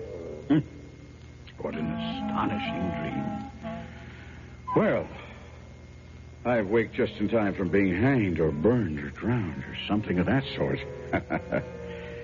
Now what I think I'll do is nap again till the factory whistle blows, and then go down to the plant and have it out with Brother Hercules. I give you good morning, Sir Boss. What? You still here? Go along with the rest of the dream. Come on, scatter. Oh, thou art indeed most merry, Sir Boss. Thou canst laugh in the face of dire peril. All right. Let the dream go on. No, I'm in no hurry. Prithee, Sir Boss, what dream? What dream? Why, the dream that I'm in right now. The dream that I'm in King Arthur's court, a person who never existed. And the dream that I'm talking to you, who are nothing but a work of my imagination. Oh, indeed. And is it a dream that thou art to be burned tomorrow noon? Answer me that. Clarence, I need you. Aye, Sir Boss? Clarence, the only friend I have. Don't fail me. Help me devise some way to escape this jail. Escape? Yes, escape. Oh, do but hear thyself, Sir Boss. Escape? The corridors are filled with men at arms. No doubt. But how many? Huh? Not too many, I hope. A full score. One may not hope to escape. Besides, there be other reasons. Weightier reasons. Other reasons? What are they? Well, 'tis said Merlin, in his malice, has woven a spell about this dungeon. A spell? And there bides not the man in this kingdom desperate enough to cross its lines with you. Oh, now, God pity me, I've told it. And you, Sir Boss. Yes? Be kind to me. Be merciful to a poor boy who means thee well, for shouldst thou betray me, I'm lost. Sir Boss. Sir Boss, please. Please. Merlin. Merlin has wrought a spell, Merlin, forsooth. Oh, I never. Merlin, that cheap old humbug. Sir That Boss. maundering old fool. Bosh, pure bosh. The silliest bosh in the world. Beware. These are dreadful words. Of all the childish, idiotic, chuckle-headed, chicken-livered superstitions I ever... Do you know why I laugh? No. But for our blessed lady's sake, do it no more. Well, I'll tell you why I laughed. I laughed because I'm a magician myself. Thou? Thou? That's absolute sooth, Clarence. Thou? A magician? I've known Merlin 700 years. Don't interrupt. He's died and come alive again 13 times, and he always travels under a new name. Smith, Jones, Jackson, Robinson, Peters, Haskins, Merlin. Always has himself a brand new alias. I knew him in Egypt 300 years ago. 300? In India 500 years ago. And he's always blathering around in my way every place. He makes me tired. He don't amount to shucks as a magician. Knows some of the old common tricks, I grant you, but he's never gotten beyond the rudiments and never will. But, Sir Boss... He's well enough for the provinces. One-night stands and all that sort of thing, you know. But, dear me, he oughtn't to set up as an expert. But Merlin... Anyway, not where there's a real artist. Clarence, I'm going to remain your friend right along, and in return, you must be mine. I want you to do me a favor. Aye? If it be in my power. Get word to the king that I'm a magician myself, and the supreme grand high yuckamuck, and the head of the tribe at that. Tell him that I'm just going about quietly arranging a little calamity here that'll make the fur fly in these parts if Merlin's project is carried out and any harm comes to me. Will you do me that little favor, Clarence? Oh, Sir Boss, please, I'm frightened. Now, Clarence. Promise me, poor sinner that I am, poor unworthy sinner, that thou shalt always be my friend, Sir Boss. Sure. And thou shalt never turn against me. Never. Never cast any of thine awful enchantments against me. Absolutely. And thou wilt always protect me. Always. Well, then, I hasten to do thy bidding. Well, I could see how things work in this asylum. People simply take you at your word. So I was feeling good for a while. And then it occurred to me, when this boy calms down, he'll wonder why a great magician like me should have to beg a nobody like him for help. And he'll see that I'm a humbug. But then I reasoned, these lunatics can't really think. So I felt better. But then I got frightened again. I had sent the lad to scare his betters with a threat. Suppose they called my bluff. What could I do? Should have thought about my calamity first. Well, maybe the threat itself will be enough. Maybe. Clarence? Sir Boss? Well, Clarence? Speak. Tell me. Give me the verdict. I hasted the message to our liege, the king. Yes? And Yes. straight away, he had me led into his presence. He was frightened, even to the marrow. And straight away, he said... I give the order for the instant enlargement of, what name is this mighty enchanter, lad? Sir Boss. Sir Boss. Rescue him at once from the vile dungeon, clothe him in silks and furs, lodge him as befits one so great, and let us pray that he will forgive us our foolishness. Yes, Your Majesty. Your leave to speak. You have our leave, Merlin. This threat, this calamity, of what does it consist? I know not. Lad, has Sir Boss described its awful nature? No, sire. And wherefore, lad, hath he not named it? Well, mayhap, Merlin, it is too awful. And mayhap, it does not exist. It does not exist. He hath not named his brave calamity. Verily, it is because he cannot. But, Merlin, it may well be... It may well be foolish and idle vapor. Or do we dare provoke one of such great magic powers, Merlin? Let him prove his brave words. If thou sayest so, Merlin. Lad. Your Majesty? Return to, Sir Boss, and in all courtesy prevail upon him to consider all the factors in this perplexed case, and name the calamity, also the nature of it, and the time of its coming. A sellout. I could have had a sellout if not for Merlin. Oh, Sir Boss, delay not. To delay now were to double and treble the perils that already encompass thee about. Oh, please, be thou wise. Be wise. Name the calamity. Is that all? Just name the calamity? Oh, yes, Sir Boss. Oh, yes. Name the calamity. Yes. For one of thy mighty powers, a calamity should be but the work of a moment. Well, you just don't pull a calamity out of thin air, Clarence. Now, if I could get out of here and collect the eclipse. Oh, the thing that thou did speak of before. Clarence, it seems I recall that Columbus or Cortez or one of those people used it as a trump card against some savages. Do you follow all this? No, Sir Boss. Mm-hmm. Why don't I play that trick myself? Sir Boss, if thou canst arrange for a calamity... And why not? Wouldn't be plagiarism, because I'd be getting it in nearly 1,000 years ahead of those parties. Sir Boss, life hangs upon it. Dost thou have a calamity? Now, just tell me once again, tomorrow is the 21st day of June, and this is the year 538. It is true, Sir Boss. Well, very well, Clarence.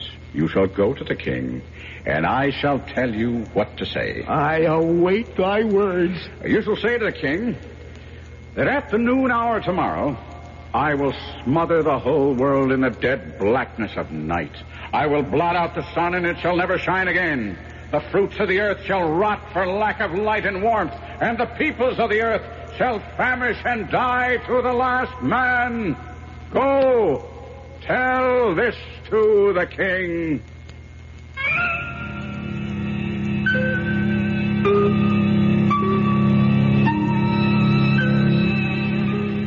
And when the threat was made, when the sought-after calamity was described, as the stranger wrote in the faded parchment document, poor Clarence turned pale and collapsed with fright, and the Connecticut Yankee had to carry the boy out of the cell and hand him over to the guards. Well, now I must hand you over to some folk who have some words of wisdom for you, and then we shall all return here for the third act. Isn't it nice to know you're free? To see the things you want to see. The touch the heights you dare to reach. To know you're all that you can be. You seem to be in a hurry, sir. Yes, I am. You are in a hurry? Oh, yes. Well, no doubt you're rushing down to buy a Buick Electra because you know that Electra has the kind of ride and comfort Buick's famous for. That's right. And because you know it's America's second largest selling full-size luxury car. You got it. So you're hurrying because you want to get there before the Electras are all gone. That's very good. How did you know I was going to buy a Buick Electra? Well, it was on the shopping list you dropped back there, you see. Dozen eggs, quart of milk, Buick Electra. Son of a gun, I forgot the pistachio nuts. That's not on the list. Well, I forgot them anyhow. Buick on the wings of the wind. How it's gonna be your spirit's free. Who will cope with tomorrow for a brighter day? There's one hope for tomorrow, the children of today. There is only one hope for tomorrow, the children. Yet there are children in this world right now who have no hope for a brighter today. They're hungry, illiterate, living in misery, and when they grow up, if they grow up, they'll pass on this hopelessness. And it's the world's loss and the world's shame. You can help children to grow up with healthy bodies and educated minds, with a zest for life that they'll pass on to their children and to our world. Won't you please send a check to Save the Children Federation, Box 970, Grand Central Station, New York 10017. That's Save the Children, Box 970, Grand Central Station, New York 10017. Think about tomorrow. We've got to save the children and save the world. Help them to grow.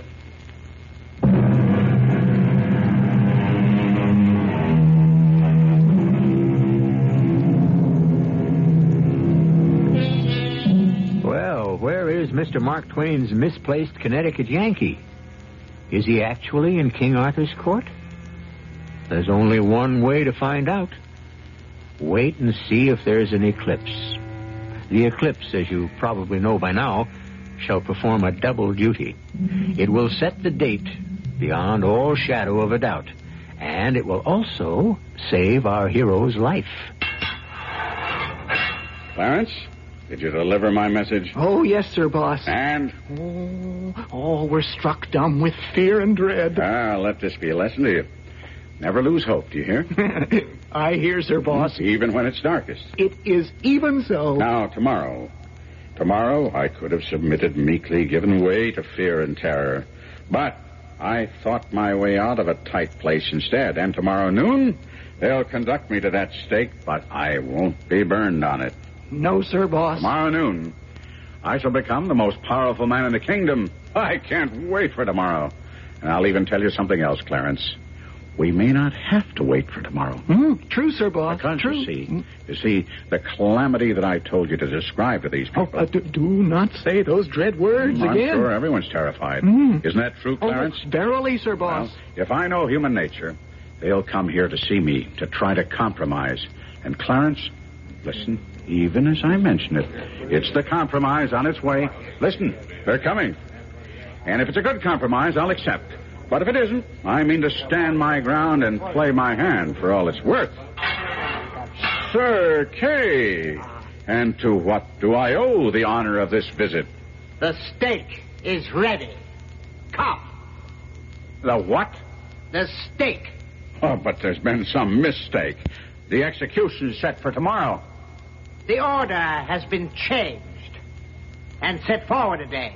But today look, no, it has to be tomorrow. It has to be. Come, it's almost noon. Hasty. Lost. I was lost. There was no help for me now. I was done for good. I was dazed. I was stupefied. I had no command over myself. The soldiers took hold of me and pulled me along with them out of the cell and along the maze of corridors and finally into the fierce glare of daylight in the upper world. And as we stepped into the vast enclosed courtyard of the castle, I received a shock. The first thing I could see was the stake. We see before us one who has threatened to destroy the sun and thus end for all time all life on this earth. I say he speaks falsely. I say he is an impostor. Merlin, speak thou more gently. Mayhap he does plan something magical? There is no need to placate this false magician, sir. Soon we shall see if he can save himself. I scarcely heard Merlin's gloating voice. I knew now. I was a man without hope, and with each passing moment the realization that I was about to die crept inch by inch through my veins and turned me cold. Sir Boss! Sir Boss! Clarence, what are you doing here? I am thy servant, Sir Boss. It is meet that I serve thee to the end, but there shall be no end. There shall be no end, you say? We know thou hast prepared a calamity. I had prepared a calamity, Clarence. Has aught gone amiss, Sir Boss? They changed the day on me. The calamity was set for tomorrow, not for today. I know, and 'twas through me that the change was wrought. Clarence, what are you telling me? When I spoke thy words to them, when I revealed the calamity in store, oh, how mighty was the terror it did engender. Then also I saw that I could save the sun. Save the sun, It would not be necessary to destroy the sun. But Clarence... Yes, Sir Boss. Thou canst very well destroy the sun and return to thy far-off realm. But all here would be dead. That was the idea. And so I pretended unto this one and that one, the king, Sir Kay, Merlin, Sir Lancelot, that thy power against the sun could not reach its full until tomorrow. Clarence, so if any would save the sun and save the world, thou must be slain today, while thy enchantments are but in the making and lack their full potency. Maybe I should have explained that... It was but a foolish lie, but you should have seen them seize it and swallow it in the frenzy of their fright, as if it were a salvation from heaven. And all the while I was laughing in my sleeve to see them so cheaply deceived. See how happy the matter is spread? Happy? For whom? Well, for all of us. Consider, thou wilt not need to do our son a real hurt. Make but a little darkness. A little darkness. Only the littlest little darkness. And cease with that. Sure.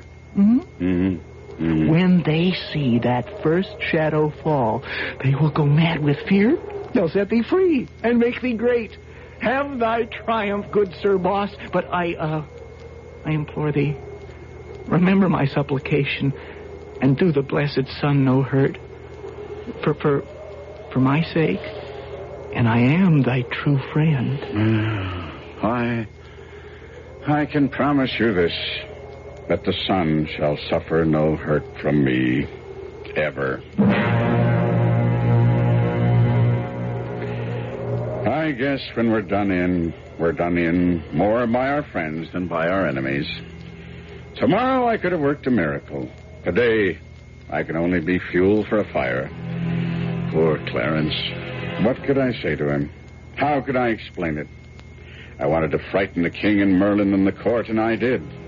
And I also frightened Clarence as well. I should have thought of that. All Clarence really wanted to do was to save the sun. He actually thought I would have to destroy it to prove my point. Well, it should be a lesson to me. But, unfortunately, I won't be able to learn from it. How do I get out of this? If it's a dream, I don't seem to be waking up. And here are the soldiers piling up rows of very flammable-looking wooden faggots all around me. Around my ankles, my knees, my body. And I hear the voice of a monk droning something in Latin. And now comes a man. His face is masked, the executioner. He carries a blazing torch. He kneels down at my feet. He's ready to apply the torch. And it's no dream.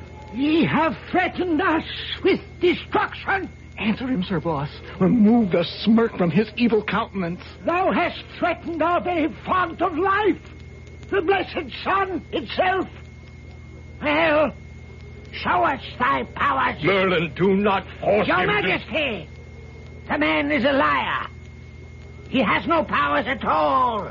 He has lied. Now, Sir Boss, now. Make them all quake and tremble. Poor Clarence. Poor Clarence? What sayest thou? Why poor Clarence? Because... Sir Boss, look. Oh, the sun. Look, everyone. The sun. The sun. Thou hast begun thy magic. See the black about the sun. The eclipse. Hey, it can't be. Sir Boss, spare the sun. Apply the torch. I am Merlin. I forbid it. I am the king. Then I shall apply it myself. I am Merlin. I fear no one. Stand back, old man, before thou encounterest the wrath of Sir Boss. Even now, he destroys the sun. Now, those are but random clouds. Hand me the torch. It's the eclipse. Executioner, hand me the torch. I say no. Stay where you are.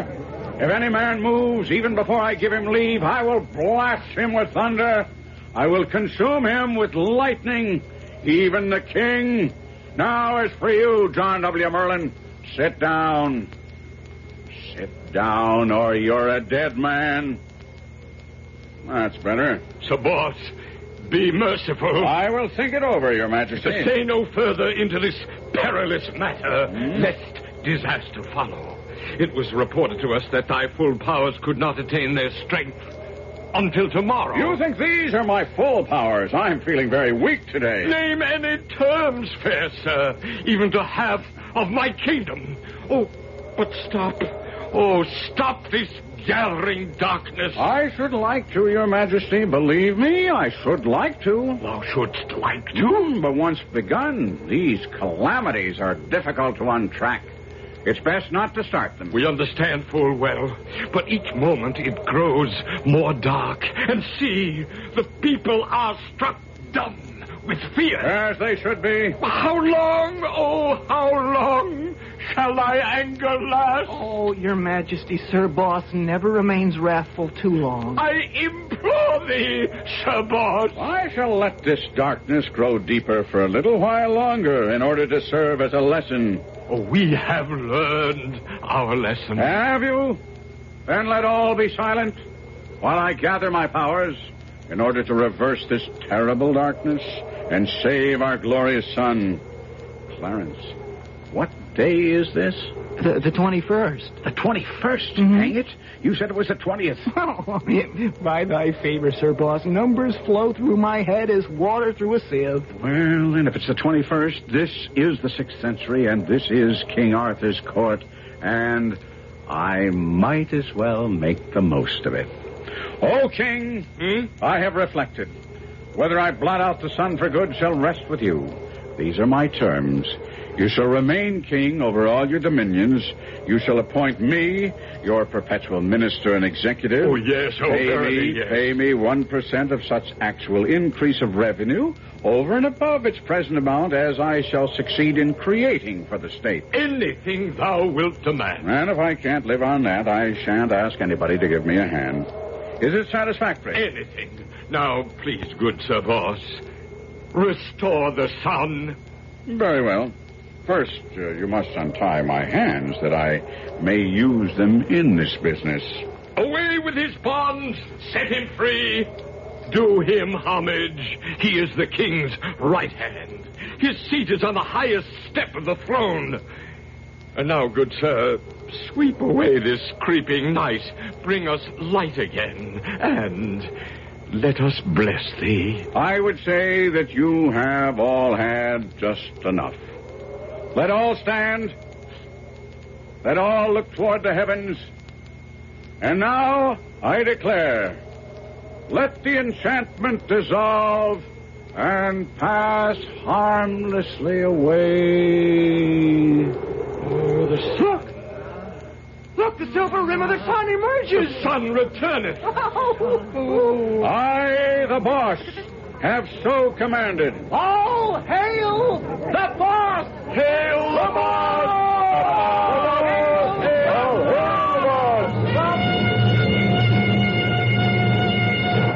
And so he became the boss.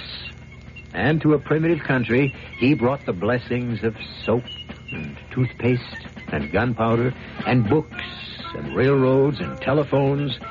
And how did it work out? Well, this is only the exciting beginning of the story.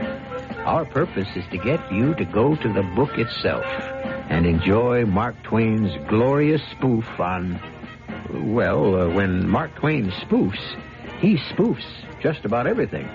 But before you run to your library or bookstore, wait a few moments for me to return.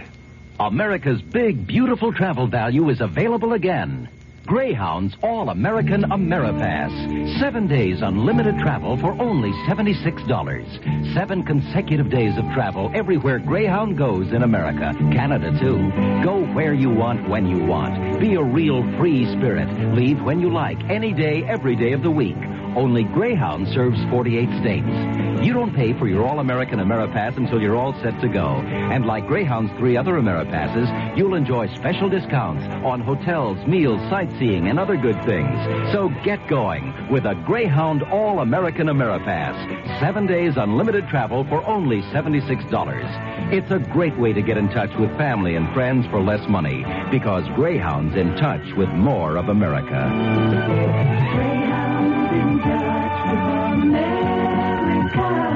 Take a little time to ride along.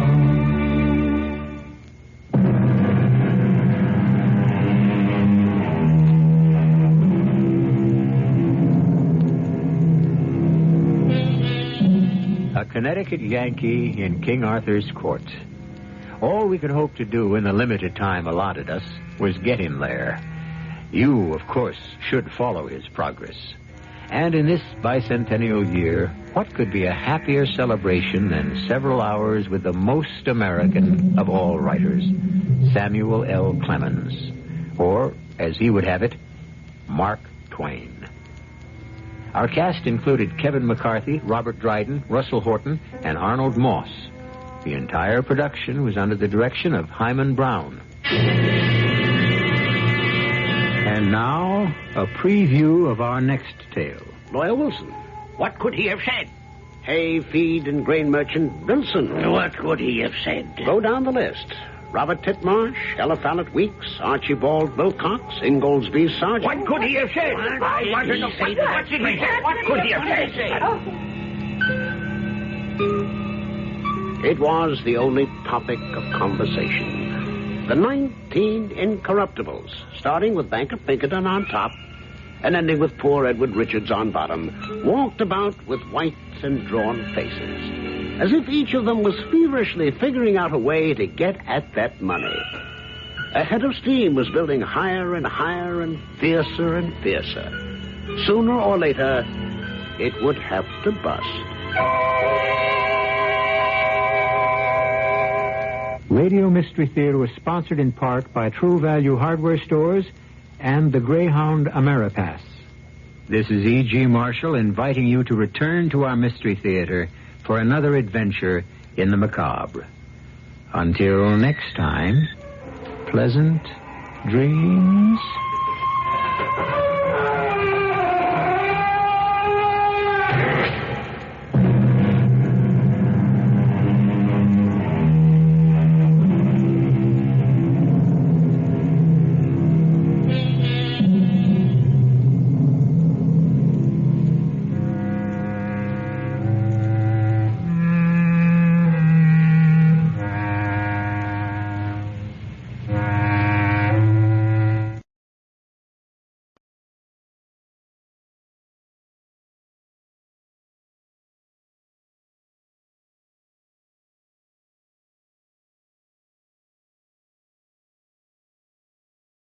Lux presents Hollywood.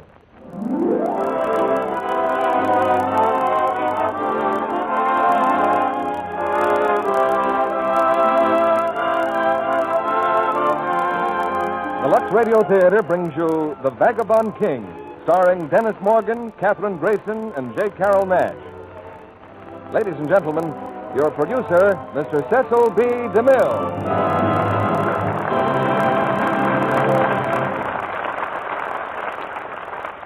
Greetings from Hollywood, ladies and gentlemen.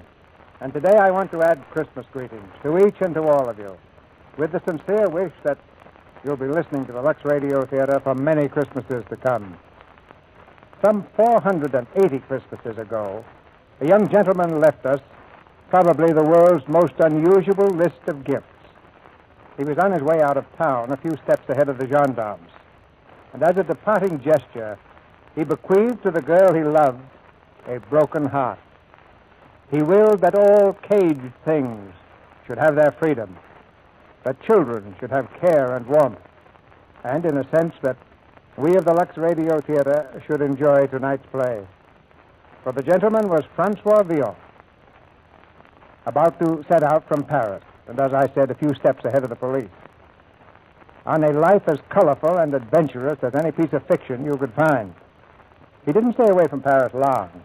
In fact, he's back there on our stage tonight as Dennis Morgan in Rudolph Dremel's stirring operetta, The Vagabond King.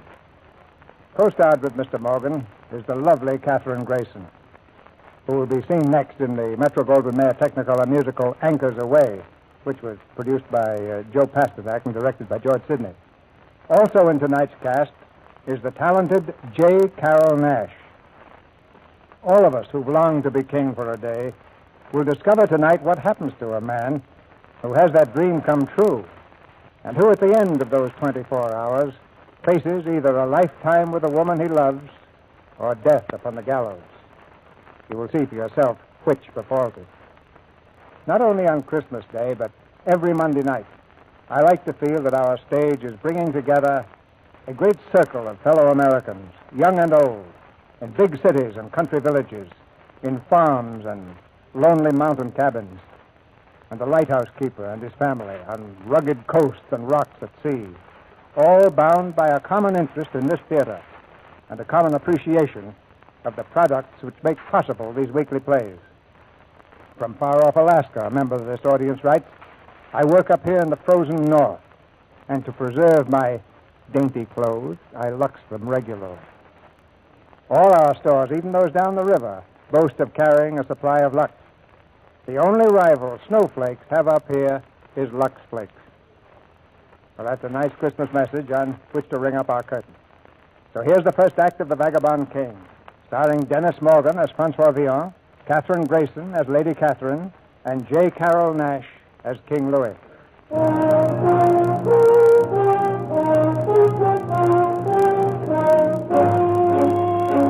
France in the 15th century, and Louis XI squirms on a tottering throne. At the city's edge, poised for the siege of Paris, are the invading armies of the Duke of Burgundy. But within the walls, half-loyal citizens grumble and plot. Cutthroats swarm the streets, and thieves crowd the taverns. Only a miracle can save France. And while he awaits the miracle, King Louis grows curious about a certain lady in his court. But, sire, how can you think of Catherine when Paris is ready to perish? I am unable to save my city, Tristan, but maybe I can yet win the lady. Isn't one victory better than two defeats? Now, tell me, what is this ridiculous story about Catherine? My men have watched as you ordered. The story is true. Catherine de Vaucelles? Trysting with a jailbird at a thieves' tavern? The Furcone Tavern, sire, tonight. Oh, I don't believe it. You told me she does not even know the name. True, sire. A curious chain of events, starting this morning when the rogue was flung out of jail. His name, who is he? How do you know he isn't my Grand Marshal in disguise? Courbet would do anything to win Catherine. Courbet? Surely my men would have recognized the Grand Marshal. No, all we know of the man is that he's a most unusual thief who writes a poem as skillfully as he picks a pocket. Go on. As he left the jail with a companion, their destination brought them past the palace walls. It was then that they heard from a far distant corner of the gardens a lady singing. The lady, sire, was Catherine. Oh, get to the point. The rogue has a fatal impudence, sire. Hearing her voice, he climbed the garden walls and perched at the top. Remained there, calm as you please, listening to the sweetest voice in your kingdom.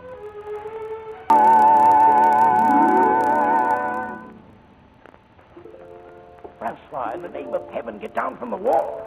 I see an angel, Tabari. They'll burn out your eyes if they catch you. If they catch me. God shield her, Tabari. The loveliest face in France. And you'll hang from the loveliest gallows. Francois, jump down from there. The vision fades. She walks away. She enters a house. House? You fool, it's the palace. Go along, Tabari. I'm waiting here until I see her again. Sooner or later, she'll have to come out. Oh, Francois, if it's a woman you want to look at, think of Huguette. Who could be prettier than Huguette? She's waiting for you now, all soft and luscious. And besides, she owns a tavern. Tell Huguette I'll be delayed. No, as a thief, Francois, you're a wise and sane man, but when you turn poet, you turn idiot. Poet? Yes. And the lady who sang shall have a verse. You'd make a poem for her? Who has a better right? I do not know her name. She's never seen me. But I love her. Oh, what woman in Paris don't you love? Get out of here. Wait for me at Huguette's Tavern, Fur Cone. I'll be needing a messenger.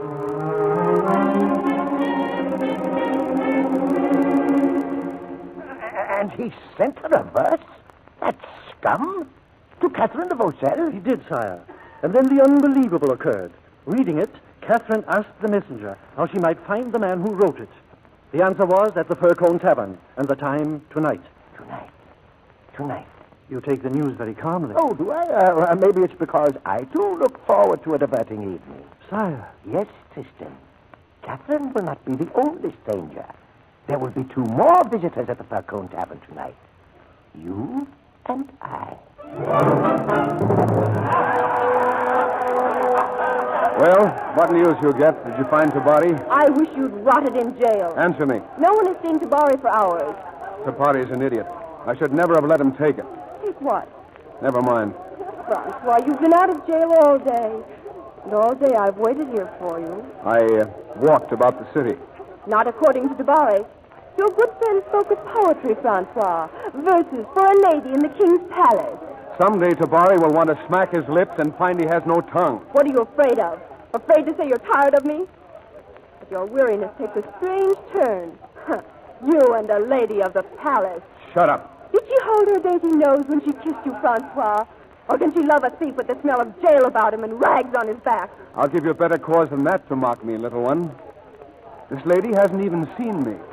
Now drown your jealousies in your wine. Make love to the whole court for all I care. That's more like you. You know, Wait. Those 2 men, the corner near the door. Who are they? They pay for their wine in gold. That's all I know. In gold? Well, perhaps before they leave tonight, the gentleman and I will know each other better.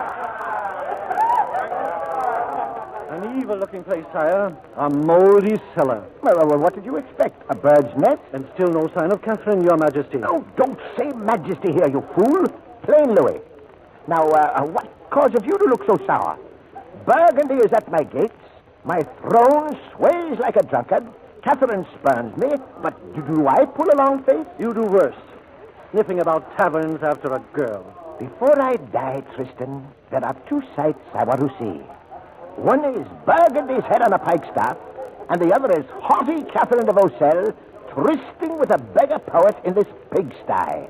But, of course, if you prefer to talk politics, Tristan, last night I dreamed a dream. Politics dwell far from dreamland. I dreamed that I was a swine, rooting in the streets of Paris, and that I found a pearl of great price in the gutter. I took it and set it in my crown, where it shone so bright it filled all Paris with its brilliance.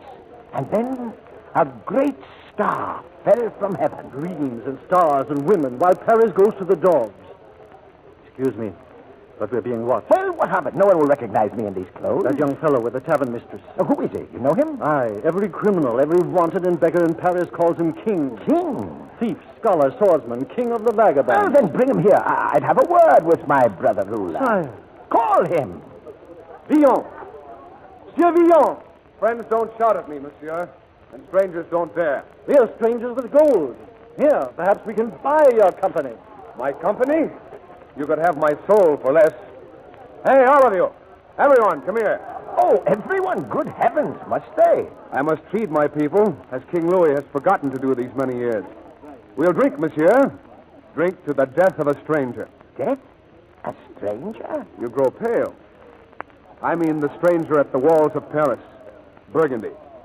Death to Burgundy. Oh, so a patriot.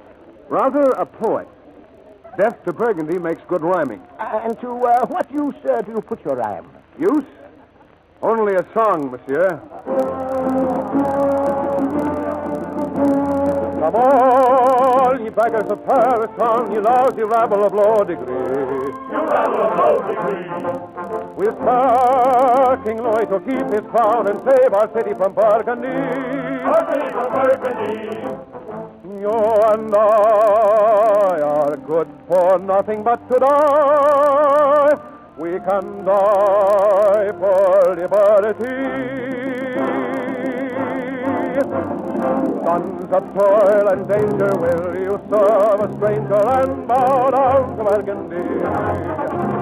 Sons of shame and sorrow, will you cheer tomorrow for the crown of Burgundy? Onward, onward, forwards against the foe. Forward, forward, the lily banners go. Sons of France around us, break the chain that bound us, and to hell with Burgundy. Sons of toil and danger, will you serve a stranger man bound down to Burgundy?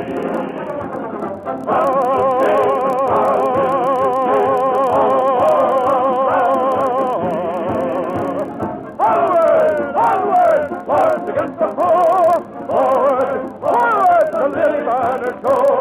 Sons of France around us, break the chain that bound us, and to hell with Burgundy.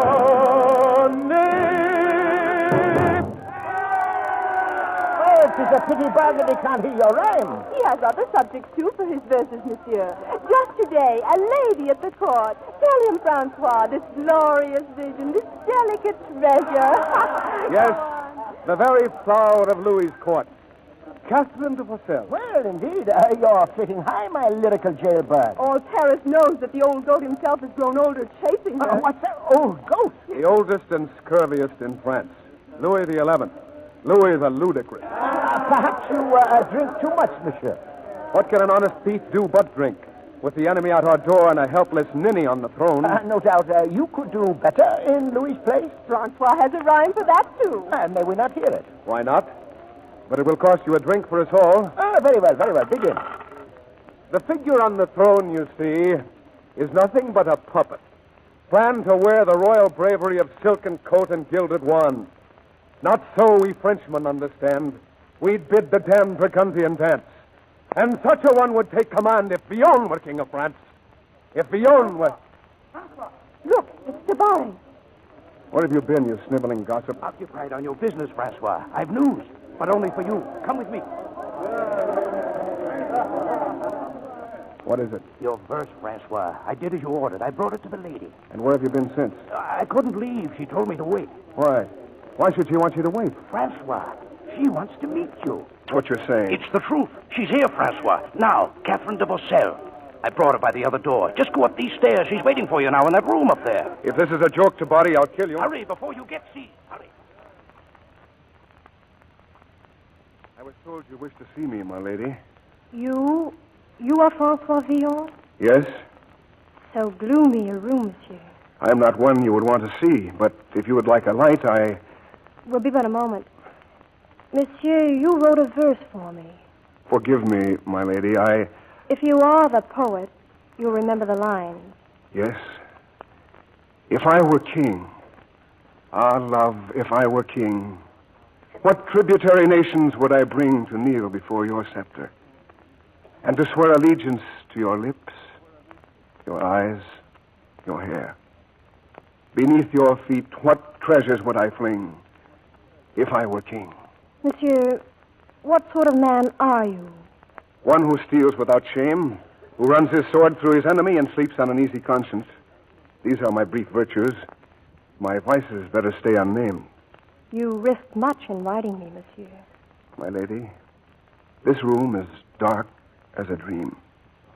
And like in a dream, I can speak words I never thought you'd hear from me. I worship you.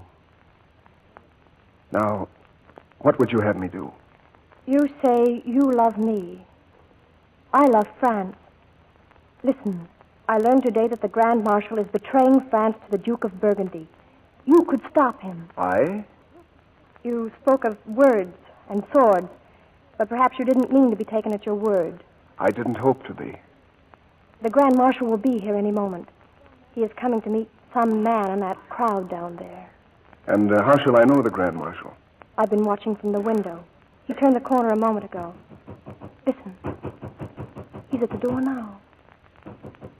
Come and you will see him enter. Open up. Open up here. Coming, monsieur. That is the traitor. There's a man here named Rene Cassel. There he is. Send him in here, alone. Yes, monsieur. The Grand Marshal. And I would kill him at your word, milady? There's time for nothing else. If he leaves here tonight, there may not be a France tomorrow. I'll go below and listen. Wait here, milady. But he will see you. Only when I want him to see me. Milady, Yes? that rose you're wearing. Maybe it will bring me luck. Here, take it, monsieur. Thank you, milady. And in exchange for Paris, Rene, what does Burgundy concede to me? Your demands are met, Excellency. Open the gates of Paris, and in return, Burgundy gives you a dukedom and the maid Catherine de Vaucelles. For 3 years, Louis denied me the girl. Now she costs him his throne. Stop the chattering and bring me some wine. Who is he? Who is that drunken fool there? Only a man named Villon, Excellency. What have you overheard? My ears are large, monsieur. I didn't miss a single word. Throw McCoy and Rene and shut him up. Bribery? Why not? But you can win me only with wine. Come inside and open the bottle. Get out of here, you drunken scum. Scum, monsieur? Take your hand off me. After you apologize. Let go. You think a slap gets rid of me?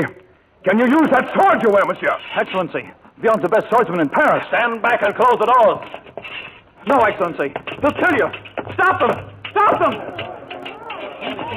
A brawl, sire. We best get out of here. Well, a brawl indeed. Tristan, look who's fighting. Villon and my Grand Marshal. Sire, it must stop at once. I think Villon's of the same mind. Look, the knave has run him through. Francois! Run, Francois, run! The King's archers! The King's archers, they're here! Stay where you are. The King's name. Excellency, you're wounded. It's nothing. I'm all right. But that devil there. Villon. Francois Villon, monsieur. Take him out and hang him. Stand back! Wait. Now, wait a moment. Who dares delay the King's justice? I am the King's justice. I am the King. Your Majesty. Tristan, bear my Grand Marshal to the surgeon. Now, you hear? Yes, sir. And as for you, Villon, take Master Villon to the palace dungeon. Sire, he only tried to serve your throne. Well, milady, I've wondered when you'd appear. The Grand Marshal is the traitor. Is he? And what, my Lady Catherine, are you? Who gave you leave to quit the palace for this rat hole? Please, let Villon go, sire. You spoke of France, my lady. But was it France you wanted to save from Burgundy? Or was it yourself from the Grand Marshal? Believe me, I didn't know that he plotted for me, too. It doesn't matter. And what would Villon do now, monsieur, if Villon were the King of France? He would fight Burgundy. Then, doubtlessly, he would hang Villon. But Villon Ted is still a better man than Louis. Louis do nothing. Louis dare nothing. God, where our battle flag would stand if Villon were King of France.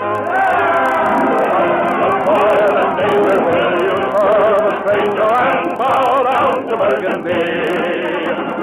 Sons of shame and sorrow, will you cheer tomorrow for the crown of Burgundy? Onward, swords against the foe. Forward, the lily banners go. Sons of France, around us break the chain that bound us, and to hell with Burgundy.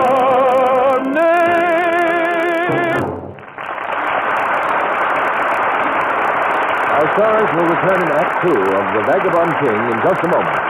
Now, here's what happened at the Jones house this morning. Everybody was knee-deep in tissue paper and ribbons when Mrs. Jones said... Oh, what a lovely slip. Just what I wanted. Thank you, Janie, darling. You're welcome, Mom. I hoped you'd like it. Now, you go ahead and open your present. The one over there on the right. I think you'll be surprised. Oh, a slip. Why, Mom, it's just like the one I got you. I guess that proves we both have good taste. I can see we better sew name tags on these so we can tell which is which. And now, let's look into a crystal ball and see what's going to happen to those slips in 1945. Oh, Janie. Yes, Mom? Jane, could I borrow one of your slips, dear? I'm going downtown to buy a dress today, and I just can't be seen in this rag. Of course. Look in that bottom drawer. Oh, here's the one I gave you for Christmas. Why, dear, you haven't worn it. Sure I have. Lots of time. Well, it doesn't look it. The one you gave me is dreadfully faded, and the seams are pulling. Sorry, Mom, but I'll bet that's your way of washing. Me, I always stick to Lux Flakes. Well, I'll admit Lux does make a difference. A lot of difference. Sometimes daughters know best, Mom. When they know Lux, eh, Janie? It is surprising what a difference Lux Care makes in the way underthings look and wear. If you could see the dozens of slips and nightgowns that were washed by a famous laboratory, you'd never trust underthings to wash day methods again. Hot water, strong soap, rough handling soon left underthings faded and drab. Straps frayed, too, and seams pulled out. On the other hand, exactly the same kinds of slips given Lux Care stayed lovely and fresh. Yes, through 3 times as many washings. Lux Care is certainly thrifty care. Now, Mr. DeMille returns to the microphone. Act 2 of The Vagabond King, starring Dennis Morgan as Francois Villon, Catherine Grayson as Lady Catherine, and J. Carroll Nash as Louis XI.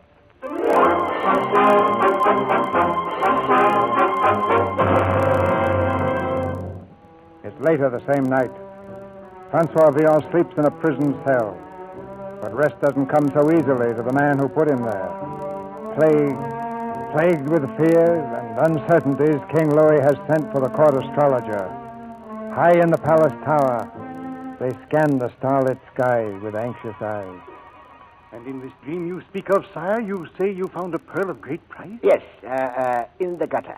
How do the stars interpret it? The position of the moon and Jupiter revealed this was a dream of great significance.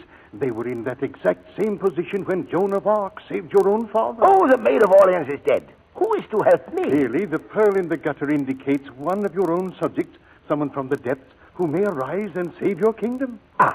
And the star that fell from heaven. What is the meaning of the star? I cannot answer, sire. Perhaps it means that if this same creature from the depths were exalted to the heights, he would be destined to fall quickly like the star of his own weight. But you're not certain it means this? It's very mysterious. No, I'm not certain. Tristan. Sire? A bag of gold for the astrologer. Good night, sire. Good night. Exalted from the depths. From the depths. Come here, Tristan. You heard what the stars have told us. A person from the depths may yet save France. Tristan, I have just appointed a new Grand Marshal, Francois Villon. Villon? Don't stand there gaping. Go now and see that a flagon of drugged wine is placed in his cell.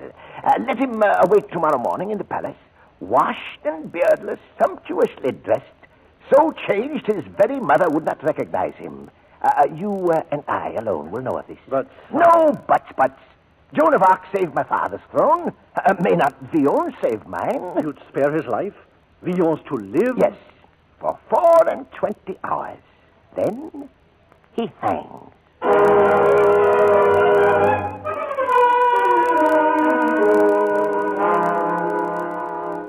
You put me in prison, sire. Why can't I remain there? Look what you've done to me. I stare at myself in the mirror and say, Villon, my friend, where are you? By the saints, you smell like a violet. And these clothes, all silk and velvet. As befit the man you now are. What man? The Count de Montcobier, my new Grand Marshal. Oh, we're both drunk. Oh, I don't joke. Did you joke when you boasted you'd be a better king than I? It was no boast. Well, then king you shall be, as well as Grand Marshal. King for 24 hours. And after that? Oh, you'll be yourself again. Thief and cutthroat. And your last act as king will be to hang the rogue you really are. 24 hours. Well, isn't that enough? Are you so keen to live? I never was until yesterday. Living suddenly becomes a sweet habit. I thought so. Tristan. Sire? I was wrong. Take this braggart, strip him of his silks, and whip him back into the gutter again. Then I'm free? Free to run howling with your tail between your legs. Your Majesty. Well? Lady Catherine is here. She begs an audience with the Grand Marshal. Lady Catherine? Oh, she'd speak to a man, not to a cur who calls himself a king. Wait. You say I can rule for a day? Precisely. On your word of honor? Oh, my word is my honor. Agreed, then. In that case, Tristan, the Lady Catherine may have an audience. May she not, Excellency? Yes, and quickly. First, let her know, Tristan, our new Grand Marshal is the Count de Montcorbier.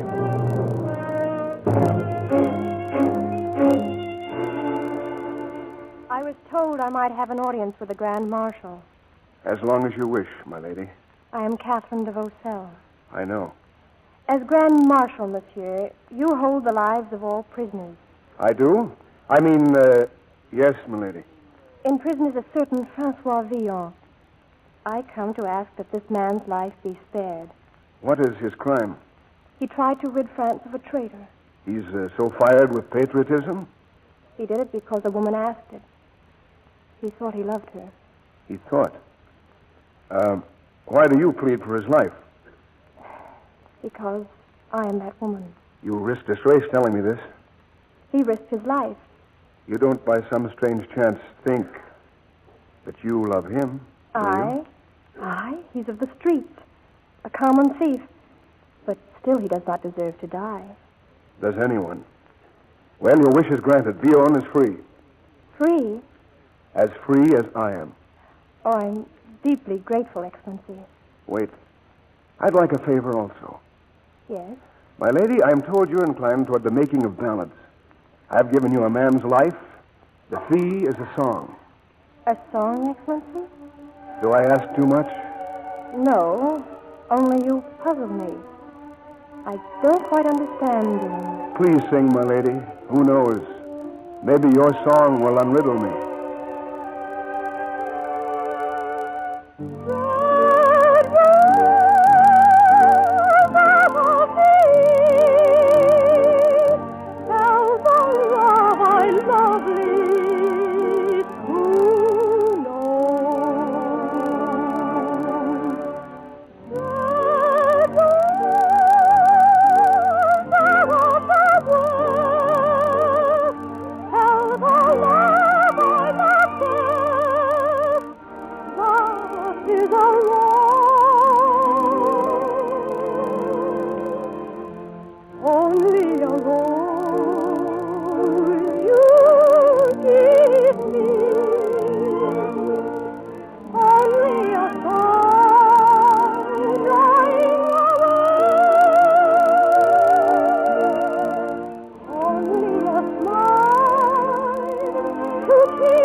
Until we meet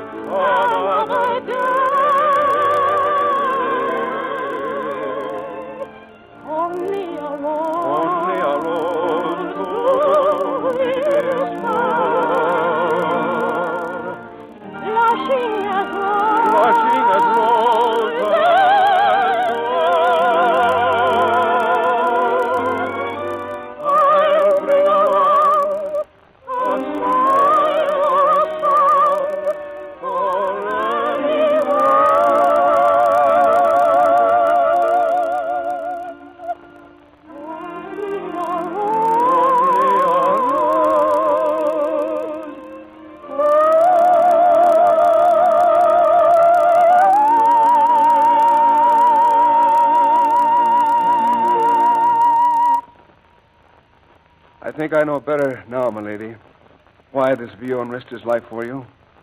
How he looked at you. As a muddy pool might look at the moon in heaven. Monsieur, I've seen you before, haven't I?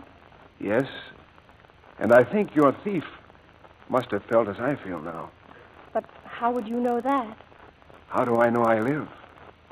Like him, I also loved a lady. I lost her, and with her my world. But I have found her again, in you. I care little to be flattered, monsieur, and less to be wooed. What does a man do to win you? Oh, this is no season for such talk. I had hoped a man had come to court. A man who could free France of Burgundy. And if that man should come? My love is all for France, and him who saves her. Excuse us. Friend Louis, Lord Tristan. Oh, we grieve at shattering this tender interval, but we have a guest. The Duke of Burgundy has sent a herald under truce. I beg your leave, Excellency. You time your interruptions, sire, with all the delicacy of an elephant. Well, you would be king, Vion, and this is the state's business. Then get it over with. How much time do you think I have? Power tastes sweet. That's what. Now that you meet her on an equal footing. Shall I thank you again, Majesty? Oh, I've pleased only myself. Francois. What? In these precious hours until tomorrow, should the fellow you now pretend to be, the Count de Montcorbier, should the Count win the heart of Lady Catherine, Vion shall escape the gallows, and the Count marry his lady love. You know what you're saying, sire? Oh, always, and never better than now. If Lady Catherine offers me her love, I'm free. You'll give your word on this bargain, too? Oh, naturally. Now, go receive the herald. I'll follow in time. At once. Sweet Louis. Kind, generous, hot. This offer, sire, it's inconceivable. You'd give him his life? Only if he should win Lady Catherine. I like my little measure of revenge. Mrs. Catherine has spurred me too long. It will be sport when the lady finds she's disdained my love to smile upon a beggar. I overheard their meeting, Tristan. She spurs him on to great deeds against Burgundy. Oh, he'll fight for her as he would never fight for us. Come now. I'm anxious to hear Vion's answer to Burgundy.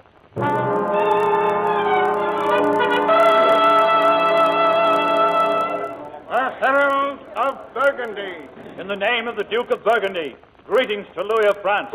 Greetings, and be brief. Will it be peace or war? My Lord Grand Marshal will answer that.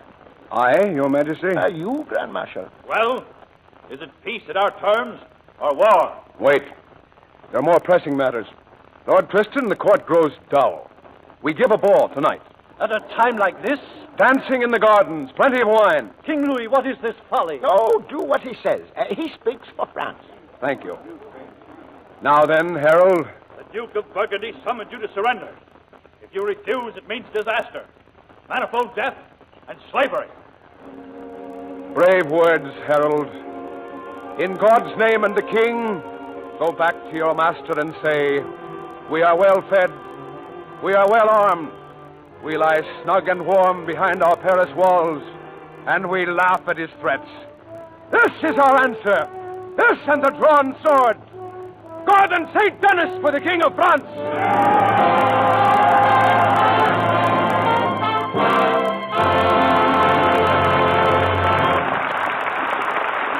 We pause now for station identification. This is CBS, the Columbia Broadcasting System.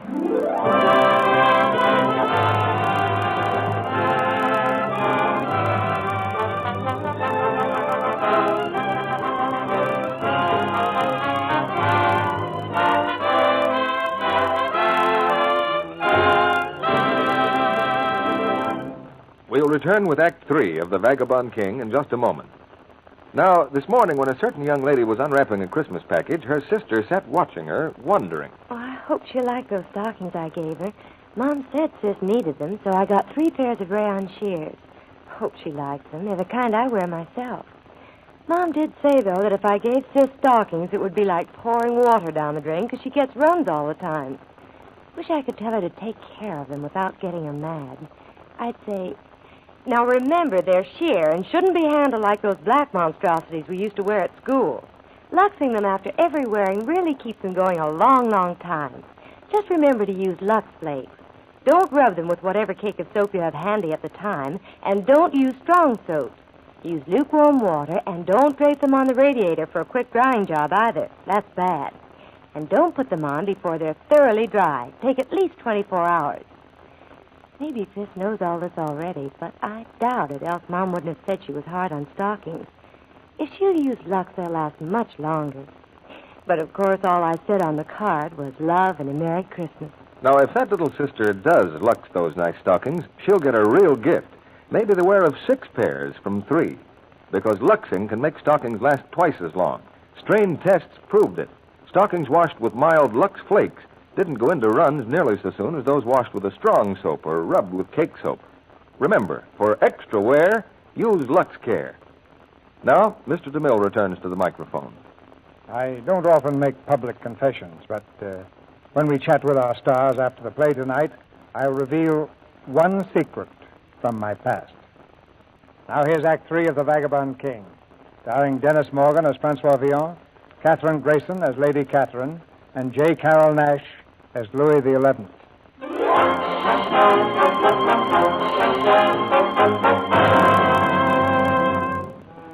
Francois Villon's one day of glory is more than half spent. All afternoon he was strangely absent from the palace, returning only an hour ago with his friend Tabari.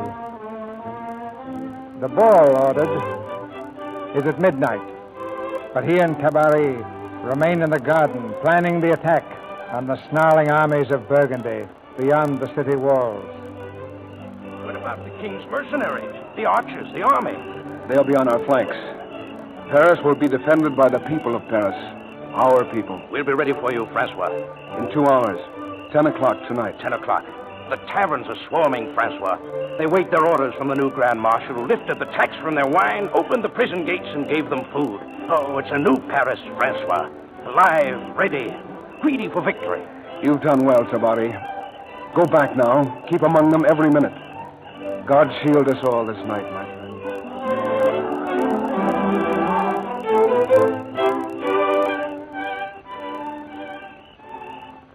I've been waiting to find you alone, monsieur.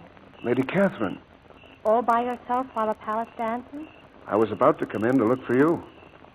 You know, they do more than dance in there, my lord. They talk of nothing but the wonders you've worked. You've made the king popular, the people loyal, and the army faithful. And now, I think I've guessed the reason for this ball. Let Burgundy think we're soft. At dawn, when they'd guess us full of wine and sleep, their attack would come. Except our attack will come first, at 10 o'clock.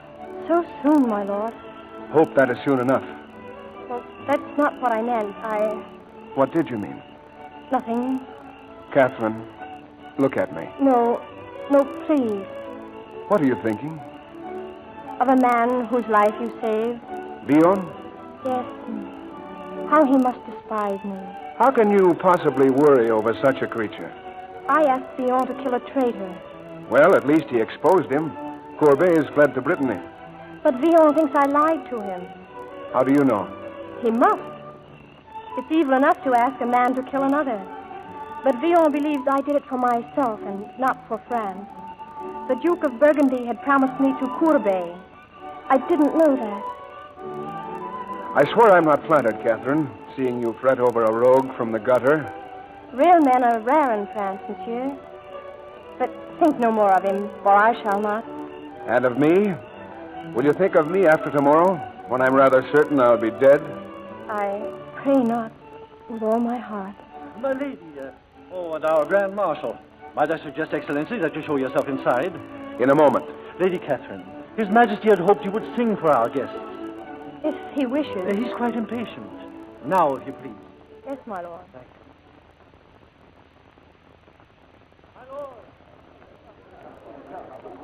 My lords and ladies, at His Majesty's command, Lady Catherine de Vaucelles.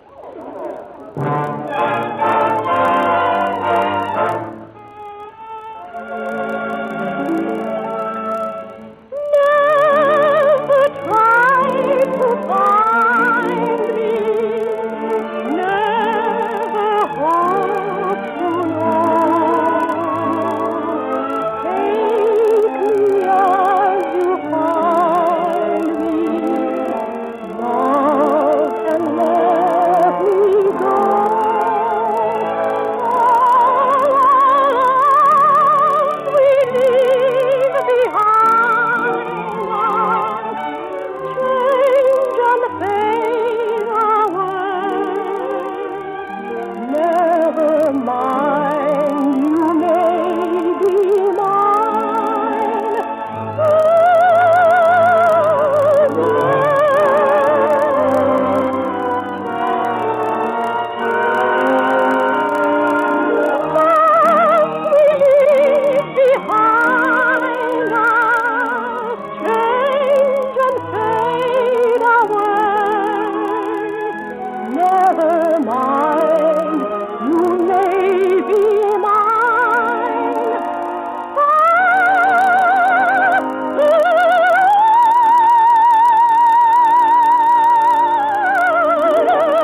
Your Majesty. Ah, yes, Grand Marshal.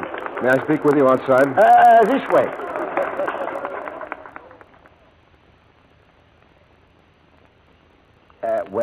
Beyond? We strike at Burgundy shortly. Oh, excellent. And as for me... Yes? There's no outwitting you, sire. Build your gallows tree. A gallows tree? You've lost all hope. I've neither time nor heart for your game. She's a lady, royally proud. I can't trick her. Before I leave, I'll tell her who I really am. That you are Vion? You think you'd win her with honesty? No. I couldn't win her with lies or with truth. Then rest assured you'll swing if you return from battle. Wait, someone's coming. Well, the lady herself. Catherine, my dear. Sire, I didn't mean to interrupt. Oh, we merely exchanged some trifling opinions on life and death. By the way, your song moved me much, milady. Thank you. My Lord Grand Marshal? Yes? If I shouldn't see you again tonight, take this if you'd care to. Well, one of my choicest roses. I do not grow these, Catherine, to dispense to my army. Perhaps it will bring fortune to the army, sire. Well, maybe. Take it, Grand Marshal. Thank you, Catherine. I'll still be more shameless, sire. With it, I give him my hand and my heart. Wait. Oh, charming. Catherine, look at me closely. Don't you see anything to remind you? Last night, a gloomy tavern, a thief who wrote a verse. What of him? Only this. I am that thief. You? Francois Villon. You betrothed yourself to a jailbird, my royal lady. Sire. Oh, Paris would be greatly amused. If I could not have you for a queen, at least France has you to laugh at. Catherine de Vaucelles throws herself at a full-fledged scavenger. And you, Monsieur Villon, why did you do this? Have you nothing to say? I told you once I loved you. And is love a trick to you, too? Oh, go back to your tavern and gloat well, monsieur. Yes, methinks you hang, Master Villon. The Burgundians may cheat you yet. Yes, the Burgundians. If you'd learn how the battle goes, your messengers can find me at the crossroad. My archers will be at the crossroad. No. Your people will save your throne, not your army. You hear that song? And those who sing will fight for you. The rabble of Paris, half drunk and all inspired. Goodbye, sire.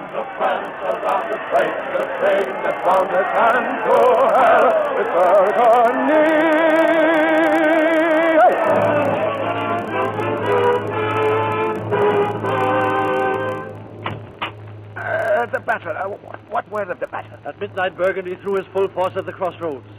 Villon still holds fast.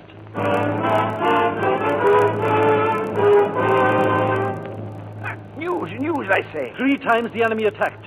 3 times our people wavered. And then stood firm. Oh, God be praised.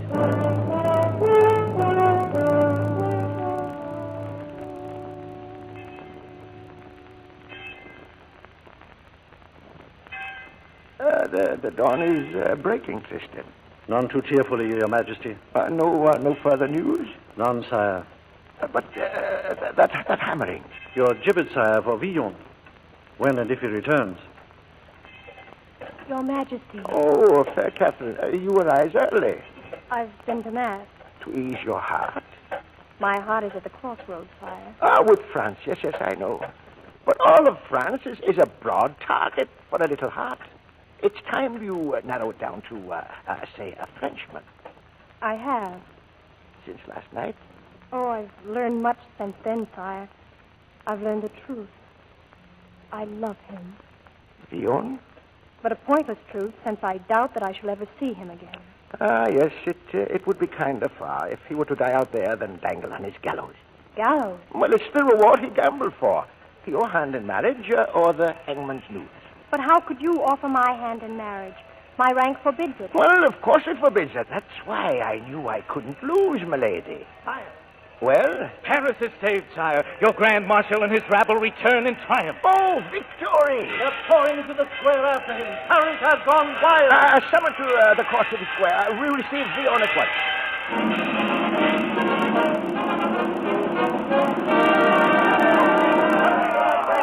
Villon! Here are banners for your carpet, sire. An hour ago they floated over Burgundy. Speak to your people, Vion. In the king's name. In the king's name, there will be gold for every man who fought, and a month's food for all of his family. Ever generous with my treasury, Vion. To the end, sire. Well, for heaven's sake, speed the end before I'm bankrupt. As you wish. You who have fought with me know me by two names. To some, I am the Count de Montcorbier. To most of you, Francois Villon. We've won a battle, and I lost a wager. As Grand Marshal, I declare the life of Villon forfeit, and that he be hanged at once on the gibbet that waits for him. Sire, listen to your people. He saved your France for you. Will you let him die like this? Well, wait. My good people, you've heard Master Villon. Now, if there's one among you here willing to take his place on the gallows, let him speak and come forward. There is no one. No one. We're wasting time, friend Louis. Wait. Sire, I claim your promise. Catherine. Oh, but you cannot. You cannot marry him. Your rank forbids it. I renounce my rank. Before you all, I'm Catherine de Vaucel, Grand Seneschal of Gascony.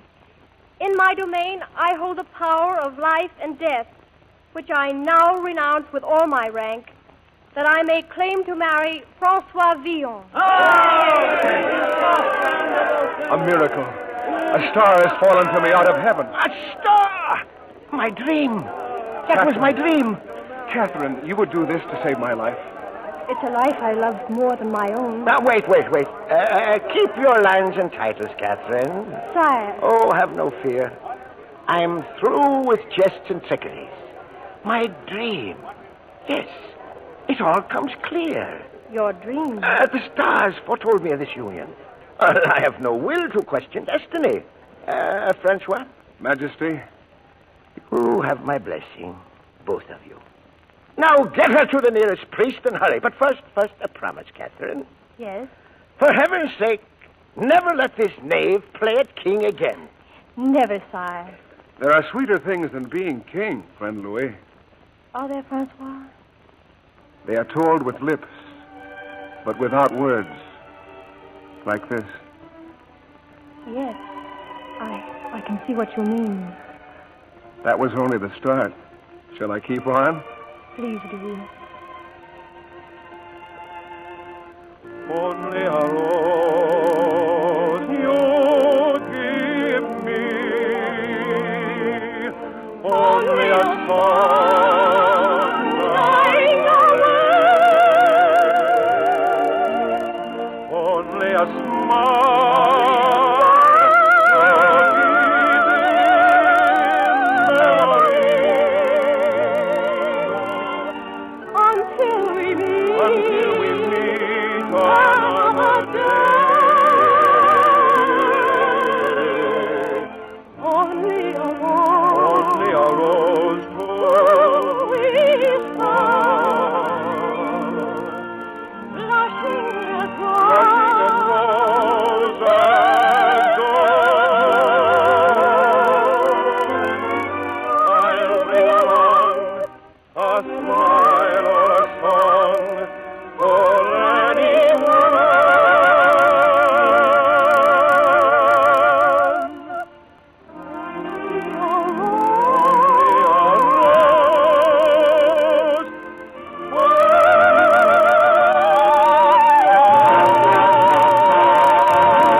Curtain calls in just a moment. Now there are all those dishes from Christmas dinner piled in the sink. Do you feel like this? Oh, dear. Dishes. There's never any holiday for Mother. Does dishwashing get you down? Well, there is a way to make it a great deal more pleasant. I'd like it better if it took less time, Mr. Kennedy. It can with Lux Flakes. Here's what you do. You put your dishes in a big pan full of rich Lux suds and just swish, and they come clean quickly. Then rinse in hot water and let them dry by themselves. Everything but the silver. Even the glasses, Mr. Kennedy? Yes, even the glasses. Put them on a paper towel to drain. They may need a little wiping around the edges, but no more. You see, Lux not only dissolves instantly, never gets lumpy, but it rinses off completely, too. Doesn't leave soapy streaks on china or glassware. They dry beautifully clear without wiping. Of course, there's the other big difference Lux makes. You mean how much easier it is on your hands? Yes, strong soaps can leave your hands painfully rough and red-looking. Changing to Lux soon takes that rough red look away, and very thriftily, too. Here's why Lux Flakes are so inexpensive for dishes. Ounce for ounce, they will wash up to twice as many dishes as other leading soaps tested. Why not try changing from strong soaps to Lux for your dishes, to save time and to save your hands? Now, back to Mr. DeMille and our stars. And now, our thanks to Dennis Morgan, Catherine Grayson, and J. Carroll Nash for a most delightful Christmas present in tonight's performance. And since it's Christmas, I'm going to play Santa Claus and give away a secret. We're in a very receptive mood, C.B. What is it? Well, it's the reason why I have a tender spot in my heart for tonight's play. You see, 42 years ago, I was a member of the original company that first presented it. You acted in The Vagabond King, Mr. DeMille? Well, at that time, Catherine, it was called If I Were King. E.H. Southern starred in it. What part did you play, C.B.? Oh, I was one of Francois Villon's vagabonds, the worst cutthroat of the lot. Oh, no, that doesn't sound like you, Mr. DeMille. Doesn't sound like me. Oh, thank you, Catherine. But the actors who work for me say that that's how I got my start as a producer. Did you sing, too, C.B.? Did I sing? Why, certainly. Good heavens. Yeah. That's what the audience said. Well, if we'd known this earlier, we should have had you in tonight's play, C.B. Well, thank you, Dennis. Thank you. It's a little late for that, but if you'd like to hear me sing Mare's Eater... what play do you have on Lux next Monday night, Mr. DeMille? I said if you'd like to hear me sing... Well, as I was saying, for next week we have a brand new comedy, just released by RKO. It's Bride by Mistake, and our stars will be Lorraine Day, John Hodiak, and Marcia Hunt. Miss Day and Miss Hunt will be in their original screen roles. Lorraine as the glamorous and wealthy heiress who, in order to test the intentions of the man she loves, poses as her own secretary, with startling and amusing results. Sounds like an entertaining way to start the new year, C.B. Good night. Good night. Good night. Good night. That's the sweet music tonight.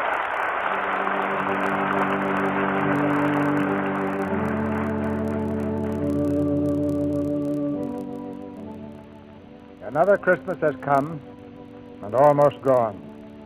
And I imagine it came differently to all of us.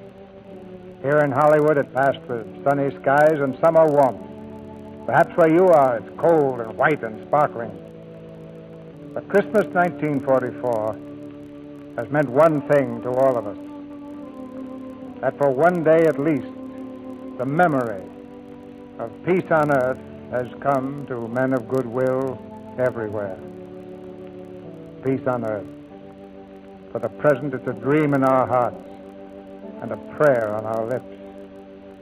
But if we can keep our faith and courage through whatever darkness lies ahead, we can look forward with assurance to the day when peace on earth, goodwill to men will be a permanent reality.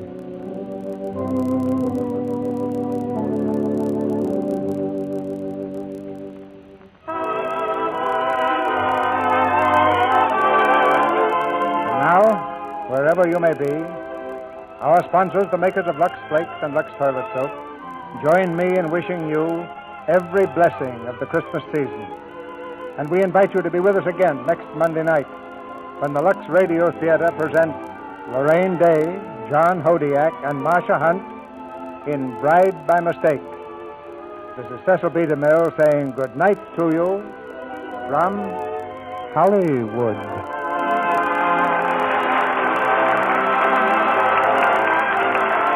All of us have one thought in mind this Christmas Day, to speed the victory and bring our boys home sooner. You housewives of America can help in an important way by saving those waste fats and greases from your kitchen. Don't let up in this essential contribution. Strain your waste fats into a clean can, and as soon as you've saved a pound, hurry it over to your butcher. He'll give you in return 4 cents and 2 red ration points. Next week, we'll have a new Monday night neighbor. George Burns and Gracie Allen will be on just a half hour before the Lux Radio Theater. You'll hear George and Gracie at their usual time tomorrow, so listen then. It'll be plenty of fun. But next week, tune in a half an hour before we come on, and you'll hear George Burns and Gracie Allen.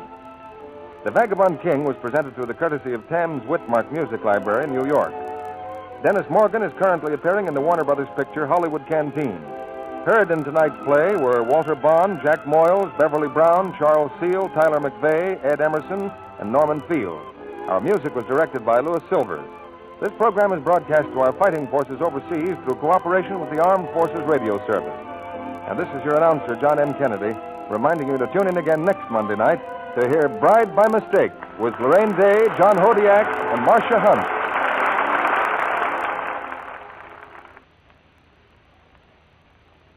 Spry, S-P-R-Y. Better cook with Spry, 'cause you'll be a better cook with Spry. Cakes, pies, fried foods, everything tastes better made with new Easy Mix Spry shortening. So for light, fluffy cakes, tender, flaky pastry, crisp, digestible fried foods, Better cook with Spry. Be sure to listen in next Monday night to the Lux Radio Theater presentation of Bride by Mistake with Lorraine Day, John Hodiak, and Marcia Hunt. This is CBS, the Columbia Broadcasting System.